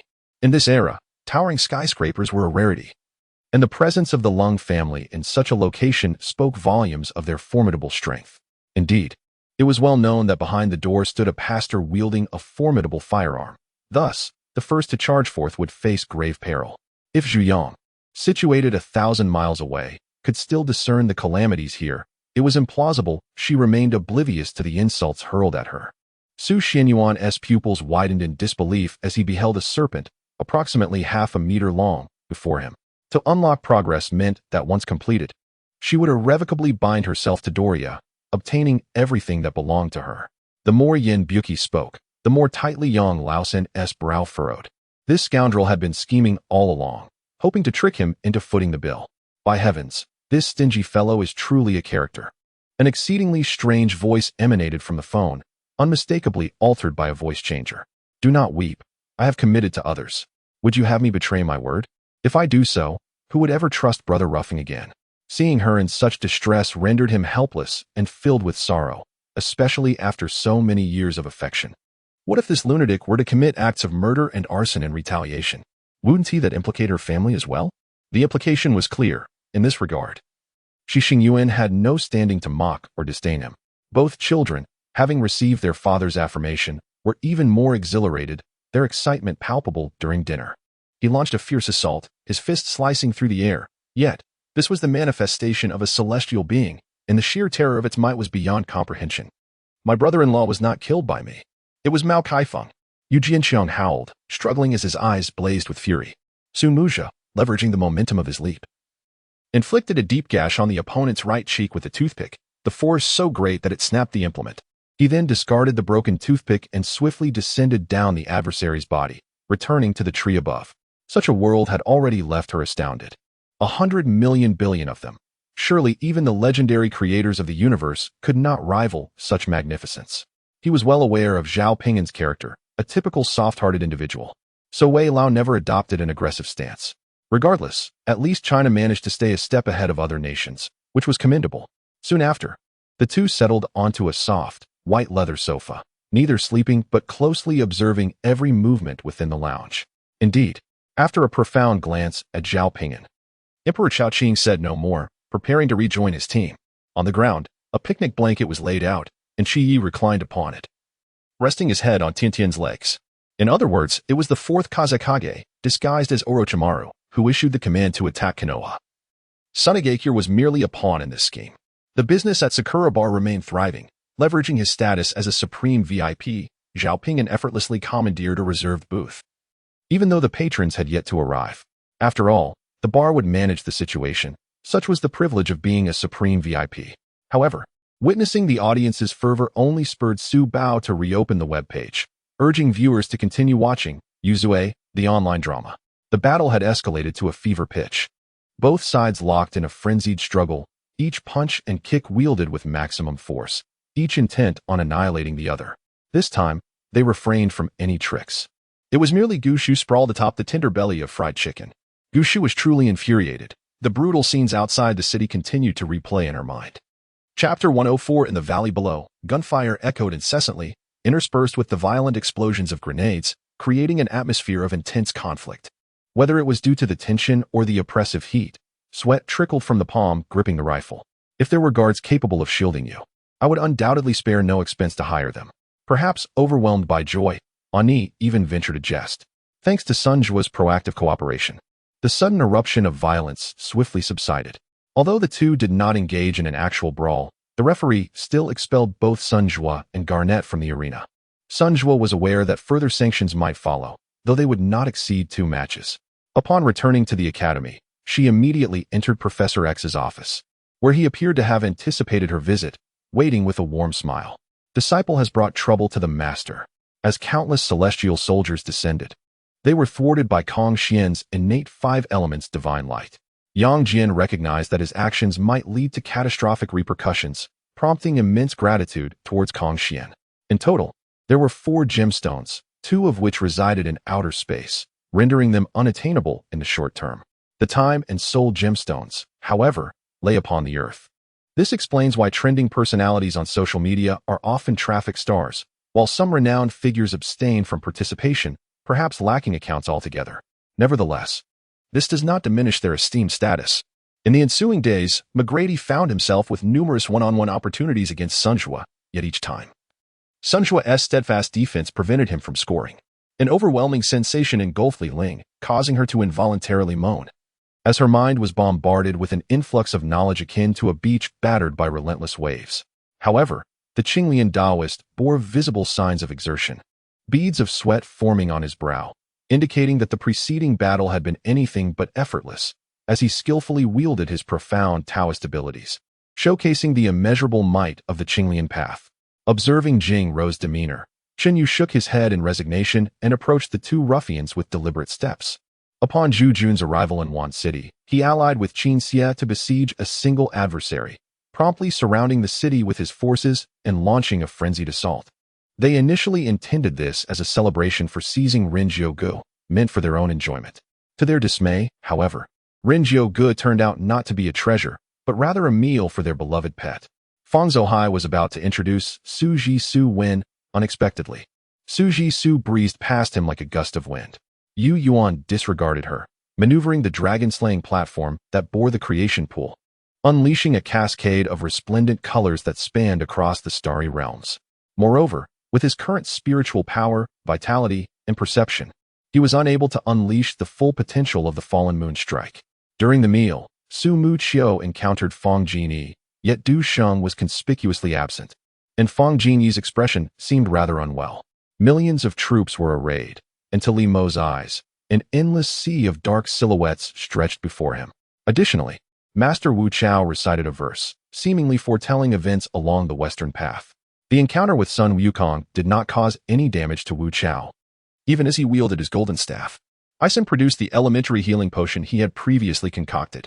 Although this basic remedy could not treat severe injuries, it proved remarkably effective for superficial wounds.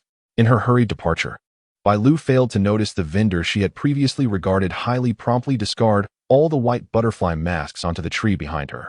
Never before had Fan Yu felt such an intense yearning for realms and power. Wan Yin Zhuan Tai cast a venomous glare.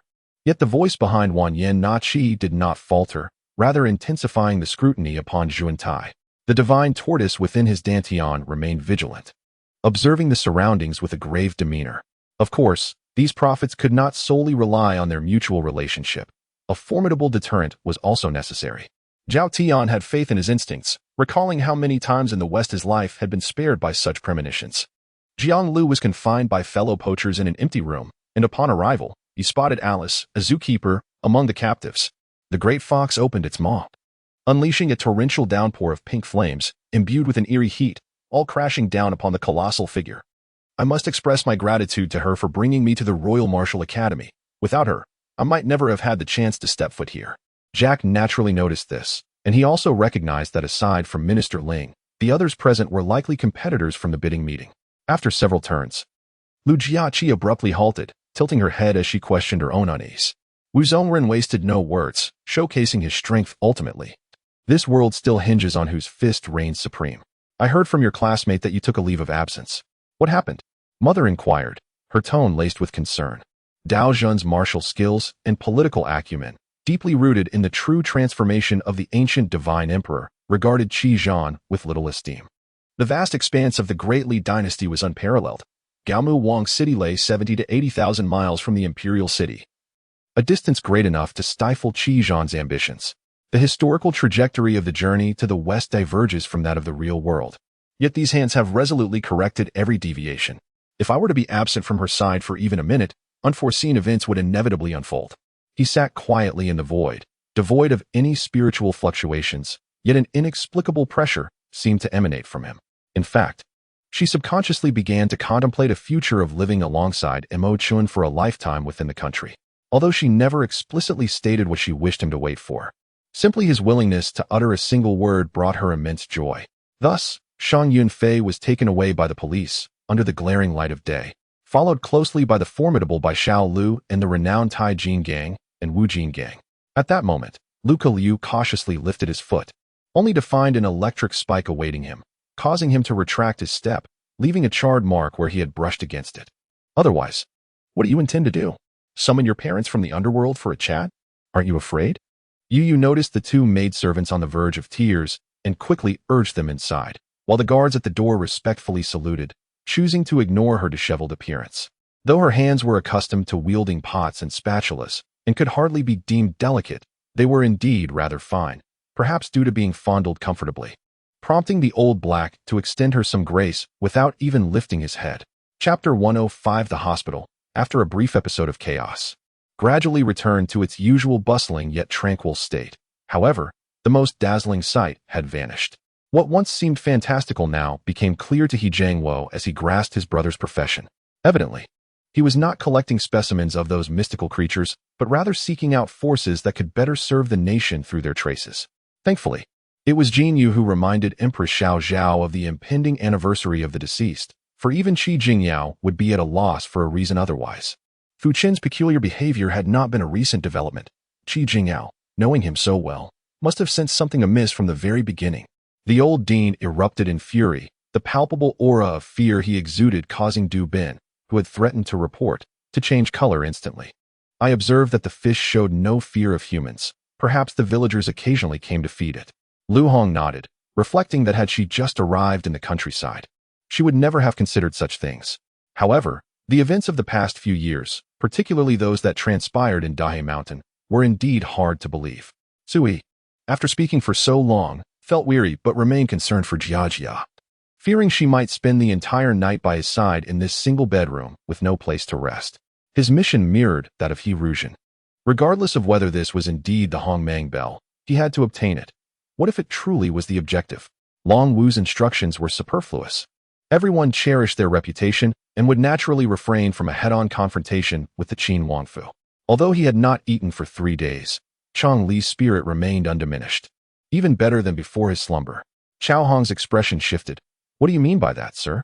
The formidable Lu Feng and his fierce army, if not restrained, would undoubtedly sweep through Qingzhou in no time, turning it into Lu Feng's territory. The other soldiers were equally perplexed. The bloodied figure screamed, rolling through the crimson void. Its surface charred, its insides aflame, as thick black blood smoke billowed upward. After the shopkeeper had orderly instructed everything, he had Sango sharpen his carving tools while he himself sat on the ground, closing his eyes in silent meditation, waiting for an eruption. Sold, especially the maidservants. Each felt a sense of foreboding, their glances at Hua Li no longer dismissive. The iron bow glimmered in the firelight, and with a hiss, the feathered arrow sliced through the air, piercing the white gauze. She knew that the Empress Dowager would never mention someone as inconsequential as herself or Lin Changjia. Perhaps if they had desired to enter with Madame Lin just now, the people of Sinang Palace would not have obstructed them. But she had no intention of going in, hence her seemingly respectful inquiry. She never undertook actions without certainty. Lu Feng also received this news outside, prompting Hua Yun and Lu Rujuan to chuckle and agree to celebrate with drinks. Hua Li felt utterly drained each day, not least due to her relentless labor in the space, tending to flowers and plants. Skill 3, Wind of the Undead, significantly enhances the user's mobility for 8 seconds with a cooldown of 3 minutes. The skeletal guardian mumbled to itself while seeking a corner, casually tossing aside its bronze knife and leaning against the mountainside to sleep. Lady Yu rolled her eyes and snorted. She had always detested pretentious individuals. Previously, she had disdained Mei Fei, but now she found this Mo Li even more exasperating. Get lost, you scoundrel. Lily shoved against the man with her shoulder, pushing him out with all her might. Uncertain how long they had lingered in the living room, the sun on the balcony began to drift westward. Go Rishin's stomach growled. He glanced at the bowl of rice, swallowing hard. Tang Fengqing was one of those he had summoned. By the time she arrived, Lu Ningda had already been lifted by several subordinates, preparing to go on leave. Lotus Flower was momentarily stunned, her face stinging with pain, now red and swollen. Having just been struck by her mother, she was now further assaulted by Su Yeshi, her anger swelling with each thought, her eyes filled with resentment. Yet she dared not retaliate. The next day, Zihan inquired where Cheng Yalan had slept the previous night. Cheng Yalan replied that she had gotten up in the middle of the night to use the restroom and, not wanting to disturb him upon her return, had gone to an unoccupied guest room. Though Luo Rong maintained a relatively good attitude, her heart still trembled upon discovering Wang Yong was indeed Gu Dao Shoma. Even with mountains of blades and seas of flames ahead, she could not retreat. She must embrace a romantic spirit and strive forward. Their bodies evidently possessed a unique filtration effect, as blood-red sand was expelled from their mouths. After more than 10 minutes, a terrifying maw opened once more, releasing clouds of grayish-white sand, alongside clumps of mud bound by bodily fluids. When the announcement was made to suspend Vice President Chun Jun's position, it was clearly stated that he would no longer be allowed to interfere with the high-performance fiber sector. Not to mention, it was sufficient to master and employ the combined unique skills and tricks of various families and factions. Beside the old master, a young man clad in a Western suit rubbed his palms nervously. The Buddha's power exploded simultaneously with the sound, clearing the vegetation surrounding their location as if leaving a mark, exposing Lu Qiming and his companions to everyone's gaze.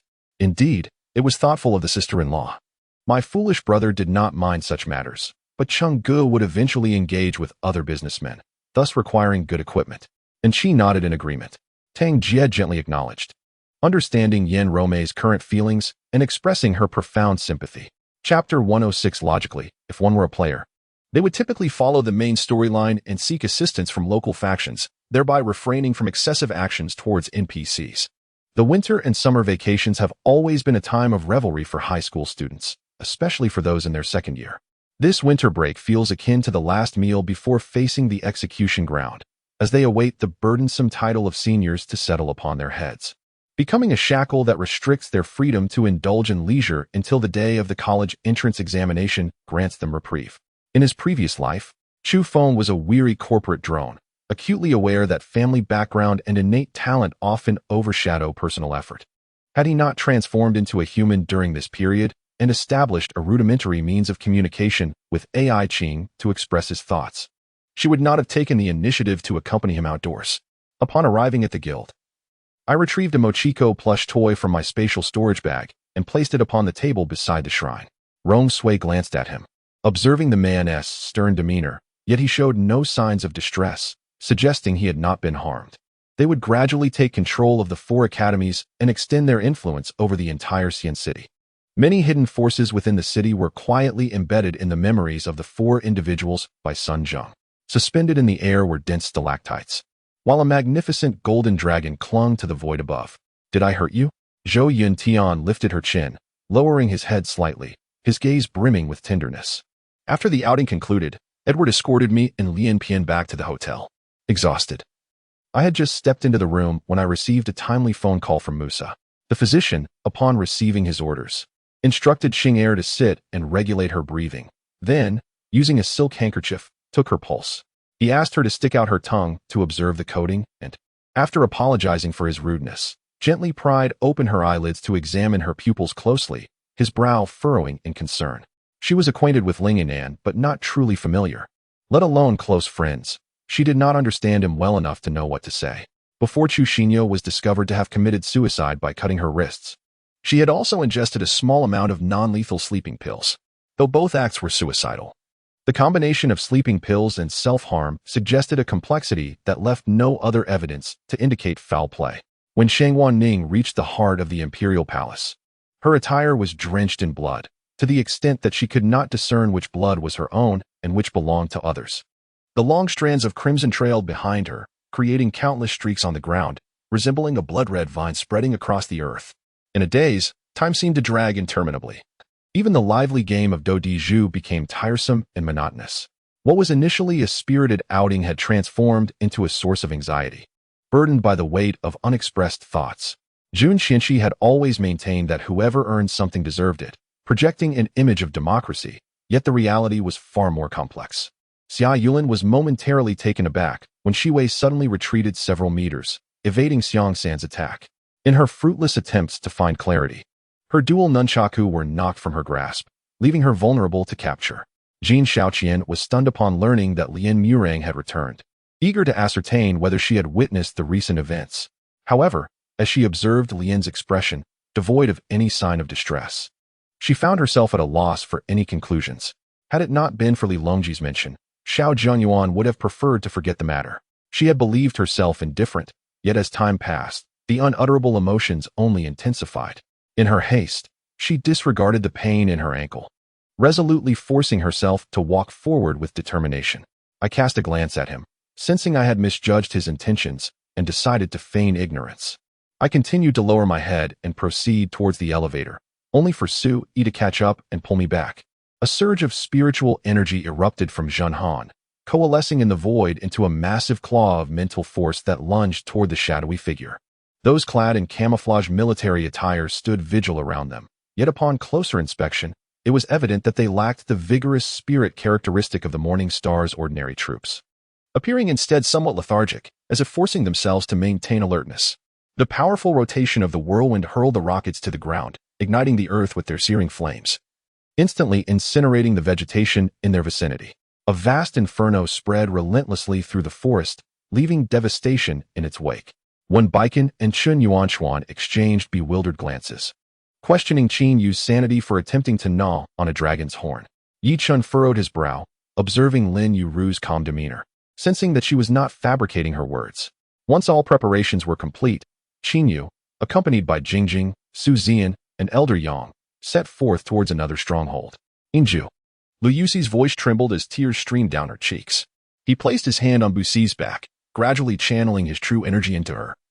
Yet she remained as unyielding as a piece of dulled jade, showing no signs of improvement despite his efforts. With narrowed eyes, Qi Bao did not suppress his impulse. A glimmer of golden-red light erupted from his gaze. As Yin Bei posed his question, he found Taisher Si's words held a semblance of truth, and thus he acquiesced. However, this acquiescence likely extended beyond a mere hope for his son's maturation. It suggested that the family longed for Chu Yi's safe return to Liangzhou. A resolute thought flashed through his mind.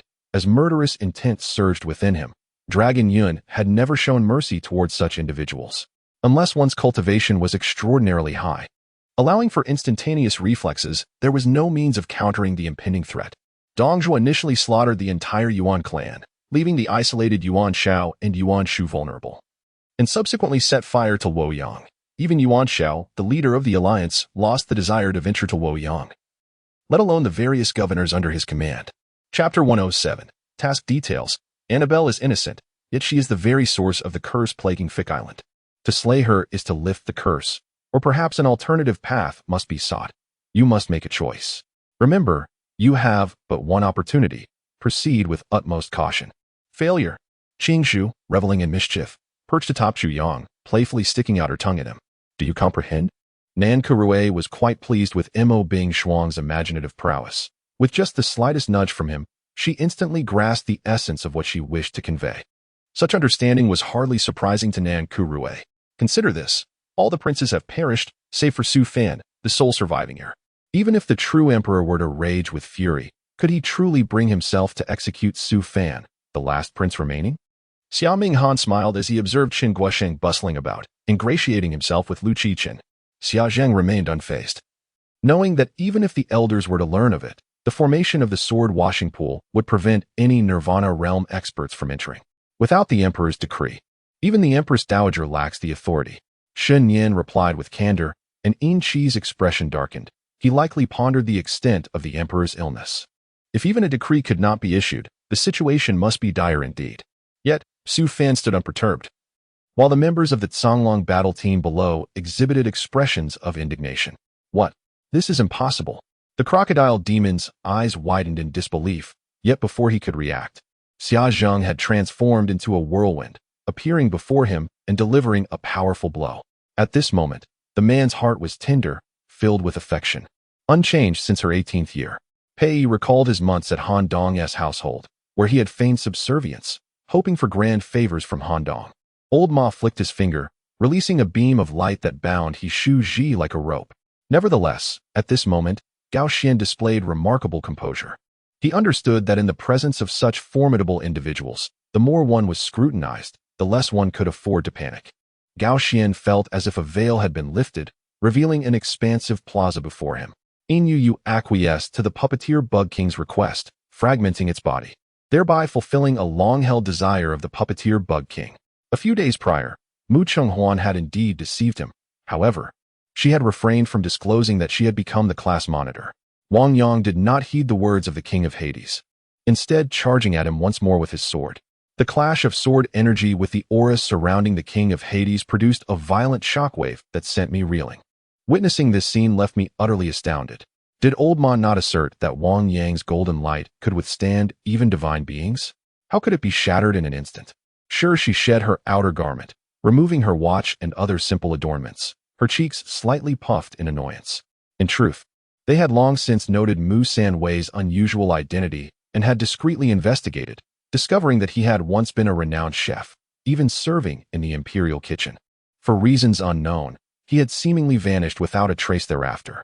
Observing the crowd's discomfort, the examiner smirked slightly. He was aware that the difficulty of this question was quite considerable, yet it was precisely this challenge that rendered it valuable for assessment. The speaker was a millionaire businessman. Wealthy by ordinary standards, yet in the realm of affluence that surrounded them, he paled in comparison. Seeing the esteemed Marquis of Zhao perish under such mysterious circumstances, panic ensued among the onlookers. With a hand extended, merely lingering in the air for 2 brief moments, Zhou Qing resolutely pushed open the cabin door. The creature observed that behind it lay a series of passageways. Though narrow, they were significantly more spacious than the crevice before them. She smiled playfully, reaching to touch his brow. And he instinctively recoiled, yet hesitated, his deep black eyes fixed upon her. At last, as if reaching a decision, Qin Feng looked at her with unwavering resolve. An aura about him that nearly led her to believe her feigned pregnancy had been discovered, causing her to retreat anxiously. Upon receiving news from his cousin, Hu Xiaowei wasted no time dismounting, rushing forward to inquire, abandoning all pretense of caution. "Brother Liu, what shall we do next?"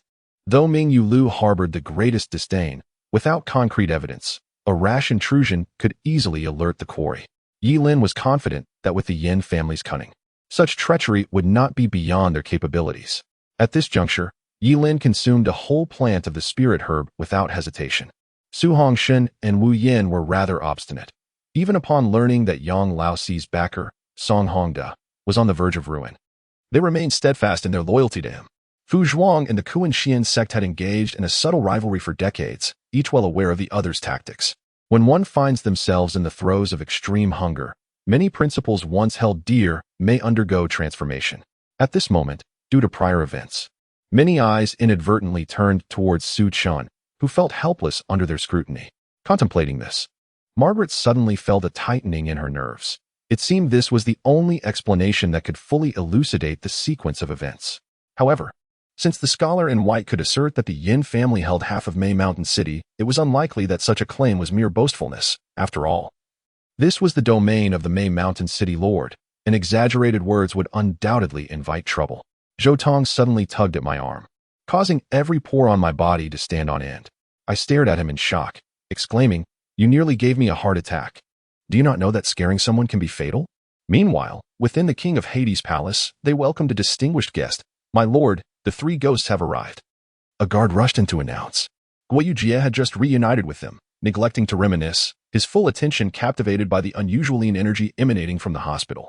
Chapter 108 Yang Tao, with an air of self-satisfaction, began to speak, causing the immortal king to feel an increasing sense of peculiarity. Apart from the upcoming auction at Lingyao Tower, Chu Tian had no other pressing matters, thus he devoted all his energy to mastering the art of refining tools.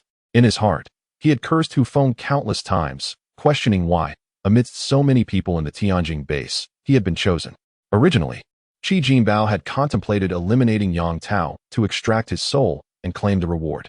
Yet, Yang Tao remained silent, a smirk of derision playing at the corners of his mouth. He had no doubt regarding his medical skills, and while AI Ling's earlier words seemed innocuous upon first listen, he anticipated that he would soon face formidable opponents at the peak of Foundation establishment, rendering mid-Foundation practitioners unnecessary for him to employ any elixirs. At that moment, Dan Yanshin and Su Tianming, siblings, experienced a simultaneous ominous sound emanating from their alchemical furnaces, with tendrils of blue smoke spiraling forth, altering their expressions dramatically. Sean, witnessing this menacing display, felt his earlier ferocity dissipate, promptly stowing away the mind gem without reattaching it. The leader's face contorted with fury, unable to bear the unsettling noise, which instilled a sense of foreboding within him. A thick mist enveloped the surroundings, rendering even his closest subordinates invisible and imperceptible. Countless defensive lights shattered instantaneously. Even the armor capable of withstanding the second transformation of fusion was compromised, with 2 pieces broken and the third riddled with cracks, barely managing to withstand the fireball's onslaught. In truth, solid-state drives only gained widespread adoption globally after the year 2000, while prior to that, household PCs predominantly utilized mechanical hard drives.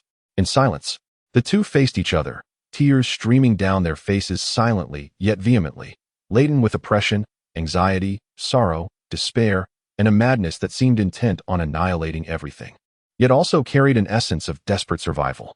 Screams echoed in succession, sending chills down Lu Meier's spine as she clutched tightly onto Wang Ran, wrapping herself snugly. However, it was common knowledge that Cheng Qingyan and Duan Yun were classmates from Knight University, sharing a strong bond, though none anticipated it would reach such depths. Lin Shuofei retrieved a bronze token from his pocket, remembering their agreement. Only 3 days remained until the opening of the celestial ruins. Kaching, you're becoming increasingly beautiful. I heard from Yan Ge that you've married. Why didn't you invite me, Yidong? At that moment, another handsome man with slicked back hair and an upright stature approached. He Fong exchanged glances with Kong Gu, activating the water avoidance talisman, and both dove into the depths. Keep a close watch on every move in Yanjing and notify me immediately if there's any news, Yi Feng instructed after nodding. Since you wish to see how I compare with him, I shall ensure you witness it clearly. Yi Feng smiled at the two who had spoken earlier, just as Jia Ersi's figure appeared on stage. As he grappled with a severe headache, Yang Hao's next words plunged him into an even deeper abyss.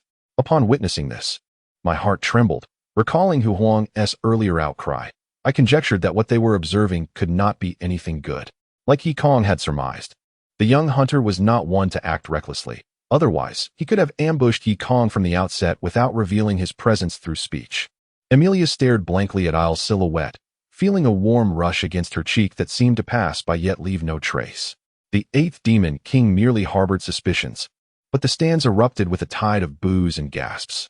There exists a sensation known as contrast. Before entering Isle's embrace, Emilia felt no chill, yet now, the biting wind pierced her to the bone. Jiang Xuanyu fell into silence, refraining from answering Su Jiao's question, while Jiang Yu gazed at Jiang Xuanyu, seemingly stirred. Brother Dong, your title is Left General, Earl, while your nephew Dong Guowang serves as the Imperial Attendant, commanding the Imperial Guards. The Dong clan, regardless of age, has been ennobled as marquises. Such a spatial mirror requires the prowess of a grand mage to wield. Presently, no player possesses such strength. Evidently a passage left by a narrative character. Wu Enki stroked his chin, realization dawning upon him. During his time at Chuyan Mountain, as the first heir of his family, he had amassed considerable knowledge regarding the historical conflicts between boatmen and the demon race. Li Heng was taken aback, hastily leaping off the spider's back, searching everywhere for Gao Deng, only to discover Gao Deng's head caught in the massive mandibles of a revived giant spider, flailing helplessly. He rummaged through the soldier's pockets, unearthing a wireless communicator, which he tucked into his own bag, along with a submachine gun and 2 magazines, securing them before swiftly crouching down to conceal himself once more. The Thunder God scroll comprises 9 panels, each representing one of the 9 realms of domain practitioners. He had reached the 7th panel, and the 8th was within reach. As long as he could comprehend even a fraction of the final panel, it would suffice for his breakthrough. Gold element practitioners often exhibit formidable offense, but lack in defense. However, their domains form a golden bell, significantly compensating for their vulnerabilities. Above the wooden domain floated a ladder, ascending directly to the 2nd level of the tower. Mu Tian returned here, stamping his foot against the ground with force, leaping into the air in an attempt to grasp the floating ladder, but he failed, though it hovered low. It was just beyond his reach. At the moment when the fruit trees were in full bloom, their fragrance wafting through the air, an exquisite beauty enveloped the scene. The two sat across from each other, neither daring to speak first, as their minds wandered back to the days spent beneath the trees, sharing drinks, laughter, and playful banter. As Sima Mei entered the courtyard, she was met with the sight of Li Yihong fiercely battling Qi Liren and Luo Shenyang. Where the enemy's side lay strewn with the fallen bodies of senior brothers and uncles, either lifeless or wounded and captured. Yao, cradling her child, suddenly froze in place. Toppling over, and Langia hurriedly steadied her. They had hidden in the corners of the northern kingdom, coming from the back mountains, unnoticed along the way. Furthermore, amidst the chaos engulfing the northern kingdom, with palace attendants fleeing in every direction, no one would pay them any heed. Chapter 109. Indeed, Mu Yin was taken aback. The glimmer of hope in her eyes dimmed, and even her exquisite visage was shrouded in a veil of gray. The disciples of the Xinxia sect utilized only the finest materials for their daily lives and cultivation, rendering this broken object mere scrap in their eyes, while for Guchun, it was a coveted treasure. Beneath her wide sleeves, her hands twisted together, and in a fleeting moment, she pondered her options, ultimately resigning herself to a step-by-step approach. Jiang Qingce was aware that the board meeting tomorrow would resemble a banquet of treachery, as the Nangong brothers would undoubtedly demand that Nangong Ju fulfill his wager and relinquish the position of president. The shares and supporters Jiang Qingce currently possessed were insufficient to mount a strong impeachment against the Nangong brothers, which left him in a state of quiet distress. Seeing the earnest expression on the other party's face, Sun Yi felt an unspoken warmth enveloping his heart, akin to a gentle tide. Thus, she struggled homeward, one leg draped over one side and another in her arms. Due to the peculiar nature of the ninja profession and in accordance with the competition rules, to ensure fairness, the distance between both parties was extended to 250 meters. At that moment, the referee's voice resounded throughout the venue. She harbored lingering doubts about Yu Fan's identity. Without clarifying his origins, it would be challenging for her to let go of this matter. Years ago, Han Qiming, much like Feng Liu, was an impassioned young man, and now he had unexpectedly become a father. Observing Ouyang Shui's serious demeanor, Yang Ming felt at a loss, as he could hardly declare those individuals to be virtuous. While information could be fabricated, the authority exhibited by Guangxing was irrefutable, leaving Si Qi unable to deny his own youthfulness. Although the encirclement targeted Wang Jia, chaos ensued, and anxiety gripped everyone present. She forcefully shook off Lu Rong, dashing past the sales attendants, intent on confronting Wang Jia. In every team battle, SBY often found only Li Bai capable of escaping. Early game resources were seized, hindering Li Bai's development, especially since he was a mid-to-late game hero, with his damage potential only beginning to manifest in the mid-game. Initially, they believed that even though Si Qi had lost a decade, given his character, he could start anew, perhaps even from a better vantage point, ultimately achieving greater success. However, if even Guangxing's healing was inaccessible, the prospect of future accomplishments seemed bleak. Morris pondered. It was the first time she had been so ruthlessly rejected. Even if that day's dream was false, there was no need for such emphatic insistence. Throughout the annals of history, many significant events transpired under the cover of night, as the shroud of darkness could conceal the malevolent, while its tranquility could diminish the impact of bloodshed. Morris observed Euphemia's look of resistance and thought to herself that she was no deity. The elemental princesses need not all favor the elven king. Curiosity piqued within Li Hong, compelling her to force her eyelids open to discern Yang Fei's antics. For several consecutive days, Fu Yuman provoked Shi Jinyang, whose reactions grew increasingly pronounced, his brows furrowing deeper and his grip tightening intermittently. After a basin of petals settled in his stomach, he finally rose to face Yun Sanchi, who had appeared at the door, lazily accepting a 1-meter-long wooden stick and a whip, observing the scene before him.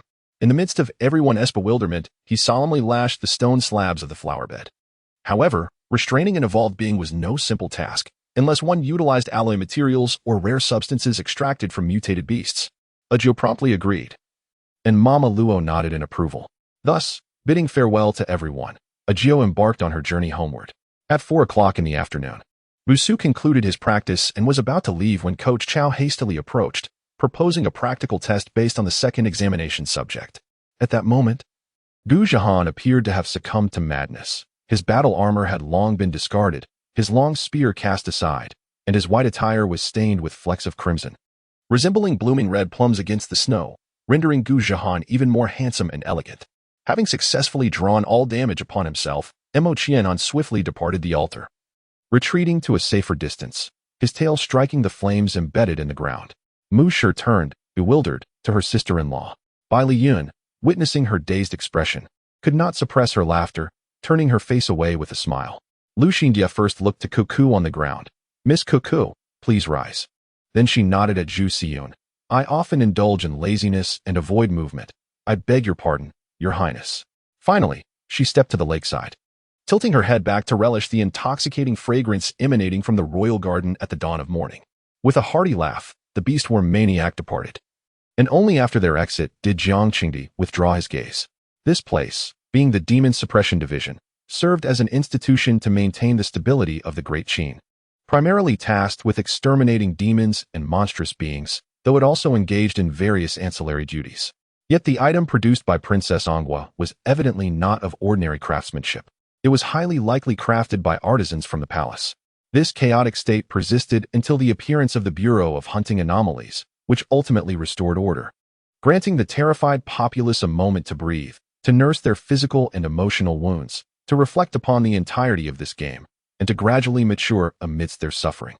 Though Mu Yuner did not unleash her full witchcraft, she still utilized a portion of it, delivering a formidable strike. As the match reached the 30-minute mark, the Scottish team had attempted 7 shots on goal, whereas the opposing Huaxia team managed only 2. Suddenly, a flash of murderous intent flickered in her eyes. As though she were ready to strike Jiang Yan, Mu Yuner appeared to be in a quandary, reluctant to hurt Lucius, while also not wishing to betray her own desires. Zhao Weiguo closed the door and took a seat, his expression growing displeased as he directly confronted them. "I risked my life to save you. And you wish to seek death again?" Xiao Fan exclaimed in anger. Upon receiving news that Shen Ruyin was still alive, he was elated, almost eager to fly over and visit her.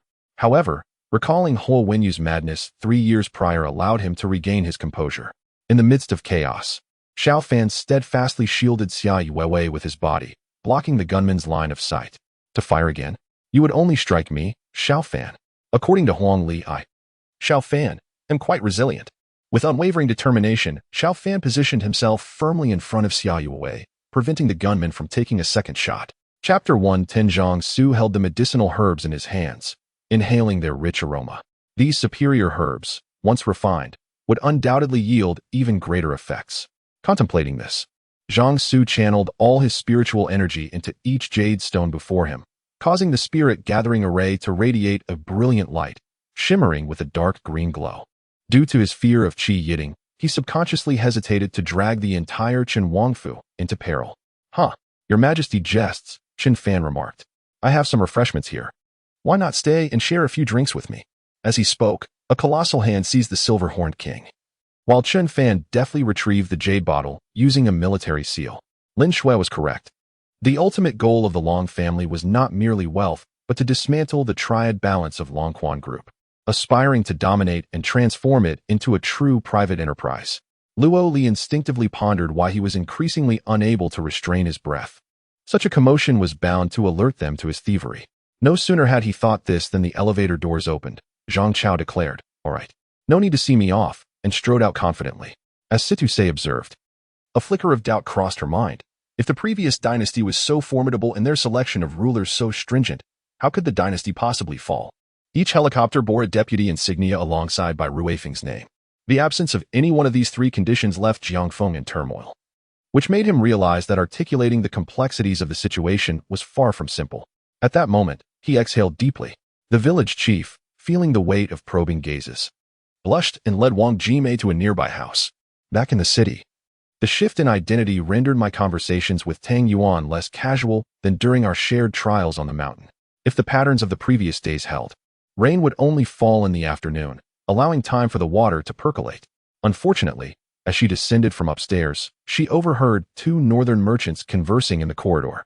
Astonished yet delighted, I glanced down to find I was holding the half-broken peachwood sword that had once belonged to Wang Shiqing. It had been ages since he had felt such indomitable vigor. Even achieving a second success had become rare, as he was now nearing the age of understanding fate. Wang Xian stared blankly at the pill he pulled from his inner pocket, her brows knitting slightly before she ultimately accepted it. Perhaps the haste during the house construction had resulted in poor sound insulation, as the neighbors' cooking smells permeated through the windows. I stifled my anger, pressing the answer key while striving to maintain a calm tone. How could Sheng Ranner not comprehend? Even though she had previously aided Lu Qing in treating his eye ailment, he would still insist he had received appropriate compensation. Thus, all of this had to occur unnoticed, lest it all come to naught. Fortunately, Chu Yu possessed hacking skills, making it a trivial matter to locate the other party through a powered-on phone. Wuzu calmly disregarded the grim expressions of Qin Guangrui and others, as if all his actions were solely for their safety. A gunshot echoed, a large-caliber bullet slicing through the air to strike the rubber tire of the SUV. Wait, find someone who knows the Minister of Finance. I have questions for him, Feng Zheng stated. And take those 10 researchers from Kane to the dock. The attack of the illusion deity struck the strange beasts, seemingly manifesting as reality, eliciting their pained cries, causing them to plummet from the sky. I know about this. I researched her online while at work. She's beautiful and highly capable, Louis Fei remarked. Kuei candidly revealed that Bai Lishi was also a candidate for the Wu capital's Divine Marquis Mansion, adding that there was another individual in Nanzhou under observation by the same mansion. Below the status bar, the purple experience bar shimmered, indicating that his experience for leveling up had long surpassed the 3rd level. Upon witnessing this scene, Princess Gaoang turned pale with fright. Her attacks against a massive tiger were utterly futile, akin to scratching the surface of a boot, rendering no effect whatsoever. Faced with the enormous tiger's leg, despair consumed her. Yufan opened his eyes, feeling the surging essence within him, and sensed that if Qi Gu dared to provoke him, a single punch would obliterate him. In a rural area like Akron, it was entirely normal for a football coach to also coach basketball. According to gaming conventions, the mightier the monster, the better the loot it dropped, especially for bosses, which were akin to treasure troves, yielding various enticing items and materials for players. After vanquishing over 100 beast soldiers, Yang Tian's presence startled most disciples of Jiuxian sect, leaving them dumbfounded. However, Dongfang Yu appeared remarkably composed, seemingly having anticipated Yang Tian's arrival, while Meng Bufei merely smirked, slowly activating the shattered void above Wang Yan's head, turning his gaze toward Yang Tian. He has what I need, but I didn't dare to ask him for it. Tang Yuqiang lamented, wishing he had known of Fang Mingyuan's connection to Carrefour. He would have shamelessly sought to strengthen their ties. This revelation shocked the officials. And even the Taoist temple's master was taken aback, for Sima Dan was the emperor of the Great Jin. The emperor's duty was to govern the entire nation. So how could he abandon his throne to become an inconsequential Taoist priest? Chapter 111. Once again, with a swing of the racket, Yukimura's expression grew significantly more profound. He understood well that although he was the one to serve, neither side could afford to miss. Should either of them falter, the contest would essentially come to an end, leaving the one who faltered at a distinct disadvantage. Observing Yi Irin resting on a bench, Su Li hurried over to sit beside her, a grin adorning his face as he leaned close. Irin, my face aches terribly. Your grip is quite forceful. That's splendid.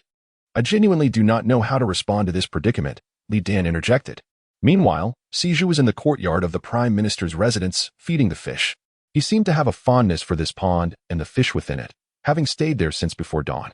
Even as heavy clouds enveloped the sky, he remained by the pond, quietly watching the fish consume their feed.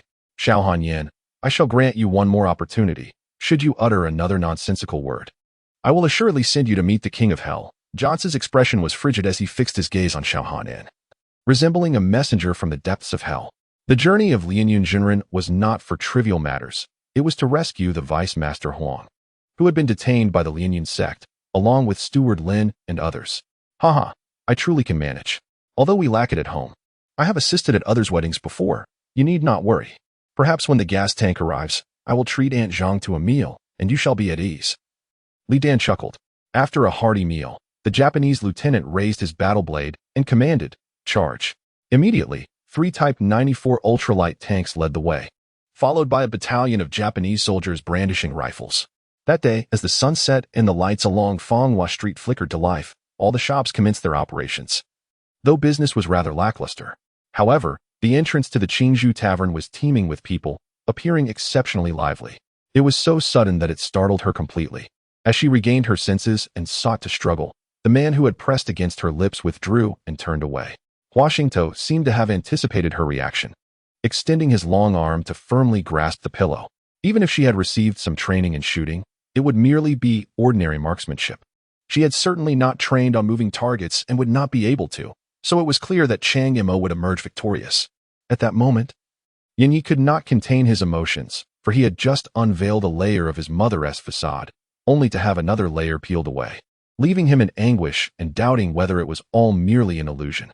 Why haven't you seen your father? Do you know where he has gone? Lian Xian welcomed, somewhat puzzled. Xin, Gu Xingyun, filled with concern, returned to her side. It was evident she was struggling to hold on despite her inability to endure any longer.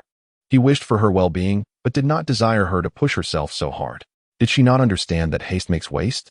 Lu Ming had never cared for children. How could he comprehend such matters?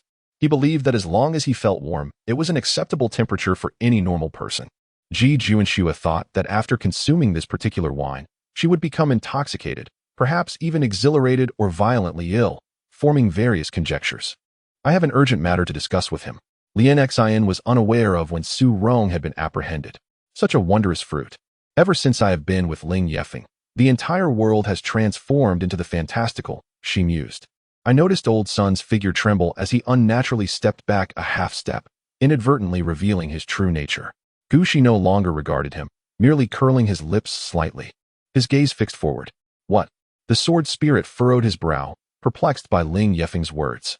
What did he mean by truly resolving the issue? What more did he wish for him to do? It could be clearly stated that these individuals were dispatched to meet their demise, merely exhausting the enemy. Yet, their tactics were indeed effective, focusing solely on an outlying fortress, while one of the two central fortresses could offer some support. The other could only send reinforcements by dispatching troops from within the city. Is your romantic life currently devoid of color? What sort of man would capture your interest? Lin Jejia casually inquired while sipping water. Return? Must we leave at this very moment? Yang Yubing, ever so carefree, expressed. What are you looking for? Who knows where she has gone off to? She will return by nightfall, Ma Shi remarked, displeased. In the large kitchen, some leftover chicken remained. She selected a piece of chicken breast, added water to the pot along with the meat, ginger slices, yellow wine, and sections of green onion. Bringing it to a vigorous boil. All their gazes fell upon me simultaneously. Qin Fu appeared astonished, while the other maintained a calm demeanor, as if nothing had transpired previously. Were it not for my familiarity with that gaze, I would have mistaken it for someone who did not recognize me, transforming into a large hand. It struck the shattered heart's head forcefully. The spirit of the shattered heart displayed no anger, instead wearing a face of concern. As I supported Mu Yuchen onto my back. Before I could take a step, my right knee buckled, and I knelt on the ground. In just a few days, Li Sisi had traced the faintest clues of this group. To her surprise, they were not the demonic sect practitioners she had imagined. Nor were they wayward rogue cultivators causing chaos. Rather, they were fairies. It was uncertain who had leaked the information that within the tomb of the war god lay the legacy of the war god, weapons once wielded by him, and the profound comprehension of his principles. All of Feng Yunlong's secrets were disclosed by those with ulterior motives. This was also why he later chose the ID crazy bombardment, as it could be said that the hero of the bombardier was his faith. This entire sequence indeed flowed like water. Having previously overlooked that this lion dog had acquired genuine sight, Qin Fu remarked. For some reason, she felt a sense of guilt towards Yuhan, believing she had not fulfilled her mission. Yet, to aid in seizing the Xia kingdom was something she could not accomplish. Wang Suji's countenance darkened as she pulled Mu Qianqian closer, forcing a smile. Then I shall take my leave for now. Grasping Mu Qianqian, she hurriedly made her way towards the door. In an instant, a light purple long sleeve was suddenly flung out. The sleeve's edge was taut, resembling a sharp blade, gracefully slicing through the peculiar insect. Sound believed that as long as one was not deaf, they would be drawn in for a moment. The average person would become utterly captivated. Chapter 112. As Chen Shiyuan praised Yi Chu to the heavens, tears welled up in his heart. Why did he feel so constrained? Existence had become overwhelmingly arduous. The crowd erupted into discussions, swiftly taking to the skies, following Mu Yun. The esteemed Master Jelaw had always harbored a petty hope that Xian Mao and the newcomers would engage in conflict, resulting in mutual destruction. Now, as Tu Daoyu recklessly undermined her authority, she felt an acute sense of disrespect. It was indeed humiliating for a dignified lord to be so blatantly disregarded. The Heavenly Emperor's abyss offered no exit. Its formidable gravitational pull forbade any from soaring into the air, even Tianqin, whose power rivaled the pinnacle of a second-tier ancient deity, could not guarantee such an endeavor. Witnessing the unfolding scenario, Yu Wulei and others couldn't help but revel in schadenfreude. No matter how grand one's reputation, if one disregarded the lives of others in pursuit of personal glory, they would ultimately be reviled by the masses. This was the true essence of a favored child of destiny, with a high likelihood of one day kneeling before the esteemed King Longzi. He had once plummeted to a mere 50 kilograms, the last remnants of his youthful chubbiness fading away, his chin sharp and neck slender.